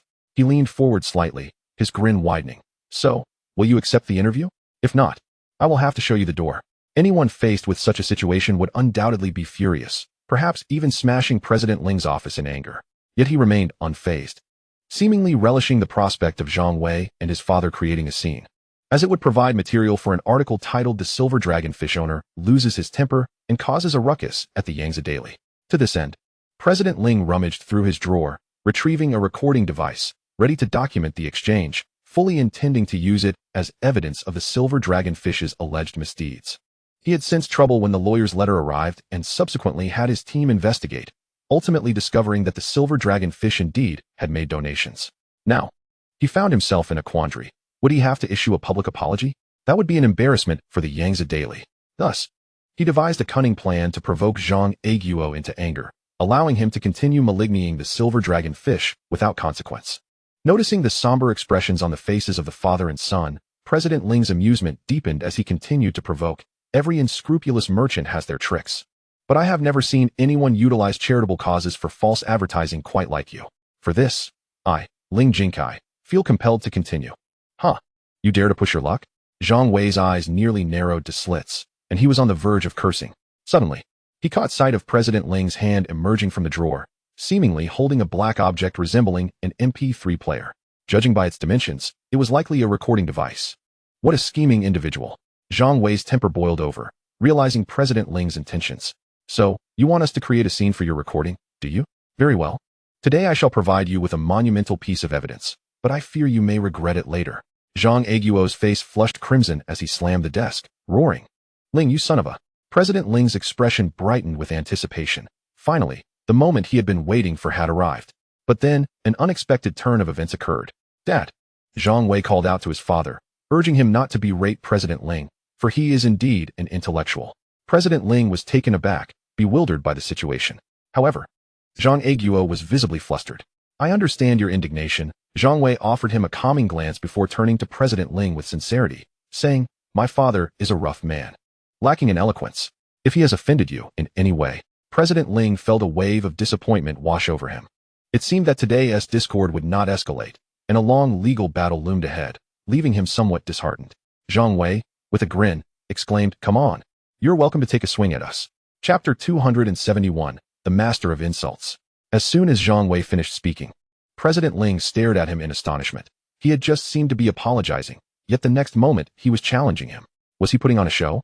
Zhang Wei chuckled, breaking the tension. President Ling, startled by the laughter, sighed in relief. As long as there was a commotion, he would tolerate it. He waved dismissively, claiming, I am an intellectual, and I have no time to engage with such brutish individuals as you two. An intellectual? Zhang Wei interrupted, casting a sideways glance. Do you think reading a newspaper in the restroom makes you cultured? President Ling frowned, questioning, Am I not an intellectual? Then why are you bald? Zhang Wei suddenly inquired.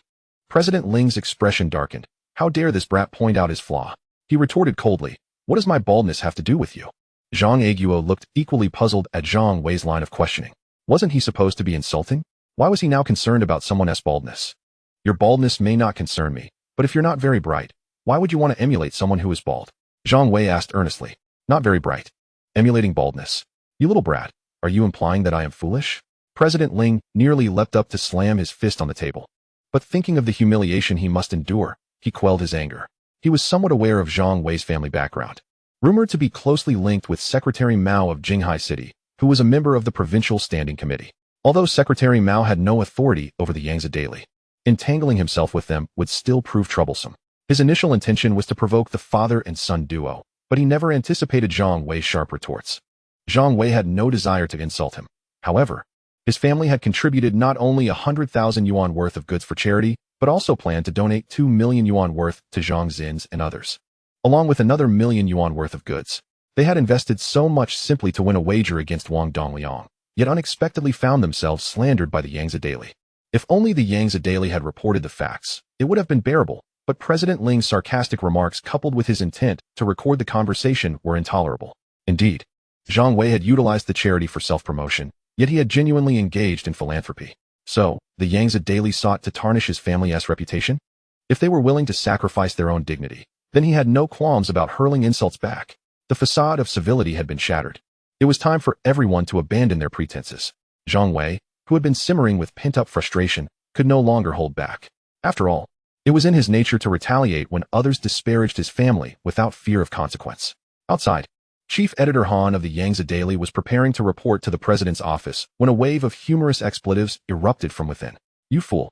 I smear some sauce on your face and you pretend to be Peking duck? I give you some curls and you claim to be a little lamb? My apologies. I forgot you're bald. Oh, and let me stick a wire in your backside, and you'll be a wireless transmitter, right? Unable to contain himself, Han erupted in laughter, pondering who could be so comical with their insults. Yet, he quickly chastised himself, realizing they were likely directed at their own president. Despite this, he hesitated to knock, instead pressing his ear against the door, justifying it as an opportunity to witness the president being insulted. Given how often he himself had been on the receiving end of President Ling's wrath, the cacophony of insults continued, and Han stifled his laughter. Fearful of alerting the irritable president, the office staff began to take notice. Hey, look at Chief Editor Han eavesdropping. Why is he laughing so much? Is something happening in the president's office? Who knows? Should we go listen to? I'm not sure that's appropriate. Wait, Han is laughing again.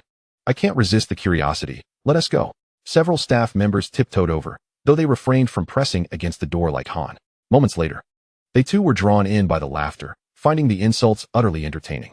Encountering a brainless idiot like you is akin to a thunderstorm on a sunny day. I can hardly contain my laughter. Shoo, listen to what they're saying. I can't help it. He just said President Ling keeps his head bald, so everyone knows he's an idiot. I must jot that down. That was too savage. The greatest difficulty in conversing with you is wondering why I'm not the idiot. If I were, wouldn't our communication be simpler? As President Ling's furious voice echoed, demanding, have you finished cursing me yet? The insults resumed. Finished? How could I be finished? Didn't you press record to capture my insults for your own enjoyment? The gathering crowd outside could no longer contain their mirth, chuckling quietly, while some doubled over in laughter. The artistry of the insults was truly remarkable. The insults morphed again, now taking on a poetic form. In the depths of winter, we await the spring. In the dead of night, we long for dawn. Fair maidens seek wealthy suitors, while idle mistresses crave rogues. Lone wolves desire phantom brides, and solitary old men seek matronly companions. Actors yearn for accolades, and newspapers hope for the demise of enterprises. Doesn't that describe President Ling as a solitary old man? One laughed. What does the line about newspapers wishing for the downfall of businesses mean? Oh, you missed that?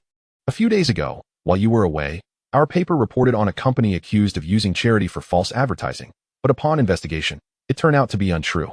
Today, President Ling summoned them, but I'm not sure why it escalated into insults. With this explanation, those previously unaware quickly grasped the situation. It was no wonder people were cursing. The newspaper had been unjust in its reporting, and President Ling, known for his opportunism, had previously manipulated false reports to boost sales. Other companies had been forced to endure such slander quietly, but now they had encountered someone formidable. This is too much. The insults are flying wildly. I can't hold back any longer. This is too brilliantly articulated. Do you think you can act like the world revolves around you? Who do you think you are? It's too funny. I'm in stitches. I've never heard President Ling get roasted like this before. I must learn how to insult like this. Anyone who crosses me will get a taste of their own medicine. The individual hurling insults is truly remarkable. The creativity with which they express their vitriol has left me utterly astounded. I dare say, one would be hard-pressed to find another in all of China with such a talent for invective. The onlookers outside are already doubled over with laughter. Inside, President Ling could no longer contain himself as Zhang Wei delivered his third insult. He felt as though his very lungs might burst from indignation. Such was the severity of the barbs. The notion of enduring humiliation was utterly lost on him. His eyes ablaze with fury, he longed to retaliate. Yet Zhang Wei appeared invigorated, as if fueled by a potent elixir, rendering him wholly unmatched. Repeat that if you dare. If you wish for me to repeat my words, I shall gladly oblige. Your level of intelligence is nothing short of touching. I suspect that from this day forth, whenever I feel inclined to insult someone, you will inevitably come to mind. Picture this, roaming the endless prairie, one hand wielding a whip while the other leads you along. And for reasons unknown, I am perpetually confronted with your visage and teacher, Zhao's animal world. President Ling, who prided himself on his extensive experience in verbal sparring, found himself utterly flabbergasted. He simply could not contend with Zhang Wei. Yet his rage was palpable, so intense that he felt as though he might strangle Zhang Wei. Am I to be imagined riding upon that vast prairie with a whip in hand? How dare you, you insufferable scoundrel! You even claim to have seen me in Teacher Zhao's animal world? Do you take me for a beast? In a near frenzy, President Ling retaliated with a barrage of insults, calling Zhang Wei a scoundrel, a pig, and a rogue, all spilling forth in a torrent. However, he was no match for Zhang Wei. With each insult, he only found himself further outmatched. Zhang Wei's tongue flowed with the rapidity of a locomotive, spewing forth contemporary insults that could resurrect the dead, all in a manner reminiscent of the comedic genius Stephen Chow. Despite Zhang Wei's generally commendable character, he was simply too incensed on this occasion. Having immersed himself in social media, he had absorbed a wealth of insults. How could he possibly forget the formidable lexicon of those online? As President Ling hurled accusations of being a filthy rogue and a scoundrel, Zhang Wei retaliated with the ferocity of a Gatling gun. The exchange was nothing short of cataclysmic. The tactics employed by President Ling were no match for Zhang Wei, who wielded the arsenal of insults from future generations. The more Ling shouted, the more futile his efforts became, and he felt as though he might explode from sheer frustration. "I," gasped President Ling, his breath ragged, struggling to complete his thoughts. Zhang Wei, however, remained all smiles, quipping, "Do not speak to me, for I cannot comprehend your words." In the eyes of others, engaging in a quarrel with a pig is an exercise in folly. President Ling was nearly driven to apoplexy. "You've just regaled me with a torrent of words, only to now declare that arguing with a pig is foolish? So you've been treating me as a pig all along, you filthy rogue." Observing President Ling's face turn a ghastly shade, Zhang Wei rose to his feet. His voice resonant. "The reason I insult you today is not merely due to the false advertisement your paper published about my family, but rather to admonish those of you who dwell within the realm of national media, relying on slander and fabrication to capture attention. The heavens observe our actions, and though the skies may not see, they certainly keep score. We granted your newspaper a chance, since you refused to repent. Then I am afraid we shall meet in court." With that, he turned to Zhang Aiguo, saying, "Father, let us depart." Zhang Aiguo stood and scoffed. "If I do not pursue legal action against your newspaper, I shall not bear the surname Zhang." Together, they strode toward the exit. As the door swung open, the dozen or so eavesdroppers scattered in disarray, hastily retreating to their respective seats. As they walked down the aisle, Zhang Wei commanded an awe that rendered him a veritable master of insults, truly a figure of legend. Chapter 272. Hello? Hospital? This is urgent. My father has collapsed at home. The following day, at 6 in the afternoon. At home, Zhang Wei had just returned with his father after a successful interview. His mother was in the kitchen preparing dinner, while he sat at the dining table, remote in hand, tuning into CCTV Channel 1, all the while perusing the newly acquired Magic City Evening News. Turning to the second page, he quickly located the article of interest. An encouraging headline featured on the second page: 3 major singers appear in Magic City for charity. Accompanying the text were several photographs depicting Zhang Zins, Wang Fei, and Na Ying personally delivering 20 kilograms bags of silver dragon rice to the homes of elderly individuals. The images were evidently taken surreptitiously. The article read, "This morning, Zhang Zins, accompanied by Wang Fei and Na Ying, visited elderly individuals living alone, offering their heartfelt condolences. Our reporters arrived to cover the event, but the 3 singers seemed reluctant to be recognized, consistently declining interviews. Ultimately, we managed to speak with Wang Fei, who conveyed that their charitable actions stemmed from a genuine desire to contribute to society. However, our reporters found it puzzling that the items they provided were silver dragon rice, which had recently encountered a public relations crisis. Is this an attempt by the celebrities to redeem the brand? We pursued inquiries with the Salt City representatives, but regrettably, we were unable to reach the spokesperson for silver dragon rice. Stay tuned for further updates." Following this were profiles of Zhang Zins, Wang Fei, and Na Ying, which, while casting doubt on silver dragon rice, nevertheless exalted the 3 singers to celestial heights. Upon reading this, Zhang Wei smiled faintly. The opportunity to redeem silver dragon rice had arrived. He anticipated that after the evening news broadcast, the prevailing public sentiment would shift dramatically, allowing him to bring Yangzhen news to court. As the situation escalated, silver dragon rice would re-emerge before the national audience. In product promotion, what is paramount? Quality? No. While good quality is a fundamental requirement, the true essence lies in brand recognition. By leveraging the charitable actions of Zhang Zins and others, doubts surrounding silver dragon rice had already begun to surface. Once the news broadcast aired, the truth would be unveiled. Without the celebrities' charitable actions, merely broadcasting the news might lead many to suspect that silver dragon rice was merely engaging in a publicity stunt. However, with a dual-pronged approach, it was unlikely that anyone would harbor doubts. In the wake of this, silver dragon rice's reputation would blossom nationwide, with the most vibrant displays occurring in Jiang Province and Magic City, where Yangzhen News has the broadest audience. In due course, silver dragon rice would experience a surge in sales. Dinner is served. Chung Lin entered with the dishes, 3 courses, and a soup. Zhang Aiguo had gone to consult a well-known lawyer and likely wouldn't be home for dinner, as they were about to engage in a lawsuit against Yangzhen News in a few days. "What were you up to with your father today?" Chung Lin inquired, taking her seat and raising her chopsticks in preparation for the meal. Zhang Wei replied, "We participated in an interview." Chung Lin paused, her chopsticks halting midair, confusion evident on her face. "An interview? What kind of interview? Don't just stare at the television. Tell me about it while you eat." With that, she popped a morsel into her mouth. "Oh, I'm just about to eat," Zhang Wei replied, grabbing a piece of tofu and chewing as he mumbled. "An interview with CCTV Channel 1. Chung Lin cast a skeptical glance. "CCTV Channel 1? Really? Zhang Wei chuckled softly, but remained silent. Indeed, it was unlikely that CCTV Channel 1 would cover such trivial matters. However, Wang Dongliang had connections and had arranged for reporters to come. If all went well, the evening's news broadcast would feature it. As they dined, they discussed the situation with Silver Dragon rice. Cheng Lin was distressed, despite Zhang Wei's reassurances that everything was fine. He even showed her the newspaper, yet her anxiety persisted, given the disparaging comments circulating about Silver Dragon rice in recent days. After dinner, darkness enveloped the sky. Cheng Lin washed the dishes and settled onto the sofa, seizing the remote to switch to a local channel for a soap opera. Mom, switch to the satellite channel. Why? I want to watch the smiling, proud wanderer. You can catch the replay tomorrow. Quickly, switch to the satellite channel. Tomorrow, I shall be preoccupied, as I must visit the news store. The hometown flavors have proliferated with numerous branches opening, leaving me too busy to return. Zhang Wei managed to persuade his mother to switch to Modu Satellite TV, as the segment featuring his father's interview is about to air. He is eager to witness its impact. Cheng Lin, with a hint of skepticism, inquired, Son, did CCTV actually come to interview? Zhang Wei chuckled, affirming, indeed. That's why I mentioned that Yulonggayu is fine. Just wait and see. It will be broadcast shortly. Cheng Lin appeared to be convinced, her face brightening with joy. Really? Why would I deceive you, dear mother? With a light laugh, Zhang Wei comfortably nestled into the sofa, waiting for the news broadcast to conclude before engaging in a lawsuit against Yang Zibao, a fortuitous turn of events. Cheng Lin furrowed her brow, questioning how a lawsuit could be considered fortunate.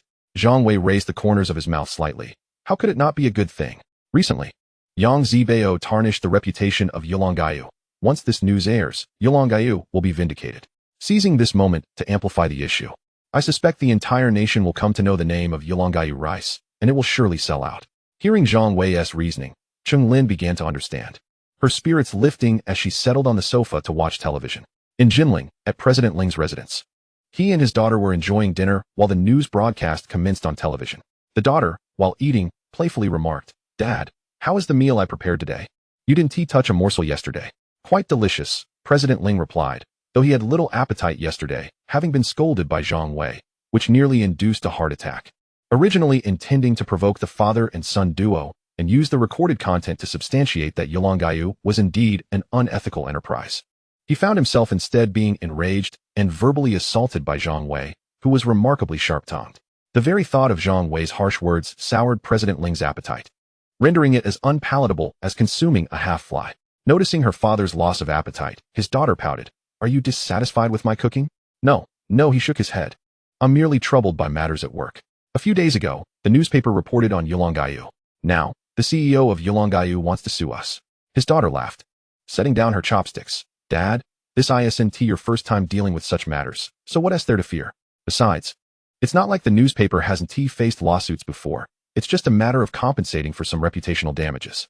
You make a valid point, President Ling conceded, feeling a sense of relief as he praised. You truly understand these matters, my daughter. I nearly forgot about that aspect. Now let us eat. With his mood lifted, he quickly resumed his meal, thinking to himself, what is merely a bit of financial compensation? As for apologies, they can dream. While they were dining, a news segment on CCTV caught President Ling's attention. It concerned Yulonggayu. The television displayed a reporter interviewing Zhang Zins, Wang Fei, and adding, What prompted your philanthropic endeavors? The reporter inquired. Zhang Zins replied, We simply wish to contribute something to society. The reporter continued with a barrage of questions. President Ling's focus drifted from the interview as he incredulously rubbed his eyes, questioning how Yulonggayu rice had become the centerpiece. Did they invite celebrities to whitewash their image? This could spell disaster. He was acutely aware of the influence celebrities wield. If Zhang Zins and others endorsed Yulonggayu, President Ling's complexion turned pale. This was no longer merely about financial compensation. An apology might indeed be necessary, as the newspaper's credibility would be at stake. Dad, his daughter exclaimed with concern. Why have you stopped eating? Just as President Ling was about to express his lack of appetite, the television displayed Zhang Zins concluding the interview without offering support for Yulonggayu. He breathed a sigh of relief and smiled. It's nothing at all. Let us eat. He lifted his bowl and picked up his chopsticks to resume his meal.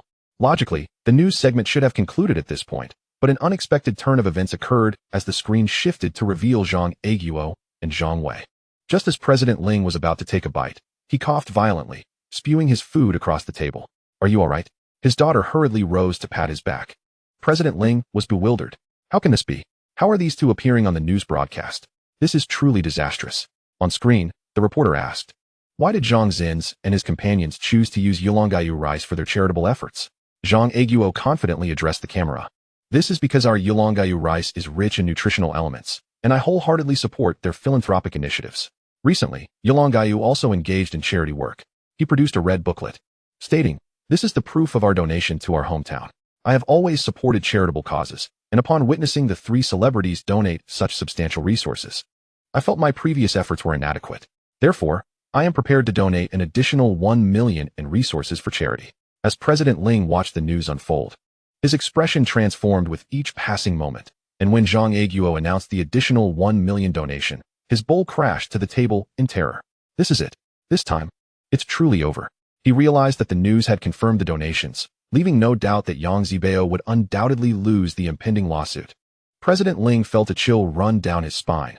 This matter had escalated far beyond mere monetary compensation. If Zhang Wei's family pursued the issue relentlessly, a mere public apology would not suffice. It could even lead to a suspension and restructuring of the newspaper. Dad, what's wrong?" his daughter asked anxiously. Suddenly, President Ling stood up, slamming his hand on the table, and shouted furiously, "Damn it. Those Zhangs, are you trying to ruin me?" His daughter trembled in fear. "Dad, are you okay? What is happening?" President Ling erupted in rage, cursing at the television, his wild demeanor making it seem as though he had lost his mind. His daughter, equally alarmed, rushed to the phone, dialing a psychiatric hospital, crying out, "Hello? Hospital? It's bad. My dad is having a breakdown at home." "What is the issue?" "What kind of issue?" "A mental one. Hurry, my address is." Just as President Ling finished his tirade, he heard his daughter's voice and nearly spat out blood in frustration. "Mental illness, my foot." Chapter 273, National Discussion. The news broadcast had yet to conclude. The entire nation was captivated by the Yulonggayu story. When Yulonggayu announced an additional 1 million in donations, it seemed to resonate with the populace, portraying the company as one with a conscience. Reflecting on the previous uproar surrounding the alleged fake donation incident, and with Yulonggayu now presenting proof of their contributions, public sentiment turned sharply against Yang Zibao. The entire country was in an uproar. Some people lounged outside, denouncing Yang Zibao for harming the enterprise while praising Yulonggayu for their ethical actions. "I was wrong. I truly regret having wronged Yulonggayu. Yang Zibao is despicable for maligning such a conscientious company. I genuinely regret it. Why did I blindly join the fray against Yulonggayu before understanding the situation? No. I must atone for my previous behavior. As long as Yulonggayu continues to sell rice, I will exclusively consume Yulonggayu rice for the rest of my life." Celebrities are donating Yulonggayu rice. What was that on the news? The silver dragon fish rice is remarkably rich in various nutritional elements. I cannot believe the audacity of Yang's news. They are truly deceptive. Regardless of the circumstances, from now on, my family will only consume rice from silver dragon fish. Furthermore, no one is permitted to purchase or read Yang's news anymore. In the Magic East New District, a man named Jin Dongming returned home from work and overheard his daughter and wife discussing silver dragon fish and Yang's news. He furrowed his brow, pondering, silver dragon fish? Isn't that the company involved in the fake donation scandal? What is there to discuss? While having dinner, Jin Dongming remarked, "What is all this talk about silver dragon fish? Such a company deserves to go bankrupt." His 12-year-old daughter immediately protested, "Dad, you cannot wrongfully accuse silver dragon fish. The news broadcast just confirmed their innocence. They have been slandered by Yang's news. You can watch the replay later. But my mother and I will only eat silver dragon fish rice from now on." Jin Dongming remained skeptical. How could that be? A large newspaper like Yang's News could not possibly slander a company without basis. "Dongming, you should watch the replay later," his wife suggested. Continuing his meal, Jin Dongming replied, "Fine, I'll take a look later." At 9:20 in the evening, as the news broadcast replay was still ongoing, Jin Dongming suddenly erupted in furious exclamations. "Damn it! Yang's news is utterly deceitful. I almost believe their report. From now on, I will never buy Yang's news again. How could they slander silver dragon fish? Which is so excellent. Dear wife and daughter, I stand with you. We shall only consume silver dragon fish rice from now on." An increasing number of individuals joined the fray between silver dragon fish and Yang's news. Many even watched the replay to ascertain the truth. Subsequently, a wave of citizens from across the nation firmly sided with silver dragon fish. The company had never defended itself, while Yang's news continued to malign silver dragon fish for several consecutive days. At long last, the truth was revealed, and all who had previously condemned silver dragon fish felt a deep-seated guilt, especially in the Magic City. Many resolved to purchase silver dragon fish rice at the break of dawn to make amends for their earlier misjudgment. Silver dragon fish re-emerged before the public once more. The following morning, the demand for rice skyrocketed. Only silver dragon fish rice would suffice. No, I insist on purchasing silver dragon fish rice. None available? If you don't have silver dragon fish rice, I want to buy from you. What kind of establishment are you that lacks silver dragon fish rice? Let us go elsewhere. The owner was left in despair, lamenting, "Is it my fault that there is no silver dragon fish rice? The wholesalers have none." The sales of silver dragon fish surged dramatically. Early in the morning, Zhang Wei, who had just finished grooming himself and was about to have breakfast, received a call from Chu Zonglin, informing him that countless wholesalers were calling to place orders. Even Zhao Leida, who had previously caused trouble, was begging for supplies. Charity had made its mark. Although Zhang Wei had anticipated this turn of events, he felt elated nonetheless. However, he understood that it was fortunate they had prepared for charitable endeavors in advance. Had it not been for enlisting Zhang Zins and others to engage in charity, it would have been challenging to redirect the conversation back to their rice factory. Regardless, the multitude of incidents that transpired in Taiwan was worthwhile.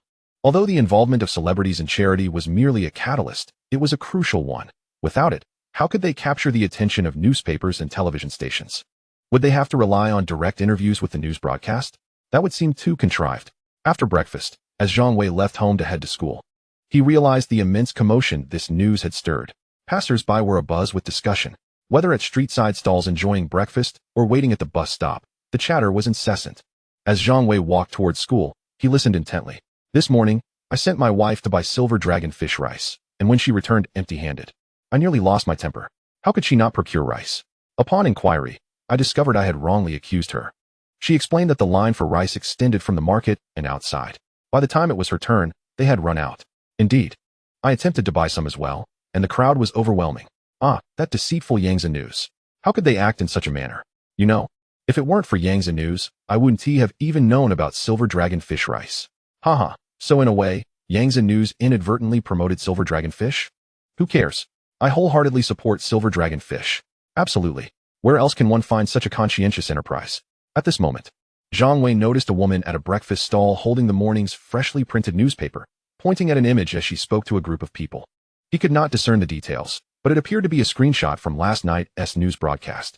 The woman exclaimed to the nearby group, "Look, doesn't this young lad seem familiar? Didn't you notice?" "Notice what? Let me see." Curiosity piqued. The group of 4 or 5 had not previously paid attention to any young lad.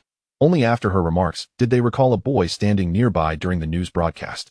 At that time, they had been engrossed in the content, hardly noticing the individuals on screen. The woman spread the newspaper on the table, saying, "This is the young lad." Only then did the group get a clear view of his features. Goodness, the mysterious young lad of our nation's glory. It truly is him. I nearly forgot that silver dragon fish is his family's enterprise. We indeed wronged silver dragon fish earlier. Consider this. This mysterious young man brought honor to our nation while overseas. How could his family engage in false donations? Finally, they could see his true appearance. As Zhang Wei continued on his way, he suddenly heard a chorus of shouts, "Mysterious young lad." Turning in confusion, he saw 6 or 7 people sprinting towards him. "What on earth are you all doing?" he exclaimed, startled, and began to run. "Don't run, mysterious young lad. We just want to see what you look like. I buy your rice.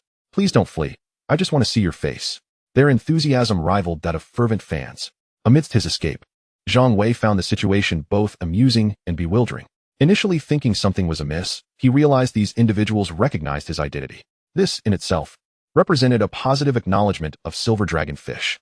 Had the company not endured the ordeal with Yangtze News, such widespread support would have been unimaginable. Earlier, he had overheard many expressing that they were unaware of silver dragon fish until Yangtze News smear campaign. Following the subsequent confirmation by the news broadcast, they suddenly recognized silver dragon fish and ardently pledged their support. What did this signify? It indicated a promising increase in profits for the company. Should they express gratitude towards Yangtze News for their unwitting promotion? Half a month later, the somewhat subdued conflict between Yangtze News and silver dragon fish reignited public interest. The reason? Silver dragon fish took Yangtze News to court. This stirred excitement, with countless television stations and newspapers dispatching reporters to the courthouse to observe. Upon hearing the presiding judge declare silver dragon fish the victor, nearly everyone erupted in cheers. At the courthouse entrance, Zhang Wei and his father had just exited when a throng of reporters surged towards them, each brandishing microphones or recording devices, clamoring with questions. "Hello, I'm Wang from Southern Weekly. What are silver dragon fish's thoughts on Yangtze News being suspended for a month? Get lost. That was a matter from several days ago. Let me ask, why did Silver Dragon Fish only seek 1 yuan in damages for defamation? And will Silver Dragon Fish continue its charitable endeavors in the future? Zhang Wei chuckled and turned to his father, saying, Dad, please answer the reporter's questions. I'll step outside for a moment. Why did they only request 1 yuan in damages for defamation? It is quite straightforward. What he seeks is notoriety. After all, since the Yangtze Daily has ceased publication, there is no need to cling to it. Oh, by the way, I recently heard a rather amusing tale. President Ling was reportedly forcibly committed to a mental institution by his daughter, who claimed he had gone mad. Whether this is true remains uncertain. Zhang Aguo's expression darkened. With 70 to 80 reporters present, how long must he respond to their inquiries? However, Zhang Weiren had already squeezed his way out, and he had no choice but to address the reporters, saying, Please, everyone, do not rush. We will address your questions one at a time. Rest assured, we at Silver Dragon Fish are committed to our charitable endeavors. Having just extricated himself from the throng of journalists, Zhang Wei glanced back at his father, who was besieged. Once again, Silver Dragon Fish would be in the public eye across the nation.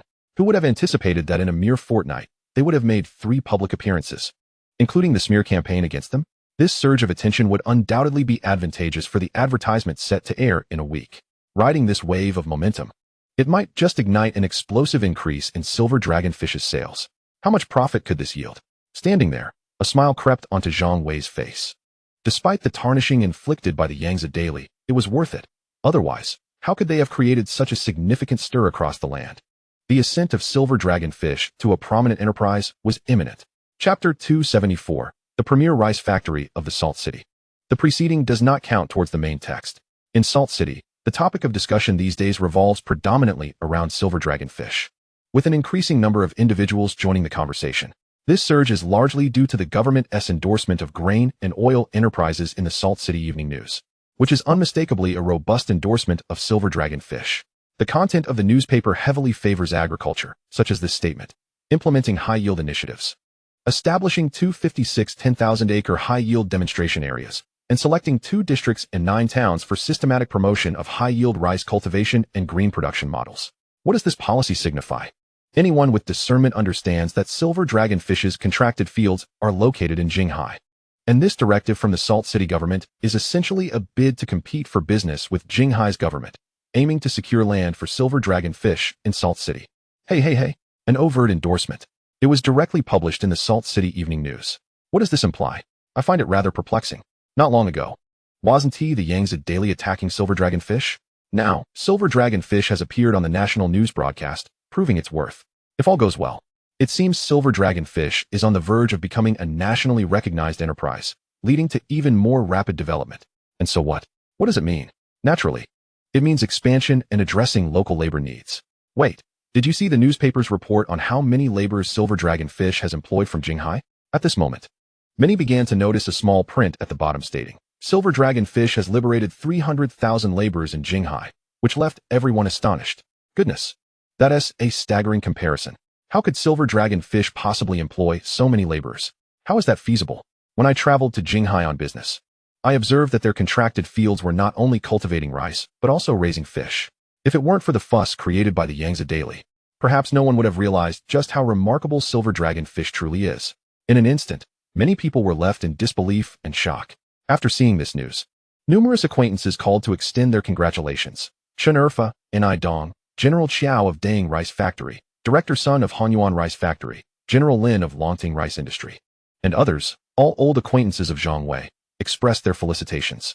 Chen Erfa, Xiao Ei, your family is truly impressive. N.I. Dong now? Your Silver Dragon Fish is bound to surpass our Salt City Rice Factory. General Chiao, Director Zhang, does Silver Dragon Fish have any outsourced production tasks? I would like to take on some. Director Sun, how much contracted land are you planning to acquire in Salt City? If funds are insufficient, our factory can contribute. General Lin, when I first heard about your family's rice factory, I thought a wolf had come. Now, I realize it's not a wolf, but a tiger.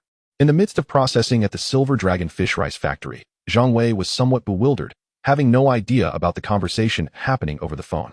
Eventually, his uncle brought him the Salt City Evening News, which unveiled the truth. The government had almost overtly shown support. It was also a consequence of the Yangtze Daily's uproar. Now, everyone knew that Silver Dragon Fish's reputation had reached a national level, and its future was undoubtedly limitless. That evening, Zhang Wei and his father decided to treat their acquaintances to dinner. The venue was the finest restaurant in Salt City, a 5-star establishment, and everyone understood the expenses involved. However, Zhang Wei was unbothered. His family was now affluent, and this expenditure was merely a drop in the bucket for them. Director Zhang, congratulations. Who is this? This is my father, seated with Director Sunday. Who would have thought your rice factory's reputation had escalated to this extent? Surely your sales volume must be substantial. Do you not sell at least 30,000 tons each month? Approximately. Oh my, you must be selling more than that. Indeed, Xiao Ei is quite shrewd. I suspect it's around 40,000 tons. Then Silver Dragon Fish must be the largest grain enterprise in Salt City. While the crowd was not overwhelming, the atmosphere was exceptionally vibrant. These prominent figures from Salt City's business community gathered around Zhang Wei and Zhang Eiguo, discussing potential collaborations and inquiring about outsourced production tasks. Zhang Wei smiled broadly at everyone, having a plan in mind for this banquet. In just a few days, their advertisement would air, and should it yield positive results, they might indeed need to outsource production. The original 4 major rice factories in Salt City would be the optimal choice. Additionally, due to the uproar caused by the Yangtze Daily, Silver Dragon Fish's sales figures had surged, reaching 32,000 tons per month. Had it not been for the smear campaign that temporarily diminished sales, last month could have seen figures soar to 35,000 or even more. Ding, ding, ding. The phone rang. Zhang Wei excused himself to take the call outside the private room. Hello? Son, it's me. The voice on the other end belonged to Chung Lin. Just now, Director Yin from the Investment Promotion Bureau called, inquiring whether our family has any intentions of contracting land in Salt City. I was uncertain and thought to ask you. Zhang Wei, puzzled, replied, why don't you call Dad's phone? Chung Lin retorted, his phone is off. Who knows if he is out gallivanting. Now that the family is wealthy, he seems to be elusive. No, he is currently dining with me, Zhang Wei said. Sweating slightly, Chung Lin then relaxed and said, I suppose he wouldn't dare. By the way, regarding what I mentioned earlier, Director Yin assured me that the price for contracting land will certainly be cheaper than in Shanghai. However, the only stipulation is that fish must be raised in the rice paddies. Zhang Wei contemplated for a moment and responded, let us hold off for now. We'll see how the advertisement performs before making any commitments. If the results are promising, then we can consider contracting land in Salt City. Understood. I'll return the call. Earlier, I mentioned whether hometown flavor could surpass Silver Dragon Fish. It seems that even if hometown flavor opens branches all over the Magic City, it still cannot compete with Silver Dragon Fish in terms of profitability, Chung Lin lamented. Zhang Wei chuckled, Mom, then strive to expand hometown flavor across the nation. I'm at dinner now. I must hang up.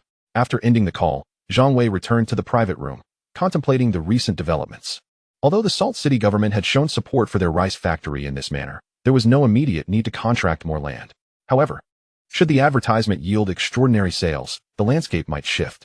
Though Shanghai's 70,000 acres is not insignificant, even with super rice yielding 1,400 pounds per acre, 2 harvests would only produce 70,000 tons of rice. With Jiang Province's population nearing 80 million, Zhejiang Province at 55 million, and the Magic City with 23 million, the total exceeds 150 to 60 million people. Without being overly ambitious, if they were to capture just 1/10 of the market, monthly sales could potentially reach nearly 14,000 tons. Certainly, this is merely the most beautiful aspiration. Zhang Wei never anticipated that he could capture such a substantial share of the market. His sole hope is that the following year will not witness an accumulation of inventory, meaning that over 70,000 tons of rice could be entirely sold. If so, after deducting the costs of leased land, Yulongyu could achieve an annual profit exceeding 40 million. Additionally, the byproduct of rice bran could yield a portion of profit, bringing the annual net profit close to 50 million. Although Zhang Wei might not regard this sum with much importance next year, Yulongyu possesses a notable reputation. What is reputation? It is the shield of an enterprise, the fundamental guarantee for sales and growth. Is the Salt City Machinery Rice Factory formidable? It is indeed a state-owned enterprise. However, why does its monthly sales remain stagnant at 30,000 tons? It is simply because the Salt City Machinery Rice Factory lacks significant renown. Zhang Wei truly feels compelled to express gratitude to the Yangtze Daily. Without such a commotion, how could Yulongyu's reputation have surged so rapidly? Moreover, the subsequent advertisements will rely on this newfound prominence to propel growth. Son, what are you doing? Father, Mother just called. What did she say? She mentioned that the Salt City government inquired if we have any intentions of leasing land in Salt City. Father has arrived. And Zhang Wei recounted his conversation with his mother, sharing his thoughts as well, ultimately concluding, we shall see how sales perform. We need to wait a few days after the advertisements air. Yes, you exhibit a sense of propriety in your endeavors, Zhang Eiguo concurred. Zhang Wei smiled and remarked. The primary aim is to secure shares in Uncle Wang's run supermarket. Zhang Aguo laughed heartily. Given the current situation, it should not pose a significant challenge. Not necessarily. I estimate that this month's sales might reach around 35,000 tons. Zhang Wei pondered for a moment. However, in November and December, we must attain monthly sales exceeding 50,000 tons, which means we need to sell an additional 20,000 tons each month. The difficulty is considerable. Thankfully, after the Yangtze Daily incident, Yulongayu's reputation has been established. Now it hinges on whether the advertisements can ignite this momentum. This is the crux of the matter. Zhang Wei is acutely aware that the current fame is merely a fleeting trend. To sustain it, extensive advertising is imperative. Zhang Aguo appeared exceedingly confident, stating, I have seen Ren Zhangkai's advertisement. It is exceptionally well crafted. I find myself humming its catchy jingle. You are always too soft-hearted. The slogan seems tailor-made for rice. However, that saying about not buying rice during the festival, I shall refrain from further comment. It is simply too cliché. Zhang Wei chuckled but remained silent. While Ren Zhangkai's advertisement might be commendable, it is merely a backup plan. He places greater faith in the advertisement that his father deems cliché. Upon returning to the private room, Zhang Wei took the seat of honor to the left of his father. Beside him sat factory director's son. Next to his father was General Manager Qiao, followed by Ni Dong, General Manager Lin, and Chen Erfa. The atmosphere was lively. General Manager Qiao set down his glass and inquired, Zhang, does your Yulonggayu rice factory truly have no outsourced production tasks? Zhang Aguo glanced at Zhang Wei but chose not to respond immediately. Zhang Wei replied with a smile, at present, there are none, but that may change next month. General Manager Qiao sighed. Currently, my rice factory is struggling. We have lost quite a bit of business. It would be wonderful if you could provide some outsourced production. General Manager Lin chuckled ruefully. Old Qiao, don't mention it. Business is tough for all of us. Besides Yulonggayu, who else is experiencing growth in sales? Let us not even talk about it. My factory has seen a decline in sales for 2 consecutive months. General Manager Qiao lamented as he took a sip of liquor. Yet, I have heard that your Yulonggayu has a stable market. Channels are of utmost importance. We are like driftwood without roots. Channels are indeed vital. Zhangqiang oil and the Bay Area are the lifeblood of Yulonggayu, Zhang Wei said cheerfully. Let us see next month. If orders are plentiful, I will ask my father to outsource some to you. But you must keep the prices reasonable. Indeed, my family operates on a modest scale. So the esteemed bosses cannot charge excessively, Zhang Aguo added. And I Dong laughed. Your family is still operating on a modest scale? Then we must be even less than that. He did not require outsourcing since the Salt City Machinery Rice Factory is a state-owned enterprise, and even if sales falter, it must steadfastly adhere to policy. The other bosses nodded slightly. Yulonggayu certainly deserves the title of the foremost rice factory in Salt City. Foremost in Salt City? That is hardly sufficient for me. Zhang Wei smiled at everyone. As Yulonggayu is on the brink of development, his focus will soon shift from rice production. Everything he is currently undertaking is merely preparation for next year. Once he earns a substantial profit, the next step for Zhang Wei will be to invade the internet market. Chapter 275. My eyes are blinded. In Modu, the rice factory's production is temporarily untroubled. Zhang Wei returned to the East Magic New District to continue his studies. As advertisements were set to air today in Jiangsu, Zhejiang, and Modu, mid-October brought a slight chill, and fortuitously, today is Sunday. Zhang Wei remained in deep slumber. In the morning, around 8 o'clock, the incessant ringing of his mobile phone jolted him awake. He pulled the blanket over his head, but the phone continued to ring relentlessly. He felt drowsy. Never mind. He pressed the hang-up button and attempted to return to sleep. However, after a while, the phone rang again. Reluctantly, Zhang Wei rolled over to answer. Hello, who is it? Xiao Wei, it's me. Dad, why are you calling so early? I could tell from your voice that you were still in bed. I have something to discuss. What is it? Zhejiang Satellite TV, Jiangsu Satellite TV, and Modu Satellite TV will air the first wave of advertisements around 11:30 today. The second wave is expected in the afternoon, around 2 or 3 o'clock. Oh, by the way, I secured an advertisement slot for the prime time this evening. I spent quite a bit on it. This constitutes a concentrated promotional effort in Jiangsu, Zhejiang, and Modu. Whether or not sales will skyrocket depends on today. All right, I understand. I'll sleep a bit more. Wait, the soft articles you requested earlier received decent feedback, but they didn't significantly boost sales. Was that a failure? That needs to be paired with advertisements. Speaking of advertisements, I recalled something from a few days ago. Director Zhu from the advertising company repeatedly reminded me not to disclose that their company produced the ad, which infuriated me.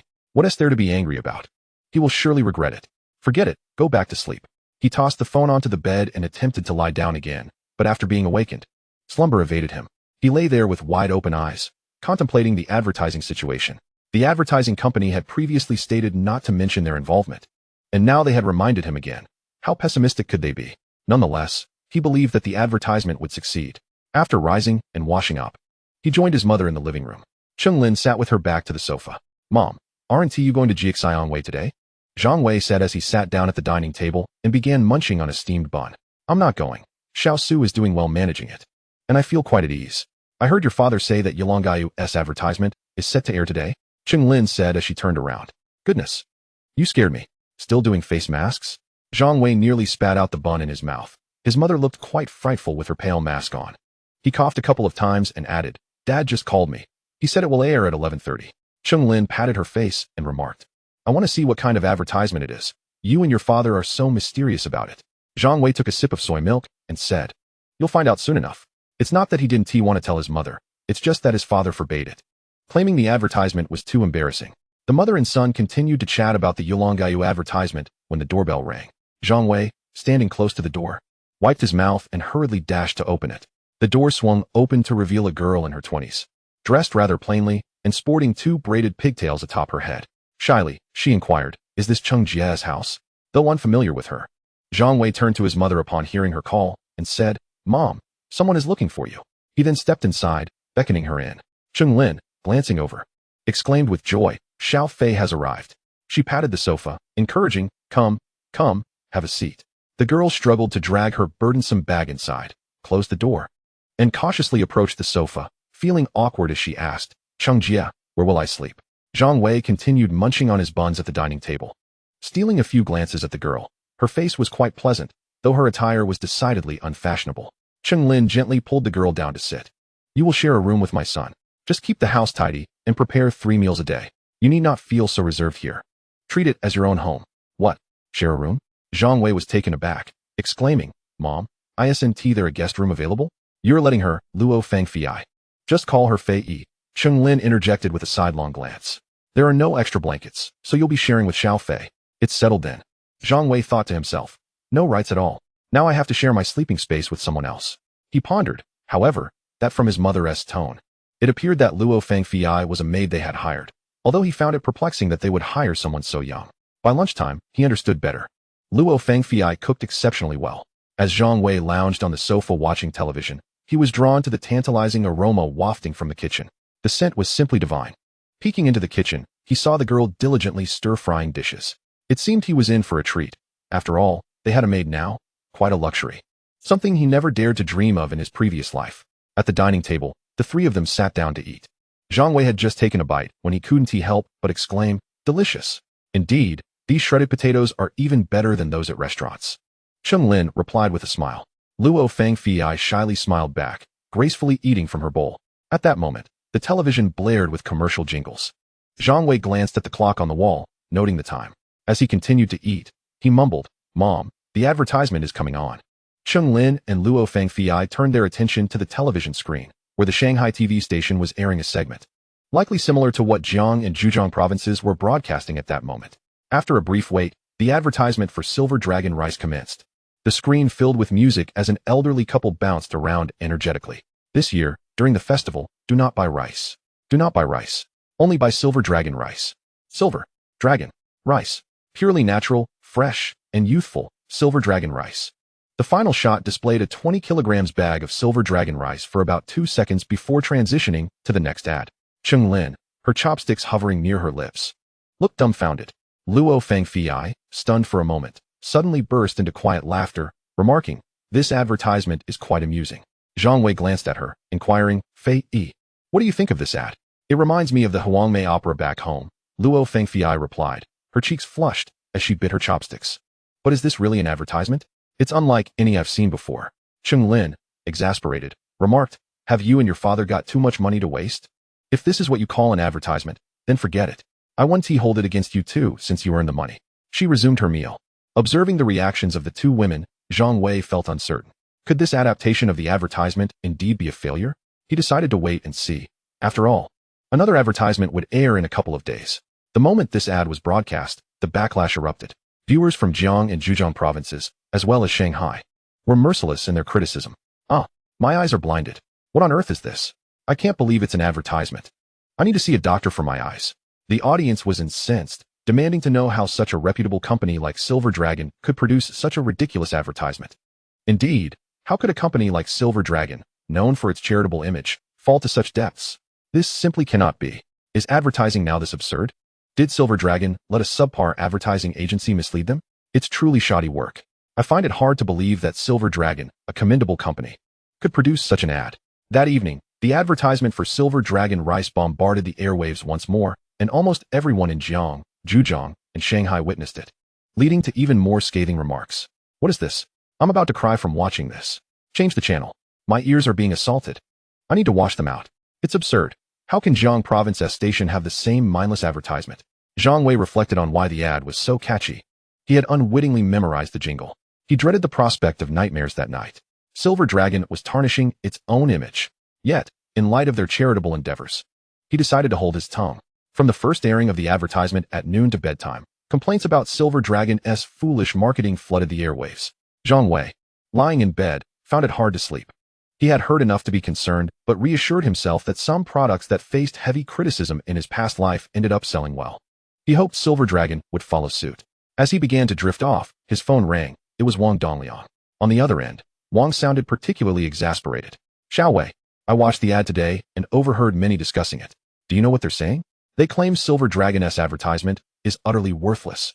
I'm certain I've won the bet this time. Why don't you have your father sign the share swap contract with me right away? I only want 40%. What do you say? As he lay there, he heard Luo Fengfei's breathing as she slept. Zhang Wei grimaced. We agreed to wait until the end of the year. What's the difference by then? Wang scoffed. With this ad? Don't be foolish. Even Xiao Lung's lips were twitching at the sight of it. Do you really think this advertisement will boost sales? The public is laughing at Silver Dragon for being duped by the advertising agency. I want to say it was your idea, or you'd be the one getting scolded. Let them scold, Zhang Wei replied nonchalantly. Wang chuckled. Don't dream too much. Don't burden yourself too heavily. After all, everyone stumbles sometimes. It's only natural for failure to occur. Zhang Wei replied. Whether it succeeds or not is still uncertain. The sales figures haven't come in yet. Perhaps tomorrow Silver Dragon Rice will experience a sales surge. Being criticized isn't necessarily a bad thing. The more people scold, the more people know about Silver Dragon Rice. Wang laughed. You seem rather confident. Zhang Wei leaned back and remarked. Of course I am confident. I even plan to call my father to increase production. You may not believe it, but the sales are bound to soar. His words were mere bluster. Increase production? What about the risk of excess inventory? Wang Dongliang quickly interjected. Don't goad your father into that. We must develop steadily and pragmatically. Zhang Wei babbled nonsensically. This isn't goading. Just wait and see. Our Silver Dragon fish is about to take off. The sales will definitely exceed expectations. I won't discuss this further. I'm off to bed. He hung up the phone. He awoke the next morning. In a daze, he seemed to hear his father's voice and thought he was dreaming. Wasn't his father supposed to be at the salt market overseeing production? How could he possibly be at home? Outside, his father's voice echoed. Xiao Wei, this advertisement is. His mother chimed in. It's not like you have the money to squander. Zhang Wei suddenly jolted awake. Hadn't he asked his father to ramp up production at the salt market? Why was he back home? He hastily threw on some clothes and slipped into his slippers before rushing outside. In the living room, 3 people were having breakfast. Cheng Lin and Zhang Aiguo were discussing the advertisement while Luo Fengfei quietly sipped her congee. Zhang Wei dashed over and plopped down at the table. Dad, why are you back? Zhang Aiguo set down his chopsticks. Well, since the advertisement has drawn such criticism, I figured I might as well come home and rest a bit. Cheng Lin added. Yesterday afternoon, Zia and I went out to buy groceries, and the market was filled with people criticizing our Silver Dragon fish advertisement. Oh, it's no big deal. Let them criticize, Zhang Wei said. I'm off to wash my face and brush my teeth. With that, he headed to the bathroom to freshen up. Outside, his parents continued their conversation. Zhang Aiguo said, I plan to air another advertisement soon. This one should be pulled from the air. Cheng Lin responded. What are you doing? We've already spent the money, so let the advertisement run. Besides, people may criticize, but I saw plenty buying Silver Dragon fish rice yesterday. With a mouth full of foam, Zhang Wei paused. Many people are buying? That's great. It seems the advertisement might be effective. Right. I'll skip school today and head to the market and supermarket. After finishing his morning routine and breakfast, Zhang Wei pondered where to go today.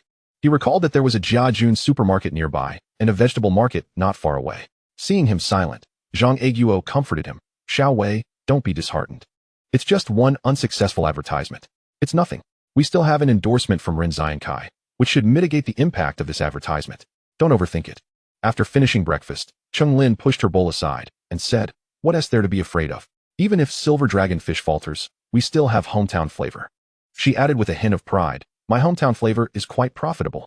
Zhang Wei and Zhang Aiguo exchanged glances, their expressions darkening, and chose not to respond. Chung Lin grew more animated. I plan to expand hometown flavor throughout the entire city of Magic City this year. Soon, you two can just sit back and enjoy. See, this is what it means to be a strong woman. She sighed and patted Zhang Aiguo's shoulder, adopting the tone of an elder from a period drama, old Zhang. From now on, you'll be the kept man, supported by your wife. Zhang Wei chuckled at his mother's competitive spirit. Meanwhile, Zhang Aiguo's face turned green as he pointed to his own dark complexion and exclaimed, look at my face. Does it resemble that of a kept man? I'm calling the television station today to demand a new advertisement. If not a kept man, then at least a dark-faced one, Chung Lin retorted. At that moment, Zhang Wei witnessed his parents bickering and felt a bead of sweat form. He hurriedly grabbed his backpack and slipped away. At the market, which was not far from the residential complex, Zhang Wei opted not to attend school. With his backpack slung over his shoulder, he ventured inside. It was peak hour, and the stalls selling vegetables, meat, and fish were bustling with people haggling over prices. He purposefully sought out a stall selling rice. Close to 10 people were gathered, pointing at the Silver Dragon Fish rice while conversing with the owner. Oh, so you finally have Silver Dragon Fish rice? One lady remarked. I must say, this rice is truly delicious. Another elder chimed in. I saw the advertisement on television, and now everyone is debating whether this rice is nutritious. I think I'll buy 20 pounds to try it. What nutrition does rice have? Isn't it just rice? Questioned another. Of course it has. Didn't you read in the newspaper? Silver Dragon Fish rice is rich in various trace elements that can improve one's acidic constitution. Have you all seen the constitution test? According to it, eating good rice can enhance appetite, promote sound sleep, and boost immunity. Ah, that does sound plausible. I'll buy 50 pounds to give it a try. This rice is just 5 cents more expensive than others. Can any other rice compare to Silver Dragon Fish? I'd pay an extra dime per pound. Exactly. For the sake of good health, spending an additional 5 cents per pound is worth it. Besides, it's not outrageously priced. Come on, boss. I'll take 100 pounds. The owner of the stall was beaming as nearly 10 customers purchased rice. Zhang Wei observed the promising sales and was about to head to the supermarket when he noticed a growing crowd nearby. Boss Go, do you have Silver Dragon Fish rice? Yes. Last time I came, you were out of stock. If there's none this time, I'll have to go elsewhere. Yes. Look, this is all Silver Dragon rice. We've sold 2,000 to 3,000 pounds today. What? So many people are buying? How come I didn't see this crowd before? You all came too late. Early this morning, I arrived at the market and was startled by a huge crowd blocking my door.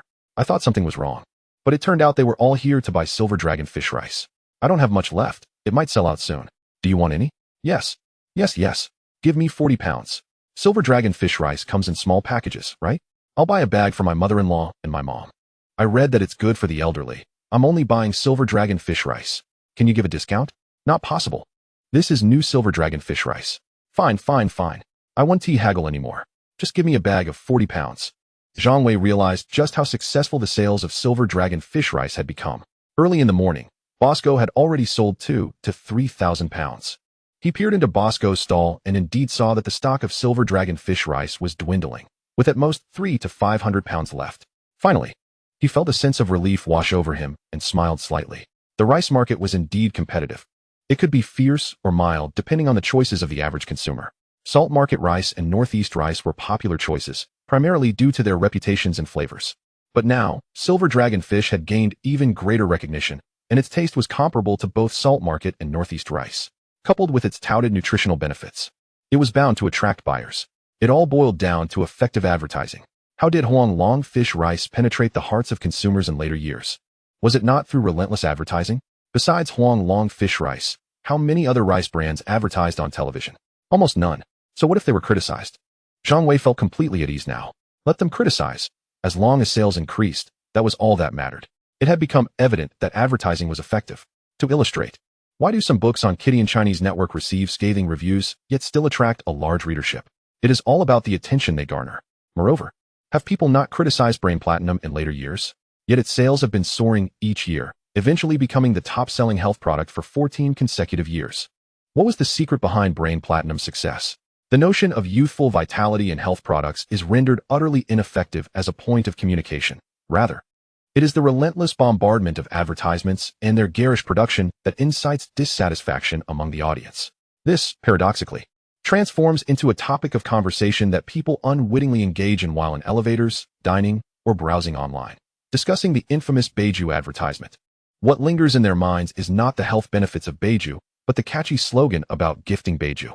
Once a collective awareness forms, the base nature of Beiju's advertisements becomes a shared cultural reference.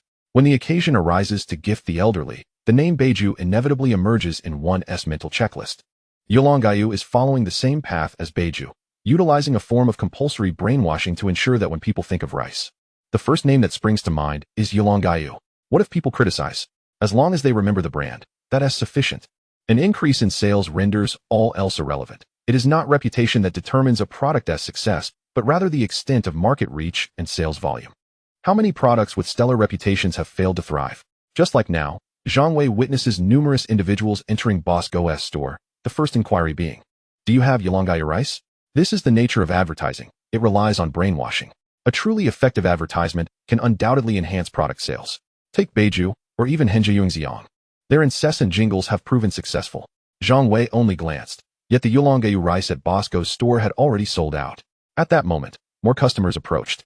A mix of elderly and young alike. "Xiao Go, do you have Yulonggayu rice?" "Not at the moment." "Still none? You really don't know how to run a business. Let us go buy rice from Boss Lu across the street. We want tea, come back here again." Wait, hear me out." Bosco desperately tried to retain the customers. "I had Yulonggayu rice, but it's all sold out. I've already called the wholesaler for a new shipment. Please wait." Saying this, he hurriedly dashed back inside to make a phone call. Similar scenes unfolded across markets in Jiang province. "What do you mean? It sold out that quickly? Or did you not stock Yulonggayu rice?" "I don't care. I only want Yulonggayu rice. If you don't have it, I'll go elsewhere." The same occurred in Zhejiang province. "I've been to 3 rice shops, and they're all sold out. Do these rice vendors not know how to conduct business? Don't they realize how well Yulonggayu sells? They should stock more. Alas, it seems today I won tea get to taste Yulonggayu rice." Meanwhile, Zhang Wei finally comprehended what a good advertisement signifies. Regardless of how absurd it may be, if it can effectively imprint itself on the mind, it suffices. The future of Beiju and Henjiyungxiang thrived on such brainwashing advertisements, and Yulonggayu will undoubtedly follow suit.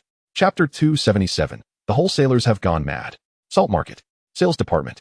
Lao Miao had just arrived for work, having seen the Yulonggayu advertisement yesterday and overheard numerous employees discussing it, none of whom had anything positive to say. He pondered whether Brother Zhang had lost his mind, allowing Xiao Wei to design such a dreadful ad. How could they possibly attract business today? How could he even face others as a representative of Yulonggayu? Just a short while ago, business had been flourishing, and Lao Miao had taken pride in his eloquence. But today he felt utterly disinclined to pursue sales. He could already envision the ridicule he would face for admitting he was a Yulonggayu salesperson. He would want to find a hole to hide in. Upon entering the sales room, he found 7 or 8 colleagues engaged in animated discussion. "Did anyone see our rice factory's advertisement yesterday?" "Who didn't tea?" "That I hardly know what to say." "It's nearly 9. Why aren't you out selling?" "Sell? You go ahead. Isn't that just inviting scorn?" "It seems that way." "I'm not going out today either. It feels too humiliating." "I heard the ad was designed by the young boss." "The young boss has lost his marbles." "Indeed. How could someone so shrewd create such an eyesore of an ad?" "I don't know what others think, but I was left speechless." "Speechless? Is it really that exaggerated?" "I found the ad rather amusing. Buy rice, only buy Yulonggayu." Stop. Have you been brainwashed? Now you've got that ad stuck in my head." Lao Miao, having listened to their chatter, cleared his throat, as he was quite protective of Zhang Wei's integrity.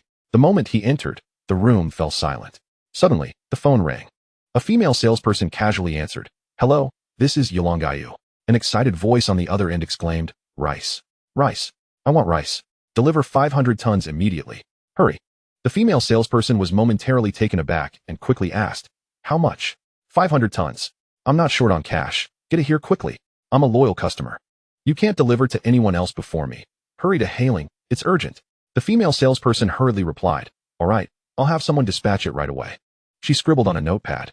Just as she hung up, the phone rang again, and this time, all 3 lines in the sales department lit up. Nearby sales staff scrambled to answer. "What? You want 1,000 tons? Guangling. Got it." He jotted down notes, disbelief etched on his face. Another salesperson, just having hung up, shouted, "Oh my goodness. Boss due from Pengqing wants 1,500 tons. Is this for real?" Before he could finish, the phone rang again. "Heavens." The female salesperson exclaimed, "Another call. Are all the wholesalers going mad?" Lao Miao's mouth twitched. Did they really have to go out selling? Even sitting in the office was a whirlwind of business. Xiao Wei's advertisement was truly remarkable. Zhang Wei had just finished inspecting the factory when the gatekeeper dashed over like a race car. Factory director. It's bad. Zhang Wei dusted himself off and frowned. What's the emergency? Even if it's urgent, you should run more slowly to avoid falling. The gatekeeper, panting heavily, pointed toward the entrance. There are throngs of people outside waving cash, demanding to purchase goods. Zhang Wei chuckled, thinking it was a joke. You can't be serious. I'm not joking. There's a huge crowd outside waving cash, clamoring to buy goods. You must come see. Zhang Wei scrutinized him, confirming he wasn't jesting, and quickly made his way to the entrance. Let me take a look. Upon arriving at the entrance, Zhang Wei beheld 2 or 3 dozen wholesalers, indeed waving cash. Give me the goods. I've got plenty of money. You think you're the only one with money? Do you want me to smash the cash from my sack in your face? No one is competing with me for goods today. I want mine first. You think having money entitles you to bully others? I'll teach you a lesson.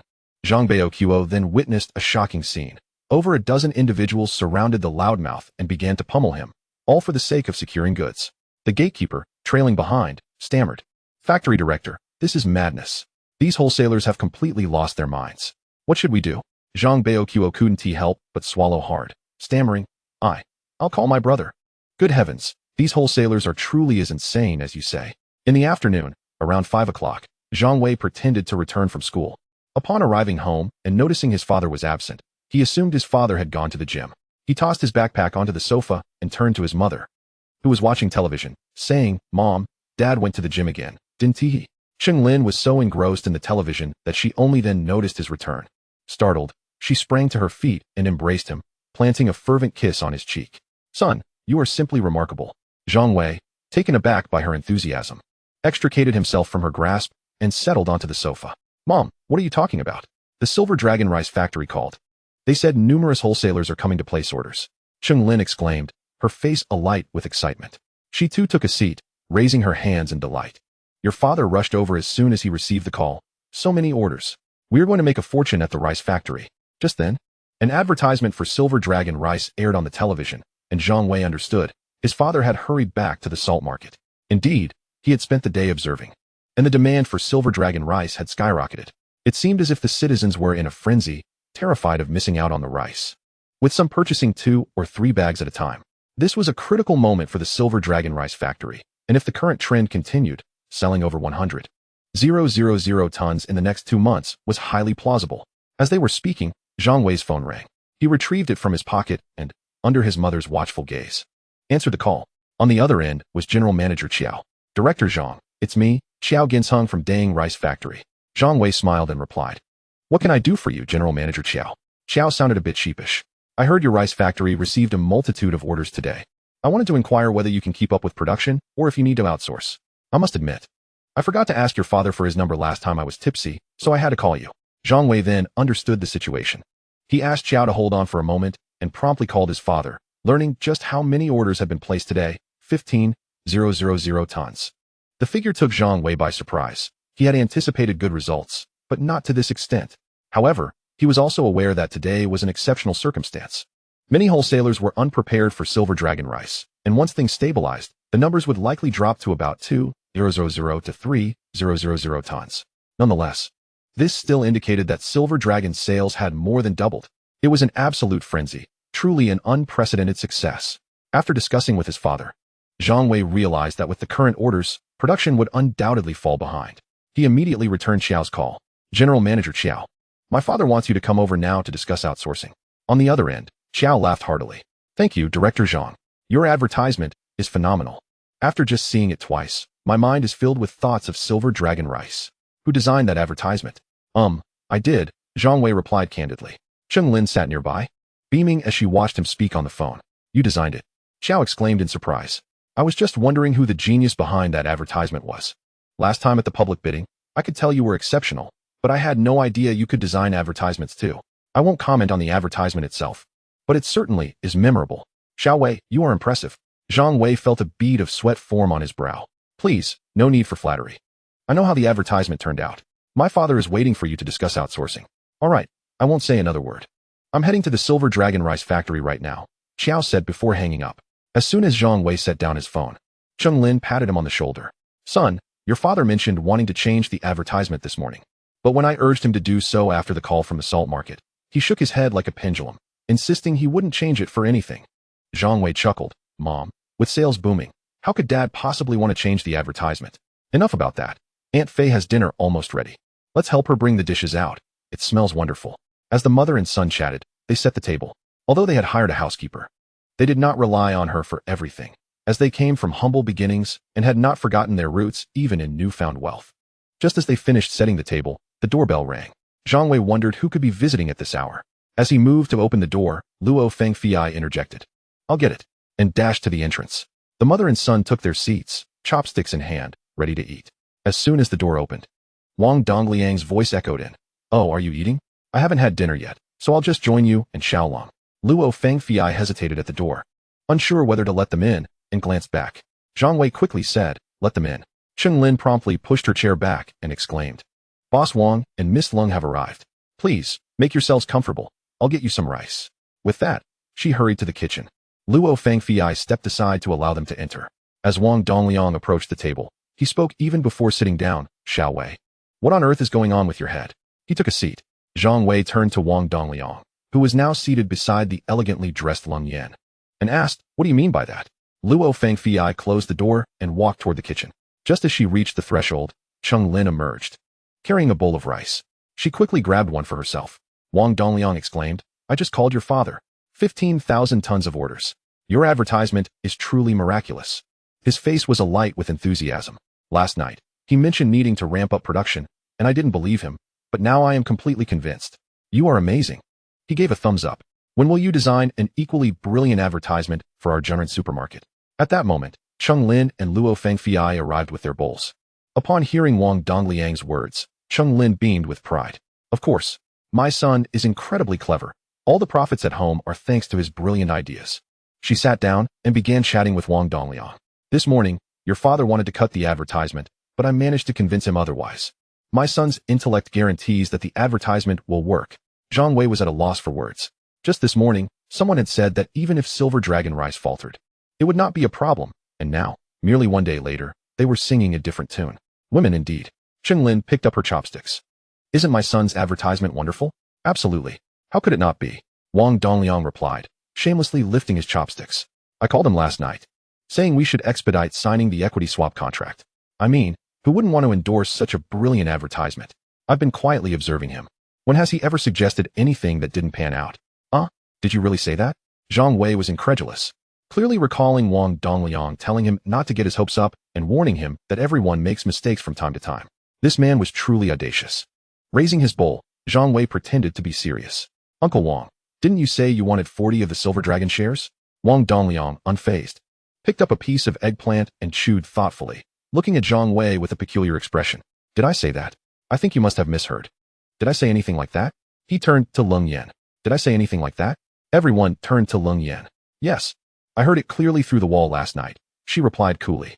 Cheng Lin and Luo Fengfei exchanged glances, their expressions tinged with disdain. Ahem. Wang Dongliang cleared his throat awkwardly. Well, clearly, Xiaolong must have misunderstood. By the way, where's your father? I came to discuss the equity swap. Zhang Wei took a bite of his rice and swallowed. My father went to Silver Dragon to expedite production. Weren't we supposed to wait until the end of the year for the equity swap?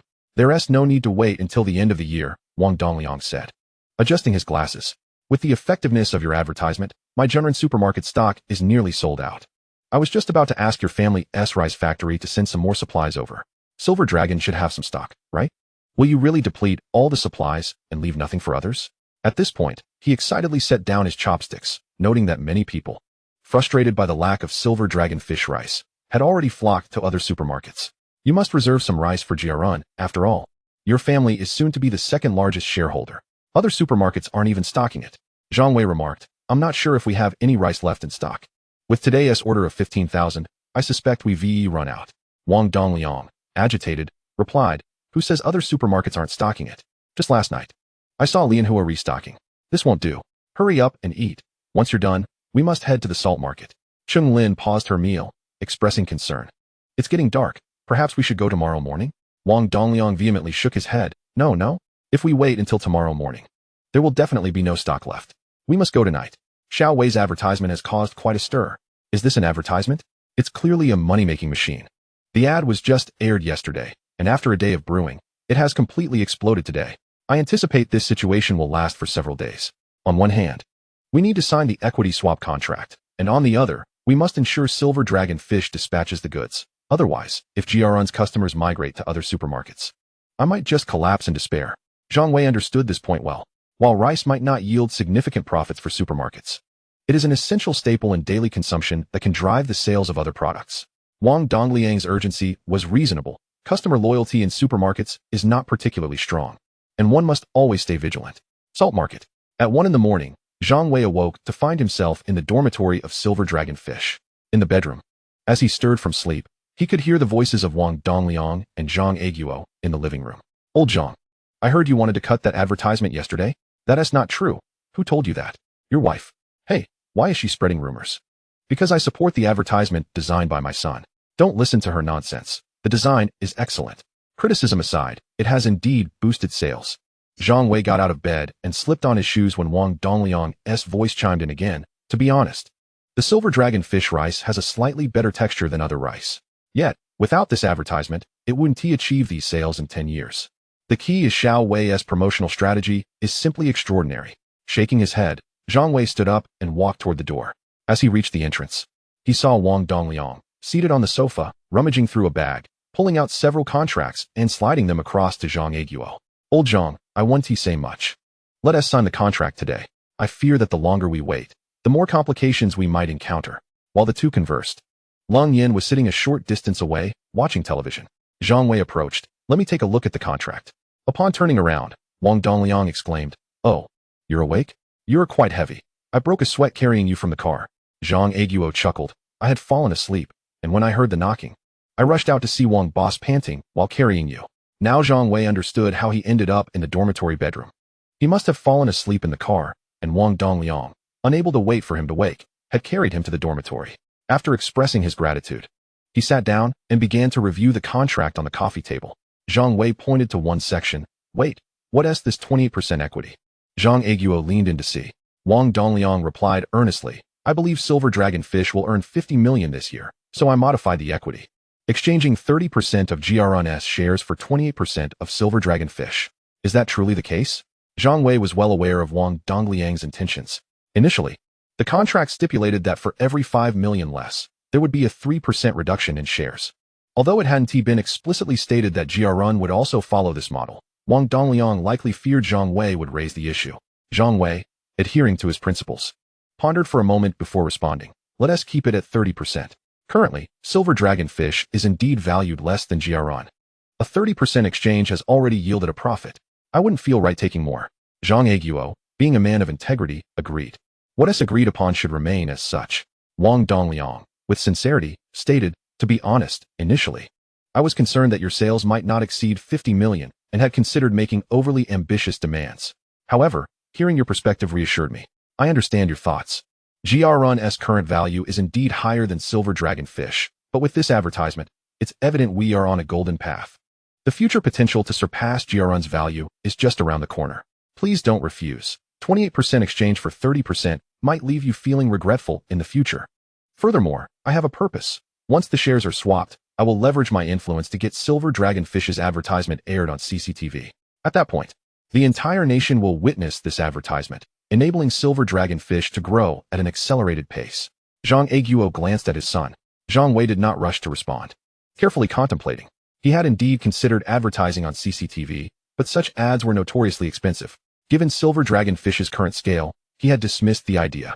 However, the situation was different now. Production could be outsourced, and securing land through the salt market and Shanghai governments was hardly an issue. This idea was feasible. While this year might not see significant returns, the next year would undoubtedly yield a bountiful harvest. Not only could currency trading be profitable, but Silver Dragon Fish could truly take off. Noticing Zhang Wei's prolonged silence, Wang Dongliang furrowed his brow. Don't hesitate. Sign the contract. All right. Zhang Wei nodded in agreement. Subsequently, Zhang Aiguo and Wang Dongliang completed a preliminary signing of the contract, with plans to formalize it the next day. After signing, Zhang Aiguo beamed, Boss Wang, I've truly gained an advantage here. Wang Dongliang chuckled heartily. Saying you've gained an advantage is certainly true. Your family is now considered a state-owned enterprise with shareholding. Moving forward, various policies will lean in your favor, though this is merely my opinion. As he spoke, he cast a knowing glance at the father and son. Now you have the backing of the state. In future investments, you can certainly involve me as well. Zhang Wei's heart raced. The implications of Wang Dongliang's status were becoming increasingly apparent. Having the state as a shareholder was advantageous. It would help generate profits for the government while allowing his family to maintain control, along with policy support. This was nothing short of perfection. He had anticipated that following the advertisement, Wang Dongliang would bring such monumental news. Zhang Aiguo appeared incredibly excited, stuttering. So, does that mean Silver Dragon Fish is a state-owned enterprise now? Wang Dongliang pulled out a pack of Zhonghua cigarettes from his pocket, grinning. Not quite. Only state-owned controlling shares qualify as a state enterprise. Government participation merely makes them ordinary shareholders, regulated by company law. Such enterprises are not fundamentally different from typical competitive businesses. There are no mandatory social objectives, with economic goals taking precedence. For enterprises like yours, government shareholding is simply a means to strengthen state-owned economic power. Beyond that, the government has no additional obligations. As he spoke, he winked. It's just not explicitly written down. Oh, Zhang Aiguo felt somewhat disheartened, having missed the underlying implications. Zhang Wei, however, caught on quickly. He promptly replied, that is excellent.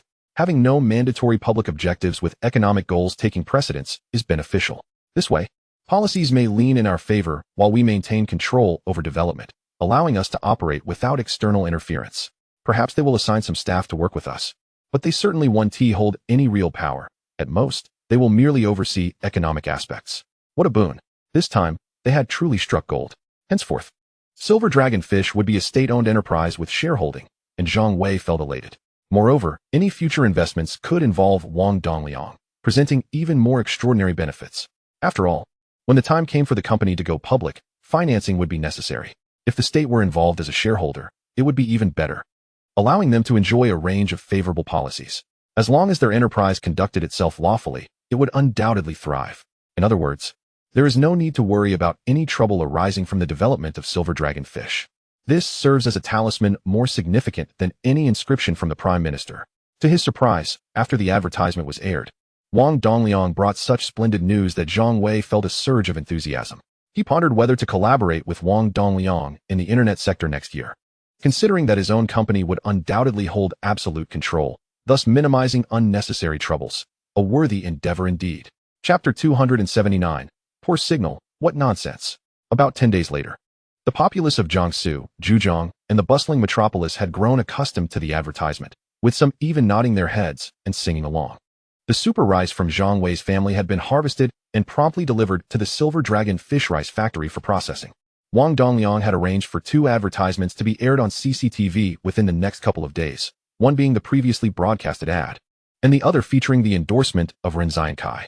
Early in the morning, at the Silver Dragon Fish Rice Factory, a familiar wave of guests arrived, reporters from the news broadcast. This time, they had not been invited through Wang Dongliang's connections. Rather, they sought him out themselves. In the office, Zhang Wei reclined on the sofa, watching as his father was interviewed. The reporter, microphone in hand, stated, "Today, we are producing a news segment titled Marching Forward, the remarkable story of China, Silver Dragon Fish, the legend brought by advertising. Mr. Zhang, could you share the entrepreneurial history of Silver Dragon Fish?" Seated at the desk, Zhang Aiguo smiled and replied, "To speak of Silver Dragon Fish is not to recount my entrepreneurial journey, but that of my wife and children. My wife isn't here, so it would be better to ask my son, who is more knowledgeable about this matter." He gestured toward Zhang Wei. Zhang Wei broke into a slight sweat, acutely aware that his father was not well versed in the intricacies of Silver Dragon Fish's development. The reporter hesitated for a moment and suggested, "Shall I ask him first? And then you can reiterate?" Zhang Aiguo consented. The cameraman focused on Zhang Wei as the reporter approached him. "Could you recount the entrepreneurial history of Silver Dragon Fish?" she inquired, directing the microphone towards him. Zhang Wei nodded, recalling the events. "Initially, my family was engaged in wholesale business in the metropolis. Due to some disagreements with our suppliers, my mother conceived the idea of establishing our own supply channel, which eventually became what you now see as Silver Dragon Fish." He shared the story, subtly shifting his role to that of his mother and slightly altering the segment about the loan. After listening, the reporter nodded and asked, "The public is quite curious. Who designed this advertisement for Silver Dragon Fish?" Zhang Wei hesitated, unsure of how to respond. Claiming it was his design seemed implausible. Unexpectedly, Zhang Aiguo interjected, "It was my son who designed it. At first, I doubted it, but I never anticipated such a fervent reaction upon its airing." He stood up and approached the reporter. The reporter and cameraman exchanged bewildered glances. Are you suggesting that the brilliant advertisement was crafted by him? She inquired incredulously, pointing at Zhang Wei. Zhang Wei quickly replied, my father is joking. Zhang Wei interrupted, proudly declaring, the greatest achievement of my life is having raised such a wonderful son. The reporter was momentarily taken aback. This did not seem like mere fabrication. Feeling somewhat flustered, she redirected her attention to Zhang Wei, asking, how did you conceive such an extraordinary advertisement? Extraordinary? It had drawn so much criticism. Zhang Wei found the situation amusing and responded, it was quite simple. An inspiration struck me while watching cartoons. If you listen to the advertisement's jingle, it goes, this year, during the festive season, don't buy rice, buy silver instead. Stop, stop, stop. The reporter quickly interjected, realizing it might be rude, and with an awkward smile added, I am familiar with that jingle. Let us discuss something else. She had heard it before, but each time it sent chills down her spine. In that moment, she comprehended why the advertisement was deemed so tacky. It was indeed conceived by a youth, explaining the grammatical errors therein. The reporter then inquired about the sales performance post-advertisement, prompting Zhang Wei to reiterate his earlier points. After all, it was CCTV news. They could not genuinely allow Zhang Wei to appear on screen with his comments. However, Zhang Wei insisted that the segment about how he conceived the advertisement remain, as he felt it was essential to include, unaware that it would soon cause a stir. Later that evening, around 6 o'clock, everyone gathered in anticipation before the television as the Silver Dragon Fish advertisement aired on CCTV. This was the moment of truth, and the entire nation was left in astonishment. What on earth? What a ridiculous advertisement aired on CCTV. Goodness, Silver Dragon Fish has gone too far. It has already wreaked havoc in Jiangsu, Zhejiang, and the metropolis, and now it has spread nationwide. Haha, now the entire country will endure the suffering we once faced. Silver Dragon Fish is fair in its dealings. Well done. Yet, the advertisement was truly absurd, a veritable assault on the senses. What kind of foolish advertisement is this? Can we not enjoy watching the news without this nonsense? What on earth is Silver Dragon Fish? Can't they hire a proper advertising company to create a decent ad? The result was that people across the nation began to denounce Silver Dragon Fish. While many in the advertising industry laughed at what they regarded as the worst advertisement in history, except for those from Jiangsu, Zhejiang, and the metropolis, who were eagerly inquiring which agency had produced this ad, hoping to learn from it. Meanwhile, a renowned advertising agency's CEO, while lecturing his employees, pointed at the Silver Dragon Fish advertisement on the television and exclaimed, you must never emulate such a poor advertisement. It harms the company. Our advertisements must be created with integrity. The employees in attendance nodded in agreement. It truly is detrimental to the enterprise. With such an advertisement, who would dare to purchase the product? As the clock ticked on, it was now 7 o'clock, the news broadcast time. Initially, the host discussed current affairs. And when it transitioned to civil affairs, the first segment featured marching forward, the remarkable story of China, Silver Dragon Fish, the legend brought by advertising. At this, everyone was left dumbfounded. The news anchor, with a serious expression, announced, recently, a purchasing frenzy for rice has erupted in Jiangsu, Zhejiang, and the metropolis. Our reporters conducted undercover investigations and discovered that citizens are purchasing the same kind of rice. The female host continued, yes, indeed. The citizens are all procuring Silver Dragon Fish rice. Our reporters visited the Silver Dragon Fish factory for interviews and found that upon entering the sales department, the phones were ringing off the hook. The employees hardly needed to go out to secure orders. One would answer the phone while another recorded the details, illustrating just how busy they were. To this end, we interviewed the company's president, Zhang Wei, who shared the sales report with us. Over the past 10 days, sales reached an astounding 50,000 tons. Prior to the airing of this advertisement, Silver Dragon Fish's sales volume was only 10,000 tons in the same time frame. Given that rice consumption remains relatively constant, such a massive increase in sales is astonishing. 10 days and a 5-fold increase. Is that even feasible? This is rice we are talking about. Surely, the news broadcast wouldn't report false information, would it? Almost everyone who viewed this news found it hard to believe. Yet they couldn't dismiss it. The screen transitioned to the interview phase, showcasing Zhang Wei presenting the sales report while discussing the development history of Silver Dragon Fish. At this point, disbelief transformed into acceptance. Goodness, it's actually true. The advertisement truly resulted in a 5-fold increase in sales. Earlier, when I saw the Silver Dragon Fish advertisement, I thought it was poorly done. How could it possibly attract so many buyers? But now, disbelief was no longer an option. This was news broadcast, and Silver Dragon Fish had indeed provided genuine sales reports. Following this revelation, curiosity piqued. Who was the mastermind behind this advertisement? The news broadcast fulfilled the public's desires, featuring an interview with Zhang Wei, who was asked about the advertisement's creator. He pointed to Zhang Wei, who then articulated the original intent behind the advertisement's design. Ultimately, the reporter summarized on screen, Silver Dragon Fish, a miraculous surge in sales. Henceforth, a new renowned rice brand will emerge in the domestic market, all thanks to the inspiration drawn from an animated series by the son of General Zhang. This revelation leaves me astounded, yet it is indeed the truth. Could the news broadcast fabricate stories? Such a notion feels utterly impossible. My goodness. The advertisement was conceived by a young boy. I recognize who he is now, the enigmatic youth. No wonder he could design such an advertisement. It is indeed him.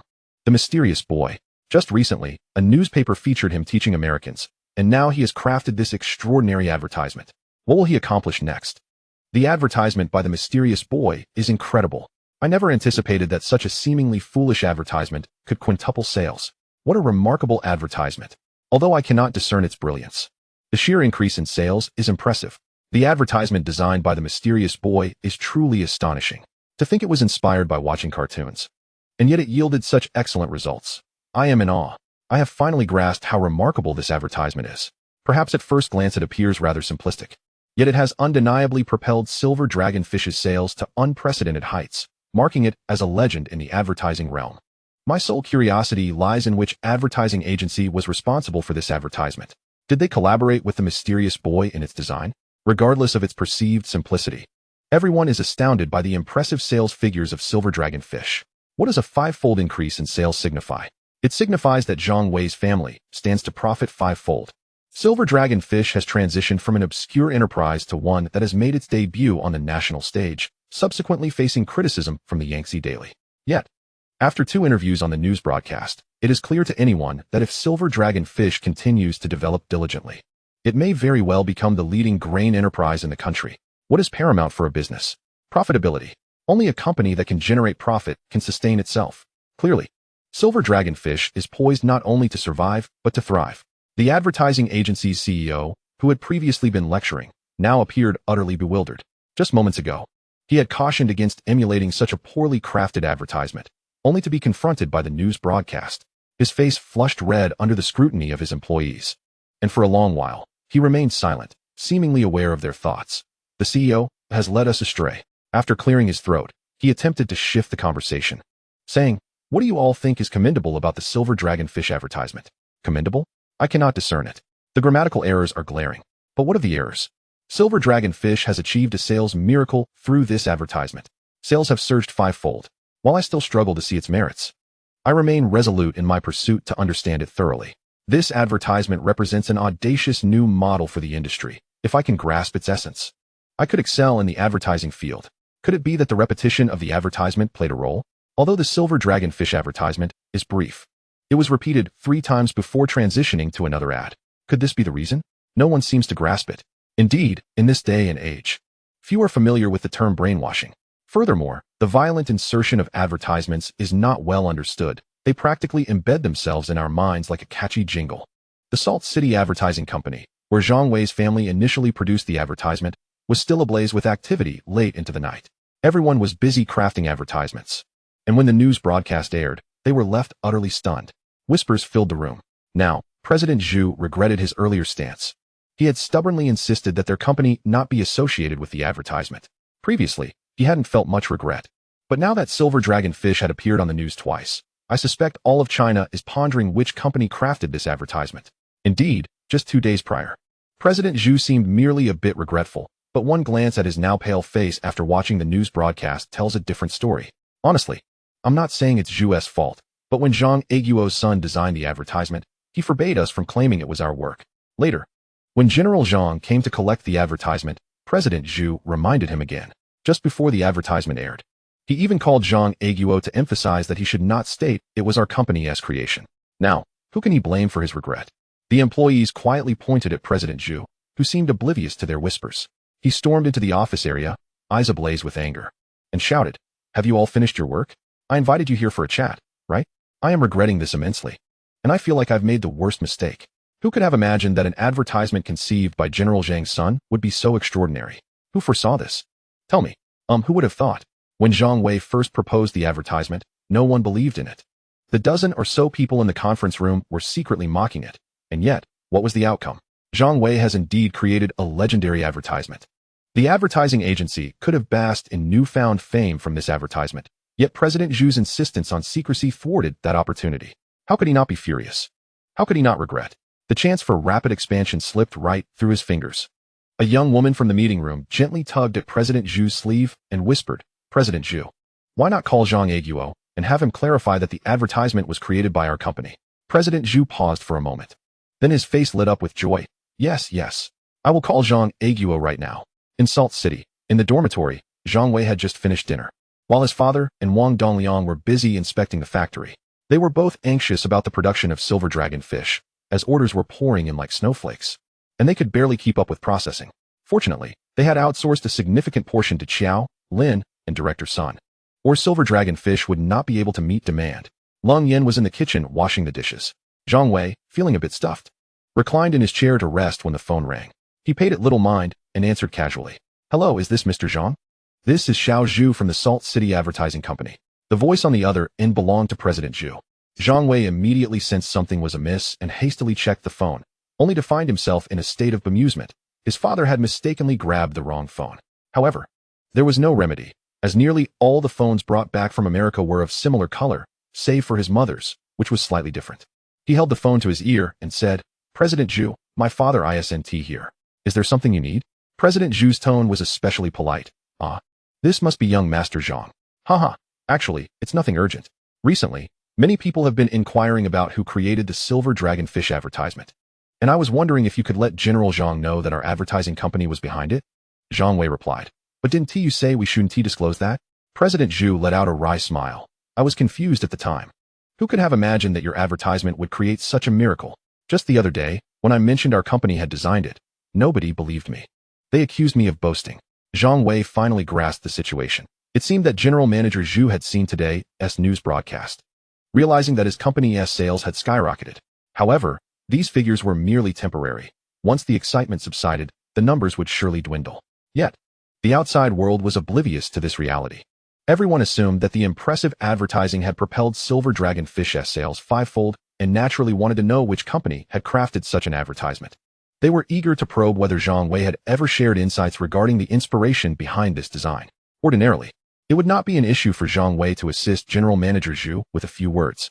But Zhu's incessant insistence that his company was not responsible for the advertisement, coupled with his father's anger, left Zhang Wei unwilling to intercede further. As if deaf to Zhang Wei's thoughts, General Manager Zhu's voice crackled through the line. "Hello, young Master Zhang. Are you listening?" Jolting Zhang Wei from his reverie. Just as he contemplated how to politely decline, a spark of inspiration struck him.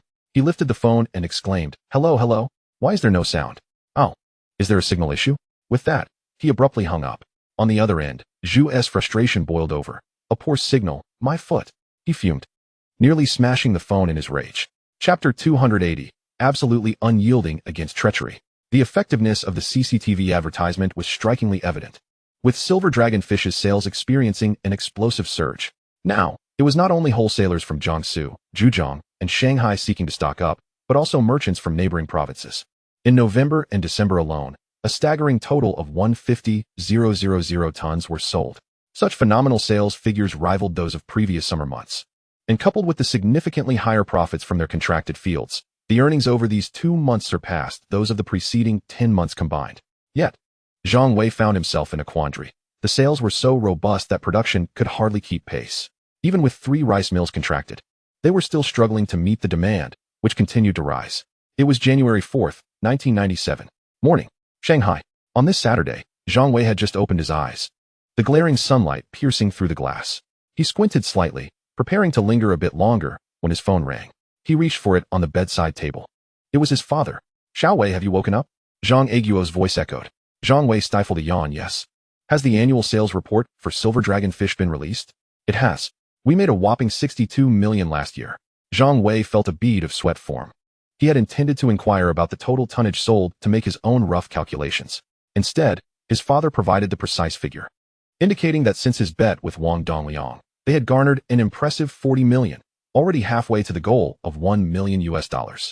He wondered if they could amass another 40 million in the coming 2 months. "I need to discuss something with you," Zhang Aiguo continued, unaware of his son's silence. Boss Wang introduced a professional manager to us, Liao Wenfen, in his 30s. I had a talk with him, and he seems quite astute. Zhang Wei pondered for a moment. Let him start for now. I'll come to check in a few days. While he was indeed looking for a professional manager, he felt the need to observe Wang Dongliang's recommendation closely. It was not a matter of distrust, but rather a precaution. 4 silver dragon fish was currently their most lucrative venture. All right, come by in a couple of days, Zhang Aguo responded. Old Chu called last night and mentioned that the company has hired someone to implement sweeping reforms in the operational model. The management at Chu Grain and Oil has been rather monotonous, and internal organization has been lacking. Even if Chu Zonglin and Gong Zhendong were not inclined to hire someone, I would have sought to find someone anyway. Hearing that the company has taken this step brings me some relief. Now, it's merely a matter of observation. As he conversed with his father, the door swung open. Zhang Wei turned to see his mother, and he casually ended the call with his father. Son, get up for breakfast, Cheng Lin said, dressed formally in a tailored women's suit, unperturbed by the cold weather. Mom, what is going on? Zhang Wei asked, setting his phone down, hesitating as he dressed. Cheng Lin tugged at her sleeve, smiling brightly. Your mother is going to become a CEO. A CEO? Zhang Wei was perplexed, his movements slowing as he dressed. Mom, what kind of CEO? Uncle Chu and the others are managing Chu Grain and Oil, and your father is overseeing Silver Dragon Fish. Where do you plan to be a CEO?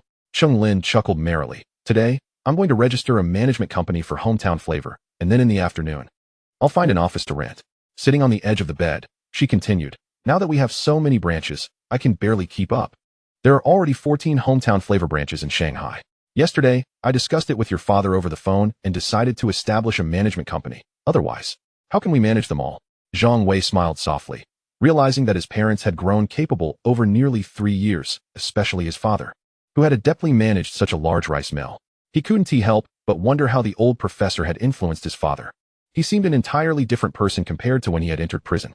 He was also curious about the professor's capabilities, especially since his father mentioned that the professor would not be released until July of this year, likely on the same day as Wang Saijian. He anticipated meeting him then. After getting up and washing up, Zhang Wei finished breakfast and prepared to leave. Just as he slung his backpack over his shoulder and opened the door, he was startled to see Chen Yingying's head pop up in front of him, unexpectedly. Upon closer inspection, he noticed Hu Niu and Yi Qing following behind. Wait, what was Yi Qing holding? Was that a little tyrant learning machine? Xiao Wei, where are you going? Chen Yingying asked, her big eyes brimming with curiosity. Zhang Wei was about to respond that he was heading out when Cheng Lin interjected, He not going anywhere. With a bright smile, she gazed at Chen Yingying. My precious daughter-in-law, today Xiao Wei will stay home and play with you. What? Didn't we agree to register the company together? Zhang Wei's face darkened, and he quickly protested, Mom, I need to tell you. What is there to say? Cheng Lin rushed outside, pushing Chen Yingying into the room, winking playfully. Just stay home and have fun with Yingying. I'll be off now. With a wave, she descended the stairs. Zhang Wei found himself on the verge of tears, missing the moment of witnessing the establishment of the Hometown Flavor Management Company, and he couldn't even choose a delightful name. Who knew what kind of peculiar name his mother and Xiao Su would concoct for the company? He ushered his friends inside, and Yi Qing proposed playing video games. With nothing pressing to do, Zhang Wei agreed, connecting the nostalgic little tyrant to the television. This console played FC games, and many players surely had fond memories of playing them during their childhood. For some, this magical device marked the beginning of their gaming journey. Featuring numerous classic titles such as Contra, Tank 1990, Double Dragon, Dragon Punch 3, Ninja Gaiden, and Super Mario. Although the controllers and graphics could not compare to modern standards, these games evoked countless cherished childhood memories. Today, Yi Qing had brought along an FC cartridge of Yu Yu Hakusho. The moment for Zhang Wei to shine had arrived. He effortlessly defeated Yi Qing. Chen Yingying jumped excitedly behind him. Xiao Wei is amazing.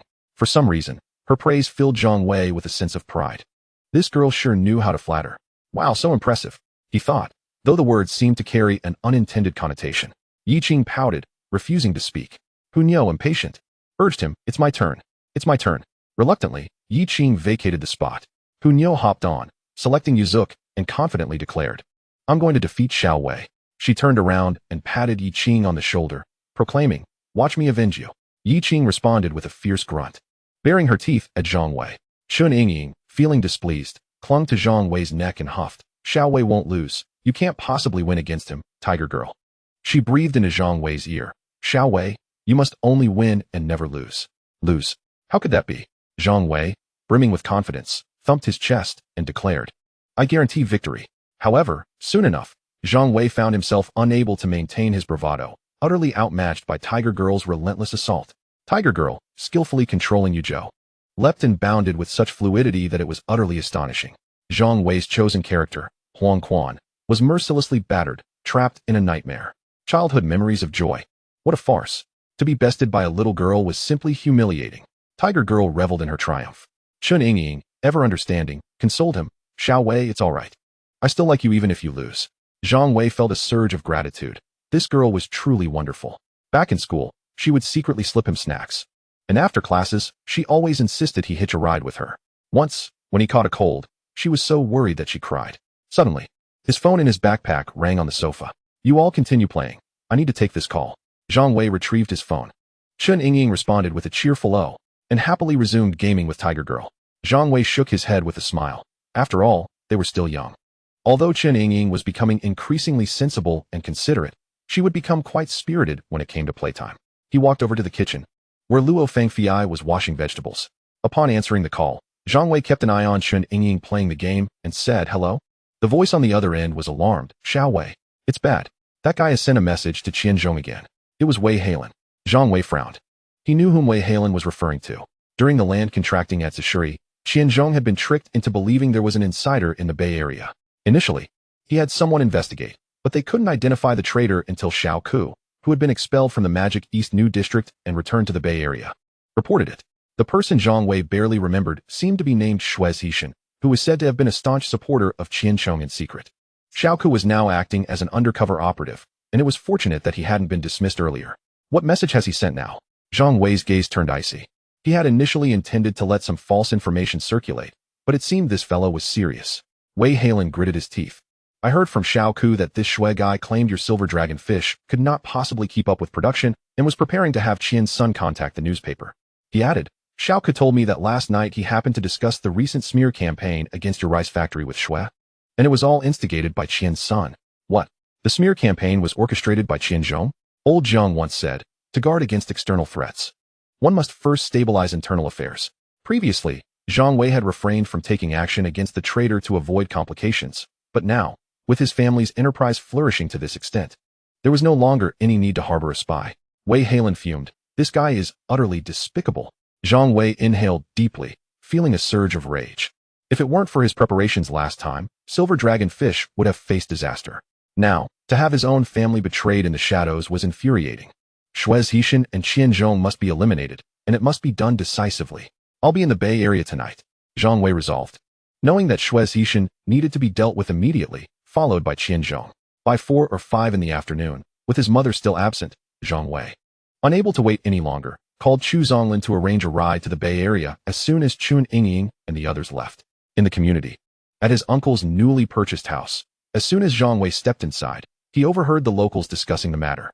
From their heated exchanges, it was evident that they were deeply outraged. After all, Zhang Wei's family had led them to prosperity, and they felt a strong sense of loyalty towards him. Furthermore, the low-priced supply of silver dragon fish was the lifeline of Haitong Grain Company. How could they allow anyone to jeopardize it? Fantastic. Xiao Wei is here. By the heavens. That Shui Zishan must be dealt with. Xiao Wei, you just tell us what to do, and we'll follow your lead. To hell with it, let's take him down.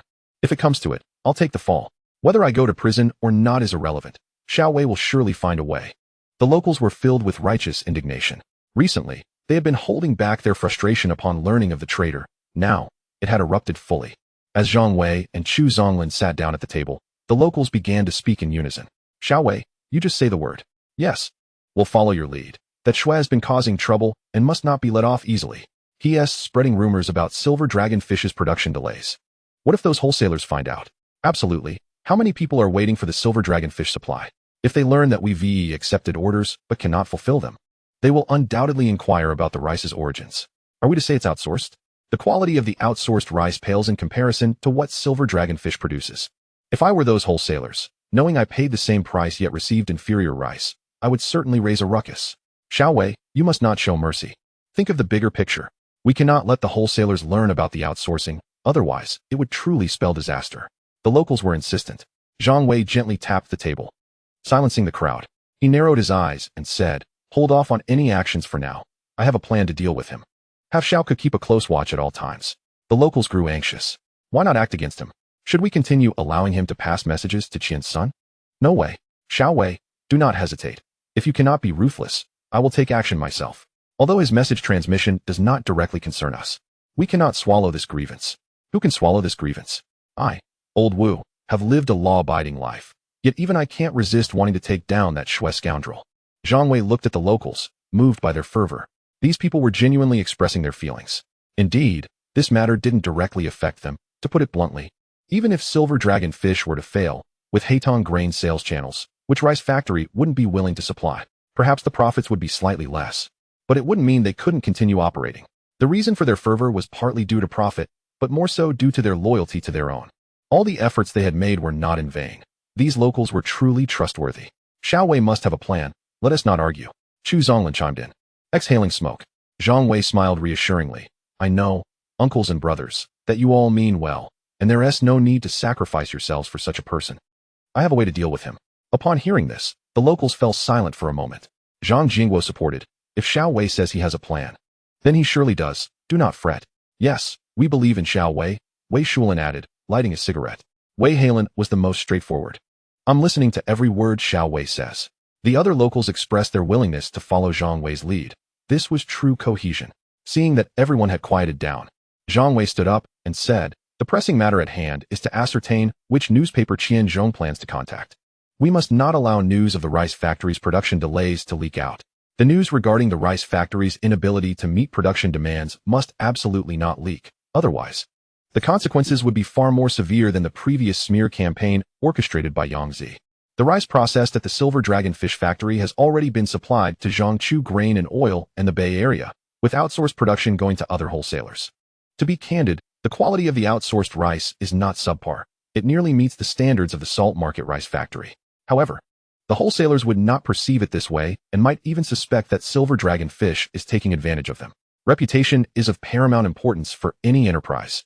Regardless of the circumstances, Zhang Wei would never allow anyone to tarnish the reputation of his rice factory. Perhaps in the coming years, Silver Dragon Fish may lose its current significance, and his focus might shift to the internet. But right now, they are in dire need of funds. After the Spring Festival, they must begin trading the Thai baht, and approximately 40 million in revenue is required from Silver Dragon Fish. This time frame must not encounter any issues. All right, leave the inquiries to us, Wei Shulin said while smoking.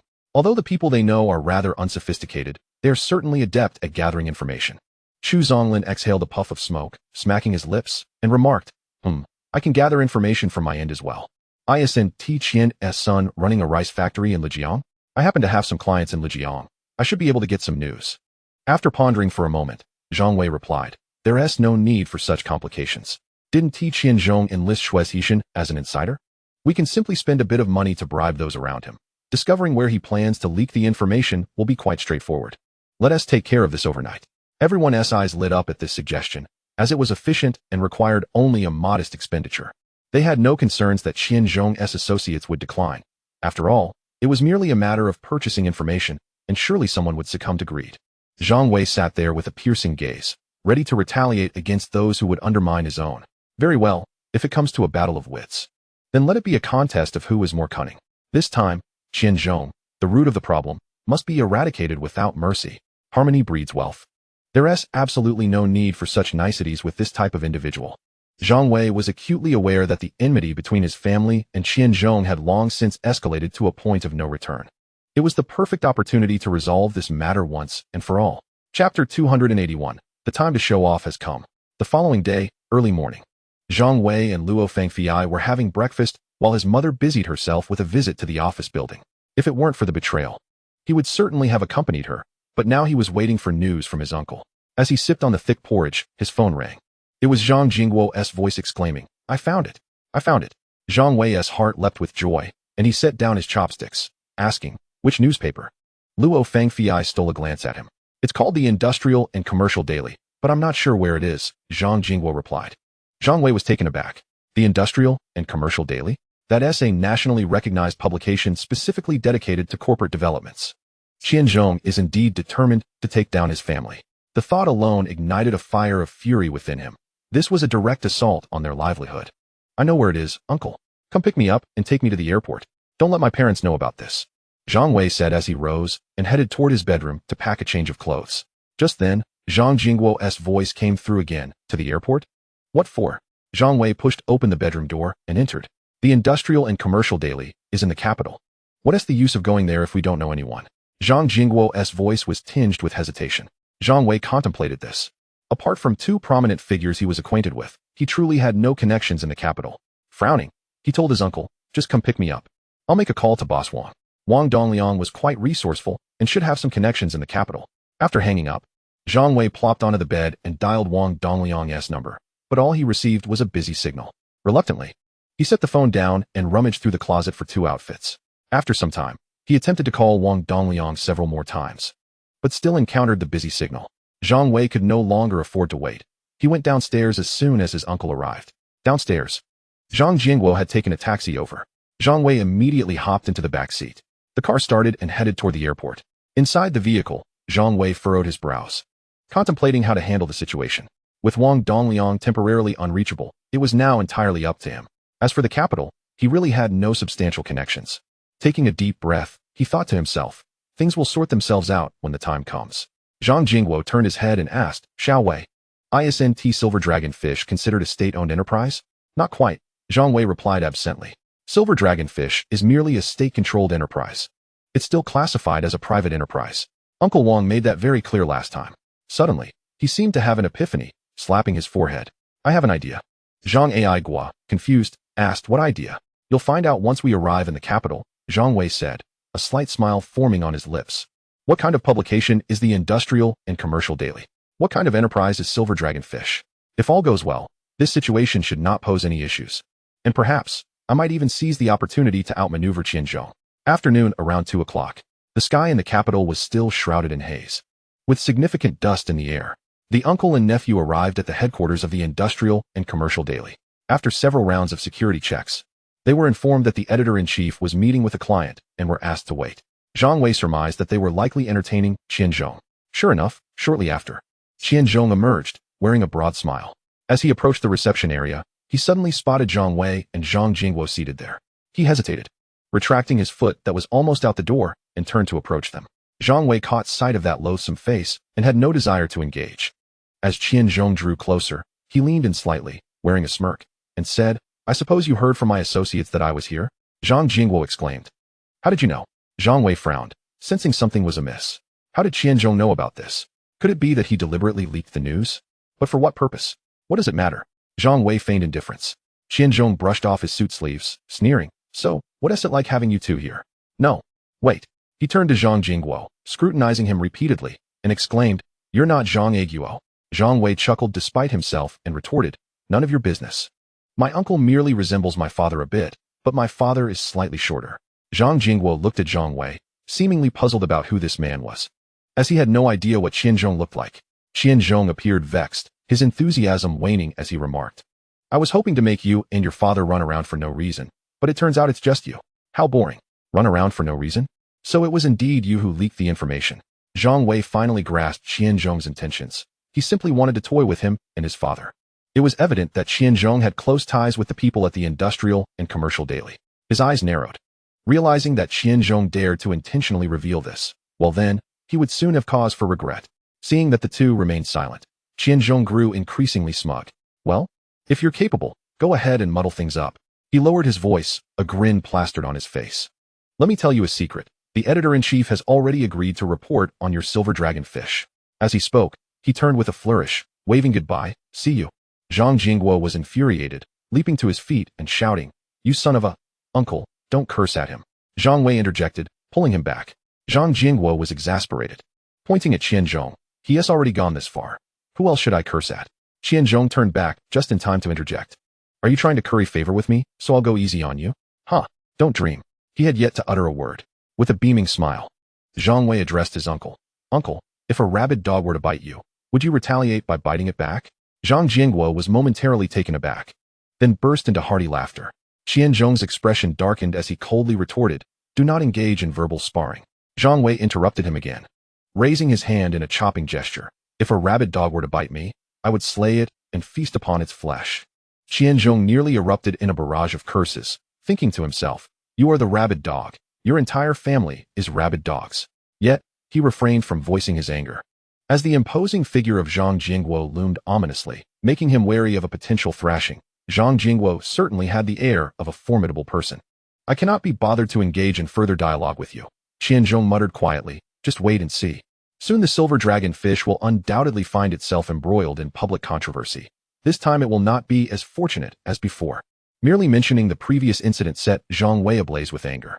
Oh, so you think you're playing tricks, do you? Let us see who outplays whom. Damn it. I refuse to believe that with our current strength, we cannot best you. If I do not leave you utterly incapacitated this time, then I do not deserve the surname Zhang.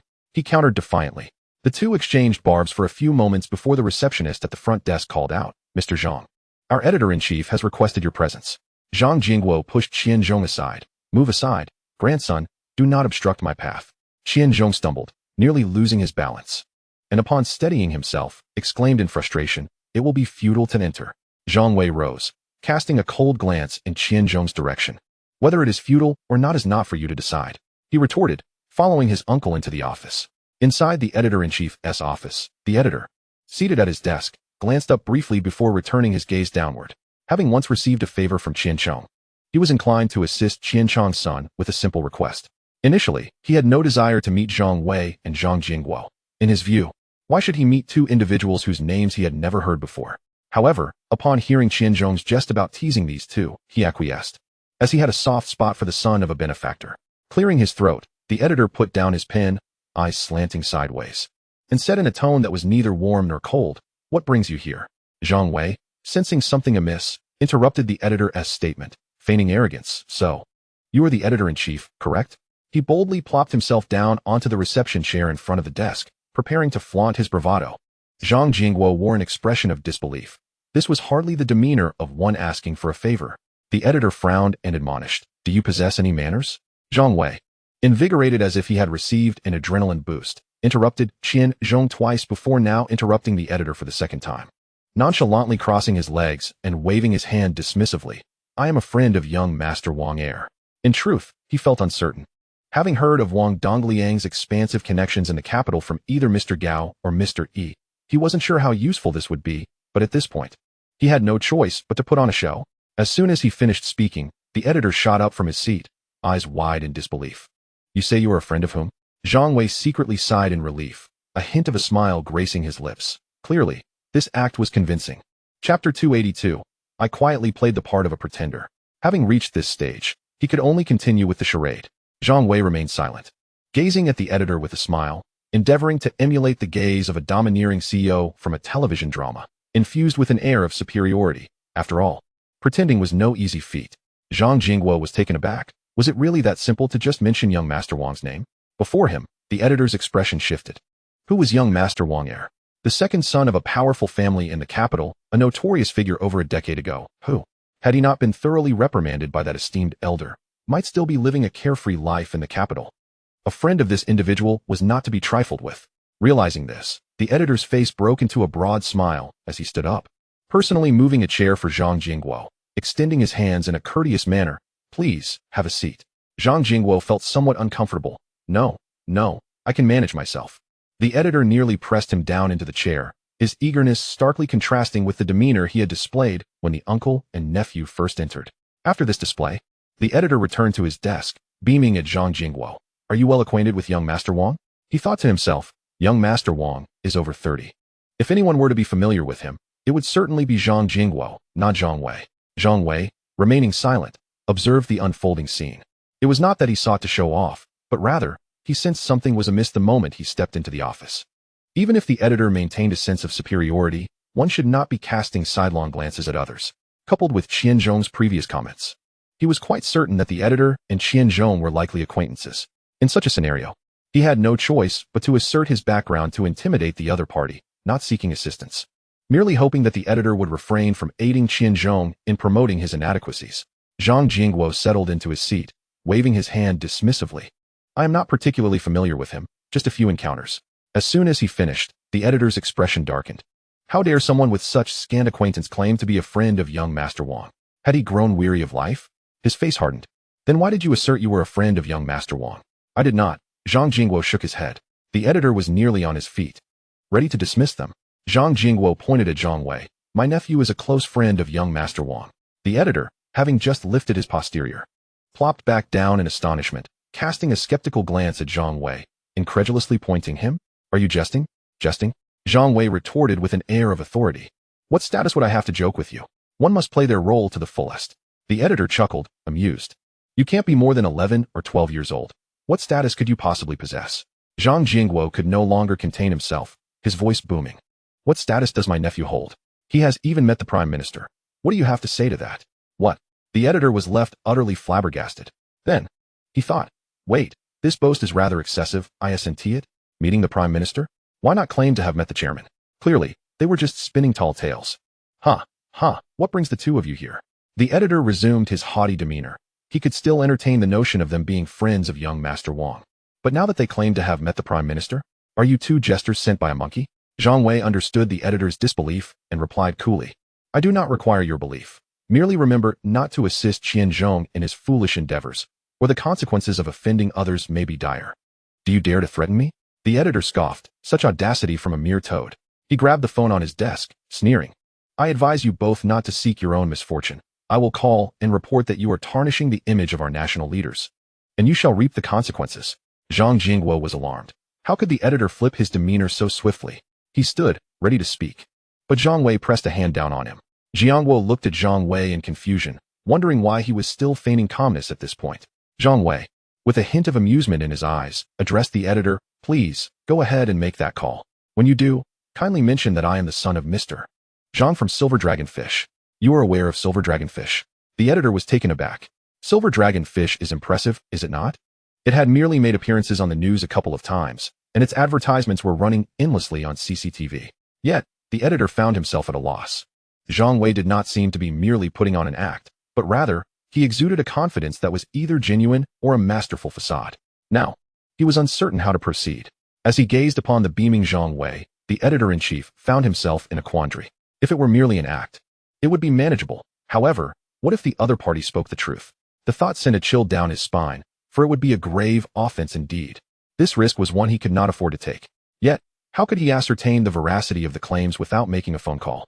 Torn between the decision to call or not, he ultimately chose caution, gently placing the receiver back on the hook, laughing heartily. Just kidding, just kidding.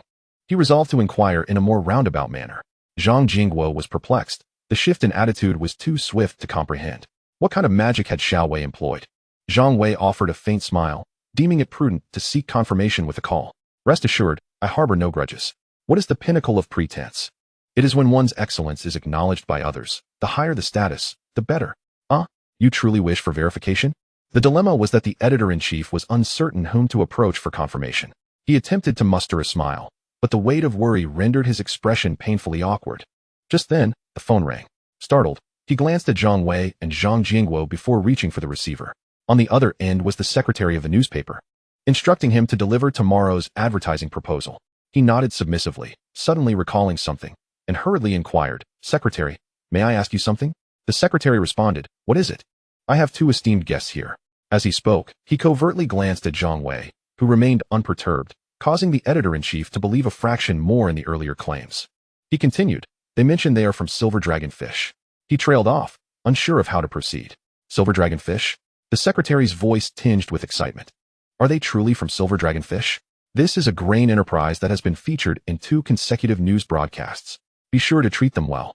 I will come over immediately. With that, the call abruptly ended. The editor-in-chief was left utterly bewildered. Silver Dragonfish? Was it truly that impressive? Even the secretary, who typically engaged only with dignitaries, was coming in person. Zhang Jingguo chuckled. So you no longer doubt us? Zhang Wei maintained an enigmatic demeanor, seated with a look of inscrutable composure. Doubt? What was there to doubt? Even the self-important secretary was on his way. Although the editor-in-chief still harbored skepticism regarding the truth of the previous conversation, he dared not show disrespect. He regarded Zhang Wei with newfound respect.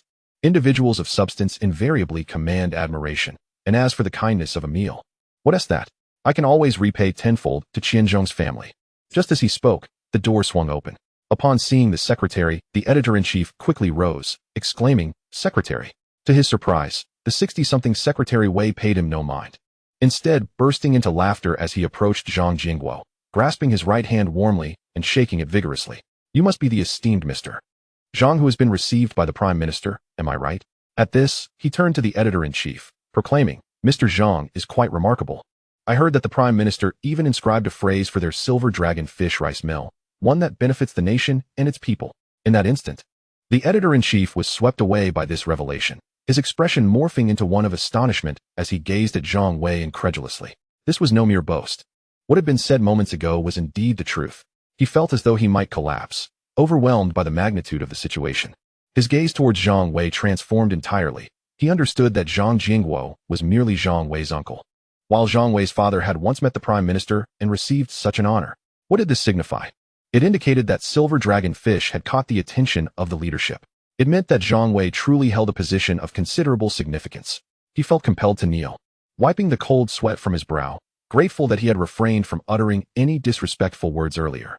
Silver Dragon fish was nothing to scoff at. It had indeed garnered the attention of those in power. From that moment on, he remained utterly silent, overwhelmed. Zhang Jingguo, feeling somewhat embarrassed, withdrew his hand and said, Hello, Secretary. I am not the Mr. Zhang you referred to. That would be my younger brother, the father of my nephew. He gestured towards the composed Zhang Wei seated nearby. The secretary, realizing the distinction, stepped forward with measured enthusiasm, shaking Zhang Wei's hand affectionately. The phrase study hard and make progress every day from the vice premier was meant for you, wasn't it? In the presence of such warmth, Zhang Wei shed his pretense, standing to return the smile. Indeed, secretary. The editor-in-chief nearly choked on his astonishment. What a remarkable lineage. The Prime Minister had honored Silver Dragon fish, and now even the Vice Premier bestowed wisdom upon this youth. He felt a wave of relief wash over him, grateful that he had not assisted the foolish Qian Zhong in any ill-advised actions. Imagining the repercussions of defaming Silver Dragon fish sent chills down his spine. He felt his back grow clammy with dread. The consequences of offending Silver Dragon fish were indeed terrifying. He couldn't bear to contemplate it further. The secretary, displaying great poise, engaged Zhang Wei in conversation, while Zhang Jingguo and the editor-in-chief faded into the background. Suddenly, the secretary broached the topic of Silver Dragon fish, standing beside the desk, tentatively asking, I heard from Dongliang a few days ago that your Silver Dragon fish is now a state-owned enterprise? Indeed, we exchanged shares with Jiarun, Zhang Wei replied candidly. Thud. The editor-in-chief's legs nearly buckled beneath him. He was genuinely frightened. While a state-owned enterprise may not seem particularly impressive, an enterprise that has garnered the attention of leaders is an entirely different matter. How many such enterprises exist nationwide? No more than 5. And each one a top contender in the industry.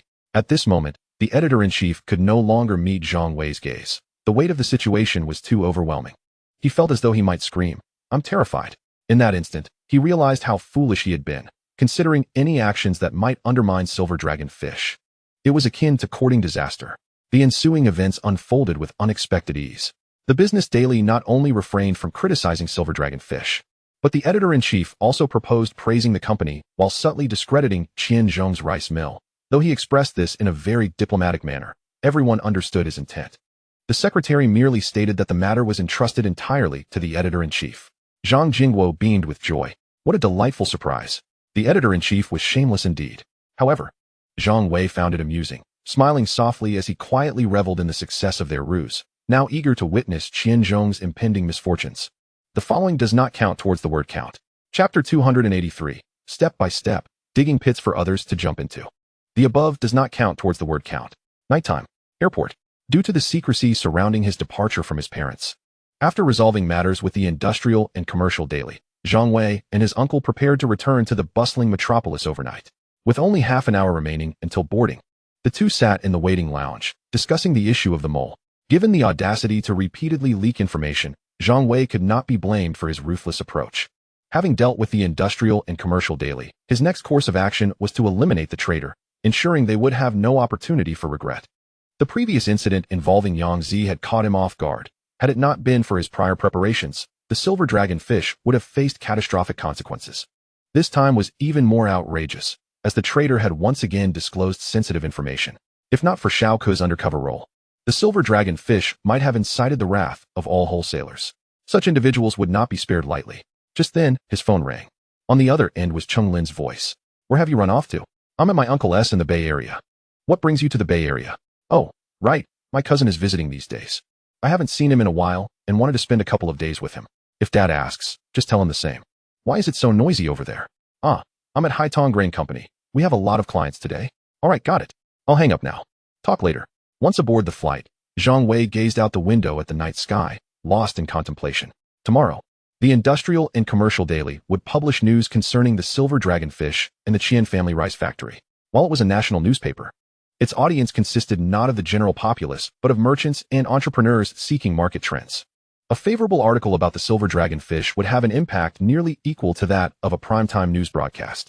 Conversely, the Qian family rice factory would be featured in a disparaging report, likely facing severe repercussions. As the flight progressed, half an hour, 1 hour, 2.5 hours, they finally arrived back in the metropolis at 11:20 in the evening. Zhang Wei, weary and struggling to keep his eyes open, remained resolute about addressing the issue of the mole, for it was his plan, and he was incensed by Shui Zishan's actions. A decisive blow was imperative. The plan was straightforward, to deliberately leak an operational proposal regarding Haitong Grain, detailing a promotional campaign at Lijiang. Should this plan fall into Shui Zishan's hands, the subsequent creation of a return report would claim that Haitong Grain suffered substantial returns from wholesalers due to the leaked plan, resulting in losses upwards of 1 million yuan, enough to send Shui Zishan behind bars for years. He had only himself to blame for his repeated transgressions. The first time nearly derailed the silver dragonfish's contracting plans. The second time almost led to disaster. This was the third instance. Thankfully, the issue was caught early, or else he would have been ensnared. As dawn broke, the sky illuminated brilliantly, heralding the start of a new day. Countless busy newspaper delivery personnel pedaled through the streets, distributing freshly printed editions to homes across the city. The Industrial and Commercial Daily was no exception. Entrepreneurs and businesspeople alike would glance at it over breakfast, as it was the authoritative source for the latest commercial trends. "Brother, the newspaper has arrived," Zhang Baoquo announced, entering with a newspaper in hand. Zhang Aguo took it casually, frowning slightly. "If it weren't for the old professor urging me to read more newspapers, I wouldn't bother." Zhang Baoquo sighed. "Production is still lagging behind. Should we consult Xiao Wei?" "Don't mention it. I called him this morning, but his phone is off." Zhang Aguo flipped through the newspaper absent-mindedly, later calling Cheng Lin to inquire about Xiao Wei. "He's in the Bay Area. I'll call him back later." "We really need to reach him," Zhang Baoquo insisted, shaking his head. "It's impossible to avoid consulting him. We have some orders piling up. Unless we build a large rice factory, we won't be able to keep up." Zhang Aguo chuckled ruefully. "Building a large rice factory takes at least half a year. That's unrealistic. We could buy one. But established factories are usually doing well. Who would sell without a reason?" Zhang Baoquo agreed. "Let us see if we can get through to Xiao Wei first." Zhang Aguo lamented. "Sometimes, having too much business can be a burden." Zhang Baoquo chuckled. "You were quite worried when Yangzi tarnished our factory's reputation and orders dwindled." Zhang Aguo glanced at him, surprised by the sudden surge in orders. The rice factory was already in full production, yet it still couldn't keep pace. Zhang Baoquo rubbed his temples. "I feel like I need to monitor production 24 hours a day. I hardly sleep at night." Zhang Aguo sighed deeply. "When you reach a bridge, you'll find a way." Zhang Baoquo fell silent. Flipping through the newspaper, Zhang Aguo perused various publications: Salt Market Report, Xinhua Daily, Jinling Morning News, etc., gradually losing his worries in the content. Finally, he reached the Industrial and Commercial Daily. Dipping his finger in saliva, he turned the page and suddenly, his eyes widened in disbelief. At Haitong Grain Company, Wei Shulin, Wei Halen, Wu Bin, and other compatriots yawned heavily. They hadn't slept well due to the tasks assigned by Zhang Wei the previous night, making them appear particularly sluggish. Accompanying his uncle to the company, Zhang Wei was also fighting off sleepiness. Zhang Jingguo headed to the office to prepare for the morning meeting. The locals began to surround Zhang Wei with questions. "Xiao Wei, you didn't tell us what happened last night. Did the Industrial and Commercial Daily agree not to publish the news about silver dragonfish?" Zhang Wei, feeling especially drowsy, found a spot to sit and leaned forward. "They'll publish it. I'm too tired to explain." Upon hearing this, the locals became agitated, mistakenly believing that Zhang Wei had failed to resolve the issue, unaware that the Industrial and Commercial Daily was preparing to praise the silver dragonfish. Nearly 10 people clustered in the office area, refusing to sit down. Wei Shulin said, "This could be troublesome. What will happen if those wholesalers find out?" They've not only prospered alongside the Zhang family, but also have their wives learning to run a fast food restaurant with Cheng Lin. Wu Bin's father echoed this sentiment. "I'm worried about that too. What should we do? I hope those wholesalers won't cause too much of a ruckus. However, silver dragonfish will definitely suffer a blow to its corporate image." Zhang Wei's relative shook his head. "Look at Xiao Wei sprawled over there. Don't say anything. After all, he doesn't know anyone in the capital. Just give him some space." Zhang Wei, still groggy, understood the locals' misunderstanding and clarified. It's not what you think. The news will indeed be published, but it's a commendation. When the newspapers arrive, you can see for yourselves. I'm a bit tired. Let me rest first, and call me when the papers come. Is that so? The group regained some confidence, though their trust was not entirely strong given their unfamiliarity with the capital. Just then, the receptionist entered with the newspapers. Several locals clamored to grab a copy of the Industrial and Commercial Daily. Wei Halen managed to snag one, smugly glancing at it while the others, shorter than him, stood on tiptoe to catch a glimpse. He deliberately held the paper high, teasing them with anticipation. As he opened the newspaper, Wei Halen suddenly exclaimed, "It really is a commendatory article. Xiao Wei is impressive." Wei Shulin, puzzled, asked, "Is that true?" and snatched the newspaper to read for himself. "Let me take a look too," Old Wu exclaimed. "Shoo, wait until I finish reading," Wei Shulin replied with a playful grin, turning his gaze to the newspaper. "Oh." He was momentarily taken aback, then a look of joy spread across his face. The business daily was indeed praising Silver Dragon Fish. Uncle Zhang Wei became anxious, urging, "Hurry up, you two brothers are just the same." The villagers began to chide the Wei brothers, while Uncle Zhang Wei laid the newspaper flat on the table, and everyone gathered around. At that moment, gasps of astonishment filled the air.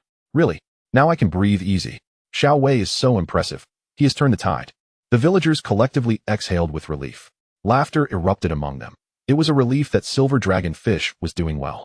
They had been following in the footsteps of the Zhang family, and the better Silver Dragon Fish performed, the greater the support for Heitong grain.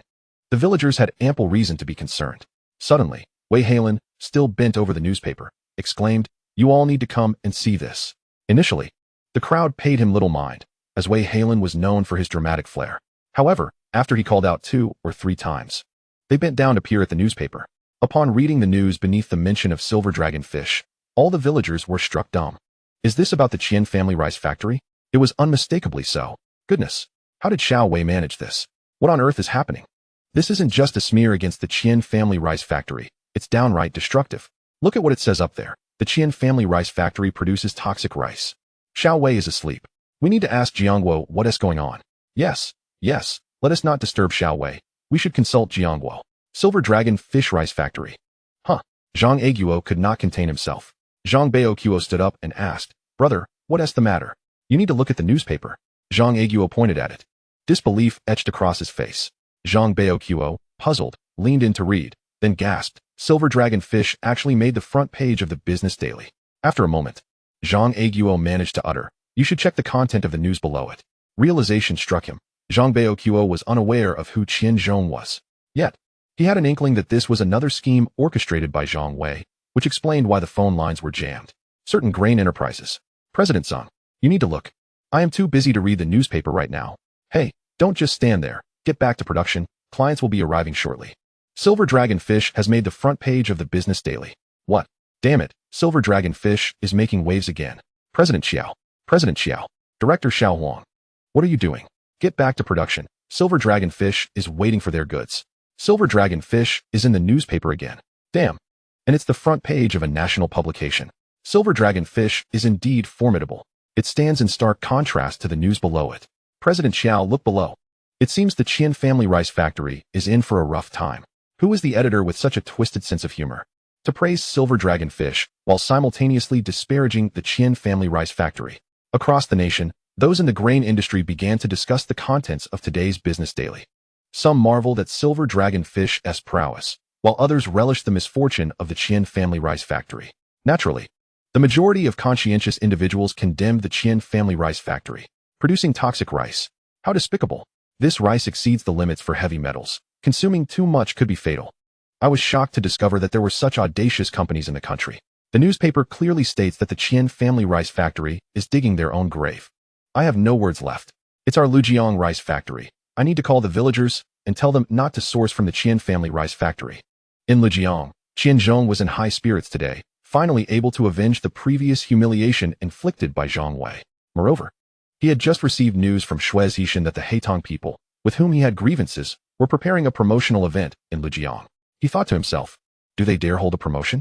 Silver Dragon Fish's reputation will plummet today. Such promotions will yield no results.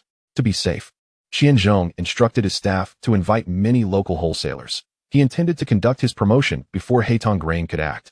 If Silver Dragon Fish were to falter, Heitong Grain would follow suit, leaving no opportunity for Zhang Wei's family to recover. Throughout the morning, Qianzhong was busy calling wholesalers, and didn't he have the time to see how the business daily had slandered Silver Dragon Fish.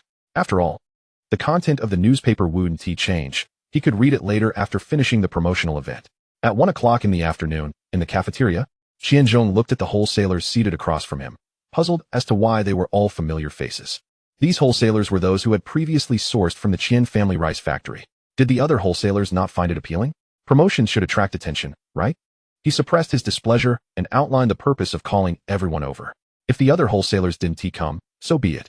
Qianzhong's current objective was to bring down Zhang Wei's family, and the news from the business daily was sufficient.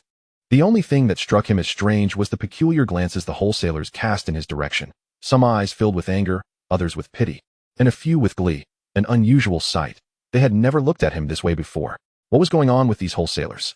Coughing to draw their attention, Qianzhong prepared to speak. Suddenly, a panicked voice echoed from outside the cafeteria. Not good. President Qian, not good. No sooner had the words left his mouth than a short, thin man in his 40s burst in. The wholesalers turned to look. Qianzhong scolded irritably. Old Pei. What are you doing? Old Pei rushed up to him, waving the newspaper in his hand, and exclaimed urgently, There's been a disaster. A major disaster. You must see the newspaper. I just noticed. This is serious. Qianzhong, seeing Old Pei's earnestness, furrowed his brow and took the newspaper, glancing at the headline, which prominently featured Silver Dragon Fish. He thought it was strange. What could be so bad? Despite his thoughts, he carefully began to read. Upon doing so, Qianzhong was immediately rendered speechless. No way.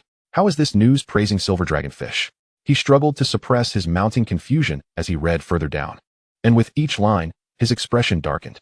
The content reported was entirely contrary to what he had provided to the editor. Had there been a mistake? It must be the editor's error. No, perhaps it was a mix-up among the newspaper's staff. Damn it, Silver Dragon Fish has been extraordinarily fortunate. Qianzhong was overwhelmed with frustration, feeling agitated as he waved the newspaper dismissively. All right, I understand. You go back to overseeing production. The wholesalers exchanged bewildered glances. Was he not upset by the news in the business daily? Old Pei urged, President Qian, you need to take a closer look. Growing impatient, Qianzhong shoved the newspaper into Old Pei's hands. What's there to see? It's just silver whatever. Don't bother me. I have to negotiate a promotion. Old Pei jumped up in exasperation. Look further down. What more is there to see? Qianzhong's face darkened. Old Pei was being utterly inconsiderate. To avoid losing face in front of so many wholesalers, he begrudgingly continued reading, and upon doing so, he was utterly stunned. The newspaper boldly declared that the Qian family rice factory produced toxic rice. Qianzhong felt a wave of darkness wash over him. Could this also be attributed to a mistake by the newspaper? This was clearly a direct attack on the Qian family rice factory. It dawned on him that something was amiss. Had Zhang Wei bribed the editor? Unable to contain his agitation, Qianzhong disregarded the numerous wholesalers present and swiftly reached for his mobile phone to dial the editor-in-chief's number. He demanded to inquire about the unfolding situation. The call connected. Hello, Editor-in-Chief Yao. Qianzhong exclaimed through gritted teeth, omitting even the formalities of addressing him as Uncle Yao, his fury overwhelming. I wish to know about the newspaper. Have you not seen it yourself? Came Yao's indifferent response. Have they truly been bribed? Qianzhong's anxiety intensified, recalling the kindness his family had shown Yao. How could this ungrateful man turn his back? The memory of Yao's fervent assurances just yesterday, when he had patted his chest and proclaimed that everything would be fine, fueled Qianzhong's rage. Have you fed your conscience to the dogs, Yao? Who was it that fed you when you were on the brink of starvation? It was my father. The wholesalers stifled their laughter, seemingly aware of the brewing storm. Are you finished? Yao's tone grew colder. Is it merely a bowl of rice? As the ancients say, a drop of kindness should be repaid with a fountain of gratitude. Since your father once bestowed upon me a bowl of rice, I shall return the favor tenfold. Rest assured, by tonight, I shall transfer 10 yuan to your bank account, and we shall be even. That is all. With a click, the line went dead. Are you kidding me? Your so-called fountain of gratitude is worth a mere 10 yuan? Qianzhong seethed with fury, feeling as though he were a fool forever trying to ingratiate himself with Yao in order to undermine Zhang Wei's family. Not only had he failed to dismantle Zhang Wei's household, but he had inadvertently provided them with free publicity in the industrial and commercial daily. To add insult to injury, his own family's rice factory had been dragged into this debacle. This was a loss so monumental that even a pig could have executed it better. Qianzhong's face turned pale, feeling like a complete fool for falling into such a trap. Calm down. Stay composed. He gasped for breath, beads of sweat forming on his brow, but he reminded himself to maintain his poise.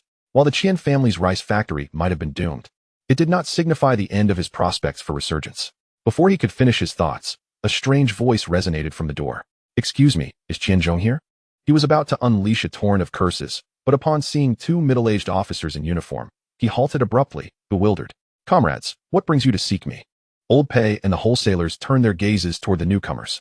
The taller officer stepped forward, furrowing his brow. "What are so many of you doing gathered here?" "Nothing much. Just a promotional event for our rice factory," Qianzhong replied, puzzled. "What exactly do you want with me?" The two officers exchanged glances, and the shorter one stepped forward, smirking coldly. "We received a call from the bureau in Modu, stating they have apprehended an individual involved in the theft of commercial secrets. And you have been named as the mastermind. We have the evidence, so come with us to the station." Qianzhong was left utterly dumbfounded. A call from Moda's bureau? They had caught someone stealing commercial secrets and pointed fingers at him. Qianzhong? It was clear as day that it had to be that fool, Shuezhishan. Now it all made sense. The so-called operational plan from Haitong Grain was merely a trap, a pit dug for him to fall into. Who was the architect of such a nefarious scheme? Suddenly, past events flooded his mind. No wonder his father, Qianzhong, had never been able to outmaneuver the Haitong people, or why he had faced difficulties while leasing land, or why editor-in-chief, Yao, had changed his tune. The so-called commercial secrets had arrived far too easily. It had to be that wretched Zhang Wei.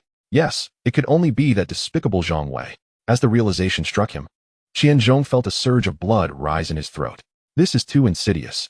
A carefully laid trap. Yet, the one thing he couldn't fathom was how Shuezhishan, who usually kept his mouth shut, had suddenly betrayed him. Chapter 284, The Ultimate Commercial Secret. Last night, just past 11, Zhang Wei returned to Modu, having crafted a plan, but he lacked the certainty to lure Shuezhishan into stealing the secrets. With narrowed eyes, Zhang Wei reflected on his previous anger towards Shui for leaking information, which had only led him to contemplate expelling him from the company. This thought was tempered with restraint, as his family's power could have easily dealt with anyone who crossed them. However, the situation had escalated, and Zhang Wei was now incensed. This was a matter of annihilating his own family. He had tolerated the land leasing incident once, and now, Shuezhishan had gone too far. Leaking news about the outsourcing of silver dragon fish? Was he testing Zhang Wei's patience? Zhang Wei had previously been able to overlook many things, but when it came to matters affecting his family's business, he had no room for leniency. His family had overcome countless obstacles to reach this point, and Shuezhishan had truly ignited Zhang Wei's wrath. This time, Zhang Wei's intention was not merely to expel Shuezhishan, but to make him pay a steep price. However, how could he entice Shui to steal the secrets? Zhang Wei pondered, relieved that he hadn't expelled Xiao Ku along with Shui, as Xiao had previously reported Shui's actions, proving that it had indeed been a momentary lapse. The next step would require Xiao Ku's assistance in luring Shuezhishan into the trap. Suddenly, an idea struck him. Why not exaggerate the marketing plan and declare it to be the ultimate commercial secret concerning silver dragon fish and Haitong grain and oil? Was Zhang Wei a fool? He could spin a promotional event into an ultimate commercial secret. If Shuezhishan wasn't a complete idiot, he would undoubtedly be unable to resist the temptation. Haitong Grain Dormitory. Beside the restroom, Zhang Wei was engaged in a secret discussion with Xiao Ku. "I've had my uncle prepare a marketing plan overnight and placed it in the office. You need to let Shuezhishan know about it." Claiming that Silver Dragon Fish has sent over an ultimate commercial secret via fax. Sure, but he doesn't have the office key. How will he steal the marketing plan? He will find a way. That's not your concern. Just ensure the information reaches him. But even if he steals the marketing plan, we won't have any evidence. There are infrared cameras installed in the office, equipped with filters. Even during the day, they are inconspicuous unless inspected closely. Are you planning to eradicate Shuezhishan entirely? Shuezhishan? No. I intend to take advantage of this opportunity to eliminate both him and the mastermind behind him, Qianzhong. Observing the squinting Zhang Wei, Xiao Ku began to piece together the plot. It was clear that once Shuezhishan transmitted the marketing plan to Qianzhong, he would be promptly apprehended. What an insidious scheme. Xiao Ku was astute. Having once foolishly harmed Zhang Wei in the Modongnu district, he quickly realized his error and proved his intelligence. When Zhang Wei initiated a thorough investigation into the land leasing incident, the first person he scrutinized was indeed Xiao Ku. He was keenly aware of the situation and observed his colleagues without revealing his thoughts, ultimately identifying Shuezhishan. He had managed to extract information from Shuezhishan by leveraging events from the Modongnu district, leading to Zhang Wei being informed. This set off a chain reaction of events that followed. After conversing with Zhang Wei, Xiao Ku sought out Shuezhishan and relayed the matters entrusted to him by Zhang Wei. Shuezhishan was elated. The ultimate commercial secret from Silver Dragon Fish? Goodness, what exhilarating news. This was certainly worth stealing. Shuai Zhixin was a loyal follower of Qian Chong, having long been stationed beside Wang Saijian as an observer. The extent of his patience and discretion over the years was unimaginable. However, the one thing Shuai Zhixin had not anticipated was that Qian Chong would be captured with lightning speed. He was taken aback, and in his helplessness, he had no choice but to heed Wang Saijian's instructions and temporarily align himself with Zhang Wei's family. Initially, he was indeed touched by the kindness Zhang Wei showed towards his employees. Even when Qian Chong first approached him, he had declined. Yet, when Qian Chong promised him $1 million, he was swayed. After all, who could resist such temptation in these times? It was merely a matter of betraying Zhang Wei's family. So he readily agreed. Following that, he transmitted several pieces of information, each time relishing the thought of Zhang Wei's family crumbling, only to be bewildered when they consistently managed to turn adversity into advantage, or rather, to grow stronger in the face of challenges. Despair washed over him as he felt the $1 million slip further from his grasp, until unexpectedly, a sensational piece of news, the ultimate commercial secret, surfaced. Without a moment's hesitation, Shuai Zhixin stealthily slipped out of the dormitory in the dead of night. At Heitong Grain Company, Shuai Zhixin encountered a series of misfortunes. First, he found the main door locked. Exercising patience, he walked around the company's exterior, ultimately discovering an open window, but the company was on the 5th floor. In his quest to uncover the ultimate commercial secret, he endured countless hardships, scaling the downspout and narrowly avoiding falls several times. Upon entering the company, he felt an overwhelming urge to weep. Gaining access proved to be no easy feat, however. His conviction regarding the existence of the ultimate commercial secret only strengthened. Previously, the company's locks could be easily opened with a wire, and now he couldn't even use a screwdriver. Next, he faced further complications. The office of Zhang Jingguo was secured with 2 locks, both of which were impervious to wire manipulation. Shuai Zhixin was perplexed. How could he steal the commercial secret if he couldn't access the office? Reluctantly, he resorted to using a screwdriver to remove the screws from the lock.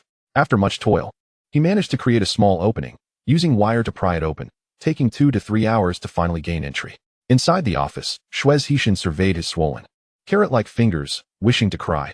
If all this effort could lead him directly to the commercial secret, it would be worthwhile, but after a thorough search, he found no documents hidden anywhere.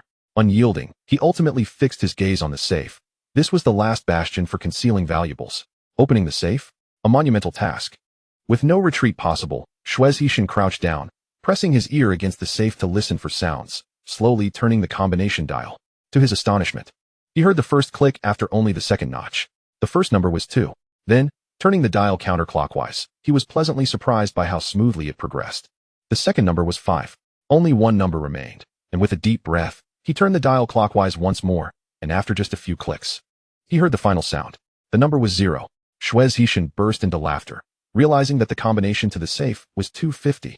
250, something every Chinese person understands. He chuckled, surprised at Zhang Jiangguo's wicked sense of humor. Inserting the wire into the keyhole and twisting the handle, the safe sprang open. His hands trembled with excitement as he beheld a red document folder. What lay within? Surely, it must be the ultimate commercial secret.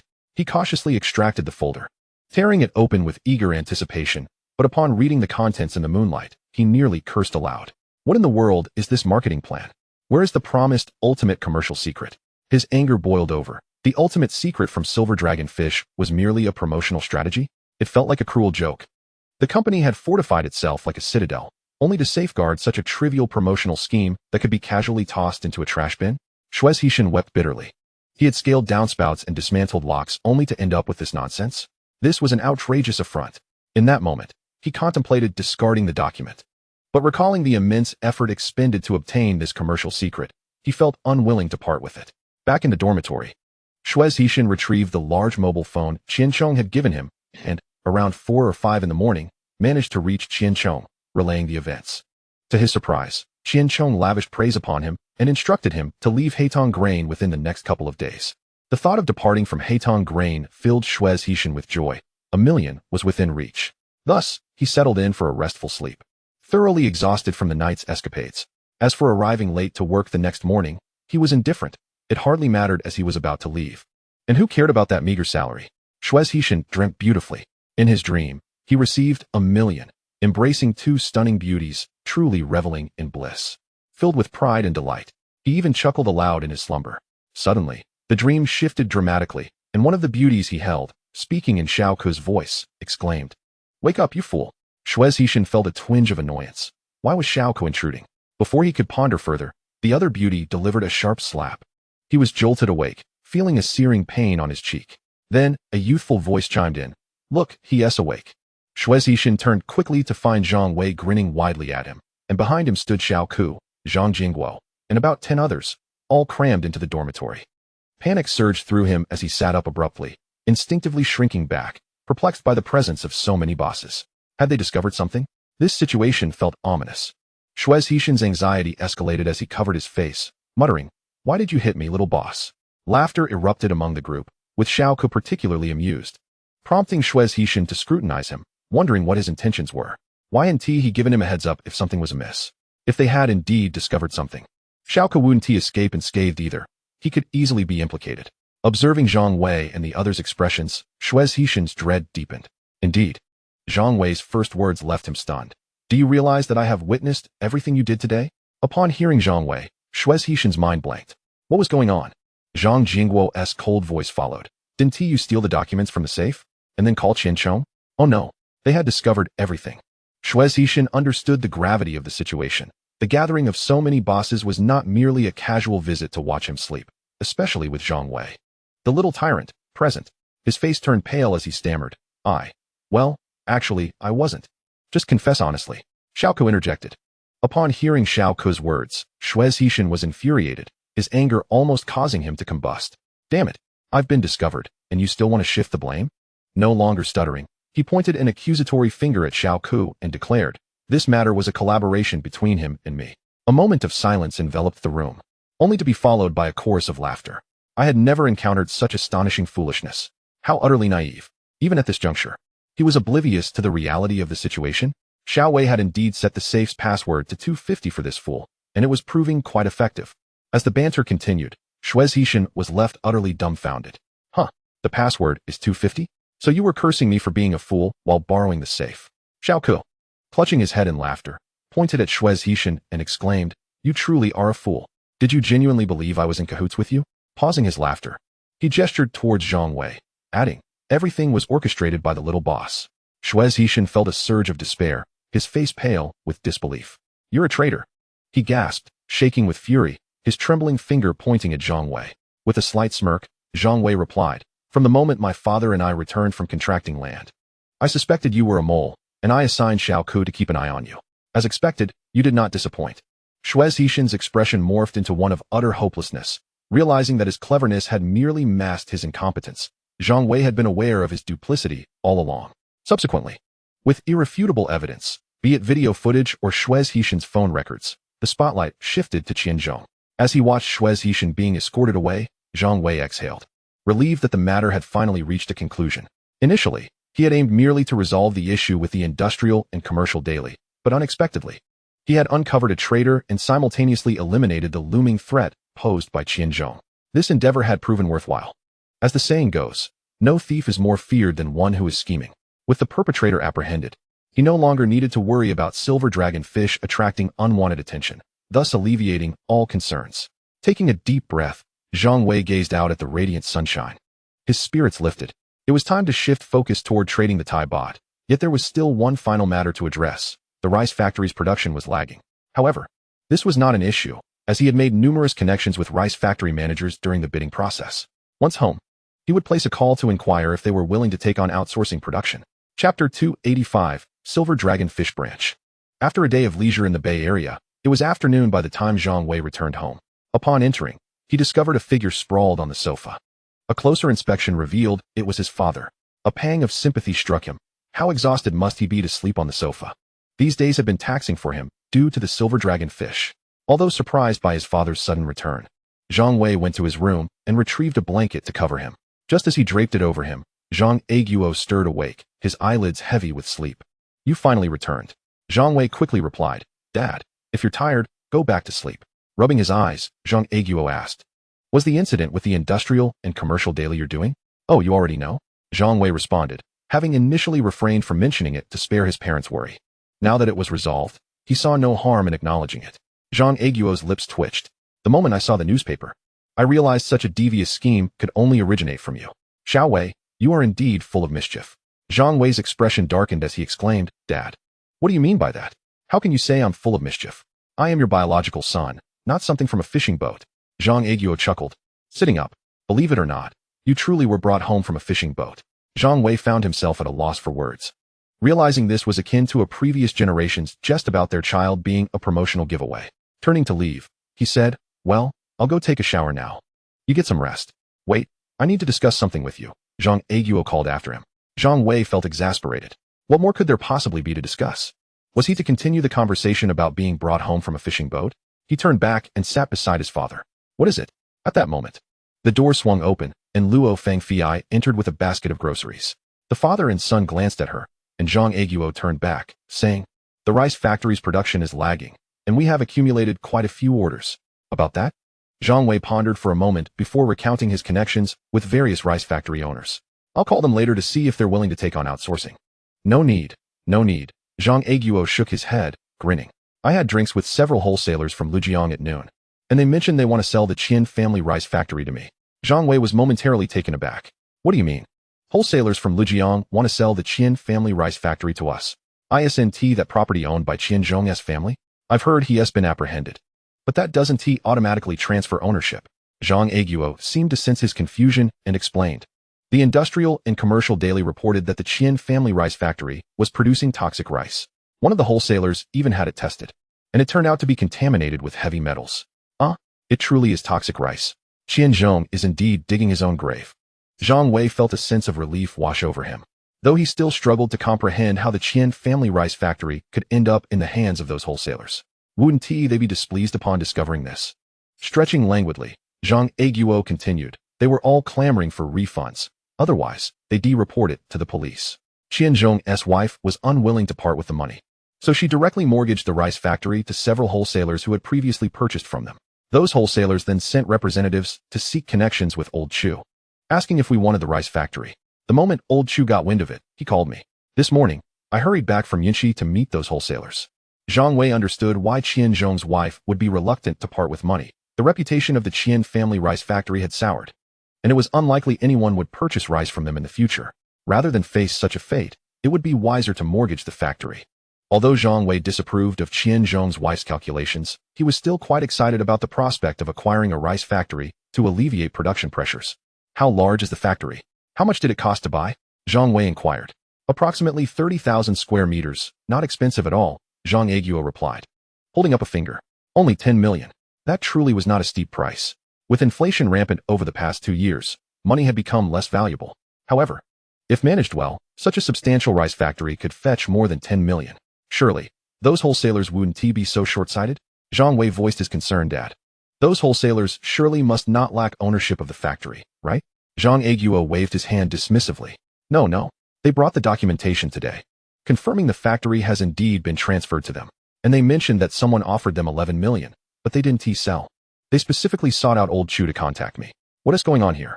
Zhang Wei found their actions perplexing. They wanted a guarantee from me that they would source their goods from Silver Dragon Fish in the future, with the caveat that Silver Dragon Fish prioritizes their shipments. Zhang Aiguo beamed, delighted at the prospect of gaining business from dozens of wholesalers and the potential to earn an additional profit. Zhang Wei was both amused and bewildered. It's true that while the issue with the Silver Dragon Fish production was suppressed, the delivery speed has been lagging, primarily due to the lack of rice in the warehouse. Currently, Silver Dragon rice is exceptionally popular, so it's no wonder those wholesalers are eager for supplies. As for the wholesalers from Lujiang seeking goods from us, it makes sense from my earlier investigations. I knew that Qian Zhong's rice factory was the largest in Lujiang and priced slightly lower than Silver Dragon Fish. Therefore, they hadn't sought alternatives before. However, the situation has changed. With the Qian family rice factory in disarray, they can no longer access cheap rice and must turn to the now popular Silver Dragon rice.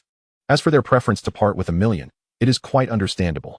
After all, the burden shared among several individuals might yield just over 10,000 each. Securing a guarantee for the prioritized shipment of Silver Dragon Fish is undoubtedly worth far more than that meager sum. With the potential to wholesale 100 tons, the investment would be recouped swiftly. How many 100 tons could be sold throughout the year with priority shipping? Those wholesalers are astute individuals. 2 days later, Zhang Wei's family had successfully negotiated the transfer of the rice factory with the wholesalers and had even rebranded it. It could no longer bear the name of the Qian family rice factory. Inside the Lujiang Silver Dragon Fish branch, Zhang Wei took a leisurely stroll around the factory premises, which were indeed impressive. He had also learned from former employees the amusing backstory behind Qianzhong's decision to produce toxic rice. It all began when Qianzhong attempted to undermine Zhang Wei's family's land contract, inadvertently leading him to spend 7 million on a vast tract of arable land unsuitable for rice cultivation, which strained his finances. Lacking moral scruples, he resorted to repeatedly grinding inferior rice and mixing it with industrial-grade paraffin oil to produce toxic rice, hoping to recoup his losses. Fate, it seems, had a hand in this chain of events. Every action has its consequence. At the entrance, Zhang Aiguo pointed towards the interior of the rice factory, stating, "The workforce is ready, and the machinery is quite decent. We can commence operations immediately." Zhang Wei nodded, smiling as he replied, "Production will not be delayed now. You can confidently entrust the management of the factory to Liao Wenfan, our professional manager." Indeed, Zhang Aiguo seemed to ponder something. The rice factory is no longer a concern. But what shall we do about the vast fields of rapeseed? Should we sell them to others come next year? It was winter, and after 2 seasons of rice planting, the fields would remain fallow if rapeseed were not sown. Zhang Wei did not dwell on this matter. His mind was consumed with plans for the upcoming year and trading the Thai baht. He casually remarked, "You can handle it as you see fit." "I understand. I shall discuss it with Xiao Liao in the coming days to see if he can offer any advice," Zhang Aiguo responded. After conversing a while longer, they prepared to leave. Zhang Wei cast one last look at the rice factory, filled with mixed emotions. The issue of production delays was finally set to be resolved. It was indeed ironic that Qianzhong's convoluted schemes had ultimately led to the Qian family rice factory falling into their hands. Regardless, with the factory operational, profits were sure to increase. With the family's finances flourishing, Zhang Wei had begun to transcend the limitations of merely dealing in grains. While excelling in the grain trade could only yield profits from domestic customers, his ambition was to earn from consumers worldwide. It was time to set the next phase in motion. Yes, after the new year. Chapter 286. Acquiring an oil factory. As time flowed on, the new year approached with only a few days remaining. Outside, the world remained shrouded in darkness, leaving one to wonder if it was night or the early hours of the morning. In the warmth of his home, Zhang Wei was awakened by the boisterous voice of Zhang Aiguo. "Xiao Wei, rise and shine. It's time for breakfast. We must head to the Bay Area to check if your uncle's dividends have arrived." Zhang Wei pulled the covers closer. "Dad, let me sleep a little longer." Zhang Aiguo, undeterred, gave the blanket a playful tug. "Xiao Wei, come on, wake up." Feeling groggy, Zhang Wei mumbled, "You go ahead. I don't feel like going out today." Zhang Aiguo frowned. "You're getting lazier by the day." Zhang Wei, still half asleep, pointed towards the door. "Dad, when you leave, please close the door. All the warmth from the air conditioning will escape." It was a matter that could easily be resolved with a phone call. He had little desire to venture out. Frustrated, Zhang Aiguo replied, "Your mother and I will go. You won't starve." Zhang Wei scoffed. He was not worried about starving, thanks to the presence of their housekeeper. Once the door closed behind Zhang Aiguo, he drifted off again. After an undetermined length of time, hunger awoke him. As he rolled over to get up, he miscalculated and tumbled out of bed. Wincing in pain, he quickly dressed and rushed to the living room, only to find it empty. "Aunt Fei, where are you?" he called out, assuming she had stepped away. Silence met his inquiry. After searching the house with no success, he headed to the kitchen, only to be met with dismay. No breakfast had been prepared. Where was Luo Fangfei? Wait a moment. What had his father said earlier about going out for breakfast? It dawned on him that Luo Fangfei must have gone home for the new year, leaving him in a predicament where he would surely starve. With a sigh, Zhang Wei felt fortunate to have some money in his pocket. Not only that, but his father had also opened a bank account for him the previous day, containing 4 to 5 million yuan, his pocket money, as it were. He finally grasped the lifestyle of the affluent heirs of the future. Those who casually posted snippets of their daily lives on social media, attracting a throng of admirers proclaiming their wealth. In truth, it was merely their normal existence, a life of decadence that had now become his own. Earning money at home was indeed advantageous. After deducting various expenses, Silver Dragon Fish had managed to repay 14 million owed to Wang Dongliang, ultimately netting an additional 50 million. The local flavor was also commendable, with 14 branches yielding a profit of approximately 10.5 million, along with dividends from Jiangsu Grain and Huatong Grain totaling nearly 10 million. In sum, they had accumulated roughly 70 million, merely a step away from the 10 million US dollar target. To stave off hunger, Zhang Wei resolved to seek out Chu Zonglin at Jiangsu Grain. Upon entering, he was greeted cheerfully by Xiao Min. Zhang Wei politely responded. She was the first employee at Jiangsu Grain and had recently been promoted to assistant director, aiding Wu Bin in his duties. As he walked further inside, employees greeted him respectfully, filling Zhang Wei with a sense of accomplishment. Despite his infrequent visits to the company, the staff still recognized him as their director. It was amusing to think that after acquiring this floor, they had even reserved an office for him, which now lay vacant. Upon reaching Chu Zonglin's office, without knocking, he pushed the door open and found Chu Zonglin enjoying breakfast. He promptly lunged forward to snatch some food, having been ravenous. "Hey, my little ancestor. Don't snatch. I have only this little breakfast," Chu Zonglin exclaimed, shielding his 2 rice balls. "Go bother Xiao Gong. He bought plenty." Zhang Wei chuckled and managed to grab one. He pulled up a chair and sat across from Chu Zonglin, mumbling through a mouthful. "You can't possibly finish all these rice balls by yourself. Let me help you out." Chu Zonglin shot him an incredulous glance. "Who says I can't finish them? I was just teasing you earlier, with my skills. How could you possibly snatch food from me?" He then shifted the conversation. "Silver Dragon Fish has opened a branch in Lujiang, making our deliveries much more convenient. I wonder if your father has tasted the fruits of this venture. He asked me to help find an oil factory to purchase." Zhang Wei paused mid-bite, puzzled. "An oil factory? Which one?" Chu Zonglin looked surprised. "You didn't know?" Zhang Wei felt a twinge of confusion. Why had his father suddenly decided to buy an oil factory? It didn't seem practical. Then he recalled the last time his father inquired about rapeseed, and he had casually suggested his father take charge. He hadn't anticipated that he would go so far as to buy an oil factory. His father's resolve was growing stronger. This was splendid. If his father proved to be even more formidable than Xiao Ma, he could enjoy a carefree life as a playboy. Zhang Wei felt quite pleased, swallowing the last of his rice ball. "Have you found one?" Chu Zonglin finished his last rice ball, tossed the wrapper into the trash, and took a sip of water before saying, "Yes, I found one and was just about to call your father." Zhang Wei meticulously inquired about the oil factory, which spanned over 600 square meters and housed approximately 50 machines, capable of producing around 400 tons of oil daily. After careful calculation, he deduced that the rapeseed in the contracted fields would yield oil within approximately 6 months. Regardless, the investment in the rapeseed, along with the necessary equipment, amounted to merely 2 million, far less than his pocket money. Moreover, he was not concerned about the market for the edible oil produced. What was the purpose of Zhangchu grain and oil entering the fray? It effectively added another lucrative venture to his portfolio. You should call him shortly," he suggested.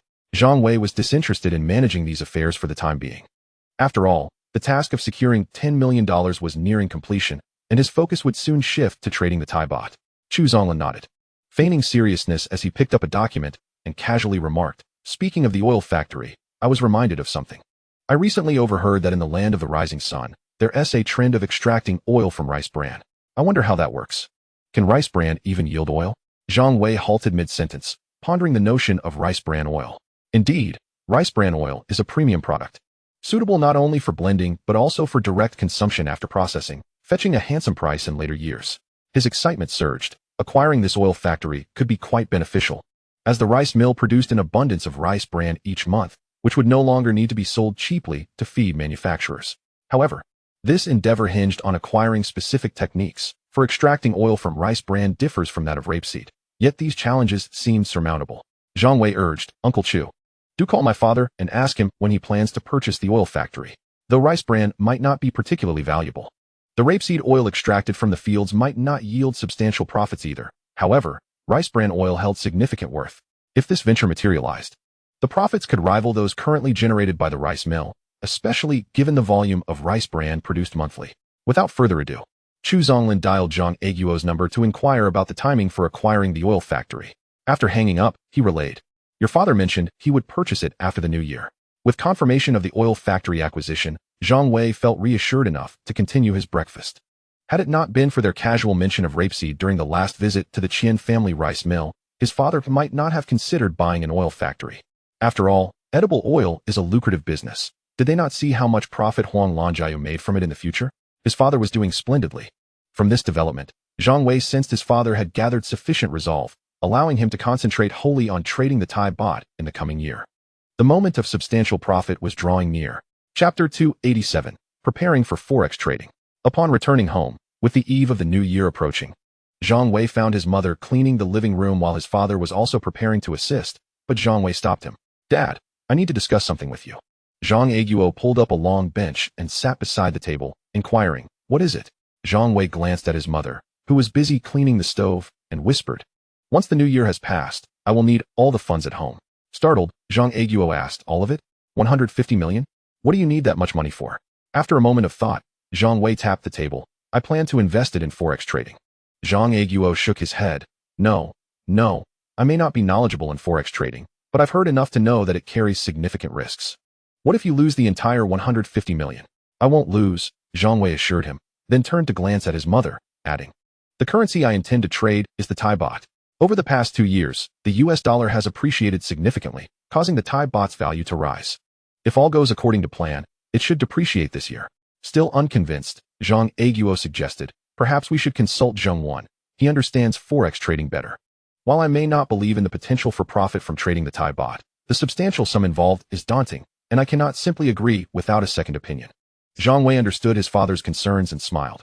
All right, we can ask Uncle Zhang after the new year. As father and son conversed, footsteps approached the door. Zhang Wei glanced toward the entrance. Ah, Xiao Wei has returned. We've been eagerly awaiting your arrival. 3 neighbors entered, 2 middle-aged women and an elderly gentleman.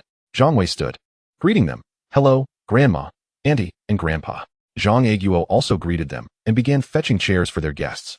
Please, no need for that, the elderly gentleman interjected, setting down a basket. We brought some New Year's dishes for your family and must be on our way. We still have ancestral rites to attend. Zhang Wei protested. What are you doing? You should take it back. The grandmother insisted. Wei, this is just a small token of our appreciation. You must accept it. Ever since your family contracted the land and allowed us to raise fish in the rice fields, our lives have improved tremendously. This year, we even bought a 29-inch color television. We've never had such good fortune before. Zhang Wei recognized the villager's heartfelt gratitude and urged his father, Dad, please accept it. Only then did the 3 neighbors smile broadly and place the basket down, exchanging a few pleasantries with father and son before taking their leave. No sooner had they bid farewell than more villagers began to arrive with their New Year gifts. Thanks to your family, we can afford meat now, exclaimed one. Your family has become a benefactor to all of us in Minqiang. Another added, do accept this. If you refuse again, I'll be quite upset. Your family has ensured we all enjoy a better life. In the past, we dreaded the new year, but this year, we have no such fears. Thanks to your land contract and employment opportunities. Zhang Wei chuckled at their enthusiasm, realizing that an abundance of New Year goods had accumulated in their living room. How could we possibly eat all this? He mused, but he understood this was a genuine expression of gratitude from the villagers. It was clear that his family had risen to prominence in Minqiang. After the New Year festivities, on the 3rd day of the lunar calendar, which corresponded to February 9th, the villagers' enthusiasm remained unabated, with visitors arriving from dawn until late into the evening. Unable to bear the overwhelming hospitality any longer, Zhang Wei discreetly returned to the bustling metropolis early that morning. Upon arriving in the city, he contacted Zheng Wan, who had recently returned from studies in Hong Kong, the expenses of which Zhang Wei's family had covered. In the bustling metropolis, at home, the 3 of them were gathered around the dining table for dinner when the doorbell rang. Cheng Lin rushed to open the door, revealing Zheng Wan. Are you all eating? He asked as he entered. Zhang Wei felt a surge of excitement upon seeing him. Uncle Zhang, come join us. Zhang Wei welcomed him with a smile. Pulling out a chair, while Cheng Lin hurried to the kitchen to serve rice and fetch chopsticks. Once seated, they resumed their meal. As Zheng Wen savored the dishes, he complimented Cheng Lin's cooking, causing her eyes to sparkle with joy. At that moment, as he added bamboo shoots to his bowl, he inquired, Xiao Wei, what prompted you to call me over so urgently? Zhang Wei set down his chopsticks and replied, Uncle Zhang, I wish to engage in forex trading, but my father is apprehensive about potential losses. I specifically requested your presence to discuss this matter. He knew that persuading his father to release the funds would be crucial. Understanding his father's concerns stemmed not from a lack of trust, but from the sheer magnitude of the 150 million. Zhang Wei realized that it was a substantial amount for anyone to casually invest in forex trading, given the unpredictable nature of currency markets, where one misstep could lead to devastating losses. However, this time, Zhang Wei's endeavor to speculate on the Thai baht is imperative, for he is acutely aware that the depreciation of the baht is an inevitable occurrence. While earning tens of millions in a year may seem remarkable, the forthcoming financial demands are manifold. Starting from the latter half of this year, he plans to venture into the internet market, which necessitates substantial initial investments, possibly resulting in years of no profit.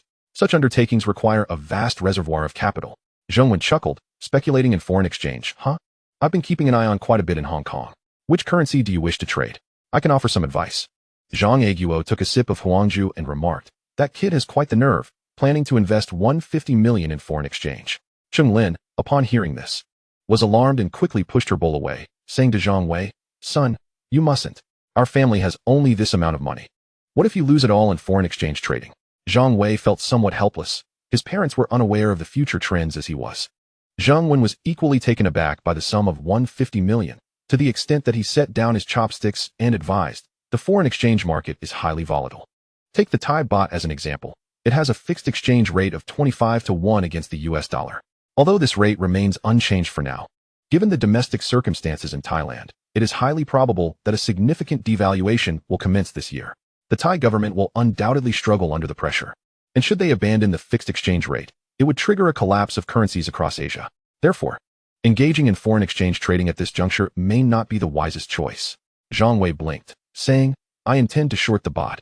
After all, as you just mentioned, the situation in Thailand is dire. If I short it, I should stand a profit, correct? Shorting? Zhang Wei was momentarily taken aback, but then nodded in agreement, acknowledging the potential for profit. First, share your plan with me. Let us see if it holds water. Zhang Aiguo and Cheng Lin exchanged glances, realizing that even Zhang Won, the expert, did not oppose the idea. Lacking knowledge in currency matters, they resigned themselves to patiently listen to Zhang Wei's exposition. Zhang Wei laid out his strategy in detail, recalling that a sharp decline in the baht was imminent in the coming days, followed by a brief intervention in March to restore the 25 to 1 exchange rate. Subsequently, in May, international speculators would strike, prompting the Thai government to deploy $5 billion from its foreign exchange reserves to quell the turmoil by the end of May. The true catastrophe for the baht would commence in late June, culminating in its abandonment of the fixed exchange rate on July 2nd, thereby triggering a financial crisis that would reverberate throughout Asia. Of course, Zhang Wei subtly implied the possibility of 3 stages of shorting. Zhang Won, being an expert in this domain, promptly offered some suggestions. He advised against Zhang Wei's plan to use high leverage. He cautioned that even 100-fold leverage could lead to liquidation with the slightest market fluctuation. In his tactful manner, he proposed starting with a 10-fold leverage, reserving a portion of the funds for margin calls. As long as the baht did not appreciate by 10%, there would be room for recovery, a far more prudent approach. Their discussion extended for nearly an hour, during which Zhang Aiguo and Cheng Lin remained silent. As the conversation grew increasingly animated, Zhang Aiguo could no longer contain himself and inquired, is it feasible to trade in foreign exchange? Zhang Wen turned to Zhang Wei and replied, if it's merely with 10-fold leverage, I believe it can be done, and there's a substantial chance of profit. Zhang Wei pondered carefully, realizing that he lacked expertise in foreign exchange. According to Zhang Wen's earlier statements, with 100-fold leverage, an investment of $10 million would enable operations of up to $1 billion.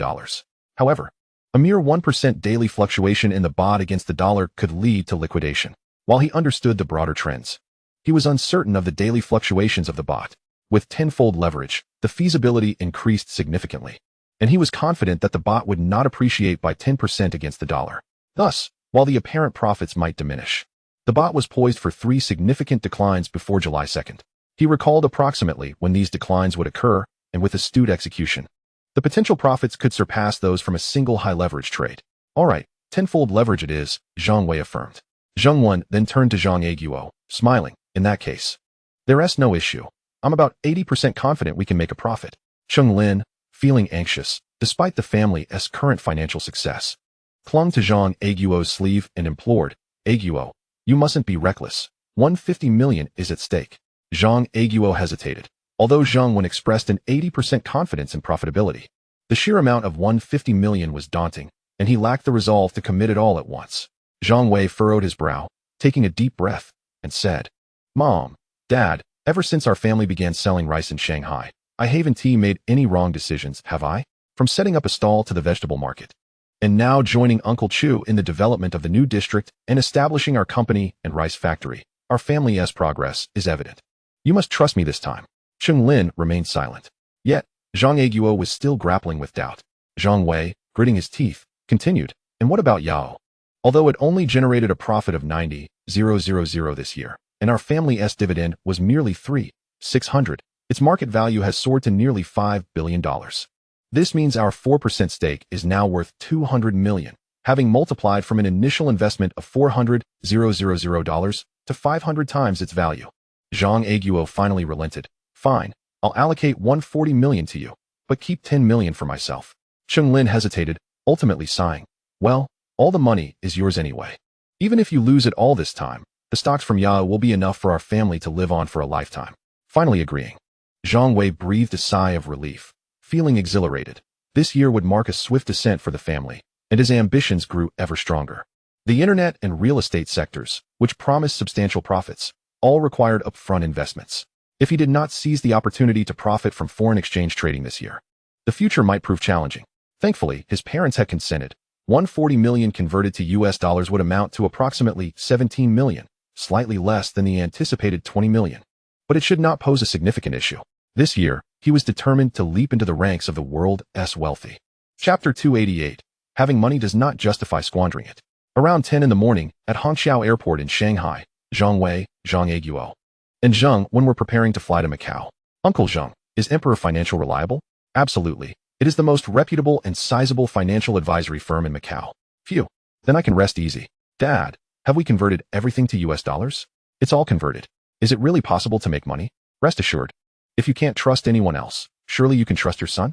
The boarding announcement echoed through the lounge, and the three made their way to the gate. With his backpack slung over his shoulder, Zhang Wei passed through security, resolutely determined to make a substantial profit this time, $17 million US dollars. With tenfold leverage reaching operations of $170 million. He hoped there would be no unforeseen complications. Today is February 12th. Both the Chinese mainland and Macau were enveloped in a jubilant atmosphere, celebrating the new year. In Macau, despite the festive spirit, the Emperor Financial Group witnessed a constant flow of individuals entering and exiting. Each person exuded a distinctive air of pride, a quality not commonly found among the average populace. This was to be expected, as those engaging with the financial group were typically affluent individuals or representatives from large corporations, each possessing the means to be proud. Emperor Financial was the leading financial investment group in Macau, and its parent company, Emperor International, was renowned globally as a colossal conglomerate. Upon entering, the reception staff guided them. Thanks to their prior appointment.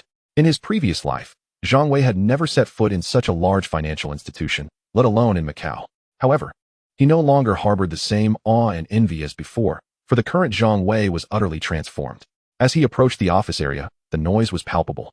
He glanced over to see many individuals consulting with business representatives, both locals and foreigners alike. Curiously, he listened in on their conversations as he walked. A woman in her 50s inquired, "How do I purchase US dollars?" The representative smiled and replied, "You need only entrust your funds to us. Allow me to explain the process."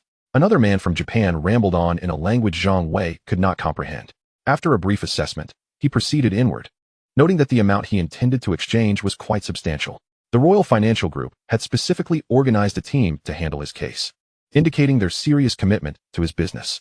Inside the conference room, Manager Kai occupied the head seat, twirling a pen as he addressed the group. "Today, our client is investing a significant amount. We must guide them to ensure they earn a profit," the elite financial advisor, Huang Jiawei, affirmed.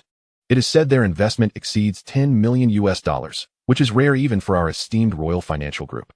They are likely interested in foreign exchange trading. Based on my extensive experience, they must have specific currencies in mind. My only concern is that they may request high leverage. If that is the case, we must advise against it. We cannot afford to let such a major client incur losses. They must profit to continue trading with us." Female advisor Chun Yin concurred. "All 7 or 8 of us are top-tier advisors in the company, and we rank among the best in Asia. With our oversight, they are sure to profit." Manager Kai remarked, "Let us hope they do not act on their own accord." Liang Viakin, the leading advisor in Macau, quipped, "And if they do, let them. It's not our company that will suffer losses." The 27 or 28-year-old Lin Yuexing chimed in. Manager Kai set down his pen and stated, "While that may be true, for the sake of the company's future, I do not agree with your viewpoint. We must strongly advise them. On one hand, we must display our professional knowledge to earn their trust. On the other hand, as Ahui said, only if they profit will they choose to continue with us. Remember, if the clients insist on acting independently, we must urge them to reconsider. Additionally, if they opt for high leverage, we should advise against exceeding 5 times. Otherwise, they risk significant losses. Such clients are worth cultivating and could potentially become long-term partners." Huang Jiawei sipped from his teacup. "That should not be a problem. I have faith that our team of elite advisors can persuade them. Surely, they will bring their own financial advisor, right? After all, $10 million US dollars is no trifling sum. But even if they do, can they compare to us?" Liang Viakin replied confidently, for he was the foremost financial advisor in Macau and ranked among the top 10 in Asia. At that moment, the door swung open, and the receptionist ushered in Zhang Wei and his companions. Zhang Wei had caught snippets of their earlier conversation about advising against high leverage, which he found unacceptable. How could one earn substantial profits without it? Though the financial advisors meant well, when it came to making significant gains, Zhang Wei was resolute in his stance. While he acknowledged that even 100 versions of himself could not rival the expertise of any of the advisors present, he was adept at forecasting future trends. Having absorbed much knowledge before his rebirth, he was confident that the Thai baht's impending decline would remain unchanged. With this thought, Zhang Wei's resolve strengthened.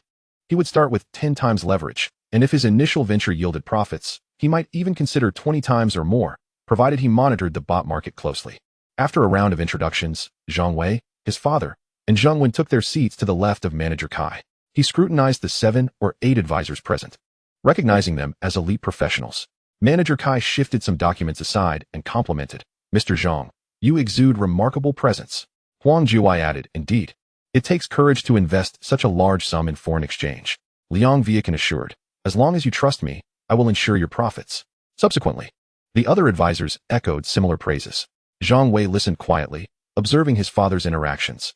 Suddenly, Manager Kai inquired, "Mr. Zhang, I have heard you wish to trade in foreign exchange. Which currencies do you intend to purchase, and in what form of options?" Zhang Aguo smiled. "Although it is officially my investment, the decision to engage in foreign exchange trading is not mine alone." Chen Yin looked surprised, glancing at Zhang Wen. "Is it Mr. Zhang who will be conducting this foreign exchange transaction?" Zhang Wen quickly shook his head. "It is not me either." Manager Kai smiled lightly, taking a sip of tea. "Since it is neither Mr. Zhang nor Mr. Zhang, I presume the individual responsible is on their way. Let us wait a moment." Zhang Aguo waved his hand. "No, they have already arrived. It is my son," pointing towards Zhang Wei. Are you joking? How could someone so young engage in foreign exchange, even with money? Such an investment is reckless." Manager Kai chuckled, "Mr. Zhang, you certainly have a sense of humor." The others soon caught on, laughing in unison. Surely, this was a jest.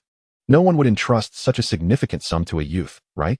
Trading foreign exchange is not akin to investing in tangible assets. In business, even if one incurs losses, there remains real estate to mitigate the damage, whereas futures can lead to total loss. Everyone assumed Zhang Aguo was merely jesting. Zhang Wei noted their reactions, but remained unfazed. For he was indeed fully involved this time, aiming to glean insights for future endeavors. He spoke up, "I am fully engaged in this foreign exchange trading." At that moment, aside from Zhang Aguo and Zhang Wan, all present were taken aback, their expressions frozen in disbelief. Was he serious? Entrusting such a large sum to a youth? He appeared no older than 11 or 12. Among them, Manager Kai wiped the cold sweat from his brow. The attendees were momentarily dazed, struggling to comprehend the situation. Zhang Wei chose to disregard their astonishment and calmly addressed everyone. "I already have a plan regarding which currencies to purchase and how to operate." He recognized the expertise of the advisors present, but remained steadfast in his convictions, for no one understood the upcoming months better than he did. Zhang Aguo reiterated, "Indeed. This endeavor is under Zhang Wei's purview." The attendees exchanged glances for several moments, their expressions a mix of confusion and incredulity. Handing over 10 million to a child? Even if one were as wealthy as Bill Gates, such a decision would be unfathomable. Chapter 289, Obsessed with Money. The room was filled with a palpable tension as the elite advisors fell silent, their reputations at stake. Typically, they approached foreign exchange trading with the intent to generate profits for their clients, which naturally elevated their stature. Yet here they were, faced with an utterly irresponsible decision, entrusting a substantial investment to a mere child. Was Zhang Wei truly more capable than even George Soros at his prime? Such a notion was absurd. Soros made his first trades at the age of 23.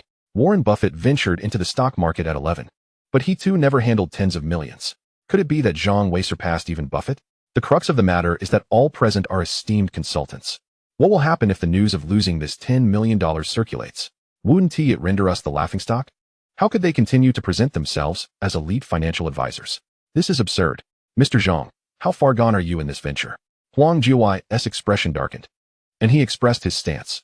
"Manager Kai, I withdraw. I shall not participate in this foreign exchange transaction." Zhang Wei glanced at him, but remained silent. Manager Kai furrowed his brow and asked, "Hui, why withdraw?" "I lack faith in this foreign exchange transaction." Huang Jiuwei looked at Zhang Wei, originally intending to offer Mr. Zhang some sound advice, but now it has devolved into a farce. Zhang Aguo and Zhang Wen's faces also bore a hint of displeasure. Manager Kai, somewhat anxious, implored, "Have you not even listened to their proposal before deciding to withdraw? I understand your concern for reputation and your fear of it going awry, but remember, you are a consultant hired by us at Royal." Huang Jiuwei resolutely shook his head, insisting on his withdrawal from this foreign exchange transaction. After a moment of contemplation, Zhang Wei addressed Manager Kai. "Since this consultant is adamant about withdrawing, let him leave. I have confidential matters to discuss. Before Manager Kai could respond, Huang Jiawei stood up, stating, I shall take my leave. He thought to himself, confidential matters? What secrets could there possibly be? The atmosphere was tense. The other consultants lowered their heads in silence. All aware of Huang Jiawei's reasons for his withdrawal, ultimately, it was a matter of preserving one's reputation. A transaction exceeding $10 million would undoubtedly circulate throughout Macau and even the Asian financial sphere. How could they explain who the consultants were if questioned later? The elite consulting team from Royal? Elite. Indeed. How could an elite team lead a client to such ruin? They had no faith in Zhang Wei's proposals. Once Huang Jiawei exited, Manager Kai, suppressing his anger, asked, Does anyone else wish to withdraw? At this moment, Chen Yin stood up, bowed, and said, I apologize. But I too must withdraw. With that, she exited as well. The remaining consultants hesitated to voice their intent to leave. Liang Viakin, the foremost financial consultant from Macau, took a deep breath and stated, Let us first discuss the foreign exchange transaction proposal. I will assess its viability. To be clear, if it proves unreliable, I too will withdraw. Zhang Wei, harboring little fondness for these consultants, nonetheless maintained his composure and urged, Xiao Wei, please elaborate. Everyone turned their gaze toward Zhang Wei. Zhang Wei was indifferent to the consultants' opinions. He had never intended to rely on them for insights. As long as Royal was willing to take on this deal, the subsequent intricate operations could be entrusted to Zhang Wei without issue. His focus was on grasping the larger trends, certain that this venture would yield profit. The investment strategy was straightforward. Short the Thai baht, Zhang Wei stated calmly. The room lit up with interest. Liang Viakin remarked approvingly, I have been observing the Thai baht. Barring unforeseen circumstances, it is likely to decline. Shorting it seems prudent. He then lifted his teacup, preparing to sip. What leverage are you considering? He inquired before taking a drink. Zhang Wei answered, 10 times. Uft. Liang Viakin sputtered, spilling his tea, then erupted into a fit of coughing. Manager Kai's eyes widened in disbelief. 10 times? Do you understand the principles of leverage? With $1,000, 10 times is one thing. But with at least $10 million at stake, what if the baht fluctuates by more than 10% in a single day? That 10% is not merely the closing price. Any fluctuation exceeding that threshold could lead to a margin call. Such volatility is not uncommon in the futures market. The other consultants wore expressions of resignation. Earlier, they had asserted that clients should not act recklessly, yet now a young man was fully engaged, proposing a tenfold leverage. Was this not a blatant squandering of capital? This was tantamount to throwing money away. Liang Viakin turned to Zhang Wei, stating, Mr. Zhang, I cannot endorse tenfold leverage. With $10 million, even one-time leverage could yield substantial returns. 10 times is far too perilous. One must not be overly greedy. His tone was firm. Having navigated the Asian financial market for over 20 years, he had encountered countless individuals. In his view, Zhang Wei was entirely overreaching. Zhang Wei waved his hand dismissively. Whatever my son decides is how we will proceed. Zhang Wen chimed in with a smile. I am 80% confident in our ability to profit. 80%? Huh. Liang Viakin scoffed. Zhang Wen, I know you. Do not presume that just because you once managed a market with over 1,000 billion in funds at the Shanghai Stock Exchange, you are invincible. He turned to Zhang Wei. If you insist on tenfold leverage, then I'm afraid I must withdraw as your consultant. A female consultant interjected. I too will choose to withdraw. I cannot partake in such a guaranteed loss. Ultimately, their considerations were rooted in reputation, despite being employed by Royal. They were not inclined to risk their standing. Otherwise, Huang Jiawei and Chen Yin would not have had the audacity to rise and leave. Who were they? Elite financial consultants in the Asian region. How could they engage in a transaction that would undoubtedly tarnish their reputations? Another male consultant in his 40s concurred, Indeed, it is far too risky. I too shall withdraw. Zhang Wei remained unfazed, having never anticipated that these consultants could contribute meaningfully to this foreign exchange transaction. He smiled and said, Then I ask you all to step out and take a moment to rest. Manager Kai and I will continue discussing this foreign exchange transaction. Were it not for his lack of trust in other smaller firms, he would have certainly risen with his father to leave. Although many foreign exchange banks could trade, they typically did not offer leverage, which was why he had opted for Royal. Liang Viakin acknowledged this with a grunt, standing to exit. Continue discussing your secrets. I refuse to tarnish my reputation as Macau's top financial consultant. Greed, dreaming of fanciful riches all day long. He nearly shouted in Zhang Wei's ear to awaken him from his delusions, yet ultimately respected his status and walked out. One by one, the remaining financial consultants stood, and with Liang Viakin gone, they saw no point in lingering. Was it really so easy to gain a reputation?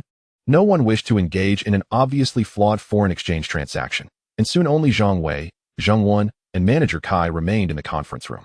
Manager Kai, feeling awkward, remarked, "They are our company's top consultants, and now they are unwilling to participate in this foreign exchange transaction. Moving forward, we may have to rely on less experienced staff to assist you with the operations." He too felt a sense of helplessness. If not for the company's need to profit, he would not want to take on such a deal. Zhang Wei's decision seemed exceedingly misguided. How easily could one face a margin call with 10 times leverage? Especially in currency trading, a 10% daily fluctuation was quite common, while the closing price rarely changed. He understood the consultant's sentiments. Zhang Wei waved his hand. "Leave the specific operations to Uncle Zhang. You merely need to provide the platform." Outside, the consultants shook their heads in disbelief. Were they truly so desperate for money? $10 million leveraged tenfold? I have never seen anyone undertake such a venture. Typically, such high leverage is employed for small bets against large ones. Yet here they were, attempting to wager large sums against monumental risks. How could that be feasible? Liang Viakin firmly stated, engaging in this manner will surely result in losses. Even if they manage to supplement their positions in time, they will still incur losses of at least $5 million. Liang Viakin, guarantee it. The others nodded in agreement, none believing that a single-day fluctuation could exceed 10% without a market collapse. Such an occurrence was simply impossible. Coincidentally, at that moment, Zhang Wei and the others emerged from the conference room. Zhang Wei had just overheard their entire conversation. Compensate for losses? In a week, you will know whether we are losing money or not. Do you really believe that operations cannot proceed without your counsel? You speak incessantly of losses. Do you know how the Thai bot will fare, or do I? Are you afraid of tarnishing your reputation? Fine. Just don't regret missing the chance to gain fame once my family starts profiting.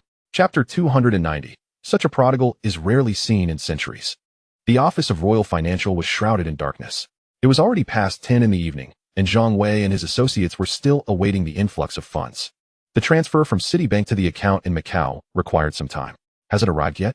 Manager Kai, not yet, came the response. Keep a close watch. Inform me the moment it arrives. Yes, I am monitoring it constantly. The office area was bustling with people. That is the nature of finance. Even at 10 o'clock at night, many were working overtime, some even around the clock. Young Master Zhang, how much capital are we talking about? Why is it taking so long? Manager Kai inquired. Zhang Aguo was in contact with Citibank, but the representative was temporarily unavailable. Zhang Wei replied candidly, 17 million US dollars. Manager Kai nodded. 10 million will be used for foreign exchange trading, and we will reserve 7 million for margin calls. This approach is considerably safer. Once the funds arrive, we will await Mr. Zhang's return to formally sign the trading contract, and tomorrow morning, we will directly purchase the Thai bot on the Hong Kong foreign exchange market. The specific operations will be managed by Mr. Zhang. Zhang Wen was reviewing materials related to the Thai bot. His head bowed as he remarked, "We merely require your company's platform." Manager Kai chuckled. Such transactions are typically strictly prohibited by the company. However, given the considerable amount involved in young Master Zhang's dealings, I reported to headquarters and received approval. Starting tomorrow, you may utilize our trading room, and all information consulting services will be fully accessible. Passing by, Huang Jiawai interjected, "Manager Kai, the trading room is quite cramped. We are short on space with several trading officers." Manager Kai waved dismissively. "This has been approved by headquarters. If you have any objections, direct them to the main office." Young Master Zhang's investment of 10 million US dollars qualifies for access to the trading room, even though it may involve certain company secrets. They will operate independently, and any information consulting will require prior application. This matter is settled. No further discussion is necessary. Zhang Wei remained silent, having not prepared any margin calls. He intended to utilize the full 17 million to purchase Thai bot, leveraging 10 times. He believed the Thai government would soon take drastic measures, leading to a substantial devaluation of the bot. Moreover, Royal Financial evidently placed great importance on this foreign exchange transaction, allowing Zhang Wen access to the trading room. After all, a single deal could yield profits exceeding $1 million US dollars. How could it not be treated with utmost seriousness? Liang Viakin looked over, expressing concern. This doesn't seem appropriate for the trading room. Manager Kai interrupted. I've already stated it's been approved by headquarters. Your opinions are irrelevant. The advisors fell silent. Many of them also served as temporary trading officers. They felt uncomfortable with Manager Kai allowing outsiders into the trading room, especially considering Zhang Wei's seemingly unprofitable transaction. Yet, in this era where capital reigns supreme, wealth confers numerous privileges. Liang Viakin and the other advisors felt discontented, even if they doubted this transaction. They could not obstruct someone who enjoyed such privileges due to their financial means. The next day, just after 7, in the Hong Kong foreign exchange trading market. Trading room number 3. This was a dedicated trading room belonging to Royal Financial, equipped with many functions to monitor real-time information, manage the bank's transfer systems, and maintain liquidity. Within the room, there were about 100 desks and 20 computers. Besides the chief trading officer, there were 5 senior trading officers and 10 junior trading officers. The chief trading officer was responsible for managing all foreign exchange trading matters, while the other traders focused on their specific tasks. Once the trading officers received client orders, they were responsible for inquiries, quotations, establishing and closing positions. They could directly contact domestic and foreign quoting institutions through the trading system. Due to the confidential nature of the trading room, only Zhang Wei and Zhang Wen were permitted inside. After all, Zhang Wei was young, and Zhang Wen was acting as the trading officer for Zhang Wei's family's foreign exchange dealings. They had secretly signed a contract for a 17 million US dollar foreign exchange transaction the previous night. Despite Manager Kai's persistent advice, Zhang Wei firmly insisted on trading the full 17 million. Gazing at the trading screen in the center of the room, Zhang Wei and Zhang Wen prepared to commence operations. A male assistant reminded them, 5 minutes until market opening. Huang Juai turned to Liang Viakin. Have you heard how much they are trading? Liang Viakin's expression darkened as he replied softly. No matter how much I asked Manager Kai last night, he wouldn't say? Huang Juai was also quite curious and whispered, previously. They mentioned a total of 17 million US dollars. They are likely to buy 10 million. With a tenfold leverage, the operational capital should be around 100 million, reserving 7 million for margin calls. That sounds about right. Chunyan nodded in agreement. Several other advisors expressed their concurrence, as they were not like Liang Viakin and his companions, who temporarily acted as trading officers. They were merely curious about how much Zhang Wei's family would actually purchase, which was why they had shamelessly come to the trading room. The male assistant glanced at the wall clock displaying world times, 2 minutes until market opening. Yang Ningzha, the chief trading officer and the most authoritative figure in the trading room, glanced at the advisors before approaching Zhang Wei and Zhang Wen. Do you know how to operate? Do you need my assistance? He added. Don't pay attention to them. They are all high and mighty. Zhang Wei smiled. My uncle Zhang has previously operated on the Shanghai Composite Index. He knows how to proceed. Zhang Wen nodded, fixated on the trading screen, waiting to buy the Thai baht as soon as the market opened. The male assistant reminded again, 1 minute until opening. All trading officers, please take your positions. Zhang Wei took a deep breath. The moment had finally arrived. Although he understood the market trends, his emotions were still tumultuous. This was the moment that could alter his family's fate, the moment that could elevate them to world-class wealth. Yes, this was merely the first venture into trading the Thai baht. There would be 2 more to follow. The excitement of a first endeavor was always palpable. Zhang Wei glanced at the world clock, noting the time drawing near, and said, Uncle Zhang, let us buy the Thai baht in full. Everyone was left dumbfounded. All of it. No funds left for margin calls. Is this utterly insane? No one could comprehend Zhang Wei's audacity to leave no margin for calls. Was he inviting a margin call? Was he treating 17 million US dollars as play money? The operational capital had reached 170 million, and it was in US dollars. Liang Viakin was also speechless. My goodness, is he out of his mind? The expressions of the other advisors reflected their shock. It was as if they had never seen someone treat money so lightly. 3, 2, 1 market open. The trading officers, having heard Zhang Wei's earlier declaration, momentarily forgot to execute their operations. The advisors, too, were transfixed, staring at Zhang Wei and Zhang Wen, eager to see if Zhang Wei was merely jesting by leaving no funds for margin calls. Surely, such a person could not exist. They must be joking. That was their collective assumption. Zhang Wei looked at the exchange rate for the Thai baht, excitement tinging his voice as he declared, Uncle Zhang, let us buy it all at the current rate of 1 to 25. 170 million. Not a single cent left? Is this for real? Really not leaving any margin for calls. Liang Viakin and his colleagues were taken aback. Zhang Wen remained silent, his fingers deftly dancing across the keyboard as he swiftly executed the purchase of 170 million US dollars in Thai baht. Although he operated from a single computer, the foreign exchange market was already bustling with hundreds of trading systems. In essence, Zhang Wen was merely issuing a command. The critical factor was time. The influx of $170 million would undoubtedly cause a significant temporary surge in the baht's valuation. For instance, if the exchange rate was previously 1 to 25, it could potentially shift to 1 to 245 following this substantial capital inflow, emphasizing the urgency of the moment. Zhang Wei's eyes were glued to the computer screen, determined to buy in when the rate was still at 25, maximizing profits. If the entire 170 million were purchased at 25, he would be shorting the baht, thereby increasing his potential earnings. If his memories from a past life were accurate, the Thai government would soon intervene in the currency markets in Singapore to stabilize the baht's volatility, leading to a substantial depreciation. In March, international investors would borrow 15 billion US dollars in forward bought contracts from the Bank of Thailand and subsequently sell off bought in the spot market, causing another drastic fall until the Thai government intervened with 2 billion US dollars from its foreign reserves to temporarily stabilize the rate back to 25-1. After a moment, Zhang Wei exclaimed loudly, "The entire 170 million has been purchased at 25 baht." The transaction was complete. The trading room fell into a profound silence. Huang Zhuai wore an expression of disbelief. Although Zhang Wei had just mentioned the intention to purchase 170 million baht, the sensation, now that the transaction was completed, was entirely different. Before the purchase, there was still room for redemption, but now, the deal was done. Akin to water spilled from a vessel, and witnessing Zhang Wei exuberantly pump his fist revealed that he had never intended to retract his decision. Chun Yin couldn't help but swallow hard. Indeed, the mindset of the wealthy diverged radically from that of ordinary individuals. Even Liang Viakin, the foremost financial advisor from Macau, wiped the cold sweat from his brow. Despite his skepticism about the forex transaction, he was astonished by Zhang Wei's audacious spirit. Not just them, but everyone present regarded Zhang Wei with wide eyes, their pupils constricting in astonishment. Utter madness. 170 million US dollars. Did he really not bat an eye while commanding the purchase of baht? Such a spendthrift was a rarity over centuries. In the trading room, everyone stared at Zhang Wei in stunned silence. None had anticipated his reckless decision to short 170 million US dollars against the baht.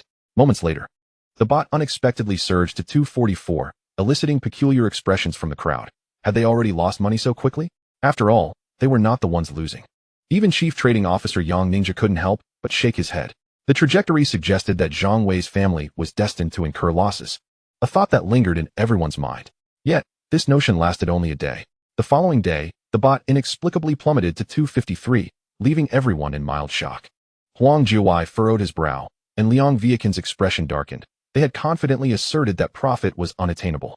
On the third day, the baht inexplicably fell again by 0.3 yuan, tightening the advisors' hearts. If Zhang Wei's family truly profited from this transaction, their reputations would be irreparably damaged. By the fourth day, Huang Zhuai and Liang Viakin, along with the other advisors, were utterly bewildered. How could this be? Why was the baht still in a downward spiral? This time, it dropped by 0.5 yuan. This was illogical. There had been no whispers of such a development. How could the baht be in freefall? They were finance professionals and knew this situation was exceedingly strange. The way they looked at Zhang Wei shifted. Was he perhaps an alien? Was it truly so extraordinary that the baht dropped upon his shorting? Liang Viakin and his cohort were incredulous. Even the trading officers found it hard to believe. Only Chief Trading Officer Yang Ninja seemed to grasp something amiss. It appeared the Thai government had been up to some maneuvering in the Singapore market, though the specifics remained undisclosed. A government concealing its actions from the media was hardly a challenge. Yang Ninja looked at Zhang Wei and Zheng Wan with increasing fervor. Such individuals were worth befriending. On the fifth day, time flew by. The trading room was now bustling with activity. This time, not only trading officers and a handful of advisors were present, but even executives from Emperor Financial had arrived to witness a miracle, a financial myth. If this trend continued, the 17 million US dollars invested by Zhang Wei's family might yield profits of 8 to 9 million. That was a whopping 50% return. Such a scenario would also be fortuitous for Emperor Financial, as the entire Hong Kong and Macau regions were now aware of their involvement in a massive transaction. A moment of fame. Zhang Wei stood in the trading room, gazing at the trading screen, inhaling deeply, and quietly spoke to Zheng Wan, who was operating at his station. Uncle Zheng, barring any unforeseen circumstances, the baht should experience another drop in the coming days. You must keep a close watch and notify me the moment it declines. Although he couldn't recall the exact threshold, he still wished to be informed of the decline in real time. Zheng Wan nodded, his eyes still glued to the screen. Another drop? It had already fallen by 1. They had already made 7.5 million US dollars. Wasn't that enough profit? Were they still hoping for 15 million? The advisors wore grim expressions. They were undoubtedly facing embarrassment. Initially, they had refused to participate in this forex transaction to maintain their reputations, but now Zhang Wei's family was profiting 7.5 million US dollars. If news of this reached the outside world, they would lose face in the Asian financial circles. Huang Zhuai glanced at Zhang Wei, who was conversing with Zheng Wan, and muttered, "Viakin, didn't you say they would lose at least 5 million US dollars? Indeed, wasn't that what Liang Viakin, the top financial advisor from Macau, had previously stated? The advisors blinked in disbelief. Liang Viakin was almost beside himself with rage. What the hell, Huang Jiawei? Are you out of your mind? Why bring that up now? Can you not use your brain? The entire trading room heard Huang Jiawei's remark, and one by one, they turned their eyes toward Liang Viakin, their gazes filled with schadenfreude. The foremost financial advisor from Macau, indeed? What a boast without a script. Claiming they would lose 5 million? Had they not seen the 7.5 million profit already? Was his prediction perhaps inverse? Liang Viakin felt his face flush with embarrassment.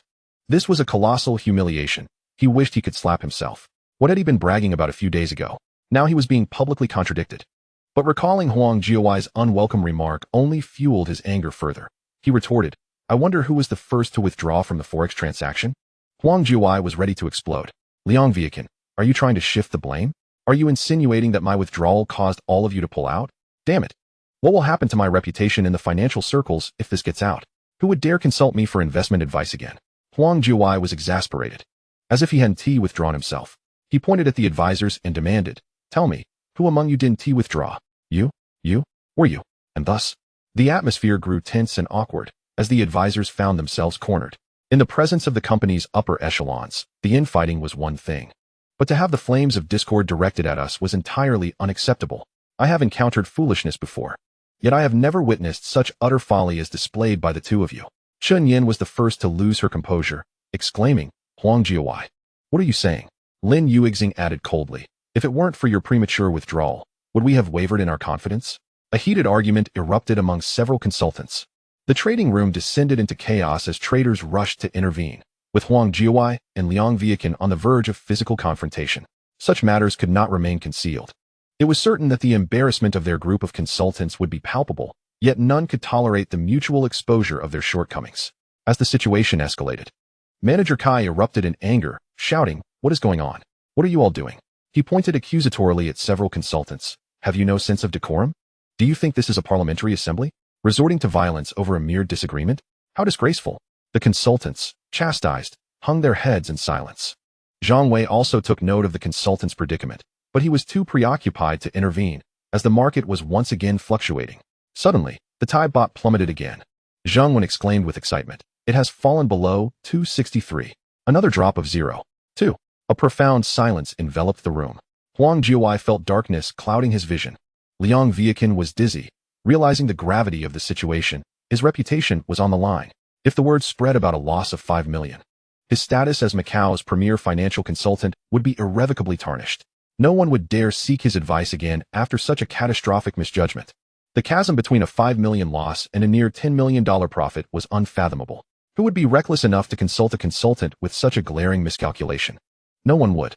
Manager Kai inhaled sharply, momentarily forgetting to chastise the consultants, as he almost lunged at the computer. How much? Zhang Wei, grinning, pointed at the curve displayed on the screen. Isn't it precisely 263? The atmosphere was thick with silence. No one dared to speak. Zhang Wei glanced at Manager Kai, who suddenly raised a hand and made a vigorous celebratory gesture. A junior trader shouted hooray. They were ecstatic. This trade had been executed within the trading room of Royal Financial, and regardless of who operated it, the reputation of these traders would surely benefit. What do financial professionals desire most? First, money. Second, reputation. Everyone loves money, including these traders, yet they do not possess substantial wealth. How then can they acquire it? They must rely on their reputation. This remarkable foreign exchange trade orchestrated by Zhang Wei was tailor-made to enhance the fame of these traders.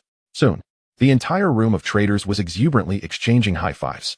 Among them, the president of Royal Financial approached Zhang Wei, shaking his hand with a beaming smile. Thank you. Thank you.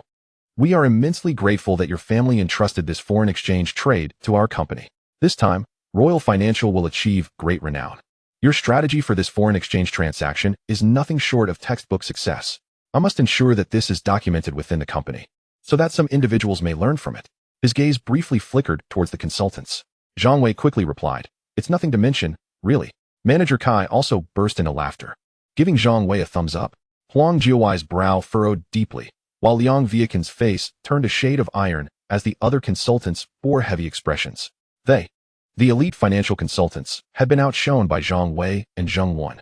The premier financial consultant of Macau, Liang Viakin, the top financial consultant, Huang Jiawei, Chen Yan, along with 4 or 5 other elite consultants, had all expressed skepticism towards this foreign exchange trade, and in a bid for reputation, had decisively withdrawn. And what were the results? Zhang Wei's family reaped a tremendous fortune from this foreign exchange trade. Without a doubt, word of this incident would spread, and their withdrawal, motivated by the desire for reputation, would now lead to the loss of that very reputation. This was nothing short of a classic cautionary tale in the financial realm. The president released Zhang Wei's hand, smiling. "Do not be modest. You deserve the praise I just bestowed." Zhang Wei waved his hand dismissively, humbly stating, "It really has nothing to do with me. I merely suggested shorting the bot. All the specific operations were executed by my uncle Zhang."